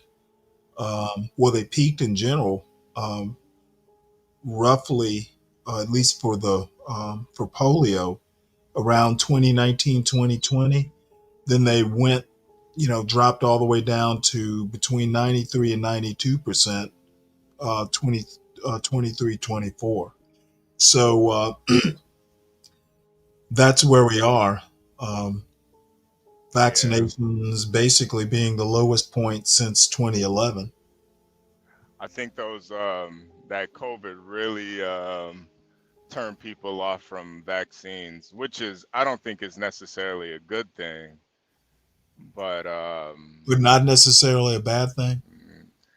I mean it potentially could be a bad thing, but I think you know, the it wasn't really the vaccines that really turned people off. It was the shutdowns and stuff. That's what really made people. Okay, that makes absolutely no sense.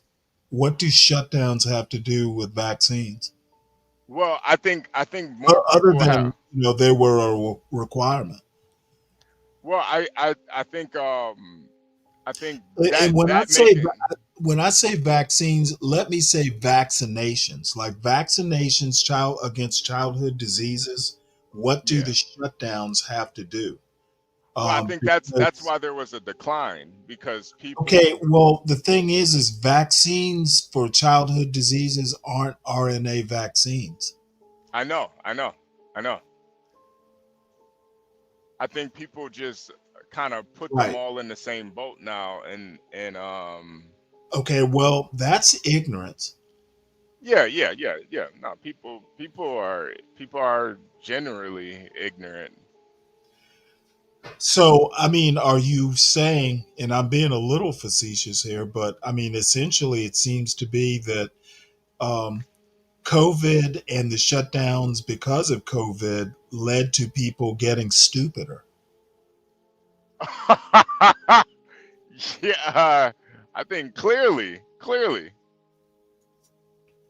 Well, that's Well, a I sh- mean, maybe it, COVID, maybe all the people who actually got COVID and didn't know it, because that was one of the things that a lot of conspiracy theorists were saying that, a lot of people got COVID and, just thought it was a cold and didn't think much of it.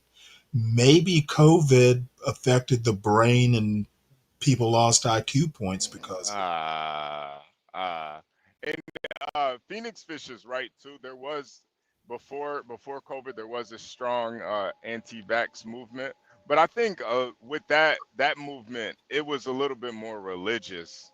Well, they used to have that, like polio parties or whatever they call, like parties where they'd get like a couple kids would have it. So, these people would invite, have like a big party for the kids so they could all catch it.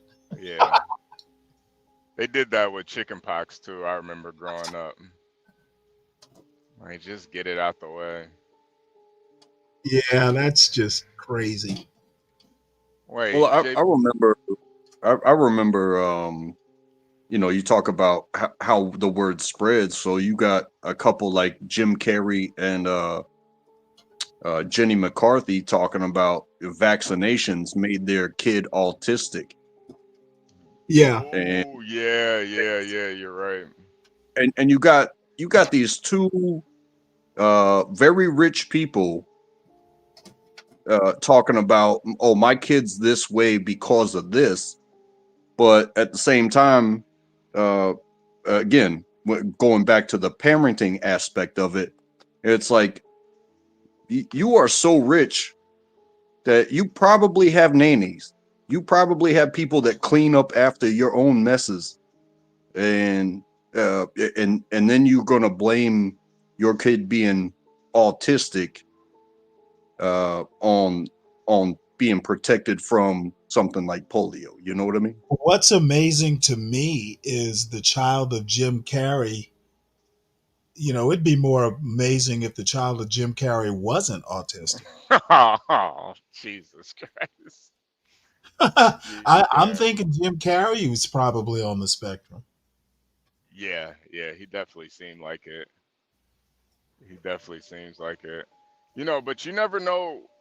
I think everybody has different reactions to these vaccines. So you just never know. Portia was covering a story where a lot of women they would get the COVID vaccine and then their breasts would start to grow exponentially. Um,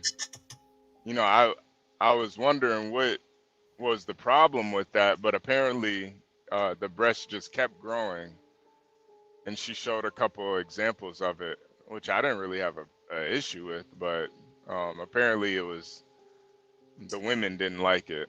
I kind of liked it, but so you just never know. I'm not putting it out. I can't totally deny that some kids have adverse effects or reactions to these vaccines because you just never know. My little sister had a bad reaction to the vaccine. She almost died. So, Well, the thing is, when you go to a hospital, they're always going to ask you, do you have allergic reactions, to anything? I mean, yeah. people have allergic reactions to penicillin.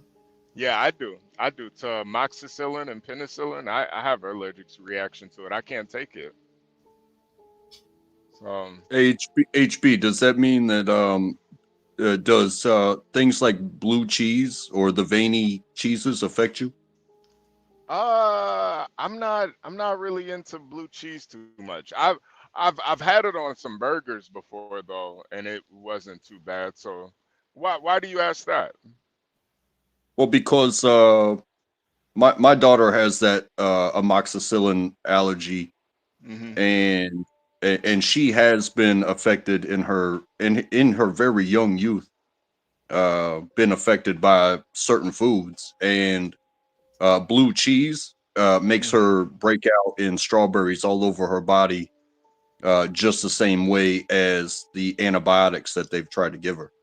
Oh wow, wow. Nah, the only thing with me is eggs. I've become like really I get really sick off of eggs now, but that's about it. But yeah, no, I've had blue cheese a couple times. A little crumble on a nice hamburger. It's kind of good.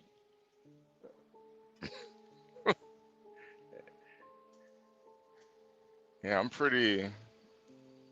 I have a pretty strict diet though too, so that might be part of it. But yeah. Yeah, I mean I think there is it's definitely something to keep an eye on, but especially with all these immigrants coming in, you just never know what these people are bringing over. So, Well, did you hear that Trump? You might. I bet not. But the Trump administration is basically looking for a health reason to close the border. That I was in a mean, news story I read a couple nights ago. w- well, I mean, it wouldn't be a bad idea. At least if you're gonna bring them over here, make sure they got all the shots and vaccines and stuff. You Right. know, at least, So I think be a Yeah, good this thing. whole But go ahead. no, no, no. Go ahead. Go ahead. Yeah, no, I was gonna say, I remember back in American literature, there was some poem that I can't quote who it was, but it said something about good fences make good neighbors. Right. Hmm. That's a famous And saying. I it's not that, oh, this is my side and we're against each other, but you got to come to the fence to to talk to me, you know what I mean? If Yeah. if you want to cross the fence, well, hopefully you've done the prerequisites of you know getting to know each other before I invite you over. But you don't just hop my fence. You know what I mean? Yeah. Yeah. That's a good metaphor. Honestly, it's a real good metaphor. Canada. So yeah, Ah. let's play this. This is Ross Doubt That. Do you know who he is? Hmm. No, no, I don't. Who He's who a is he? he's a conservative, well, a Catholic conservative uh, columnist for the New York Times. Mm-hmm. Again, how do people who are supposed right of center not know who these famous people are? How does a Democrat know more about conservative politics and columnists than conservatives? It amazes me. Yeah. Stanley, politics is your thing, so I guess so. Yeah. John just went live too. We probably should. After this, let's see what he's talking Well, about. no, I can hold off playing it. Let's see what let's see, can I? Oh, there it is. Oh, yeah, he's going to bash blacks again.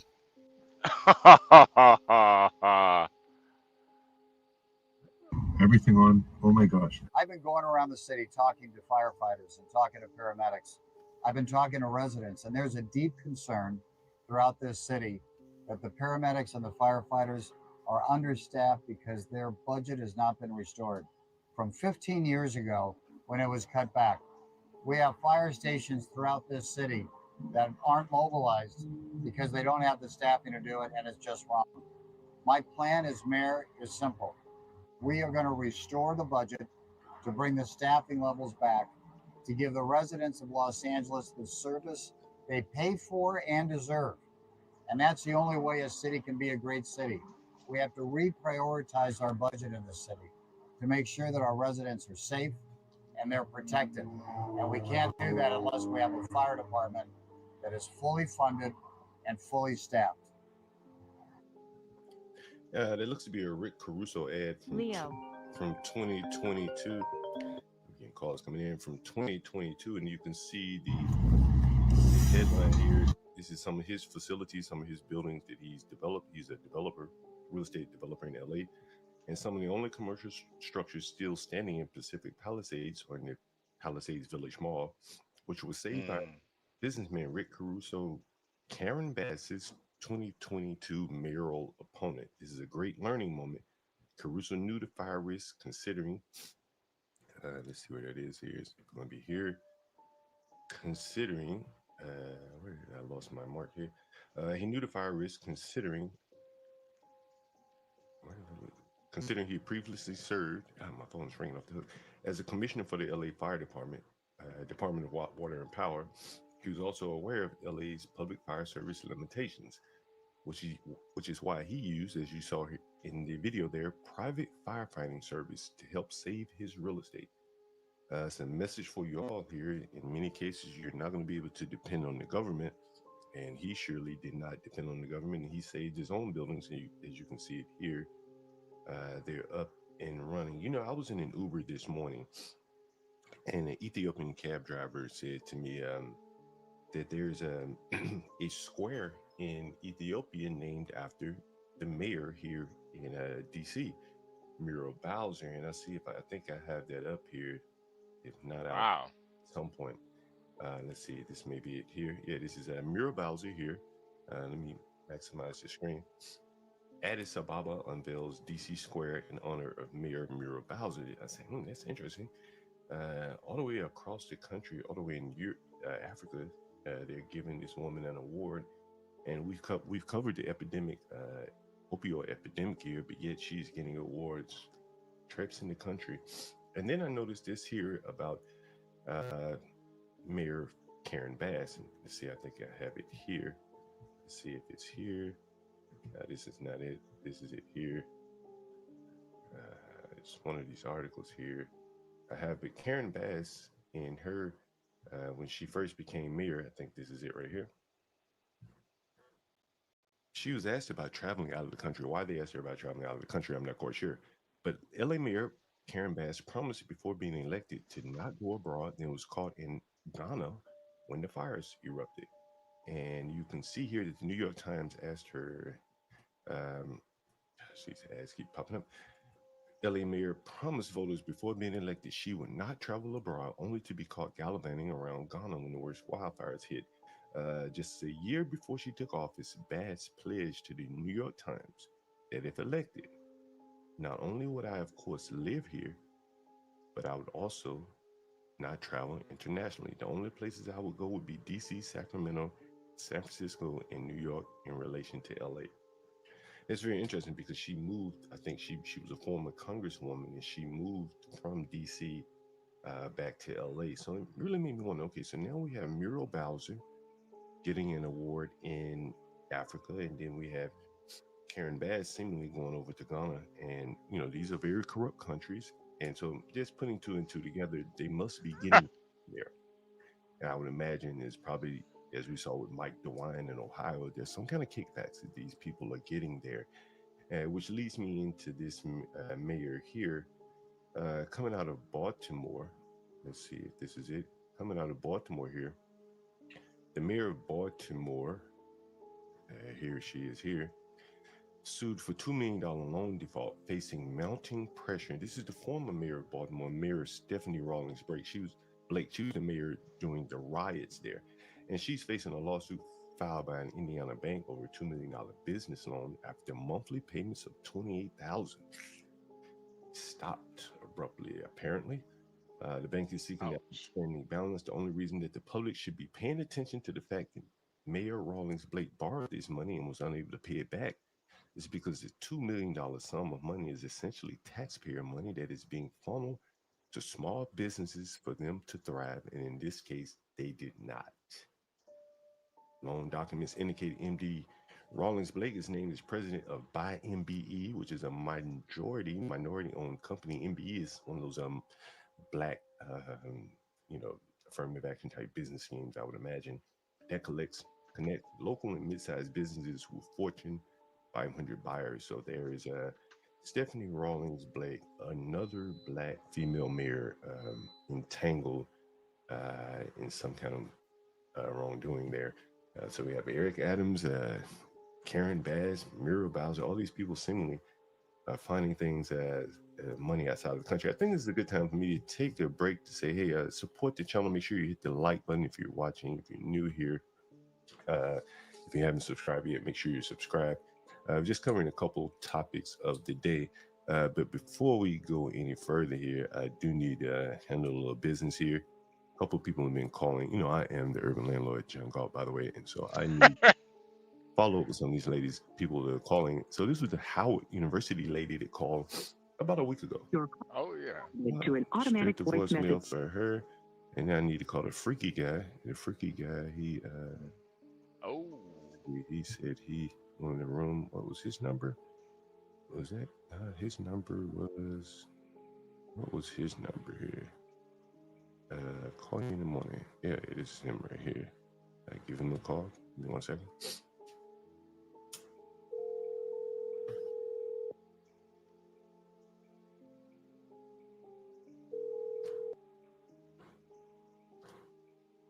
Please leave your message for 7. Oh, he told me to text him. Okay, fair enough. All right, so coming out of DC this morning, we're just kind of randomly going through the news here. 2 police officers injured in a shooting. 2 police officers shot in a 300 block of Florida Avenue Northeast. To give you some perspective, the 60-year-old man that we rented a room to, he works right near here, 300 block of Florida Avenue Northeast there. 3 officers sustained gunshot wounds, so 3 officers updated.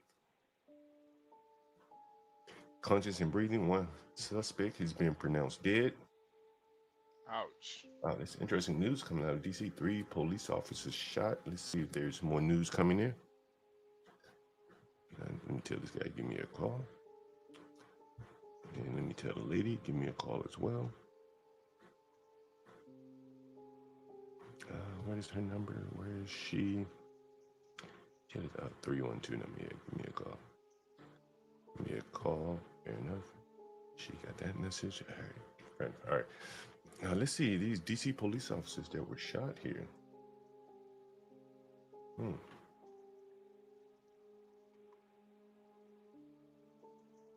Let's see this update here. It's coming right before the inauguration here. Smith, the Metropolitan Police Department. I'm here today to discuss an officer-involved shooting.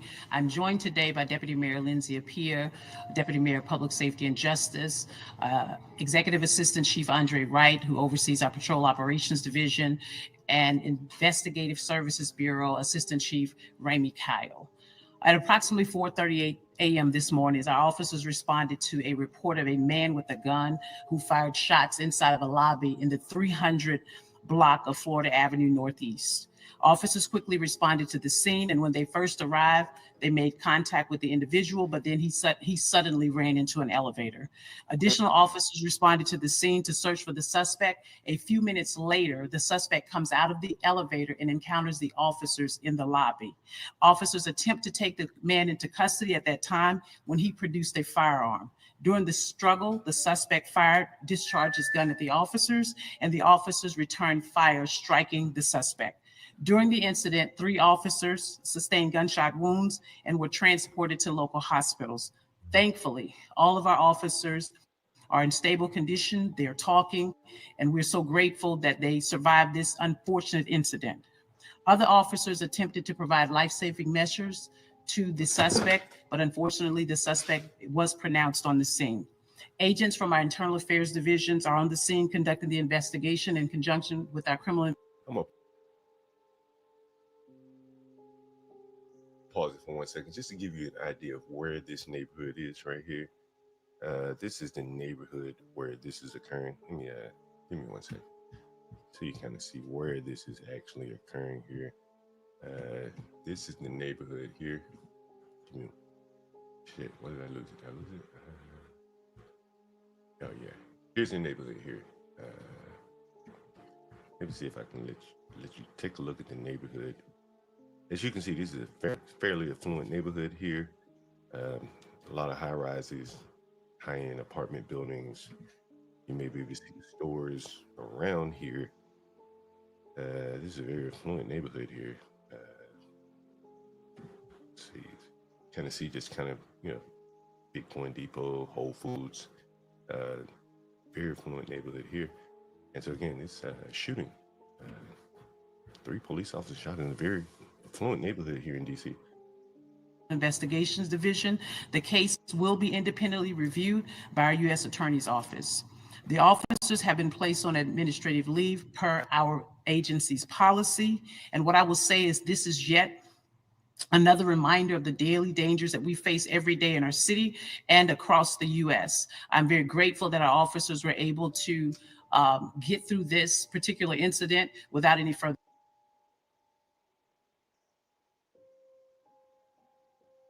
The end that you have at this time. What more do we know about the suspect? Was a resident of this apartment building? So we're still trying to determine that at this point.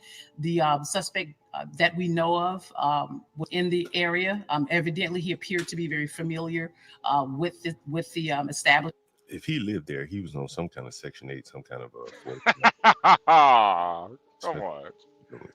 I was there recently. There's a REI. The high-end outdoor store there. I should say the apartment, but we do not know whether he's a resident or we do not know how he came in contact with being inside that building. How long was he in the elevator before he emerged again? Did he go to another floor? We do not know. That's still under a part of the investigation. Were there reports of gunfire before the officers arrived? That is correct. We received a 911 call advising that there was a man who had discharged his weapon in the lobby of the building. Wow. Did that come about an argument, or was he just in the lobby shooting? Right here to the left would be like Trader Joe's. Damn, they shot up next to a Trader Joe's. Come rapidly on. gentrified area. Actually, this was not far from where the famed drug dealer Rayful Edmonds used to live. It's a rapidly gentrifying area close to the Capitol here in Washington, D.C. That's still under investigation. There was a call made, like I said, to 911 advising that a gunfire had been discharged in the building, and our officers responded to the location. There was a concierge that was also located in the building who made us aware of the fact. It proves that these are high-end buildings right here with concierges, yeah. When the individual did come back downstairs, of course, that was the individual. And keeping in mind that we did encounter him. He had to live there. You can't get up the elevators if you don't live there. You have to have like a key card or something. When we first arrived, however, he jumped on the elevator. Chief, how are you doing? Have you had the opportunity to talk Our officers right now are in good condition. They're talking. And when I say good, I do mean that they're stable, in other words, but they are talking. I'm actually headed to the hospital as soon as I leave this press conference. Any other questions? So he came out of the elevator, I'm sorry, just ask this. Then he shot or? So let me start over again. So officers responded to the location. When they respond, they encounter the individual. The individual jumps on an elevator and goes to whatever floor. He comes back down, and then he engages the officers and produces a handgun. The custody, and while attempting to take him in custody, he discharges the firearm. So in the engagement process, we were trying to de-escalate, and he didn't seem to want to comply. I explained to you what exactly happened. As part of the investigation, that will all be determined. Oh, wow. I do not know at this time. That is correct. All 3 officers were hit with guns. Man. That guy was a Fired good shot. during this encounter. Any message to the community? It seems like this was an isolated incident to this building. It was an isolated incident. I mean, there are no outstanding individuals or suspects that we have to be concerned about. We have preliminarily looked at some of the video footage from the actual establishment, and so that determines that this appears to be an isolated incident in that particular lobby. How many times was the suspect shot? That's still under investigation. I'm not sure at this time. Do you have an approximate age? We, we do not know his age. We don't know who the suspect is. The OCME has not responded to the location as of yet, so that we were able to determine whether he has any identification. Probably was a young boy. It probably was a young boy. This could be very interesting here. If it was a 14, 15-year-old young boy going in at the building, more than likely that's who it was. And they have an idea of how old he was. And you see that dead body there, you kind of guesstimate how old he was. On him. Once we're able to determine that, we will have that information released. Does that mean that the person, you don't know whether the person who made the initial call was known to the suspect? I do not know that at this time. What's the name of the apartment? I think it's the Union Market. The Union Market apartment. Ooh, that's some high-end shit right there.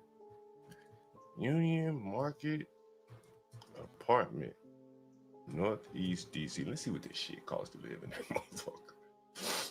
That's a nice name for an apartment building. There.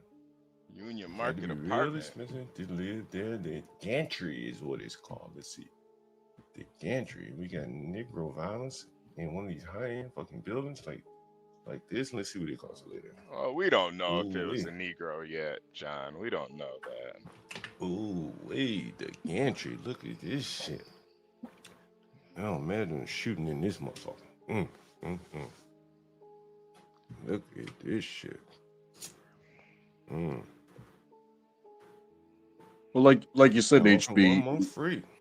You can't tell whether somebody's young or not. You can't tell whether somebody's black or not. You can't tell whether they were male or female. Washington, D.C., ladies. Yeah. Let's see what these apartments are. Yeah. I mean, I wish they could say something, but you know, looks like they probably need to contact the family and stuff first before they can. Yeah, none of that. We should have just taken pictures and put it up on 2150 for 1 bedroom, 1 bath. online. 86 square feet. Well, I would appreciate that, Stanley, but I don't think that's very nice for his family. Whoever died. 56 square feet. 687 square feet. $3,000, give or take. Damn. Just think, you live in a building, they have shooting and shit. Amazing. Apartment building. But if that's not I think accurate, the we'll get only reason they're not appropriate revealing it is, people like to take bets. Any other questions? Sort of thing. All right, thank you. And there you have it. There was the police chief. Where's Universal Jones and his little bingo board?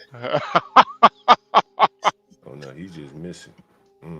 Every day is some missing people in this motherfucker. Every day. Who else missing? Trinity. They're always missing. Every fucking day, they always missing. Anything else from the police about this? Have they found the shooter? Well, have they named the shooter yet? Have they named the shooter yet? No. No shooter name yet. All right, fair enough. Anyway, I don't want to talk about that. Somebody sent me that. We should call And that's where John's the show apartment This building, all Morning in high-end Black shit right Dysfunction. back to Elon Musk here.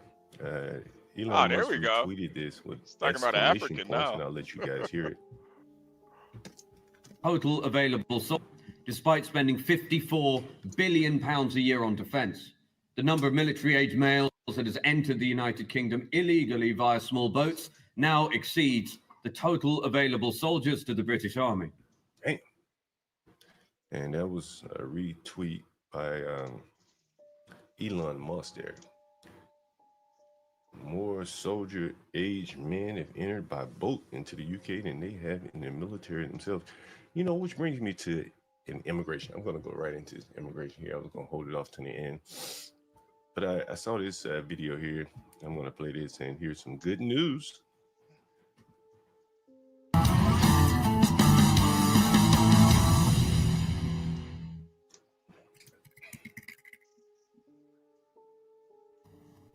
Hey everyone, today we have some exciting news for Indian travelers.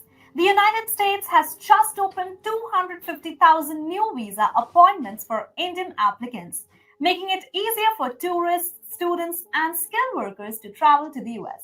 Well, this is a huge step to help people like you and your family to get the opportunity to visit or work in the US. So what does it mean? That 250,000 new visa slots are available? Well, these new visa appointments will help Indian travelers like tourists, skilled workers, and students to get their interviews scheduled faster. This is important because many people need to visit the US for various reasons, such as seeing family, starting school, or beginning a new job. The visa interview is one of the most important steps before you can travel to the US. These extra slots mean less waiting time for your appointment. So why is this important? This move by the US Embassy in India shows that how important the relationship between the US and India is. Many Indians visit the US every year, and these travels are not only about tourism, but also about working, studying, and even meeting family members. In fact, this year, more than 1.2 million Indians have already traveled to the US, which is a 35% increase compared to last year. If we talk about the impact for students, then for students, this is even a better news. During the student visa season this summer, the US processed a record number of visa for first-time student applicants. This means if you are a student... I think this is why you're seeing a lot of these mayors traveling to respective countries. Everyone's getting in on the jig here of the money to bring these foreign students into the United States. As you can see, 250,000 visas.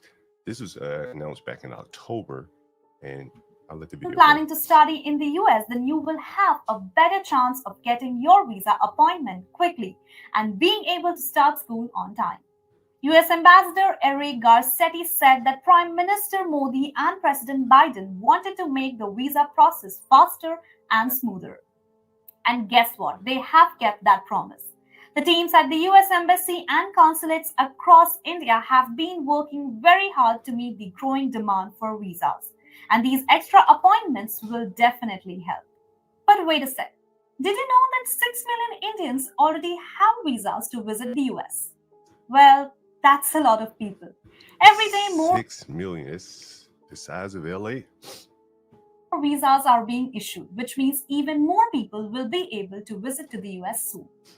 Well, in short, this is a great news for anyone planning to travel to the US. So whether you are a tourist, a student, or a worker, these additional visa appointments mean you can get your interview sooner. So if you're thinking about visiting the US, then now might be the perfect time to apply. Make sure to stay updated and do like, share, and subscribe to our channel. Did you see all of those visas? Might be the perfect time to apply. Make sure to look at all these different fucking visas. H-1B, EB-1, L-1, H-2, and others. Mind-blowing, Sam I Am says. So you wonder, it made me wonder, like, what what was the precipice of this? And I'll show you here. I'll pull it right down for you guys. You can take a look. And right here, And they're coming. They're coming, days Stanley. after Modi's visit to the U.S. promotes 250,000 additional visa Who is? slots for Indians. The U.S. mission to India has opened The 250,000 new migrants. visa appointment The, slots, benefiting various Okay, well, categories of Indian migrants have been travelers. coming here for a while. And we'll That's see why what else Trump it got said here. elected, right? The mission announced the opening of 250,000 new slots on Monday. After meetings held with Joe Biden. Is there a specific New type of slots will help migrant hundreds of John might thousands be of against additional now? Indian applicants take timely I think interviews, it's facilitating the travel, Indians. which is Yeah, the okay. backbone of people Yeah, I don't Well, think he this likes is the one. Indians too This is much. one. John and Steve Bannon aren't going to the win. U.S.-India relationship. How many of you guys have traveled and formed the backbone of people-to-people ties with India? How many of you guys? Most Americans have never even left their hometown. So who does this really benefit? Are Americans, the average American, benefiting by bringing an additional 250,000 plus the 6 million that are already here? She said. How do Americans benefit? 1.2 million. Is that what he Indians, asked? That's 2 million Indians. That's more than damn near Yeah, some states. that's what he asked. We have states that Well, you know what? traveled to the United States year to date in 2024. The average American isn't 35% benefiting, increase. but the Over the same oligarchs who period, elected into 2023, office there's are. some amazing numbers. Oh, So yeah. I go back to the immigration and why are God, these these guys. This is just American mayors so much fucking. like Trump Karen Bass literally rode the and back. we have The people Mirabowser who haven't left traveling their to Africa? It really hometowns, makes you wonder. well, Here, and I'm Trump starting and to put two and Musk two and together. And Vivek then if you remember, rode a your while back, we backs talked about into office. Fraud at Lehigh University, and some of the fraud not only was coming from Indians, And but they was said, coming hee from haw. Ghanaians as well. And so you'll see in one of the articles now, fraud perpetrated by 5 foreign students from Ghana. And I'm thinking that there must be some kind of connection between what these mayors are doing, what is drawing them to Africa. That seemingly would be the money tie there, that they're going there, securing these students the ability to come Okay, back to the United States. which African students? That didn't look like Africa, the commercial that you were showing there, John. That is my thought there. Anyway, very interesting thought. I was in a Uber ride this morning, and so the Uber driver, who was Ethiopian, mentioned it to me. So one of the things he was telling me about was they're thinking that they're going to be getting pay hikes. And so Is I that looked a it up, and driver here's here on some a articles coming out of H-1B? New York here, and I imagine these will spread since the DC Uber driver was saying this. New York is trying to end Uber Lyft driver lockouts with a pay hike. Uber drivers may see higher wages under New York City plan. So we'll take a look at this.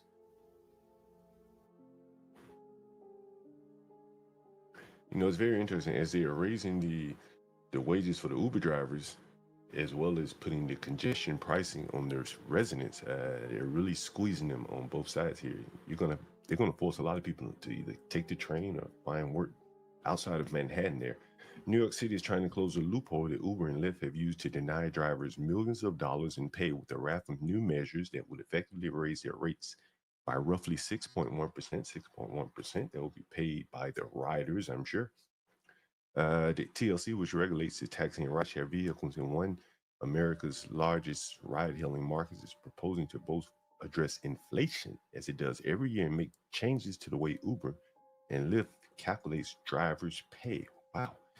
That's very interesting coming out of New York, that the government is now going to be dictating how a company calculates its pay for its drivers. Very interesting. Again, these are contract workers there, and the government is going deep into their business operations to determine how they're paid here. And I think we covered this. This is Rick Caruso's development again. That's one more thing. Here's I think this is a Congress member here, if I'm not mistaken. I could be wrong. And he's calling for all Americans make America great, including immigrants. We must increase H-1B tenfold and eliminate country quotas. I'm sure that's the way he feels. Make it easy to check immigration status, give EAD, I don't know what that is, and quadruple USCIS status staffing. I tell you, these people really are going pedal to the metal. Yes, this is a Congress member from Michigan. That's what I thought it was. He's on a tear about these H-1Bs. Says they are necessary to grow America's economy. Okay, fair enough.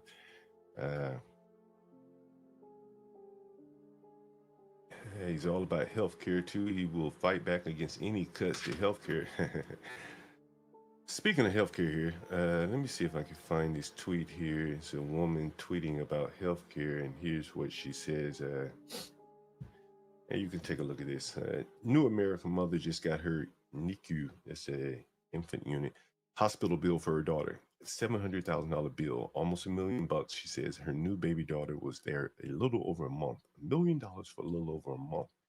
I'm telling you, this healthcare is nothing more than a racket nowadays. You know, unless you're really, really sick, your best bet is to stay out of it. They're just churning insurance cards. Let's see what she has to say. I just got the bill for my daughter's NICU stay. Do you guys want to know how much it is? Do you want to converse, have a conversation about the price?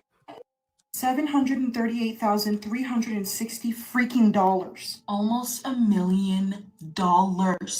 And then I decided to take a look through the itemized bill because they sent every single little thing that they charged for. And I swear there's things that they didn't do. And I swear there's things that they're overcharging for. For example, I noticed on the bill that there is a little tiny tube of Aquaphor that they gave me that I actually still have. $25.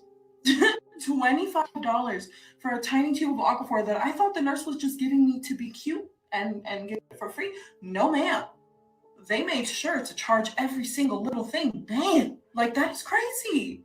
I just got the bill for my daughter's NICU stay. And well, you know, there you go. So, you know, my mother had a surgery not too long ago, and it cost her, it was about $750,000 as well. Yeah, I mean, healthcare paid for it, but the doctors are making out like bandits here.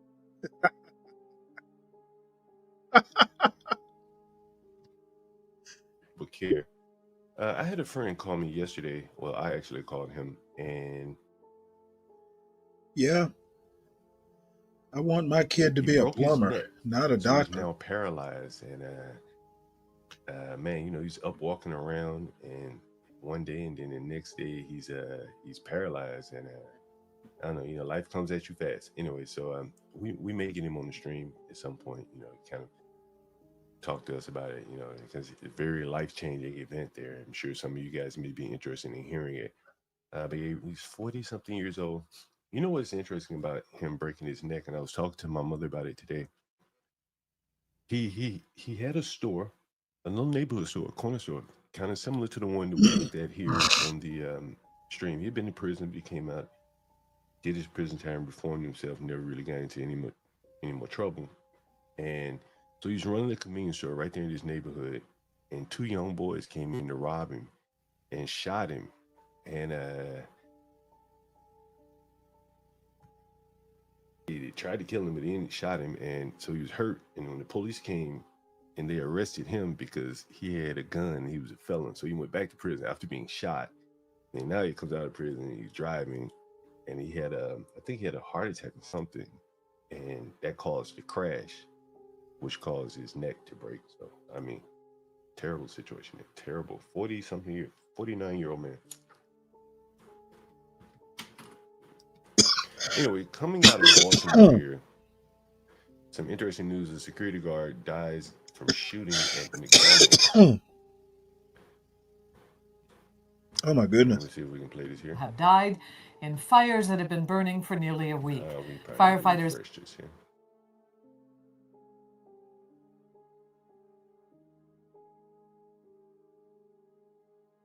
Here it is. I'm sure there's going to be an ad playing. Let's see what this ad is playing. Yeah, we do that. We do that next. Come on, ad here. Come on. Where is the ad blockers for this?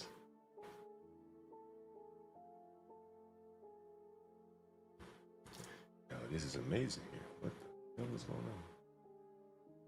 Well, anyway, a security guard died after he was shot in the McDonald's in Baltimore, North Baltimore, on Sunday afternoon. Police responded at about 4 p.m. to the fast food restaurant on Ryerstown Road. I know where that is. They found a man identified as Jamal Davis suffering from gunshot wounds. He was taken to the hospital where he died. He was shot at the entrance of the restaurant during an altercation.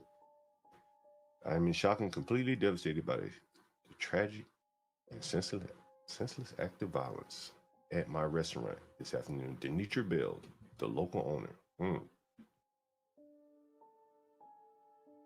Let's look up Denitra here. And let's see if this video is going to play.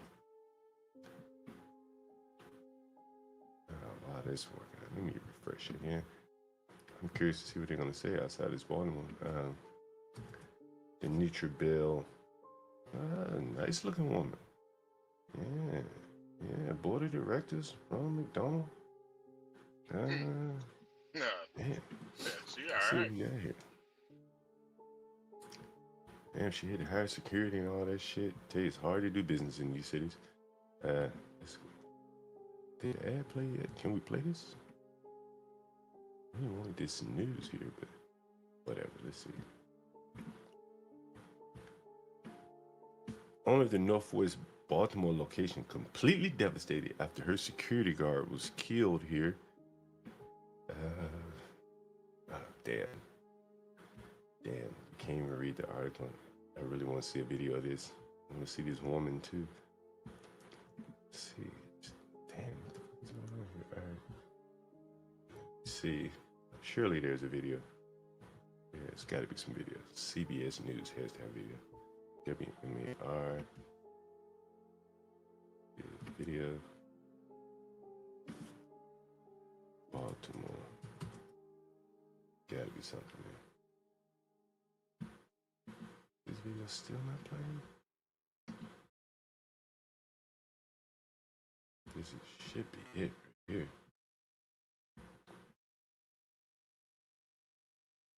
Then it just goes black. Is the video here? Maybe this is it. This is not it. No, this is it. Car repairs again. Just 2 claims saved us over $1,700. If I didn't have insurance, I would have paid over $7,000. What the fuck is going on with this shit? Oh, all right. Out of pocket to repair my vehicle. So make the call. Find out how much you could save with Endurance. Call right now to get $300 off any plan. Call 1-833-440-3858 now. All right. What's up with the security guard here?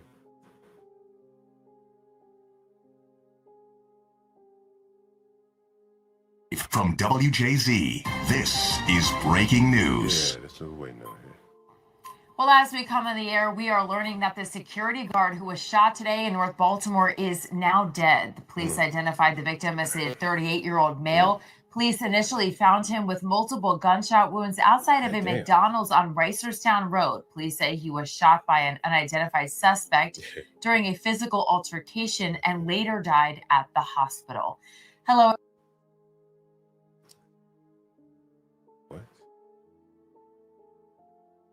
Damn, coming out of Municipal employees is pushing for a bill named after David Martinez. Martinez was a parole officer who was stabbed to death while visiting a registered sex offender's home for just a routine checkup last May. The sex offender now accused of his murder. The David Martinez bill would make the state more accountable. Could I rewind it? How the fuck do you rewind? Yeah, what? How do you rewind that? Do they let you rewind this shit? He got stabbed. That is fucking amazing. Let's see where it can I rewind this? Gotta be able to rewind this. For safety, tonight at 7, a vigil to honor Martinez's life is being held in Annapolis. All right, if you have an easy pass, listen up. Oh man, he got stabbed by a sex offender. Give him a holiday, people. Give him a holiday. Anyway, to prove how much more the schools are just a scam where everyone's getting their hands in on the tax-funded grift here. Tens of thousands of tax-funded devices like iPads and Universal Jones laptops went missing from Chicago public schools last year. They ended up in 108 countries. Boy, that's diversity. If you import 108 countries of people, they're going to start stealing and send shit back to their third world countries. 108 of them. Dollars down the drain at CPS in the midst of a budget crisis. This brand new report revealing tens of thousands of laptops, iPads, and cell phone hotspots Universal Jones laptops were lost or stolen in the 2023-2024 school year. And thousands of those devices, bought and paid for with your tax dollars, ending up in other countries. More than 8,000 devices detected outside of Illinois, a majority overseas in 140 countries like Azerbaijan, Barbados, China, Ethiopia, Jordan, and Nicaragua. This report finding CPS's inventory process lacks accountability, recommending the district resolve asset management issues. Since it's paying for geo-tracking services, it, quote, barely used. Dollars down the drain at CPS in the midst. Barely used. Dollars down the drain.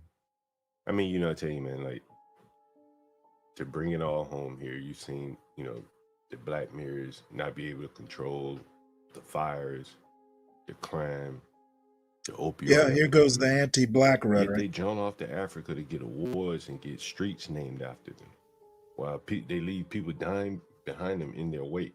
I mean, you know, it's truly amazing here. The Black Here's one more Mirrors. story. I do remember this story here. This was interesting.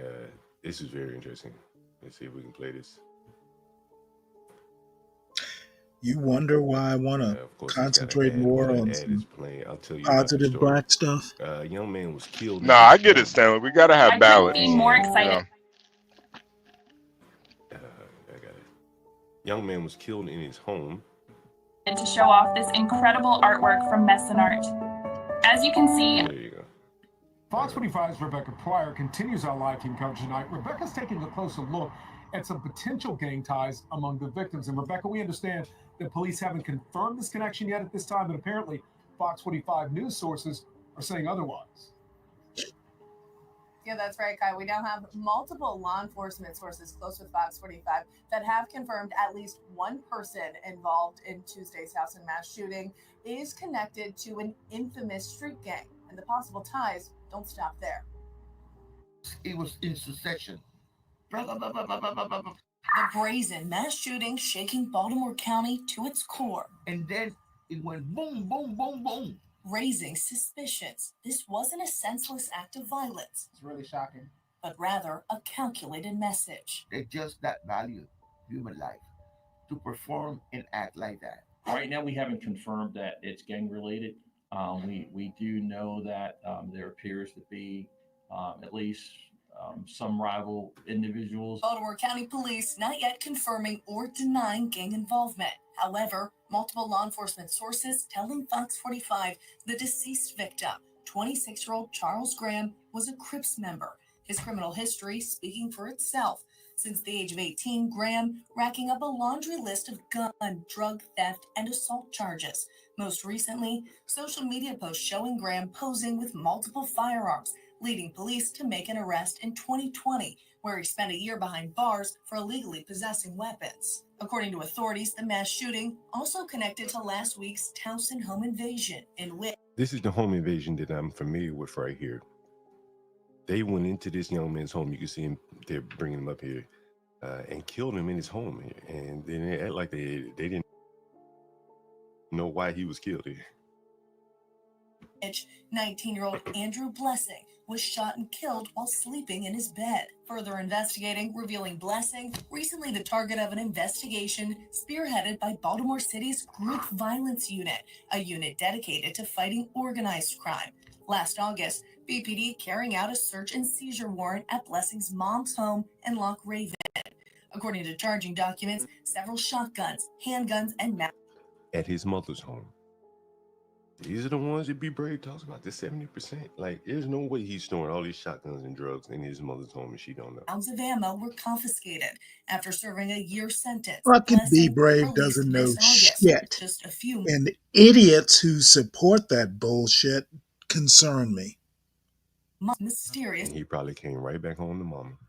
murder. It is very possible that it could be retaliation, but again, we don't know those facts. Betsy Smith with the National Police Association saying investigators now have a long road ahead of them, one that will likely require the entire community to pitch in. The community's got to decide if they're tired of this and if they want to help the police department stop this kind of crime. The next steps for investigators are trying to find witnesses, interview them, comb through all of that camera footage. You know There's what? going to be a lot of good camera footage.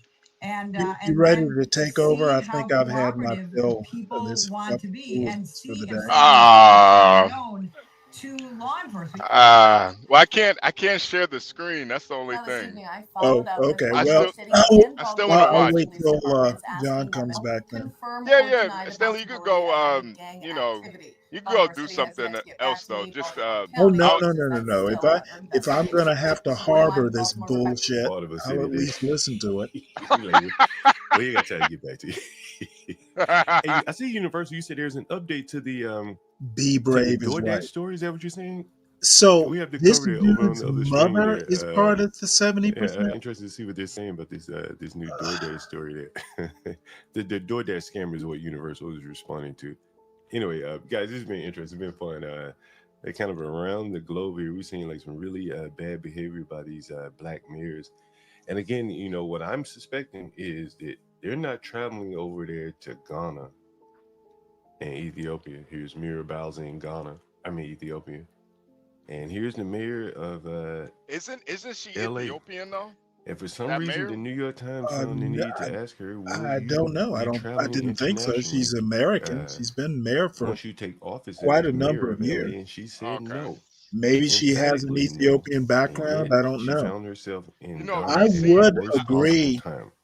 I would Would agree you go to that, to Ghana? be honest with you, these I think we're mayors going to need find to out fucking going forward stay that, in their she may cities have been getting her and pockets leave the lined up international for travel whatever to reason. the I to will the make sense. But governor. anyway, thank you guys. And before you get out, However, make sure you hit the like button and make you sure know, you support the big channel. city mayors $5 a day for a often portion wield is the a power of campaign that we're some running governor. here. And then we also I mean, you know, if you're New York City or Los Angeles mayor, you've got more people than say a Rhode Island or a Montana or somewhere, Yeah, more power too. and may even have a bigger economy. Mm-hmm. Oh, definitely. You know, I always with DC, there's always been a big influx of Ethiopians there. Ethiopians. Yeah, so I wonder if that's more like maybe they're kind of praising that mayor. No, I should have mentioned this on the backstory, but the Ethiopians are real heavy in the convenience stores and gas, and then them niggas gangster, man. You know what I'm saying? And there's this one gas station. It's like right on the border of Georgetown. This motherfucker might charge $6-7 gas right there, right? And DC, yeah, constantly. They don't give a damn the gas $2, right? Here's it gonna be X, way above, and there's always some contention about it. And just a bit, like they run a lot of like parking garages, and clearly that's a lot of money, cash money. You know what I'm saying? Passing back and forth. So these people have a lot of cash, and then they run the gas stations. They got a lot of clubs and shit. So it's a lot of cash money business. You hear Master Kim talk about it. And so these mayors going over there to Africa, I think they're getting their pockets lined like DeWine was getting his pocket line when he went to Haiti. Everybody finding their way to grip. You know what I mean? But what the hell would the Los Angeles mayor be doing in Ghana? Right? Yeah. And specifically being she was part of a trade junket that Biden organized. But there was something that the New York is that was her reason. Yeah, I understand the reason, but there was a reason why the New York Times asked her, will you be traveling internationally? She emphatically said no. She mentioned the cities that she would be traveling to, and then she found herself in Ghana at the most you know, worst time like, geez Louise, Biden she had to said eat the words on that one. Biden intimated that he would be a one-term president. My point is politicians change their minds all the time. Yeah, that is very true. That is very true. I think she just got caught with her pants down. If she had gone over there any other time, you probably would have, it's just like stealing your parents' car and then they catch you or something. Yeah, damn. I think though, if they are gonna get their pockets lined, that is the best way to do it though. Don't do it over here in America because they will find out. Go to one of these third world countries and do it that way. Yeah, and that's what I've been saying all along, Stanley. HB, is that like, it used to be the Department of Transportation where people really wanted to be, because you could, go to every county in America basically getting a kickback. But now there are cameras and hidden microphones and shit where you get caught taking a bribe. But internationally, you probably can get away with a lot more shit, and I think that's why they're going. Well, in my opinion, the politicians who get caught in office, they're just basically impatient because sure as shit, as soon as you get out of office, you're going to make a lot of money. But see, the thing is, Stanley, I think they want their cake and eat it too. Like, there's no better position, honestly, probably in America, than being like a federal politician, in the Senate or the House. There's probably no better job, no better perks, like. And the whole premise that they're doing it for public service. More than likely, that's not true either. I showed a video where they increased the visas by 250,000. Right? I'm just telling you what happened, right? Modi met with Biden. And as soon as he, met with Biden, they increased the visas by 250,000. Like, they didn't just get that money to Biden. If he got a kickback, it wasn't just him. There were some other Congress members and other people that got to vote for that shit to make it go through. And, all the wheels are getting greased, up and down the political ladder there. That's the only reason why you would increase the visas by 250,000. Somebody had to pay you, they send a lot of money back to their countries too. Yeah. So I think it's mutually beneficial, honestly. I don't know if it's mutually beneficial. I think if I had to say it, it really allows us to help them build their country. Oh yeah. Right. You know what I mean? Because they get American dollars.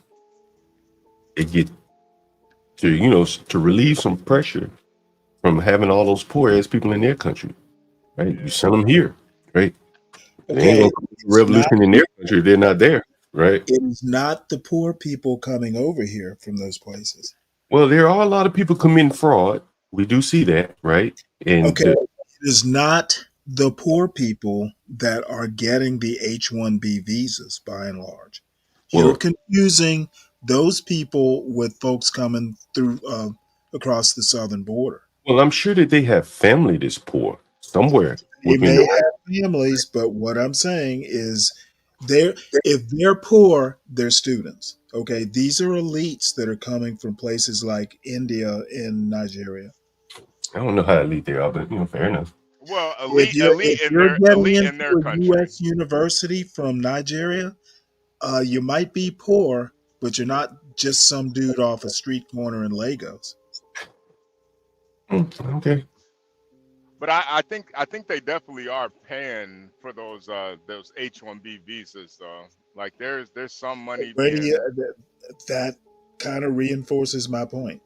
Yeah. So they might not be elites to American standards, but in their country, they definitely the elites.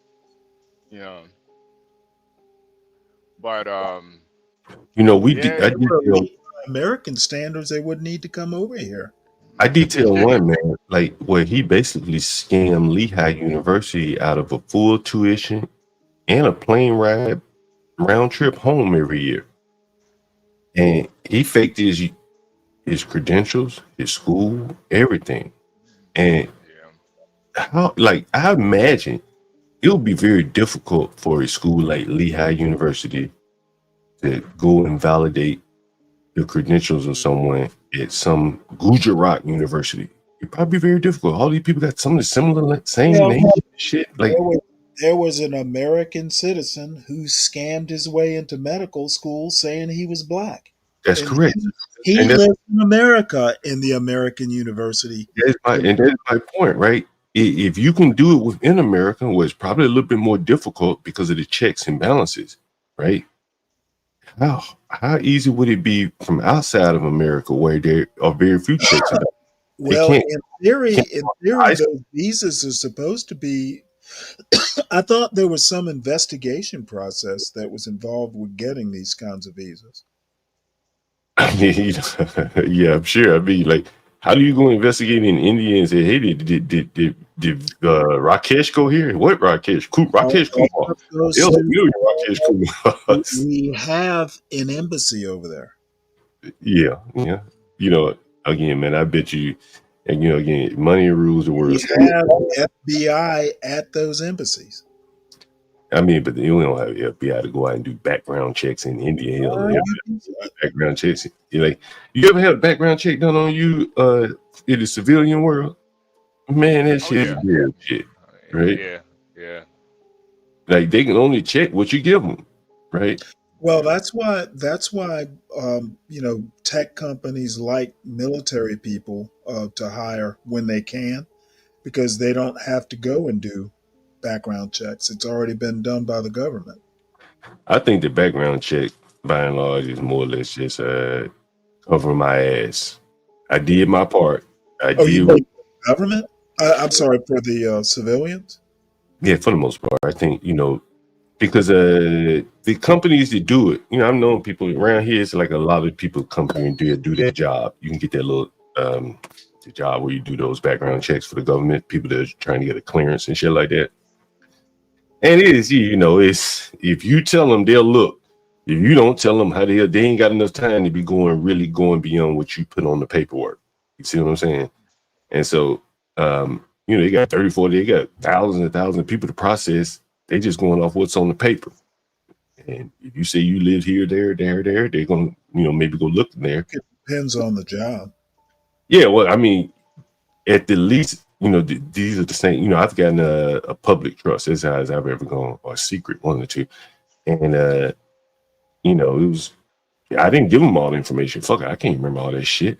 I just gave them as much as I can remember within reason, filled in any gap dates. And they just ran with that. They called a couple of people I put on there. That was that. It really was not in depth at all. Maybe if you get one of them TSSCIs or whatever, they may go deeper, but yeah. Right. Well, it's time for HB's show. I'll go ahead and end this. One note, tomorrow, I think sometime in the morning around 9:00, Pete Hegseth is coming up for his confirmation hearing starts tomorrow, and it's going to be televised. So somewhere around 9 in the morning, I will probably switch over at least for a little bit of it. Hey, Stanley, I thought he resigned. Pete Hegseth?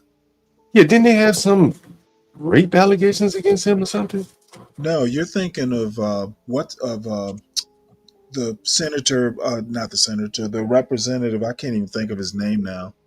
The guy that they had up that Trump picked for attorney general. Hegseth is still going through. But didn't he have a tattoo or something on him, or say he didn't? Wasn't he? What was his? He's had some serious stuff, but Trump is stuck by him. Matt Gaetz, as Portia says. Do you think they're going to confirm him? Yes. Okay. Yeah. As a matter of fact, I think probably Matt Gaetz would have had trouble. I think all the rest of them are gonna, if not sail through, they're gonna go through. I don't think Hegseth or anybody else is gonna have much of a problem. I thought Hegseth might, but if he's made it this far, and he's, in my opinion, some of the shit he's done is as bad, if not worse, than Gates. But like I said, if he's made it this far and Trump is stuck by him, he'll make it through. Trump wouldn't have him up there if he didn't think he was going to get through. Yeah, that'll be interesting. Welcome to politics. Yeah. Well, all right. I'll start the I'm gonna start the gone trucking. John, you still gonna pull up or? Yeah, pull up. I ain't going anywhere. Okay. I'll pull up. I'll pull up too, but I need some flexibility. I got cookies to make and a couple other chores. Yeah. Hey, my time is valuable. I got cookies to make. Yeah. Are you making your famous oatmeal cookies? Oatmeal raisin? No, I believe this or not. There's a chocolate chip cookie recipe that's got rye flour that's been well, basically, it's rye flour that's set in a jar for 2 days at room temperature to give it sort of a sourdough. So it's basically sourdough chocolate chip cookies. Oh man, that sounds. I'll let you know how it turns out. I wish I could taste them through the screen, Shelly. Well, one of these days, I'm gonna make a batch and send them. The problem is these cookies, through the U.S. mail. I'll probably have to overnight them or something. Yeah, maybe you can bring some during the inauguration. Aren't you gonna be there? Trump's inauguration. Label the cookies as a vote, so make sure I get it. I had Ticketmaster. I was did IT for the ticketing for Obama's inauguration. And the day that I had to take my son me and my wife took my son for a scheduled pediatrician appointment, Obama showed up. So there went my chance to actually meet him in person. But we did the ticketing for the inauguration balls. And I could have gone to the inauguration, but it was like 2 degrees. And I'm like, you know what? Even for the first black president, I'm not standing in that cold. So it's gonna be cold as shit. No, I'm not going to the inauguration. Yeah, I wouldn't fuck with that. It's gonna be too cold like that. You know what I mean? You're not gonna be able to get in anywhere and get warm. You know what I'm saying? You be there's nowhere to go. Huh? There's nowhere to go. However, if you're young like Portia, you might survive the pneumonia. Yeah, Portia, make sure you bring your long johns, and make sure you take pictures. Yeah, it's gonna be cold. By the way, there was a story about the inauguration in the Slack. Basically the protests, the permits for protest are at like a really all-time low or something like that. It doesn't look like there's going to be many people protesting the inauguration. I don't think the people to worry about get whatever it takes to get protest. Well, yeah, permits and stuff. I don't think there's going to be a problem. As a matter of fact, this is probably going to be a pretty good experience for an inauguration. And Bowser's talking, hey, we got to be nice because we have to cooperate and all this stuff. So I think DC's going to do well, at least in the short term, with Trump as president. I hope so. He wants to get his hotel back. Well, I don't think he'll get his. I don't think he wants it. Why would he want it?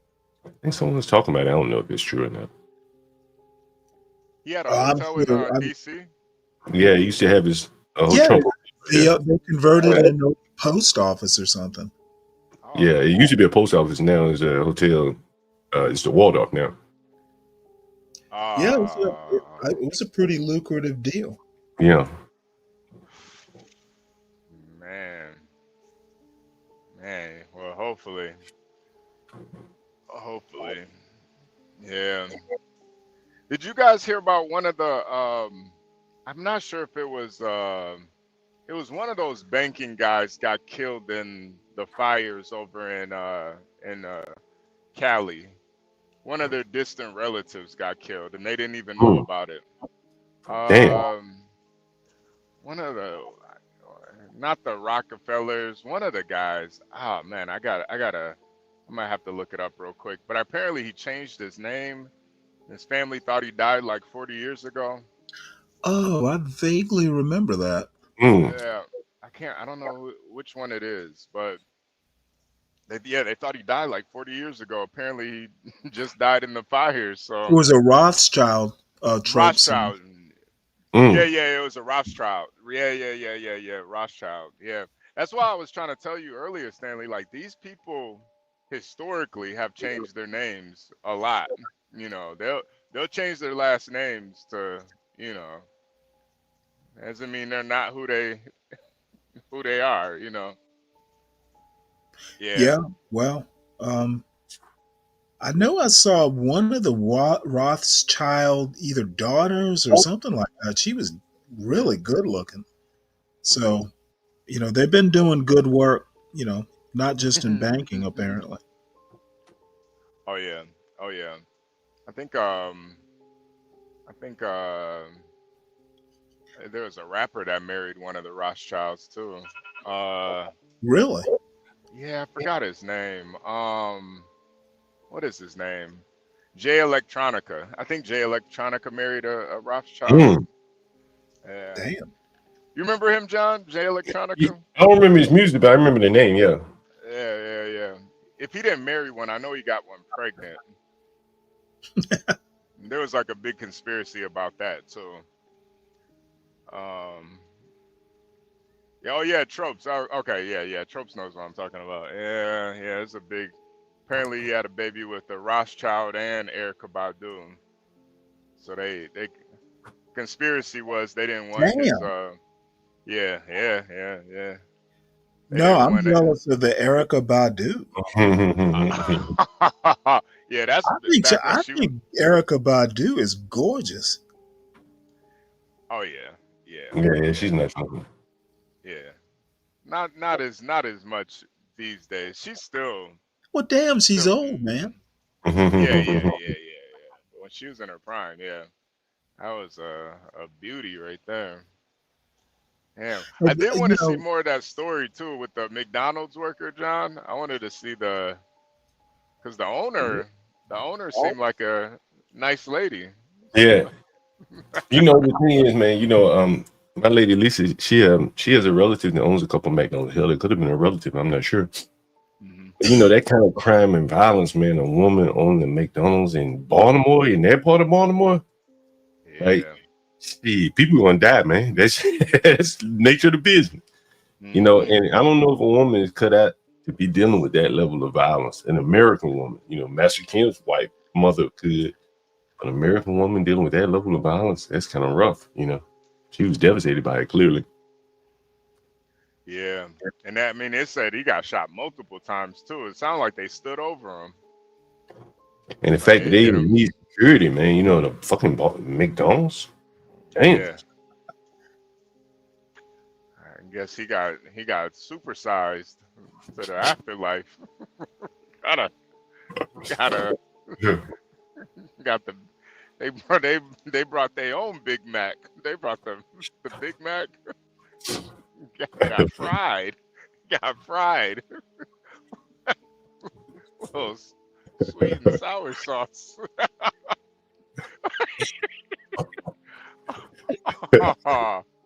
I don't even know. Like, why was like in certain neighborhoods, I wouldn't even have it be open to the public. Honestly, we have a straight drive-through, man. Ain't nobody. It's a high crime area. Yeah, walk up. Yeah, it's straight drive-through. I have a behind plexiglass and stuff, man. Like, nah. Crazy, man. Into at least 2 news stories per day. Yeah, man. Yeah. I think what it is you gotta know how to you gotta know your area if you're gonna own a McDonald's. And Portia, is Portia here? Can we have you seen that Fat Joe and Shay Shay interview? HB? Nah, I've heard a lot about it though. I heard a lot about it. Yeah, they're saying Fat Joe is talking crazy on it. I think we could probably play it if we maybe use like put a banner over. Yeah. We'll probably play it. Put a screenshot of them two up. Oh, Yeah. Herman said we have a bunch of drive-through exclusive spots in Memphis, and see, that's what you need. That's what you need. That's how it was growing up in Detroit. I'm not gonna lie. For the longest, I didn't even know McDonald's had a this how you know, this how kind of sheltered I was. Well, not really sheltered, but just kind of used to the hood. I didn't even know McDonald's had like a, you know, open like a place you could go down and sit down at. For like growing up, all the McDonald's I went to were drive-through. That's all it was. Bulletproof glass, drive-through. They had slots. You know, it was like a goddamn inmate getting served your food. Man, I mean, you didn't know about the play areas? They had like ball pits. No, I didn't know about that until a little bit later. Like I got a little bit older, and then Wow. yeah, but like young, like when I was young, you know, like my mom, she you know, she elevated all through her life. So when I was real young, you know, we were in the trenches. So I didn't even know how bad it was until, you know, she finished school and got better jobs and stuff. But Yeah, but the thing is, you know, people wonder why black people leave the hood and don't look back. oh yeah.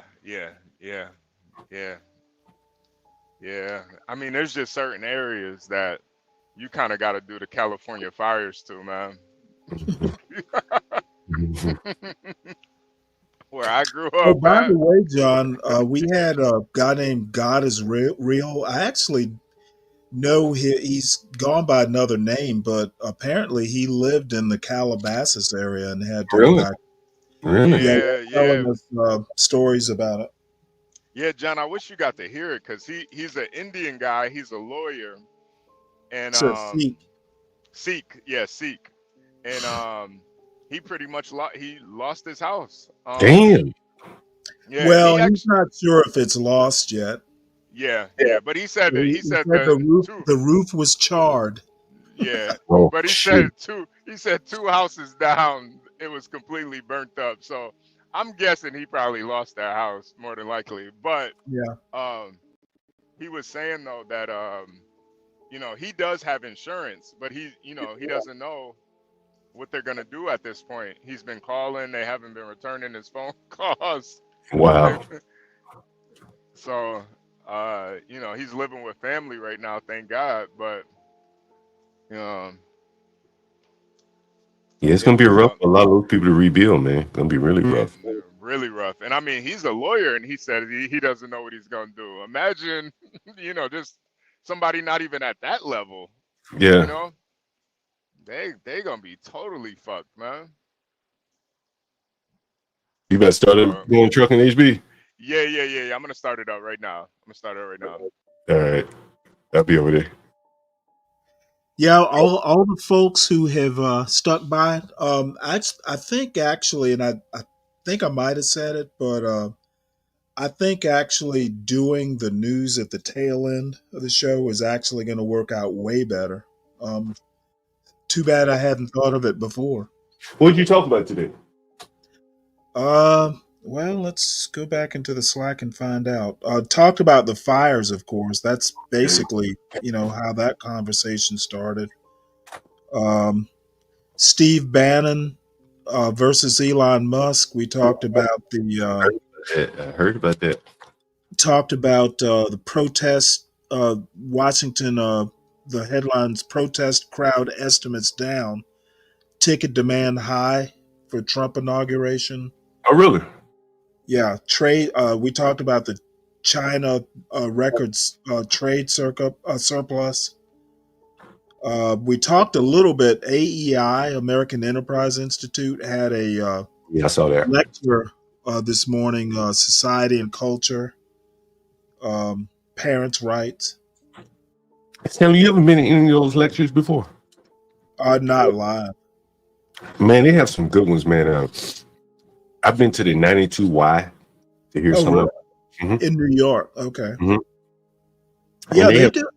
Yeah, the 92nd Street Y, they do all kinds of good lectures and interviews. and then some of those ones like the Brookings Institute that are here, they're open. You can go to some of them. I've been to some of them before.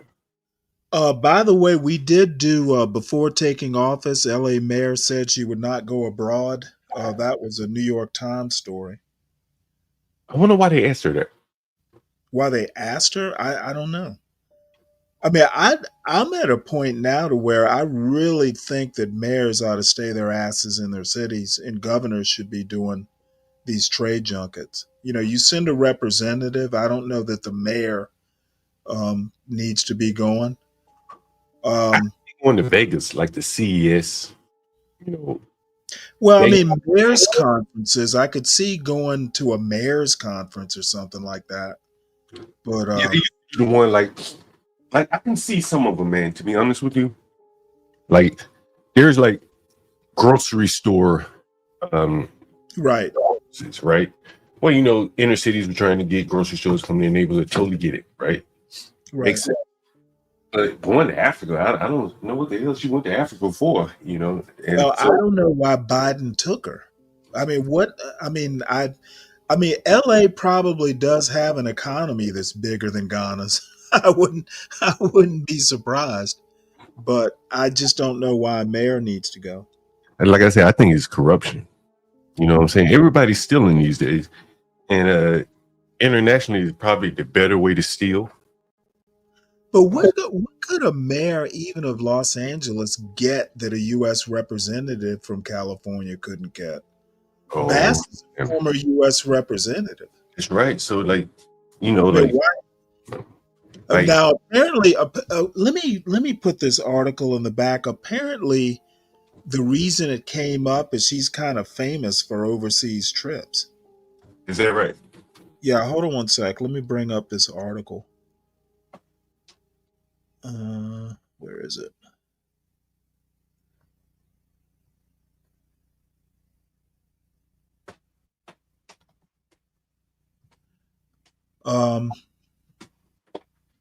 There was a line in here that kind of surprised me. Right here.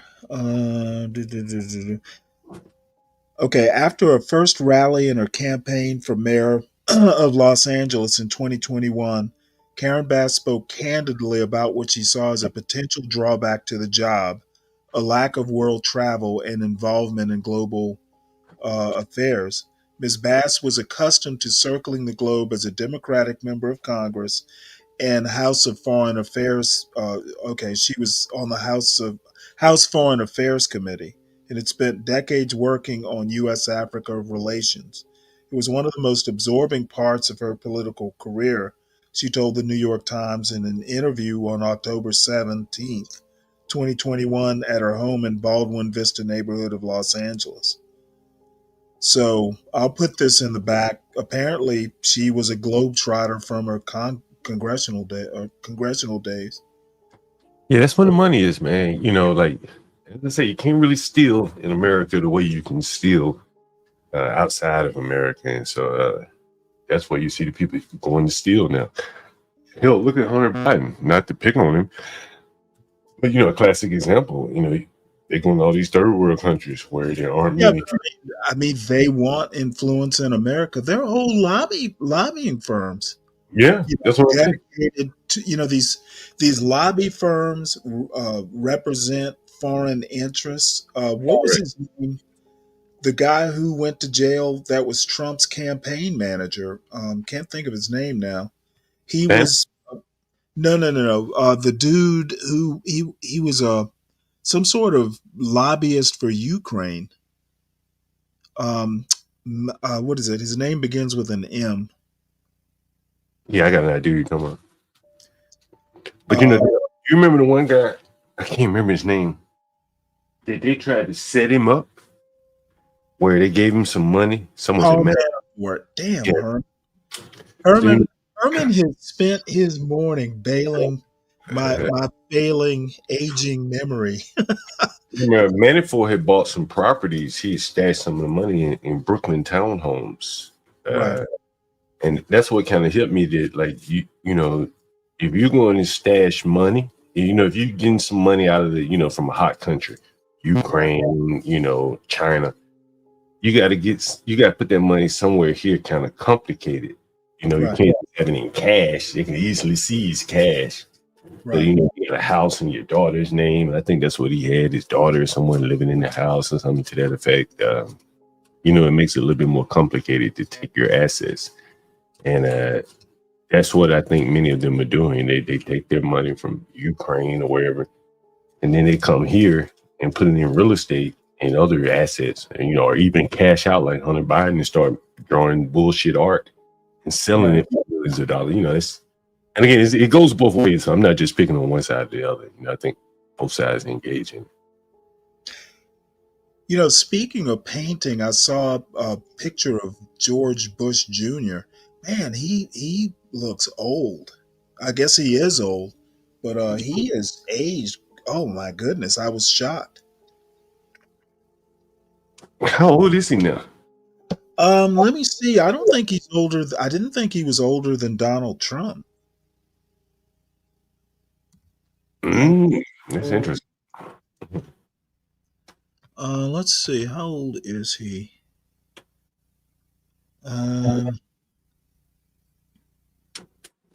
Nah, he's getting close. He's 80 something. Oh yeah, he is older than So Trump. he is slightly older. Damn. But not by that much. Damn, I didn't know he's that old too. Yeah. Damn. Do you know Stanley? Go ahead. No. You go ahead. I don't know if you heard it on the stream I was on, man. I talked to a buddy of mine. He's home now from the hospital. Man, he broke his neck. Yeah.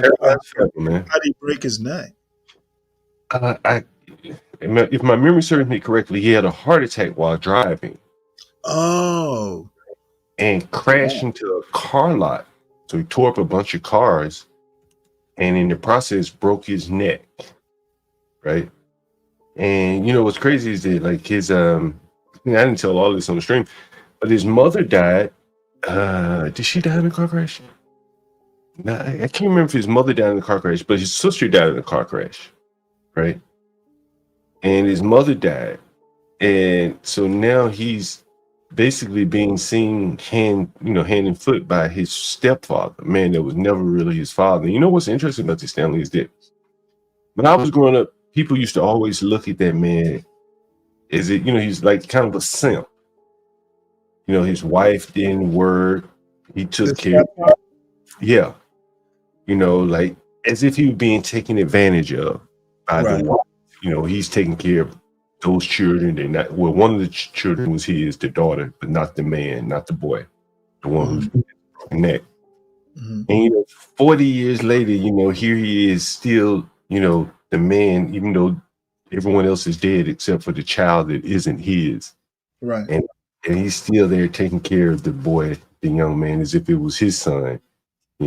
Sometimes blood is, family is not always by blood. It's well, I bet your friend is not calling him a simp now. Yeah. Well, maybe his friend, my friend, maybe not a call simp, but people in the neighborhood, that woman's taking advantage of him, got him working, and she on work and shit like that. But he stood by them, and now he's standing by, the man that's not even, his own flesh and blood. Yeah, good. Yeah. Right, I'm going to close this down. I see HB started. Oh yeah, let's go. I'll meet you over there. Take it easy. All right, bye. All right, folks. Thank you very much. I'll be on, I believe, at 2 overnight. So thanks everybody for all your support. Make sure you hit the like on your way out. Make sure you hit the like on the way into HB's show. And I'll see y'all over there. Herman, shout out to you, man. You've bailed me out of out of a few senior moments. So shout out to you, man. I appreciate it. Take it easy, y'all. Oops. Feel like I should, feel like I should, feel like I should, feel like I should go. Go. Feel like I should go. Feel like I should, feel like I should, feel like I should, feel like I should go. Feel like I should go. Feel like I should, feel like I should, feel like I should, feel like I should.